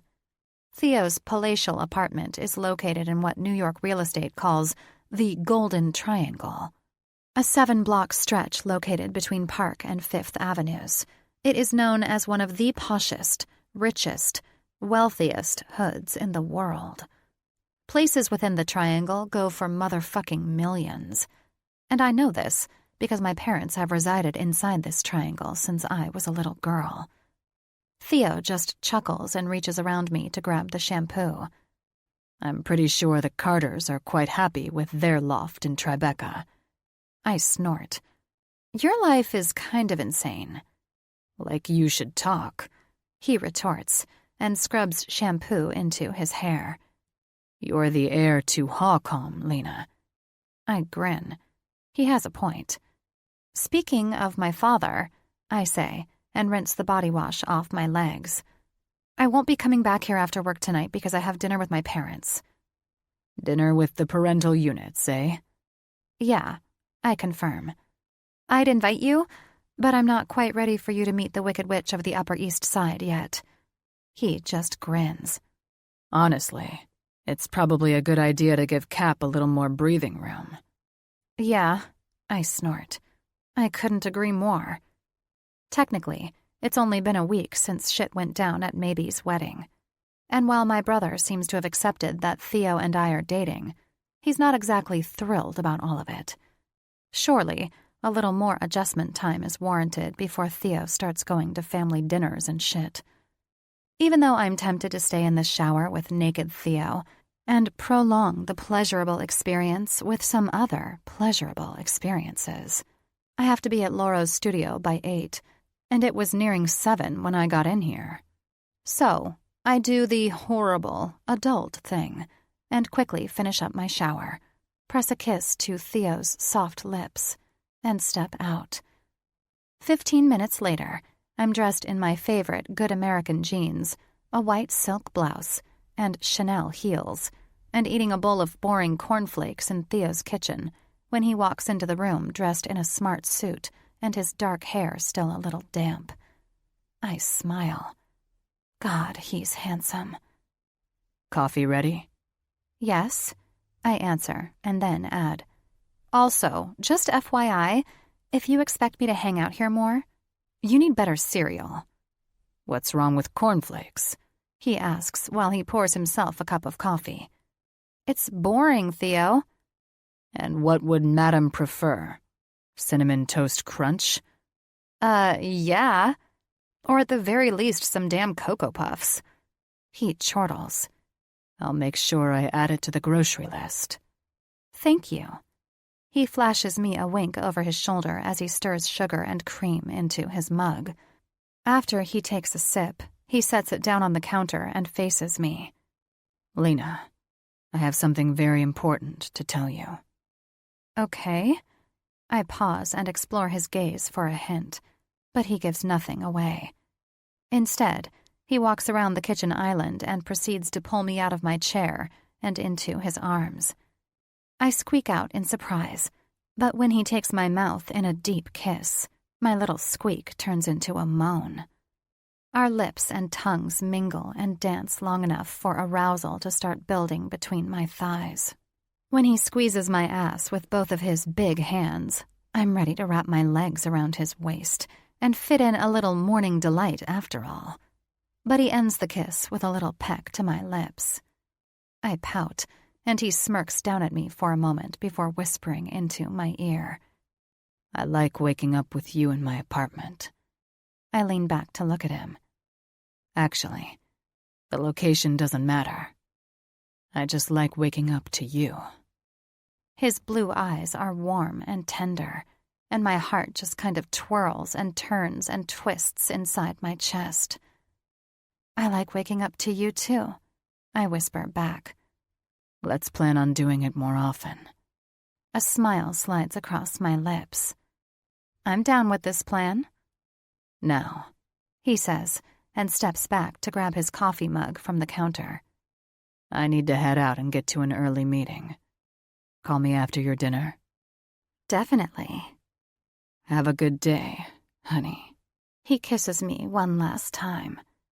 And I can't wait until next weekend. Ah, yes. Paris. I can't wait for next weekend, too. As he's walking out of the kitchen and toward the entry, I realize that the pain that's starting at my jaw and radiating up my cheeks is because of this big, stupid grin on my face. Goodness gracious, it's pretty fucking hard to have a bad day with this guy around. That's because you're starting to LOVE love him. Chapter 37. Lena. Always running 10 minutes behind, I step inside my parents' Upper East Side apartment and make my way into the large dining room, where the rest of my family has already sat down. I avoid any and all obligations with my mother at all costs, but the annual gathering for my dad's birthday seems to be the one thing I can't in good conscience avoid. I'm so sorry I'm late, I say by way of greeting and head straight for the man of the hour. Happy birthday, Daddy, I whisper into my father's ear and give him a big hug. Love you so much. Love you too, sweetheart. He squeezes me hard. And I am so glad you're back from Italy. Me too. I grin and make the rounds, hugging Cap and Ruby and offering a neutral hello and an awkward hug to Vicky before I sit down at the table. It's nice that you finally decided to join us, my mother says as I pull the white cloth napkin off the table and place it over my lap. It appears you still have a penchant for forgetting what time it is. Again, I'm sorry I was late. I apologize through a stiff jaw. I tried to leave work earlier, but we've been swamped at Loro's Soho boutique since New York Fashion Week. Loro Gianni, right? My father asks, a genuine smile on his lips, and I nod. How long is your internship, Lena? I'll be working with him for another 2 months. That's fantastic. Loro is really fond of Lena, Cap chimes in. Told me she is a big reason why his runway show went so well at Fashion Week. I'm still mad I didn't get to go, Ruby says, and her melancholy smile turns knowing. But I guess it's a good thing I didn't go, huh?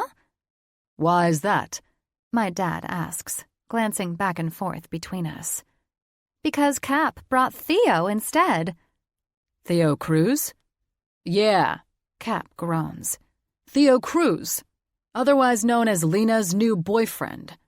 My mother takes a break from downing her martini to actually look interested in the conversation. You're dating Theo Cruz? Of course, that name rings a bell for her. Anyone with money is tattooed inside her brain. And although we haven't officially used those terms, I can't find a reason not to go with it. I mean, we're exclusive. We're not even secret anymore. So, yeah, I guess we are dating and he is my boyfriend. My chest feels warm and fuzzy when those realizations settle in. But I don't have time to think too much on it, because Vicky is staring me down with pursed lips while she waits for an answer. Yes, Mother. Theo and I are dating. She looks downright thrilled. Well, that's a relief, she says, and for once, her voice matches her words. Finally, you found an eligible suitor before you get too old for men to find you desirable. Eligible suitor? What fucking year is it? 1950? You're just saying that because he has money, Mother, Yes, she responds like that's a completely normal response. And surely you, of all people, know money is a good thing. I mean, you've certainly spent the last 28 years reaping the benefits of your father's and my money. I'm tempted to correct her and say, pretty sure you mean my father's money, because you don't do shit besides spend it on Botox and massages and Louboutins. But in the name of my dad's birthday, I choose to keep my mouth shut. And thankfully, for the rest of dinner, the conversation switches to Ruby and Cap's wedding. Until everyone moves into the living room to have an after-dinner drink. Everyone but my mother and me, that is. She corners me before I can get to the hallway. Is it serious between you two? Between me and Theo? She tisks. Of course. Who else would I be talking about? Yeah. I look toward the living room in hopes that my brother will spot me, but he's too busy hugging on Ruby to notice our mother has trapped me in the damn dining room. I guess it's getting pretty serious. Well, you're not getting any younger, dear. Vicky gives me her very much unwanted opinion. So, I hope you take this relationship seriously and see it all the way through. See it all the way through? What is that supposed to mean? It means that you should realize this is your chance to secure a stable future for yourself. She explains. I don't need a man to have a secure future for myself, Mother, I say, standing up for myself. Oh, and you think that fashion internship is going to help you with that? My mother scoffs. Don't be ridiculous, dear. That little fashion internship of yours is all but securing you a spot selling clothes at Walmart. What? The fuck? What's so bad about selling clothes at Walmart? I ask, and my mother looks like she swallowed a lemon. I mean, that's a pretty big deal for a designer to get their clothes into any store. Sure, my end goal isn't to have a clothing line in a store with a greeter in a blue vest, but still, no matter where my fashion career takes me, I'm simply going to be proud of any opportunity that turns into people actually wearing my clothes. She shudders in disgust. No one wants to sell clothes in Walmart, and I certainly do not want a daughter selling clothes in a god-awful store like that. Could she be any more disconnected from the real world? Could she be any more superficial? Forget the internship and focus on the man, dear, she adds. Trust me on this. Your future will thank me. My future will thank me. As if money is everything. As if the only way to be successful and happy in my life is to have a rich man with a big-ass bank account willing to foot the bill. I've never been more appalled in my life. Once Vicky has had her fill of berating me, she strides into the living room and sits down beside my father. And I'm just kind of left standing in the dining room, wondering how this woman could be my mother. I am nothing like her, nor will I ever be anything like her. I tell myself that I'm going to ignore her bullshit. I tell myself that it will all be okay. But by the time I'm getting ready to head home for the night, her words just keep rolling around inside my head. And that too thrilled look that appeared on her face when Theo's name was mentioned is all but imprinted in my mind. No matter how awful she is, I've always wanted my mother's approval. I've always craved acceptance and words of encouragement from her. Unless I marry some rich guy and give up my fashion design dreams, I know I'll never receive those things from her.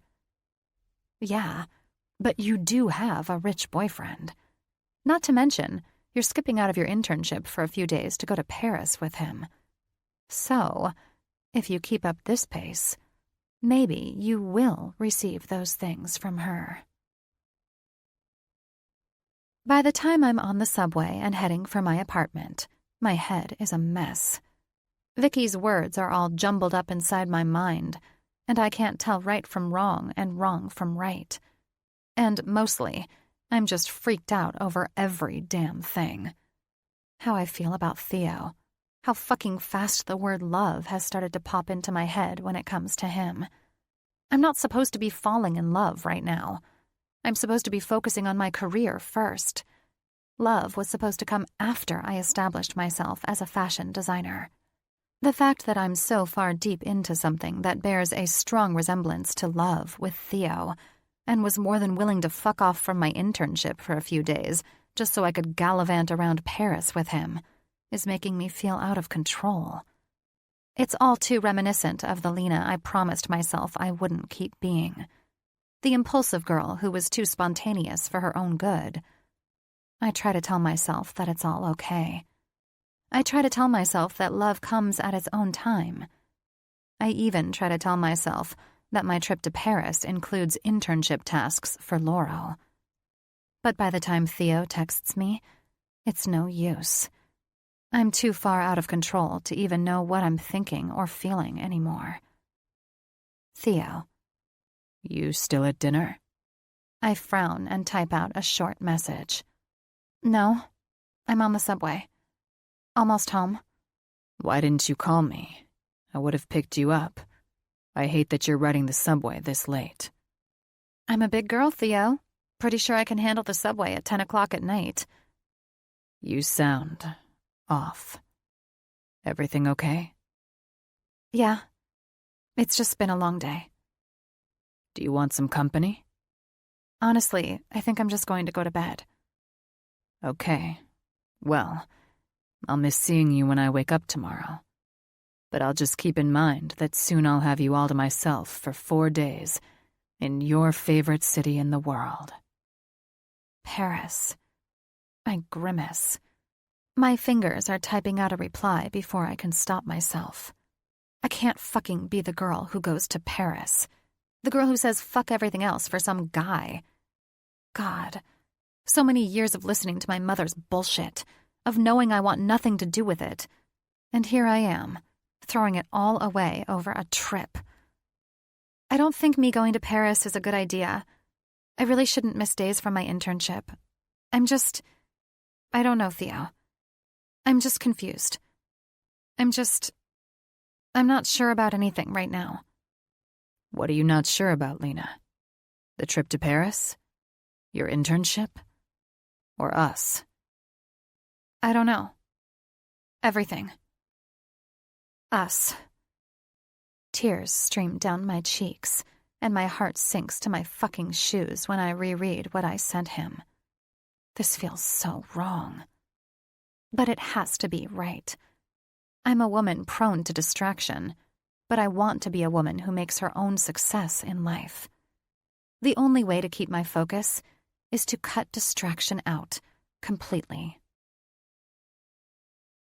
Chapter 38. Theo.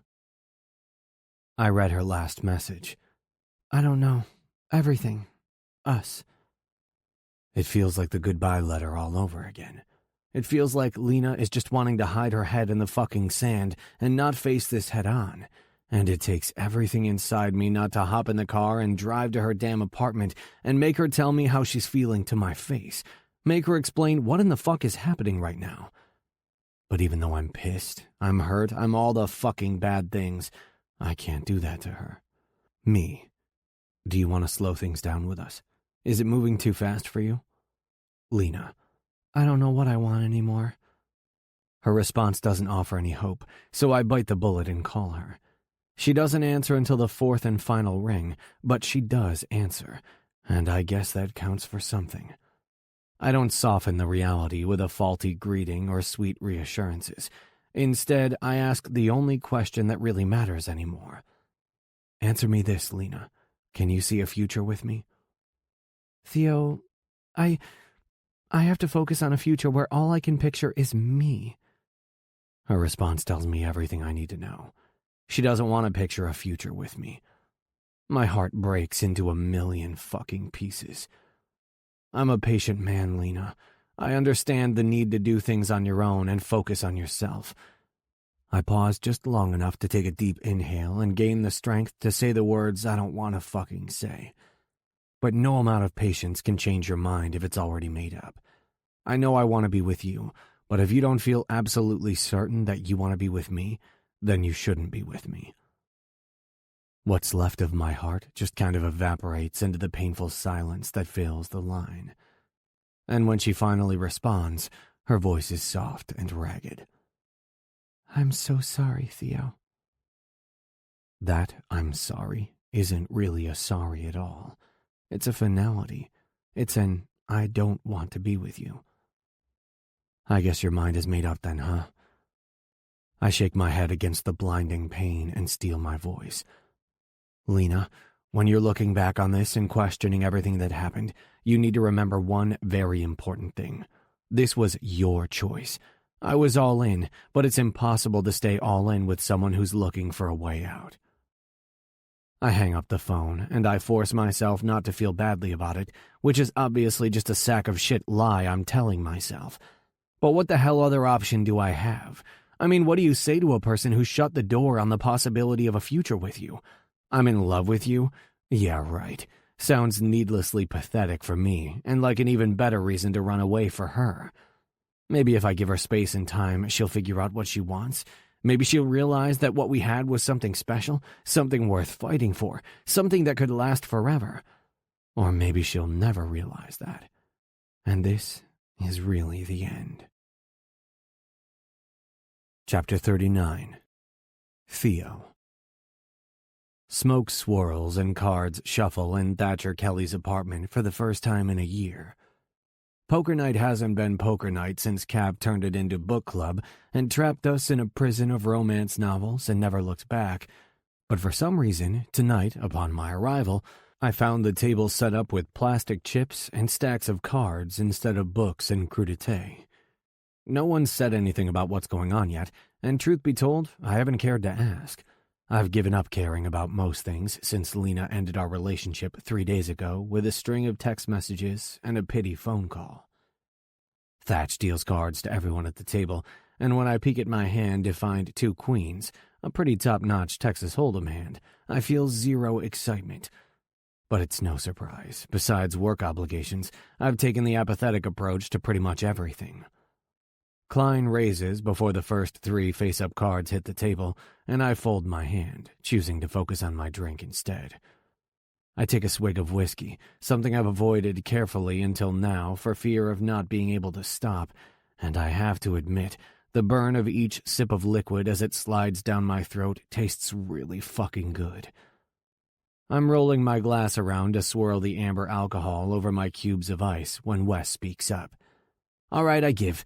I was afraid to talk for fear that speaking would ruin the magical switch back to actual poker night, but after staring at Pod Theo for the last 15 minutes, I can't fucking take it anymore. What the hell is going on?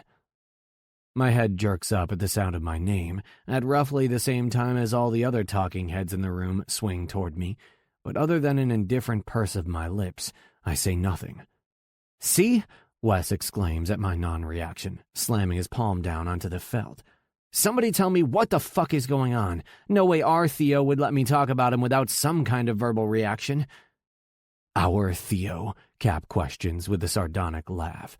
Your Theo, maybe, Whitney. I'm still working against the urge to kick him in the nutsack. I laugh because for some reason, getting kicked in the actual nuts seems like a reprieve from the silent pain I'm in now.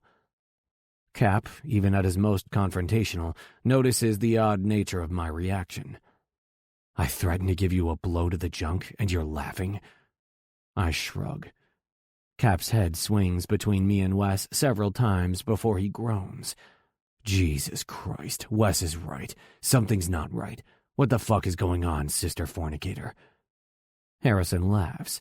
Well, this is different. Fun, even. Shut it, Horrison, Cap shouts with a snap of his fingers before focusing back on me. Spill it. What's happening? Nothing, I avoid, waving a hand and setting my glass down on the table. I'm just wondering why book club is poker night again. Horse shit, Thatch says with a booming laugh, but his laughter quickly subsides as he assesses me closely. My God, he says, and his eyes turn knowing. You sure do make an interesting case of roadkill, don't you? A quiet, stalwart kind of suffering. I roll my eyes and give him the finger, and the rest of the room explodes with questions. Something happened between you and Lena, didn't it? Holy fucking shit, you're not with her anymore? How is that even possible? You gave up the forbidden little sister? They're loud and fast and, quite frankly, a little bit shrill, so I couldn't tell you who asked what if I wanted to. Cap, however, stands out clearly from the rest of the group as he rises from his seat and yells, "Silence!" All eyes turn to him, including mine, which he catches with his own and holds them. "Tell me the truth, Theo. Did you and my baby sister break up?" My chest tightens at his question, and all I can do is shut my eyes for a brief moment and nod my head. "Are you fucking kidding me?" he questions with wide, shocked eyes. "All this, everything we've fucking been through, all the bullshit secrets and lies and disregard for bro code, and you're not even fucking with her anymore?" he asks through a whisper of disgust. I heave a sigh and push to standing on my side of the table, too. "Cap, no fucking way!" he explodes, knocking his beer bottle over in a swipe and crash that makes Thatch close his eyes in frustration and dismay. The big giant shoves back in his chair to start cleaning it up, but Cap keeps scolding. "I fucking told you that we'd be good again if you just treated her right. That's all you had to do." He paces away from the table and then turns sharply to come back, pointing a finger in my direction again. "Christ, I can't believe you'd do this to my sister. Of all the fucking scumbags in the world, I never thought Theo Cruz would turn out to be the biggest—" "Hey!" I finally shout, done with being dragged through the fucking mud over a decision I didn't even make, a decision in which I got no vote. "If you're looking for someone to blame for the end of my relationship with your sister, talk to her, not me, okay? Not me. I'm in fucking love with her, but that didn't seem to matter. You want to know why we're not together anymore?" I shout, my breathing hard and heavy. "She didn't give me a choice." The room is silent for a second and a half before exploding once again. I'm pretty sure even Quincy is squealing like a fucking pig, a voluntary breach of his silent run, but I don't wait around to hear the reasons why. I grab my coat off the back of my chair and head for the door, and I'm halfway down the hall on my way to the elevator when Cap grabs me by the shoulder and spins me around. "Hey," he says in a way that makes me stop. I can hardly believe it, but it actually sounds like something resembling compassion. "What?" I ask, turning to face him and forcing myself to look him in the eye. He studies me closely, watching the muscle tick at the line of my jaw and considering his next move. I don't know what I expect, but it definitely isn't what he does. With careful placement, Cap, the most insensitive, hard-headed, crazy asshole in the world, wraps his arms around me and pulls me into a hug. Not one that crushes my bones or comes with a slap on the back or even one that mocks the pain I'm in. It's a genuine showing of compassion and care. I don't know what to make of it, but it doesn't matter. It doesn't last long enough anyway. "All right," he says resolutely, a jerky nod of his head punctuating the words. "You've had your moment. Now it's time to go after her." For a brief second, cracks form in my giant wall of apathy, and the realization that I have to fly to Paris, Lena's favorite fucking city, in less than 24 hours without her starts to creep into my head. But I quickly shove it away and shake my head. "No, Cap. Theo, this is a part of the process, bud. You've got to get off your high horse." "No. Lena knows how I feel, and she knows how to find me, but I'm not going to insert myself into her life if she doesn't want me there. The time for her to choose for herself, to choose her life, is now." I turn to the elevator, push the button, and step inside when the doors open automatically. Cap watches me silently as the doors come together between us and close this chapter altogether. Just like the dissolution of book club, the reasons for the demise of my relationship with Lena remain a mystery, and unless she decides to change that, as far as I'm concerned, they always will. Chapter 40. Lena. At barely 6 a.m, I'm already up and out of the shower before the sun has even peaked her rays above the horizon. To someone else, this might sound fantastic, like a real early bird gets the worm situation. But it's not. In all actuality, it's insanely preemptive, because my early bird ass doesn't have any fucking worms to get until 9, when I'm supposed to be at Laura's shop in Soho. Yet, here I am, wide awake, on my second cup of coffee, and just twiddling my damn thumbs. So, I force myself to do something. Anything. Empty the dishwasher, take out the trash, reapply my makeup for a third time. But when I've done pretty much everything there is to do at this ungodly hour of the morning, I glance at the clock and see only 20 freaking minutes have passed. A heavy sigh escapes my lungs.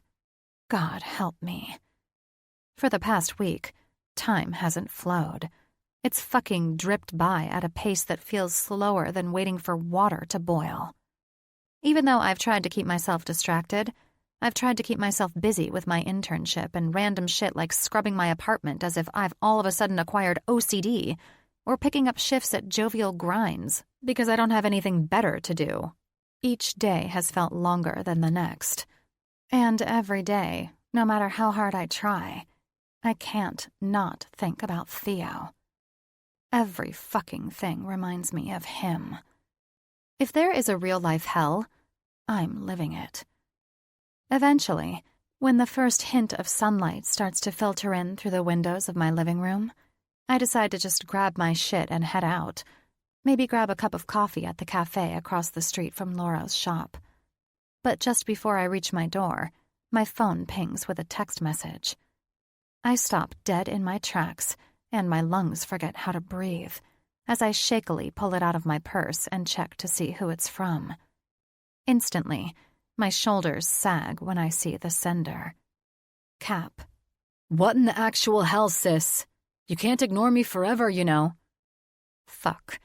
He is not the person I was hoping would text me. Yeah, but that person is currently in Paris. Not to mention, you fucking broke up with him.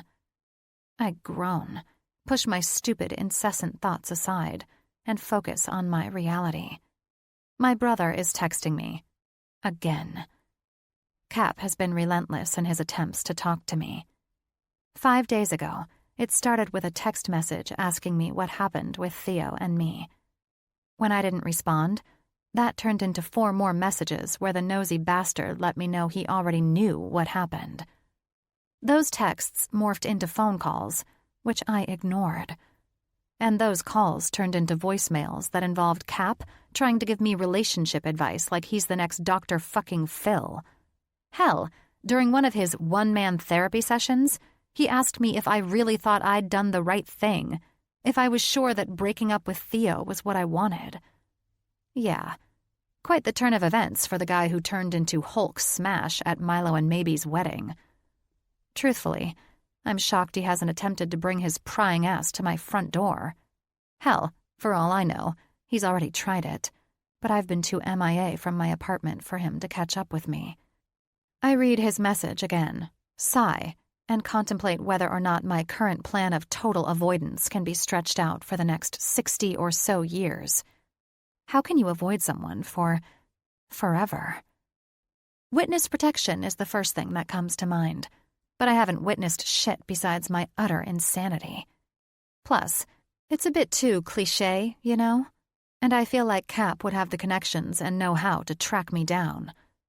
Move to a remote island where no one can find me is the second idea that pops into my head.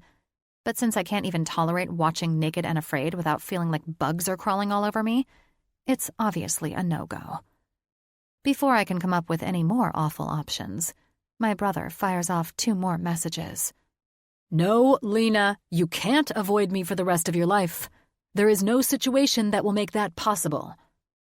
Plus, don't you think the fact that you're trying to avoid me and my very insightful questions/advice is kind of saying something here? I roll my eyes.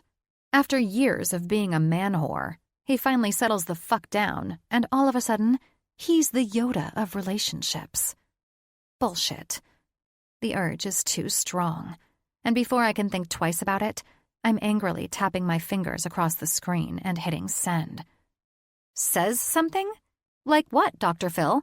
That you're annoying? His response is immediate. Ah, there she is. Only took like a fucking week to find the right response to make it impossible for you to resist a sarcastic retort. Son of a bitch. Why'd I have to respond? I groan and resign myself to my fate, being locked into this conversation with my aggravating-as-fuck brother.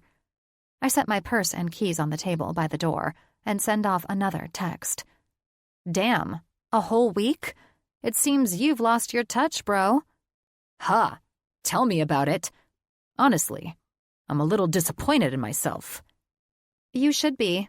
I'm disappointed in you daily. Lashing out at me to protect yourself, huh? It must be bad. Oh, here we go. He's fishing for details that I refuse to give him. I'm good. Totally peachy. Lena, come on.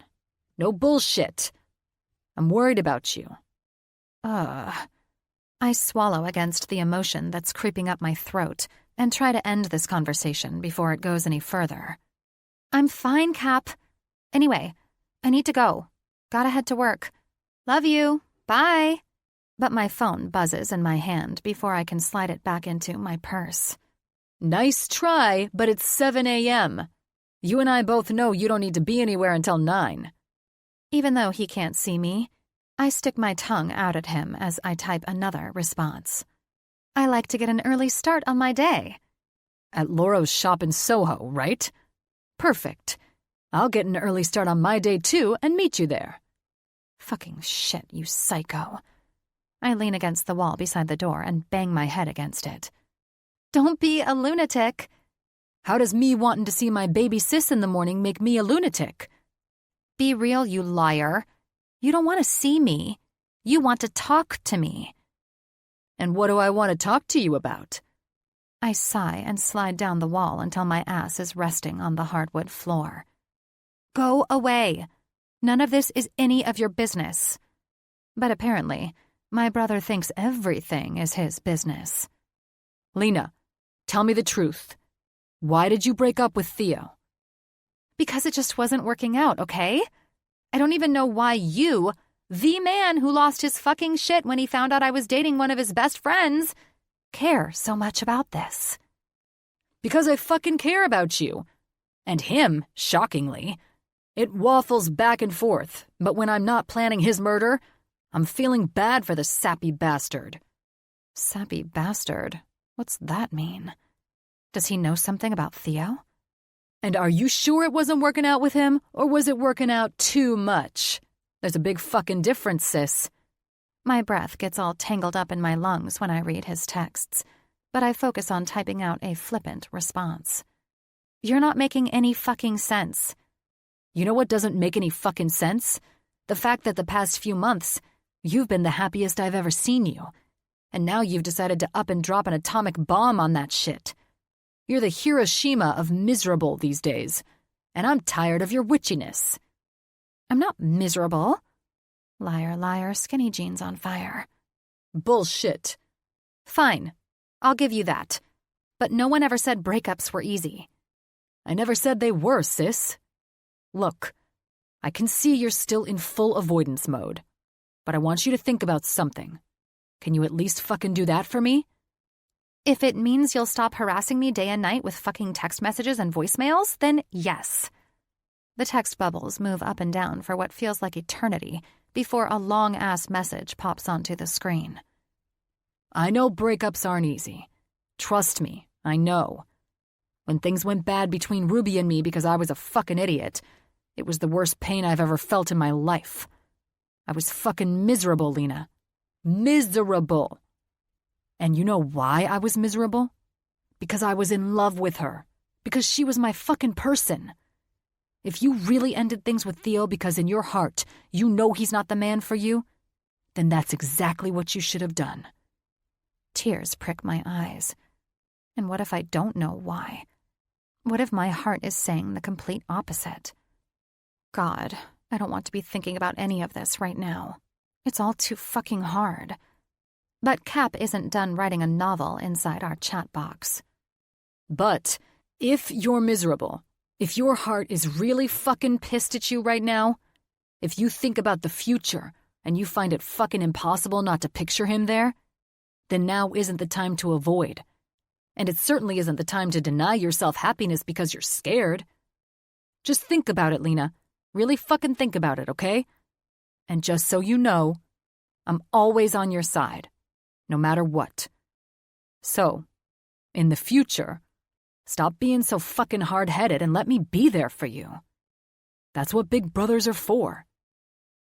Even though I want to ignore his stupid messages, deep down, I know they are anything but stupid. His words are too wise, too damn knowing, and those fucking tears find their way out of my lids and slide down my cheeks as I send him one last message. Okay, I will. Love you too. Fucking Cap. Why does he have to be so smart now? What happened to the brother who would rather cut off his arm than talk relationships, especially with me, of all people? He grew up. He fell in love. He found happiness. I swipe at my eyes, but it's useless. My ironclad dam has broken, and I am powerless against the emotional onslaught. Tears continue streaming down my cheeks as all of the feelings and emotions I've kept pent up for the past week find their release. Shit. Eventually, I push myself to my feet and head into the bathroom to try to pull myself together. But when I see red-rimmed, sad eyes staring back at me in the mirror, a shuddering breath jumps from my lungs, and I put my head into my hands. Fuck. I don't want to do this right now. Yeah, but you obviously need to, you dumbass. You're human, not a fucking unemotional robot. This is one of those moments where I really could use a conversation with my best friend. But Maybe is still on her month-long honeymoon, most likely having sex with Milo on some private island in the Maldives. And I refuse to interrupt her, no matter how close to losing my mind I truly am. But without any outlet, all of these fucking thoughts inside my head start to consume me. Why did I do it, though? Why did I really end things with Theo?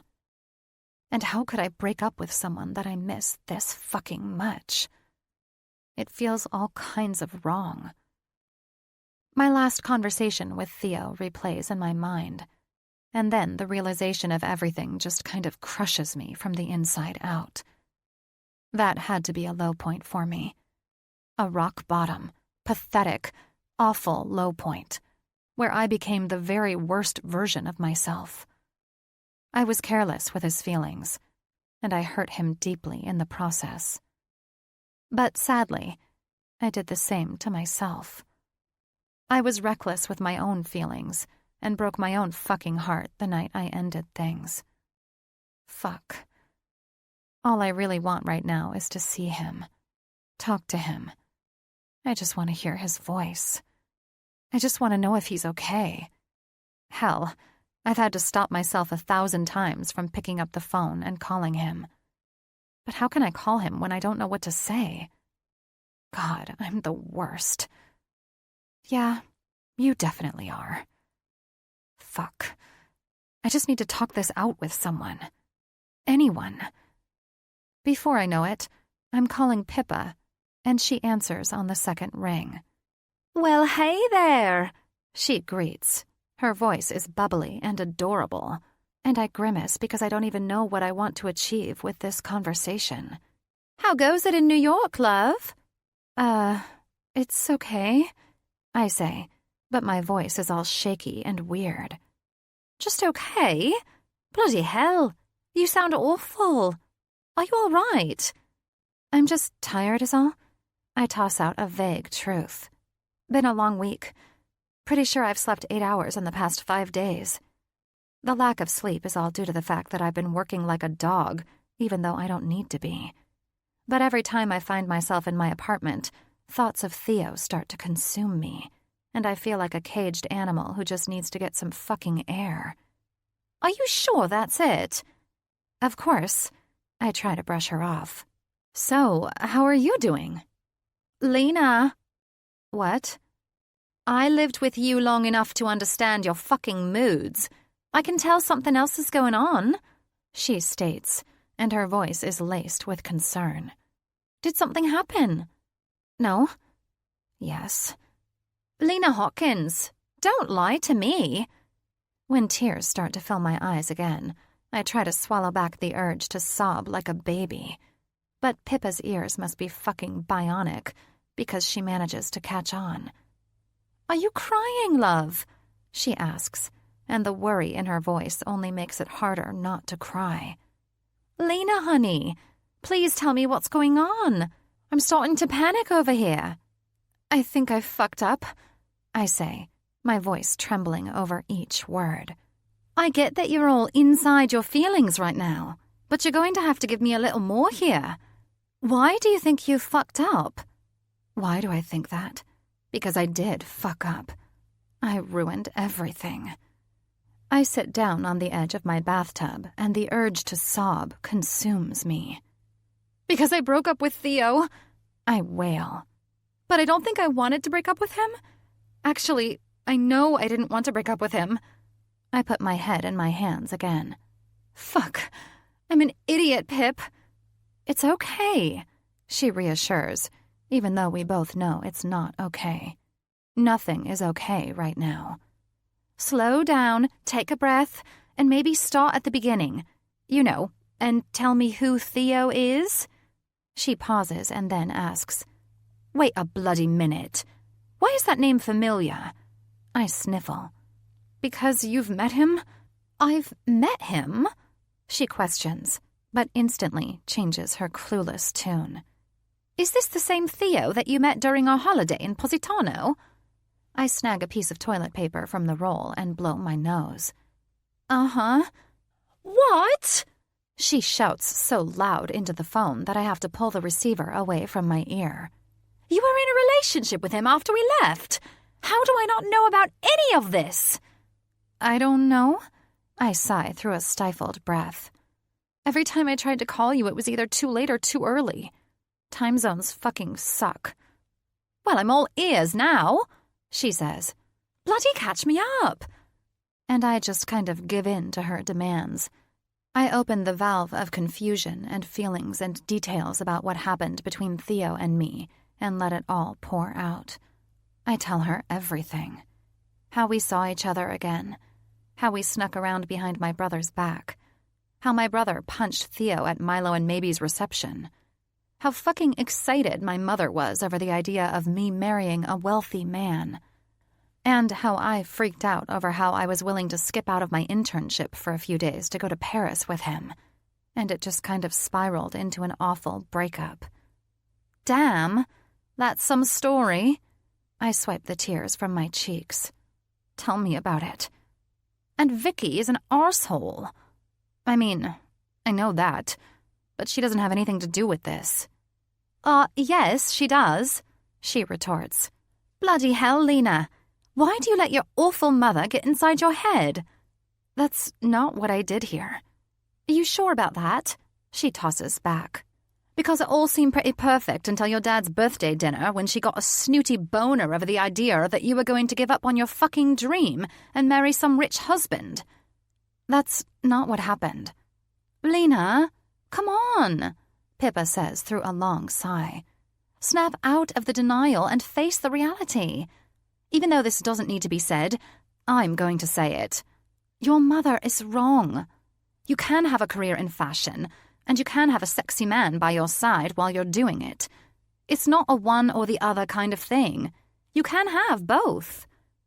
Did I really let my mother's vile words get inside my head and infect me? Of course that's what you did, you idiot. It's what you always do. My stomach churns with the comprehension, and I swallow against the nausea. Do you really like him, Lena? Pippa's voice fills my ear. Do you want to be with Theo? I pause, and Pippa chimes in. You what? I think I love him, Pip. It's the first time I've said that word out loud about Theo, and instantly I feel both incredibly sad and relieved. How could I let him go when he has my fucking heart? You think, or you know? I know. Jesus, Mary, and all the saints. I really do love him. I know to my fucking bones that I love Theo. Dear God, what have I done? Why in the hell did I end things with him? I have to fix this. All of a sudden, my head isn't fogged up with hot garbage thoughts. No, it's solely focused on Theo and what I need to do. Then what in the bloody hell are you doing talking to me? Call him. Call him. It could be that easy, but that's not how it should be. After everything I've done, he deserves more from me than a fucking phone call. I can't do that, I say, and she starts to bitch at me again, but I quickly cut her off. No, you don't understand what I'm saying. I can't call him. I need to go to him. I need to tell him how I feel in person. Then go to his place. He's in Paris, remember? Then bloody go to Paris. Surely your uber-rich dad or brother can help you get that arranged, she exclaims. For Crike's sake, it can't be that hard to figure out. Go to Paris? For Theo? It sounds crazy. But it also sounds right. He deserves that much from me. And just like that, my previous uncertainty turns to decisive urgency. Like I need to get the fuck out of the States right now. I gotta go, Pip. Tell me you're doing it. I'm doing it. I gotta go. I'll call you later. Oh, thank fuck, she shouts into my ear before I promptly hit end on the call. I send Laura a long ramble of a text explaining that I actually do need those days off because I'm an idiot and I need to tell Theo how I really feel about him. I also beg him to not hate me or fire me. He responds a minute later. Laura. It's about fucking time you realized you were being stupid. Good luck, lovely. And I'll see you when you get back. Also, I'll only hate you if I don't get a full report with all of the juicy details. And then I call the one person who can help me get to Paris. He answers on the second ring. Lena, honey, how are you? My father asks, his voice kind and full of love. Daddy, I have a bit of a favor to ask.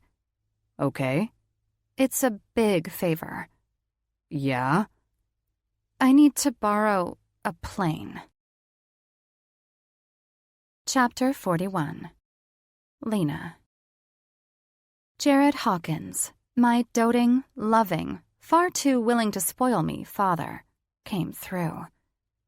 After I asked the outrageous favor of borrowing a plane, by that night, a Hawcom jet was chartered and waiting for me at Teterboro Airport.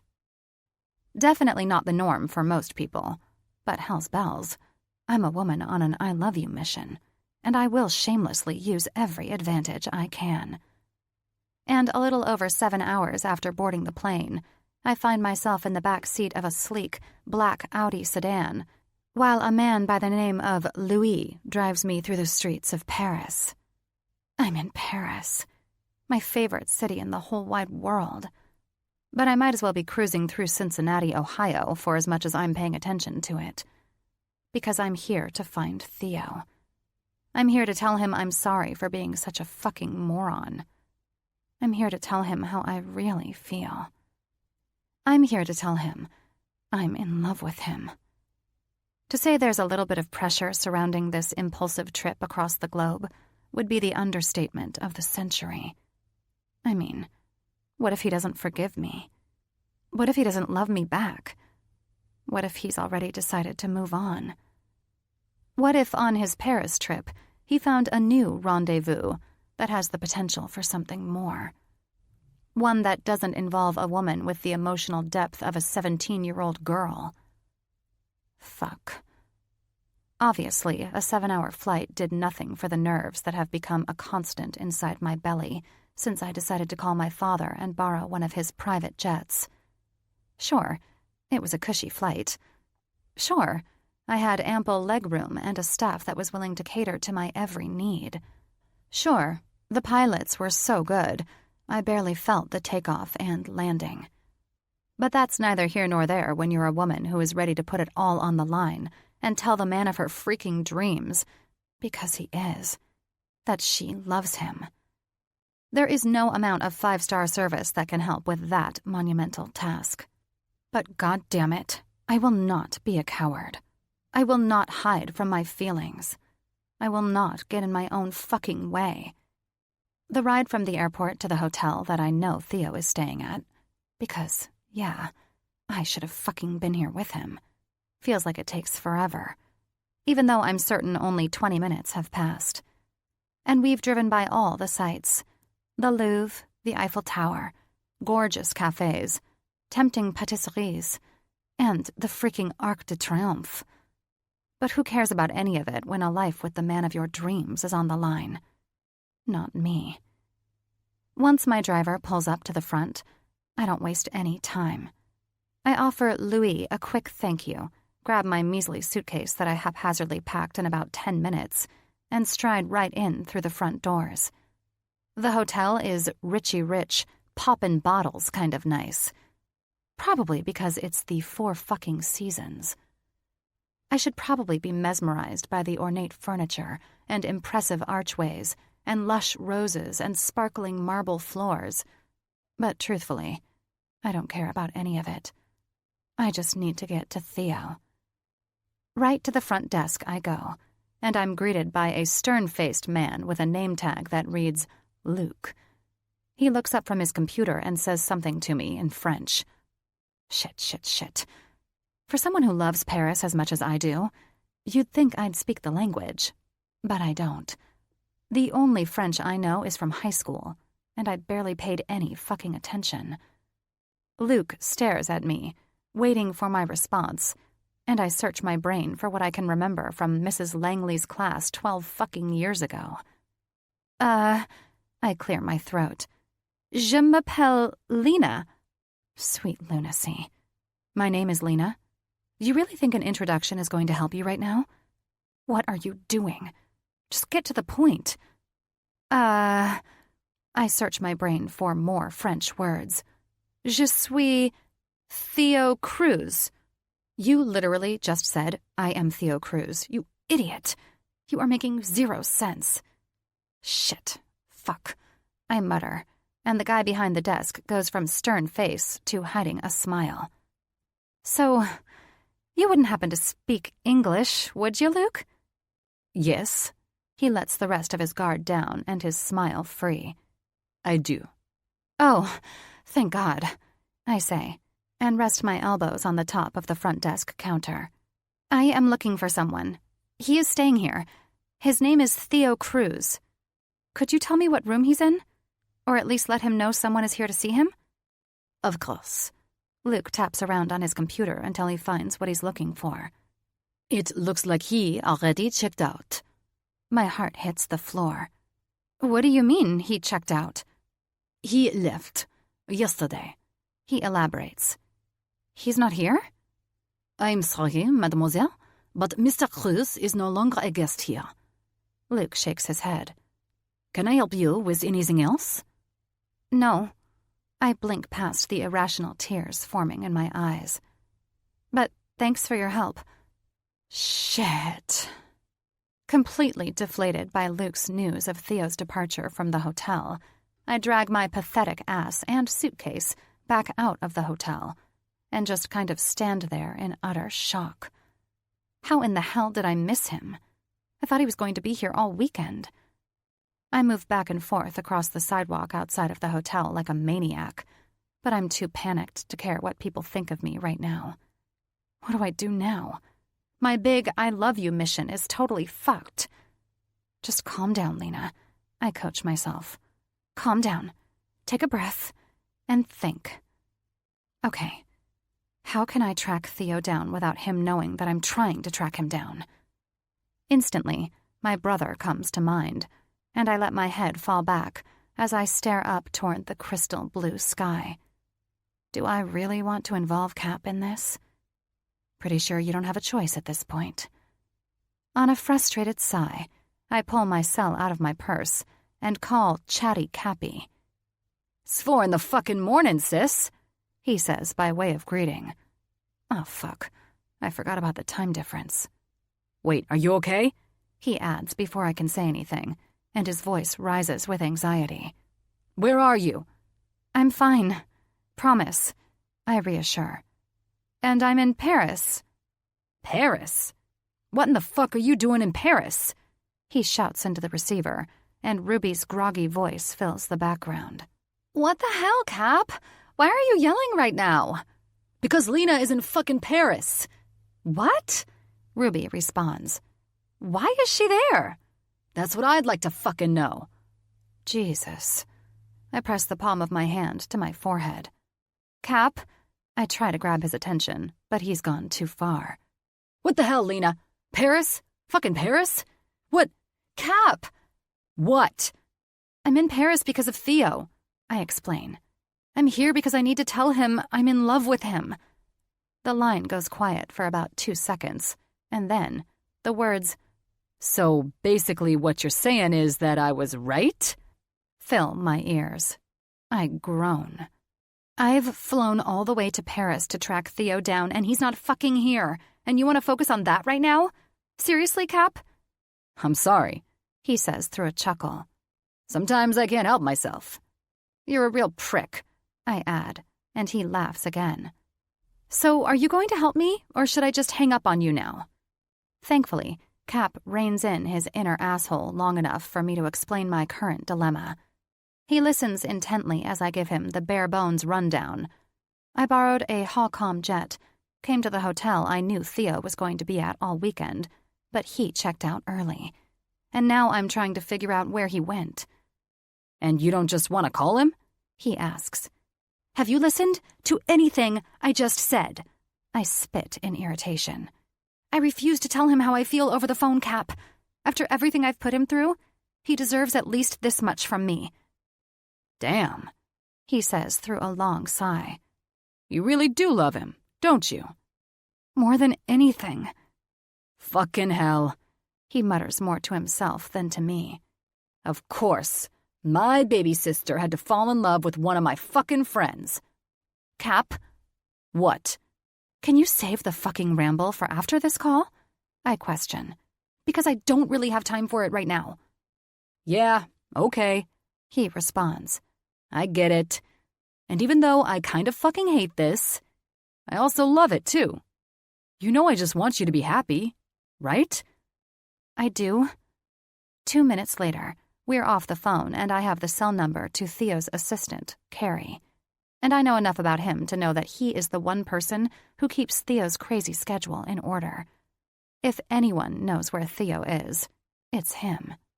And even though it's not even 5 a.m. on the East Coast, I throw caution to the Parisian wind and dial Carrie's number. "Hello?" His voice is equal parts annoyed and half asleep. "Is this, Theo's assistant? Carrie Matthews?" "Yes," he replies. "May I ask who the hell is calling me at 4:30 in the morning?" "Hi, my name is Lena, and I'm trying to track Theo down." "Track him down?" Carrie responds on a sleepy but maniacal laugh. "Does he want you to track him down?" "I hope so." "Honey, while I do appreciate a good vague booking on Facebook every now and then, I'm not a big fan of it when it comes to my job or phone calls at 4 a.m. about my boss. So, you're going to have to be a little more specific in order for me to decide if I should let you track Mr. Cruz down." I pause and think of everything that would let Carrie know just how well I know Theo. I was the girl who made him miss all those meetings when he was in Italy. I start to rattle off every little thing I can think of. He took me on his yacht and to his villa, and I even met his crazy brother, Brogan. And I know that you read all of his book club books for him, and— "Oh, shit!" He jumps in before I can finish. "You're Lena. The Lena." "Uh-huh." "The one who broke his fucking heart." Oh, no. "Yeah, that's me," I admit. "But I'm also currently the one trying to fix that." "And by fix it, you mean—" His question hangs in the fucking wind, and I don't hesitate to tell him exactly what I'm trying to do. "I'm trying to find him so I can tell him that I was an idiot," I explain, "and that I'm crazy in love with him." "Well, hell, girl!" His voice rises an octave. "Why didn't you start with that?" "So, you'll help me?" I ask and cross my fingers and toes. "I'll help you." Oh, thank fuck, I exclaim, because I am currently a desperate woman pacing the sidewalks of Paris, trying to figure out why in the fuck he's not here. No desperation needed, honey. Carrie chuckles. And he's not there because he's in Venice. What? He went there a few days early because his grandpa decided to make the long trip. So he's at Merle's villa, helping him get all settled in before he needs to be at the nightclub opening next weekend. Shit. I really did miss him. And, Carrie adds, if you can get yourself to Venice, I can get you to his grandpa's villa. Oh, yes, motherfucking please. So, you wouldn't happen to know how far Paris is from Venice, would you? It's about a 2-hour flight. What's another 2-hour trip on my dad's plane? I mean, he'll be fine with it, I'm sure. And if he's not, I'll apologize after the fact. I can get to Venice. And just like that, I'm back in the game. Chapter 42. Theo. I stare out the large kitchen windows of my grandfather's Venetian villa and watch the way the sun bounces off the water, sparkling and shimmering against the soft waves that lap through the Grand Canal, and I take in the iconic ambiance that is Venice. Sleek wooden boats moving gently through the canal, tourists enjoying an afternoon gondola ride while a gondolier in a black and white striped shirt serenades them with Italian opera. The historic Venetian buildings and bridges everywhere you look. For most people, this is probably one of the most beautiful, exciting sights in the world, but my mind is elsewhere. Elsewhere? More like your mind is still fixated on her. "Yo, Theodore!" my Grandpa Merle shouts from the outside balcony that rests just off the kitchen, and it promptly pulls me from my thoughts. "Why don't you call Brogan and see if he's still in Italy? Maybe he could bring some friends over for a little party." This man, I swear, he sure keeps shit interesting. While I was in Paris handling Club Noir's grand opening, Merle up and decided he wanted to spend a few weeks in Venice. 90 years old, and the man still wants to act like a fucking globetrotter. Within 48 hours, he convinced my father to help him with his impulsive plan and got his cranky ass here. Once I knew he was in Venice, it didn't take long for me to make the decision to leave Paris and head here a few days earlier than I planned to make sure he was all settled in with the staff and his nurses. And if I'm being honest with myself, I also left Paris early because it was more painful than anything else. Everywhere I went, everything I did, it was a stark reminder of who was missing from the trip. "Theo!" Merle shouts again. "Did you hear me?" "I did." I shake my head and sigh. "And no, Grandpa, I'm not calling Brogan to see if he'll bring girls over to entertain you." "Buzzkill," he mutters, but it's loud enough for my ears. "You're starting to become my least favorite grandson." I run a hand through my hair. "I can still hear you, you know. I wanted you to hear me." "He's a handful today," his nurse Jackie says, and I glance over my shoulder to find her preparing his medicine with an amused smile on her lips. "Pretty sure he's a handful every day." She laughs at that. Ain't that the truth? A few minutes later, Jackie picks up the tray she just arranged for Grumpy Merle, filled with his afternoon pills and a light snack of fruit and cheese and bread, but I shake my head and gently take it from her hands. "You take a break. I'll deal with him for a bit." "You sure?" "Positive." I nod and carry the tray through the large doors that leads to the balcony where Mr. Cranky currently resides in a cozy armchair. "Here you go," I say, and he looks up at me from beneath furrowed brows. "You sure Brogan can't come over for a bit?" "I don't even know where Brogan is, Grandpa." "God damn that boy. He's wild, ain't he?" "Nearly too wild for his own good," I say, and point toward the tray. "Now take your pills." "Take your pills?" He mimics my voice and groans. "You're a real kick in the balls sometimes, you know that?" "Love you too, Grandpa." I grin, and once I'm sure he's taken his pills and is getting some food in his stomach, I head back into the kitchen and fix myself some lunch. But I only get halfway into preparing a sandwich when Merle shouts, "Hey, looky there, Theo. I think we've got some visitors." I squint my eyes and stare out toward the water where a sleek wooden boat is headed up the Grand Canal, but they could be heading any fucking where. "Oh boy, I think I see a lady on there," Merle yells. And sure enough, the boat is actually maneuvering itself toward our dock. Besides the man driving, there is only one other person on board. A woman with familiar, wild, blonde curls. My heart all but jumps into my throat, and I blink my eyes open and closed just to see if what I'm seeing is actually real, if she is real. But the closer the boat gets, the more I can make out her features. Her slender neck, her full lips, her big, beautiful eyes. It's her. It's Lena. What the hell? "Over here, sweetheart," Merle fucking catcalls toward the boat as they slow to a stop at his dock. "Come on up here and have a little lunch with us, sweet thing." What is she doing here? In fucking Venice, at Merle's villa of all places. I don't hesitate to stride out of the kitchen and down the stairs toward the front entrance of the home, and by the time I step outside, Lena is right there, already off the boat and standing at the foot of the dock. She's all windblown and gorgeous, and it makes my chest ache. We just kind of stand there, staring at each other, until I finally ask, "What are you doing here?" She takes a deep breath, glances down at her shoes for a brief moment, and then brings her gaze back to mine. "I came to apologize for the way I acted," she says softly, and closes the distance between us. "I fucked up, Theo. I was an asshole, and I'm so sorry I hurt you." "You came all the way to Venice to tell me that?" "Well, truthfully," she starts, and an embarrassed smile slides across her mouth. "I went to Paris first, but yeah, I came all the way here because you deserve to hear all of this in person, not through a cowardly letter or a fucking phone call, but directly from me." When I don't say anything, she keeps going.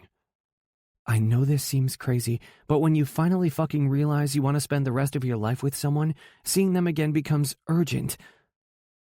She pauses, and I just watch her closely, taking in the way a light blush forms on her cheeks and the way her eyes are filled with tears. "I'm in love with you, Theo," she says, and my heart kicks up a pounding rhythm in my chest.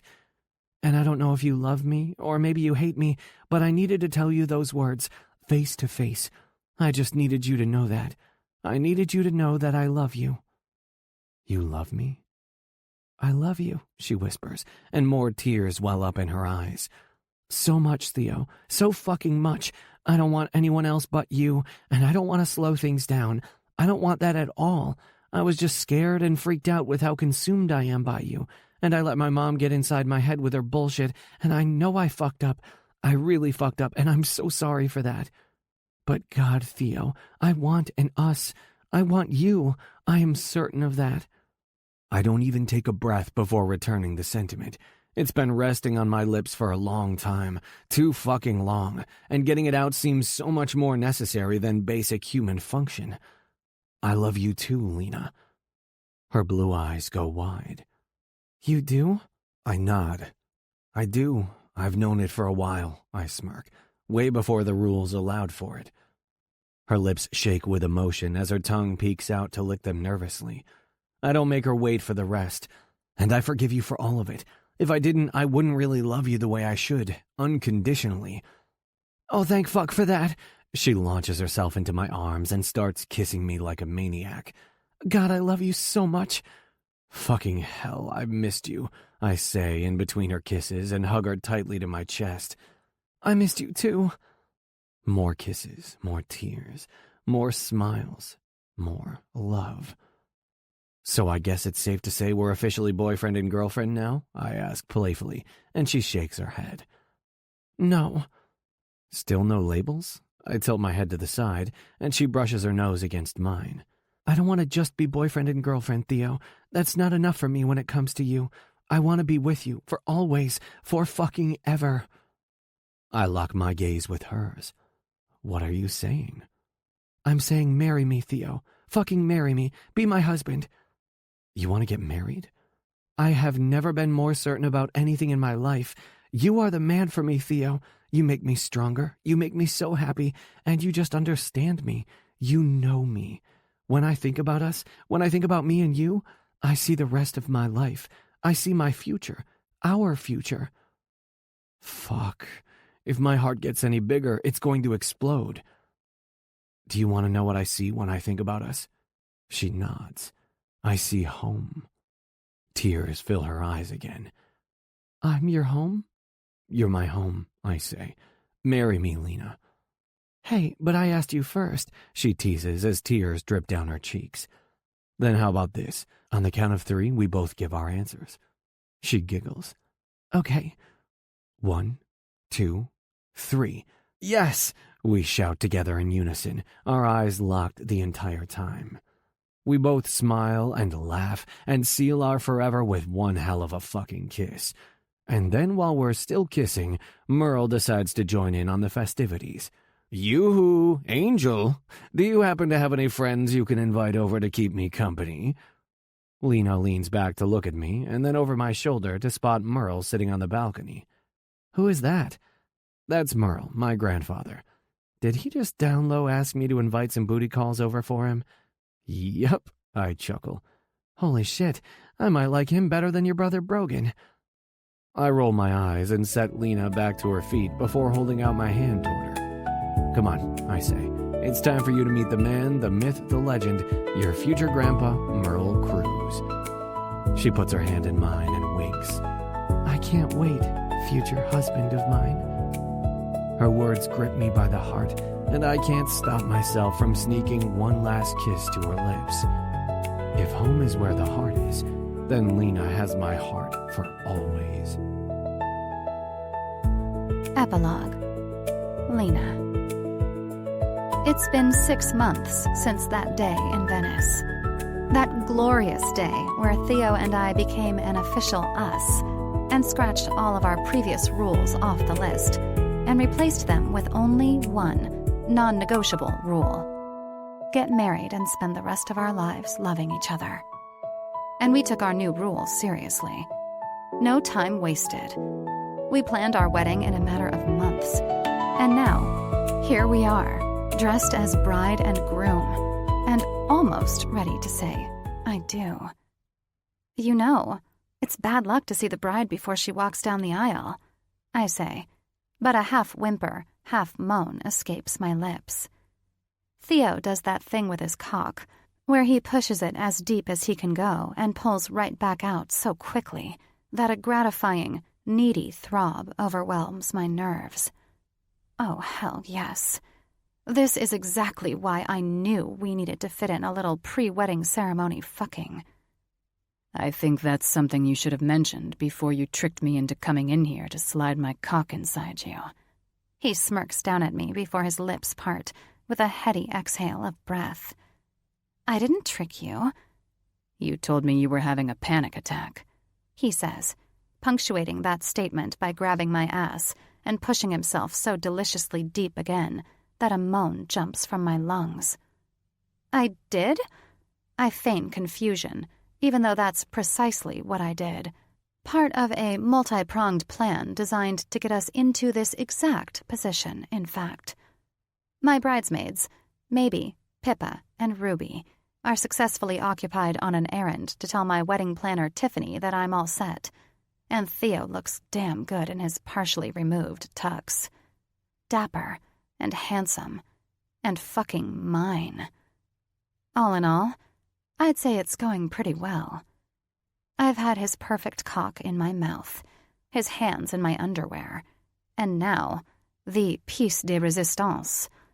Me sitting on the edge of this table, my white lace panties on the floor, my gorgeous wedding gown pulled up to my waist, and Theo deep inside me. My soon-to-be husband smirks. You know that's exactly what you told me, you little minx. I think I meant to say I was horny. Theo's smile as he shakes his head at me, I'll never forget it for the rest of my life.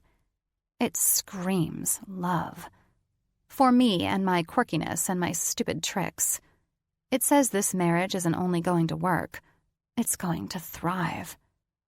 I laugh, but then another moan escapes my lungs when Theo thrusts inside me 1, 2, 3 times. Fucking hell. I needed this. Maybe this is good luck? I question. I mean, Wanting your soon-to-be husband so bad that you're having sex in the bridal suite of the church before you walk down the aisle has to mean something good, right? This definitely feels like good luck to me, honey. I giggle, and then I whimper. God damn, Theo. Once I'm done fucking you, I'm gonna marry you so hard. Damn straight you are, he responds and grips my hips tighter. And then we're going to spend the rest of our lives doing this. Yes. Yes. Yes. My eyes damn near roll into the back of my head. Fuck. Keep doing that. I'm getting so close. My climax starts to build, starting right between my thighs and slowly migrating down my legs and up my spine. Lena! 3 soft knocks to the door echo inside the room, mingling with Theo's and my panted breaths. Lena? It's maybe.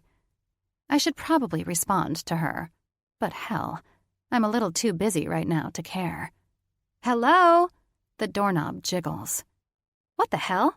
Why is this locked? She questions, and her voice gets louder with each word. Shit. My matron of honor sounds a little worried, and maybe I should be too. But Theo? He isn't worried. He's fucking me harder. Lena! The door shakes with several knocks. Are you in there? Yes, I'm here. Are you okay? Maybe asks through the door. You sound weird. I'm good. I shout back. I'm so flipping good right now. Maybe pauses, and her voice is filled with uncertainty. That's good to hear, but, we have a little problem. What kind of problem? She pauses, and then Pippa's voice chimes in from the other side of the door. Bloody hell, love! Someone has gone temporarily missing. Missing? What the fuck are they talking about? I open my mouth to respond, but when Theo leans down to lick his tongue across the hint of cleavage that's revealed right above the bodice of my dress, I kind of forget what we were even talking about. Good God, I whisper and grip his hair with my fingers. Best fucking wedding day ever. His responding chuckles vibrate against my breasts. Lena, honey, it's Ruby. My soon-to-be sister-in-law's voice fills my ears. I hate to be the one to tell you this, but we can't find Theo. Can't find Theo? I question hazily, staring right into his eyes. He smirks down at me, and like a real champ, he doesn't let the peanut gallery outside the door mess up our fucking flow. In and out, in and out. Theo keeps pushing me closer and closer to the edge. Yeah, he's gone temporarily MIA. Maybe Whisper yells the last part. And since the wedding is supposed to start in 10 minutes, we're getting a little worried. It's fine, I say, but my words come out all stuttered and breathy as my climax peaks. And fuck, it hits me like a freight train, barreling into me in a pleasurable collision that steals my breath and has me digging my nails into the material of Theo's tuxedo. Fuck, fuck, fuck, he whispers on a groan.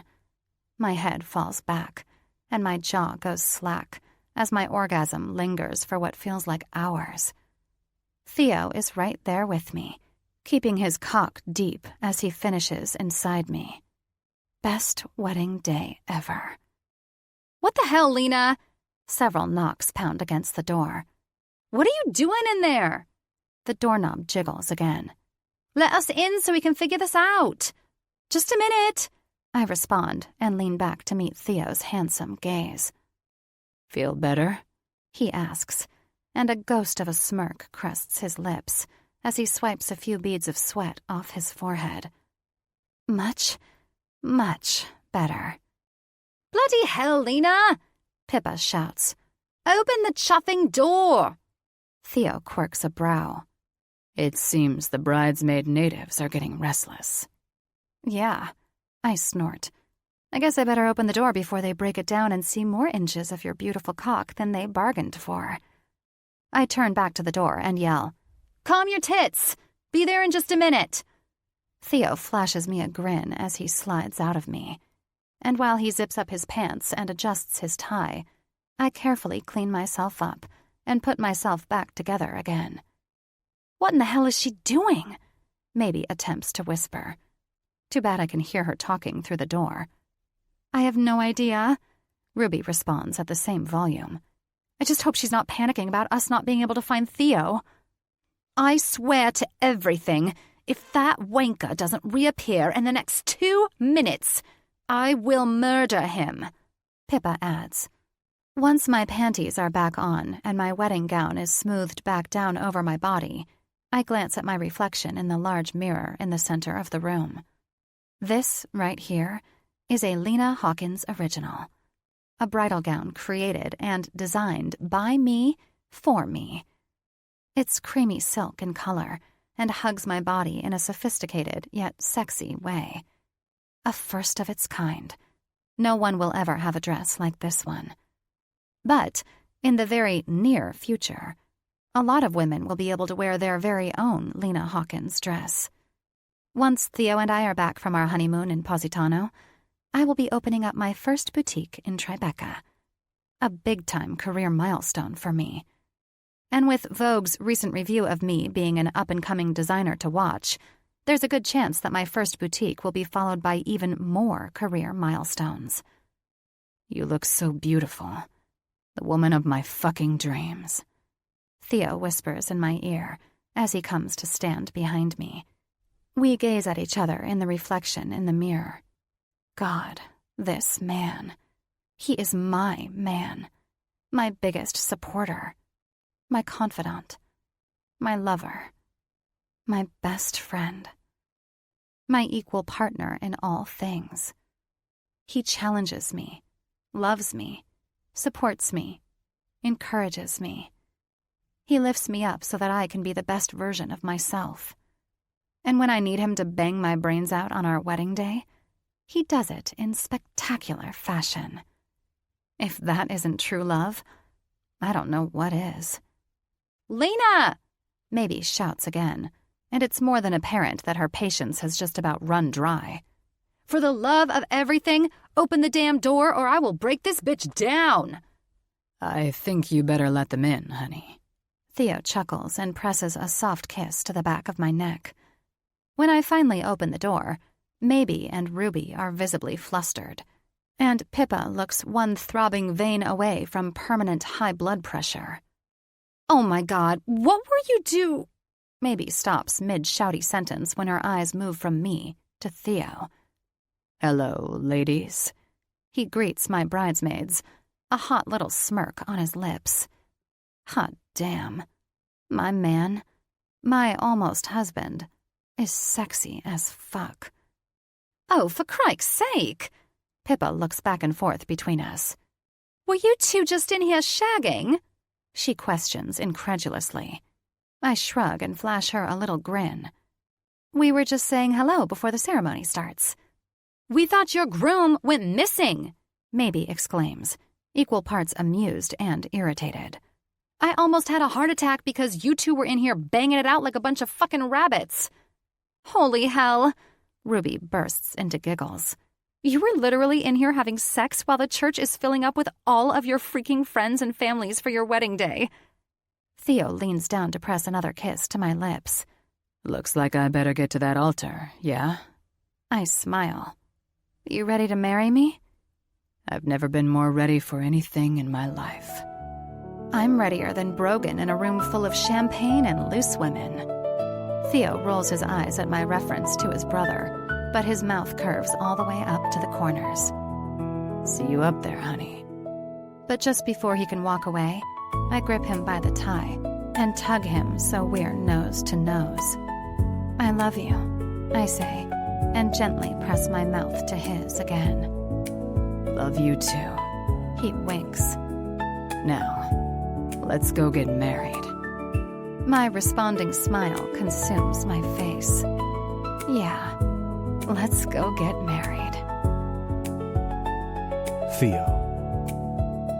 You are my husband, Lena whispers, pressing a soft kiss to my cheek, and I grin.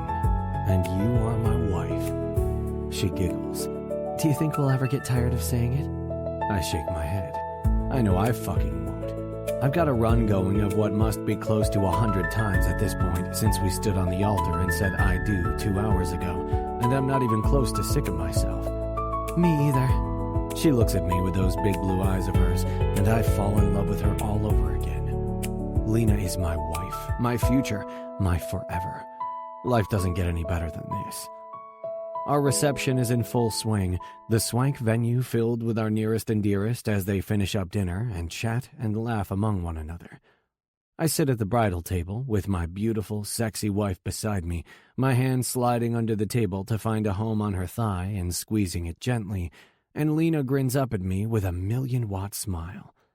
She starts to open her mouth to say something, but she is interrupted when my grandfather stands up from his seat and starts loudly clinking his fork against his glass. "Kiss her," Merle shouts with a giant grin. "Kiss your gorgeous girl." "Yeah, Theodore." Brogan joins in on the insanity, standing up from his seat at a table that's located in the middle of the room and encouraging everyone at our reception to join in on the ridiculous tradition. "Kiss her, kiss her, kiss her." Of course, they all do. My assistant Carrie and his husband Bill, my mom and dad, Lena's father, Jared. Hell, even my Billionaire book club buddies join in on the shenanigans, Thatch's voice calling out the loudest. "Fluffing kiss her, dude!" I have to admit, kissing my wife is hardly a demand I'd consider avoiding, but unfortunately I'm too busy trying to figure out what in the fuck my brother is wearing. I squint my eyes when I realize he's changed clothes since the ceremony, and instead of a classic black tuxedo, he is now wearing a maroon velour tracksuit. And when he turns around to face the tables behind him, I notice the word "bro" is embroidered on the back of the damn jacket. "Oh, for fuck's sake," I mutter, and when I glance at Lena, I don't miss the knowing amusement that's written all over her beautiful face. "Tell me you didn't have a part in that," I whisper toward her. "You bet your hot ass I did," she grins like the devil. "I needed to make sure my new brother-in-law was dressed to the nines for Vicky." A barking laugh escapes my lungs. "So you bought him a fucking velour tracksuit?" "Uh-huh," she winks. "Had it embroidered and everything." "Good Lord, you're trouble." "I am." Lena waggles her brows. "Now, you need to kiss me before Merle breaks his glass with that damn fork." I chuckle at that, but I am more than happy to oblige. Without hesitation, I gently place my hands on Lena's cheeks and pull her lips to mine for a soft, lingering kiss. Merle wolf whistles. Brogan fist pumps the air in his goddamn tracksuit. Thatch shouts, "Attaboy!" while Cap yells, "Get a fucking room!" And everyone else fills the air with claps and laughter. Obviously, our reception is filled with lunatics, but hey, I guess that's our fault. They're our friends and family. Once dinner is done and Maybe and my brother Brogan have given their toasts, the MC announces that before the music starts, there will be one last speech of the evening. Lena and I look at each other in confusion, but it only lasts so long because Cap walks up to the bridal table, microphone in hand, and stands beside us. "Lord Almighty, who gave my brother a mic?" she whispers next to me, and I have to smother a laugh. He grins like a bastard, puts the mic to his lips, and looks out toward the crowd.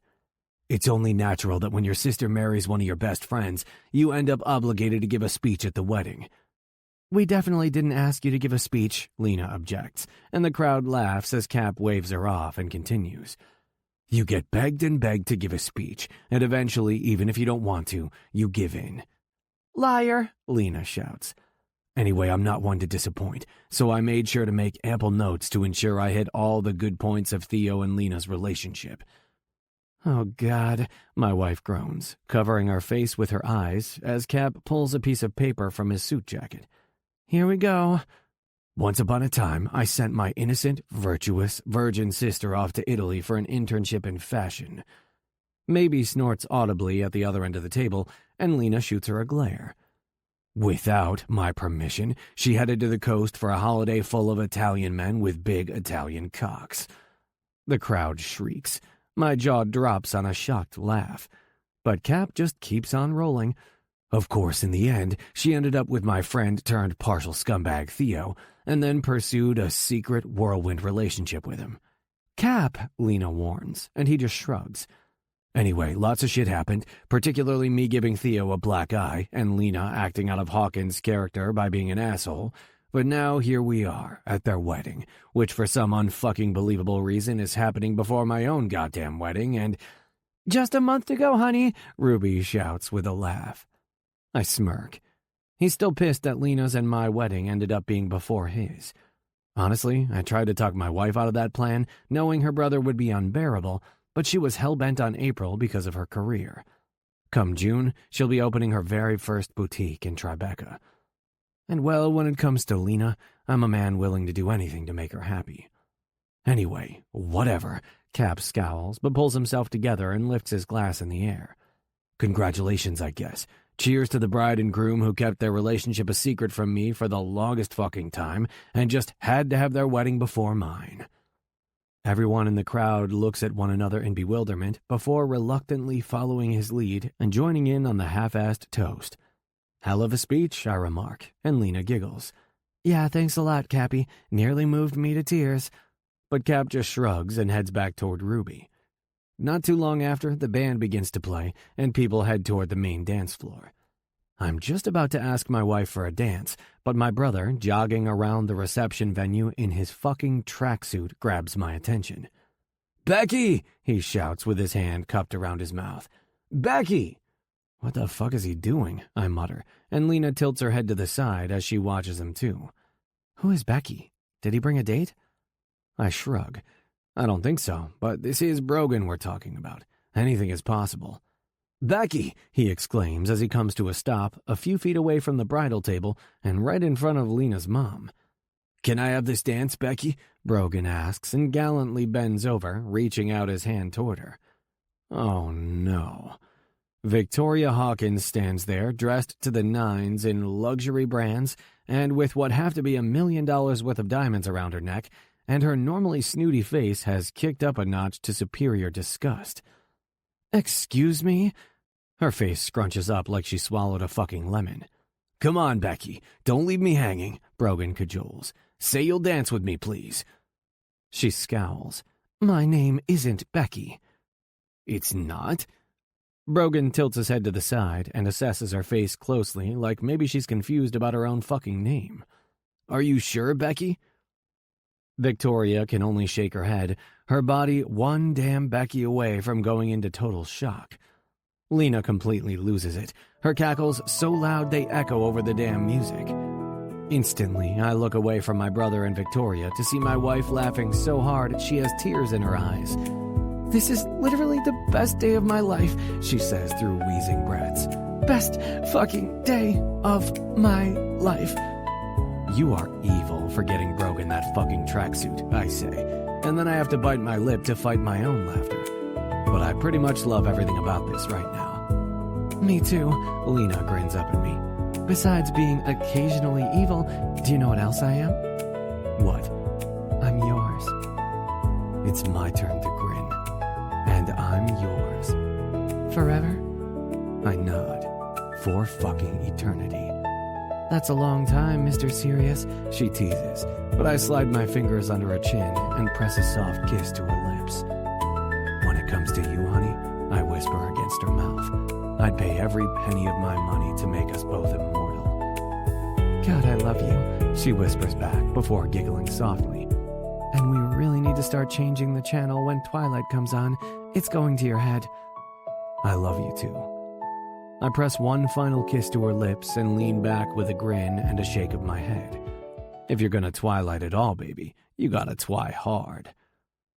When her smile lights up the whole damn reception, I know without a doubt for the rest of my life I'll do everything in my power to put that smile on Lena's face as often as possible. Because this woman, she's my everything. She's my home. This concludes The Billionaire's Forbidden Little Sister by Max Monroe, narrated by Tim Page and Stephanie Rose. Copyright 2019 by Max Monroe. This unabridged audiobook is published by arrangement with Max Monroe, care of Bookcase Literary Agency, and was produced in the year 2020 by Tantor Media Incorporated, a division of Recorded Books, which holds the copyright thereto.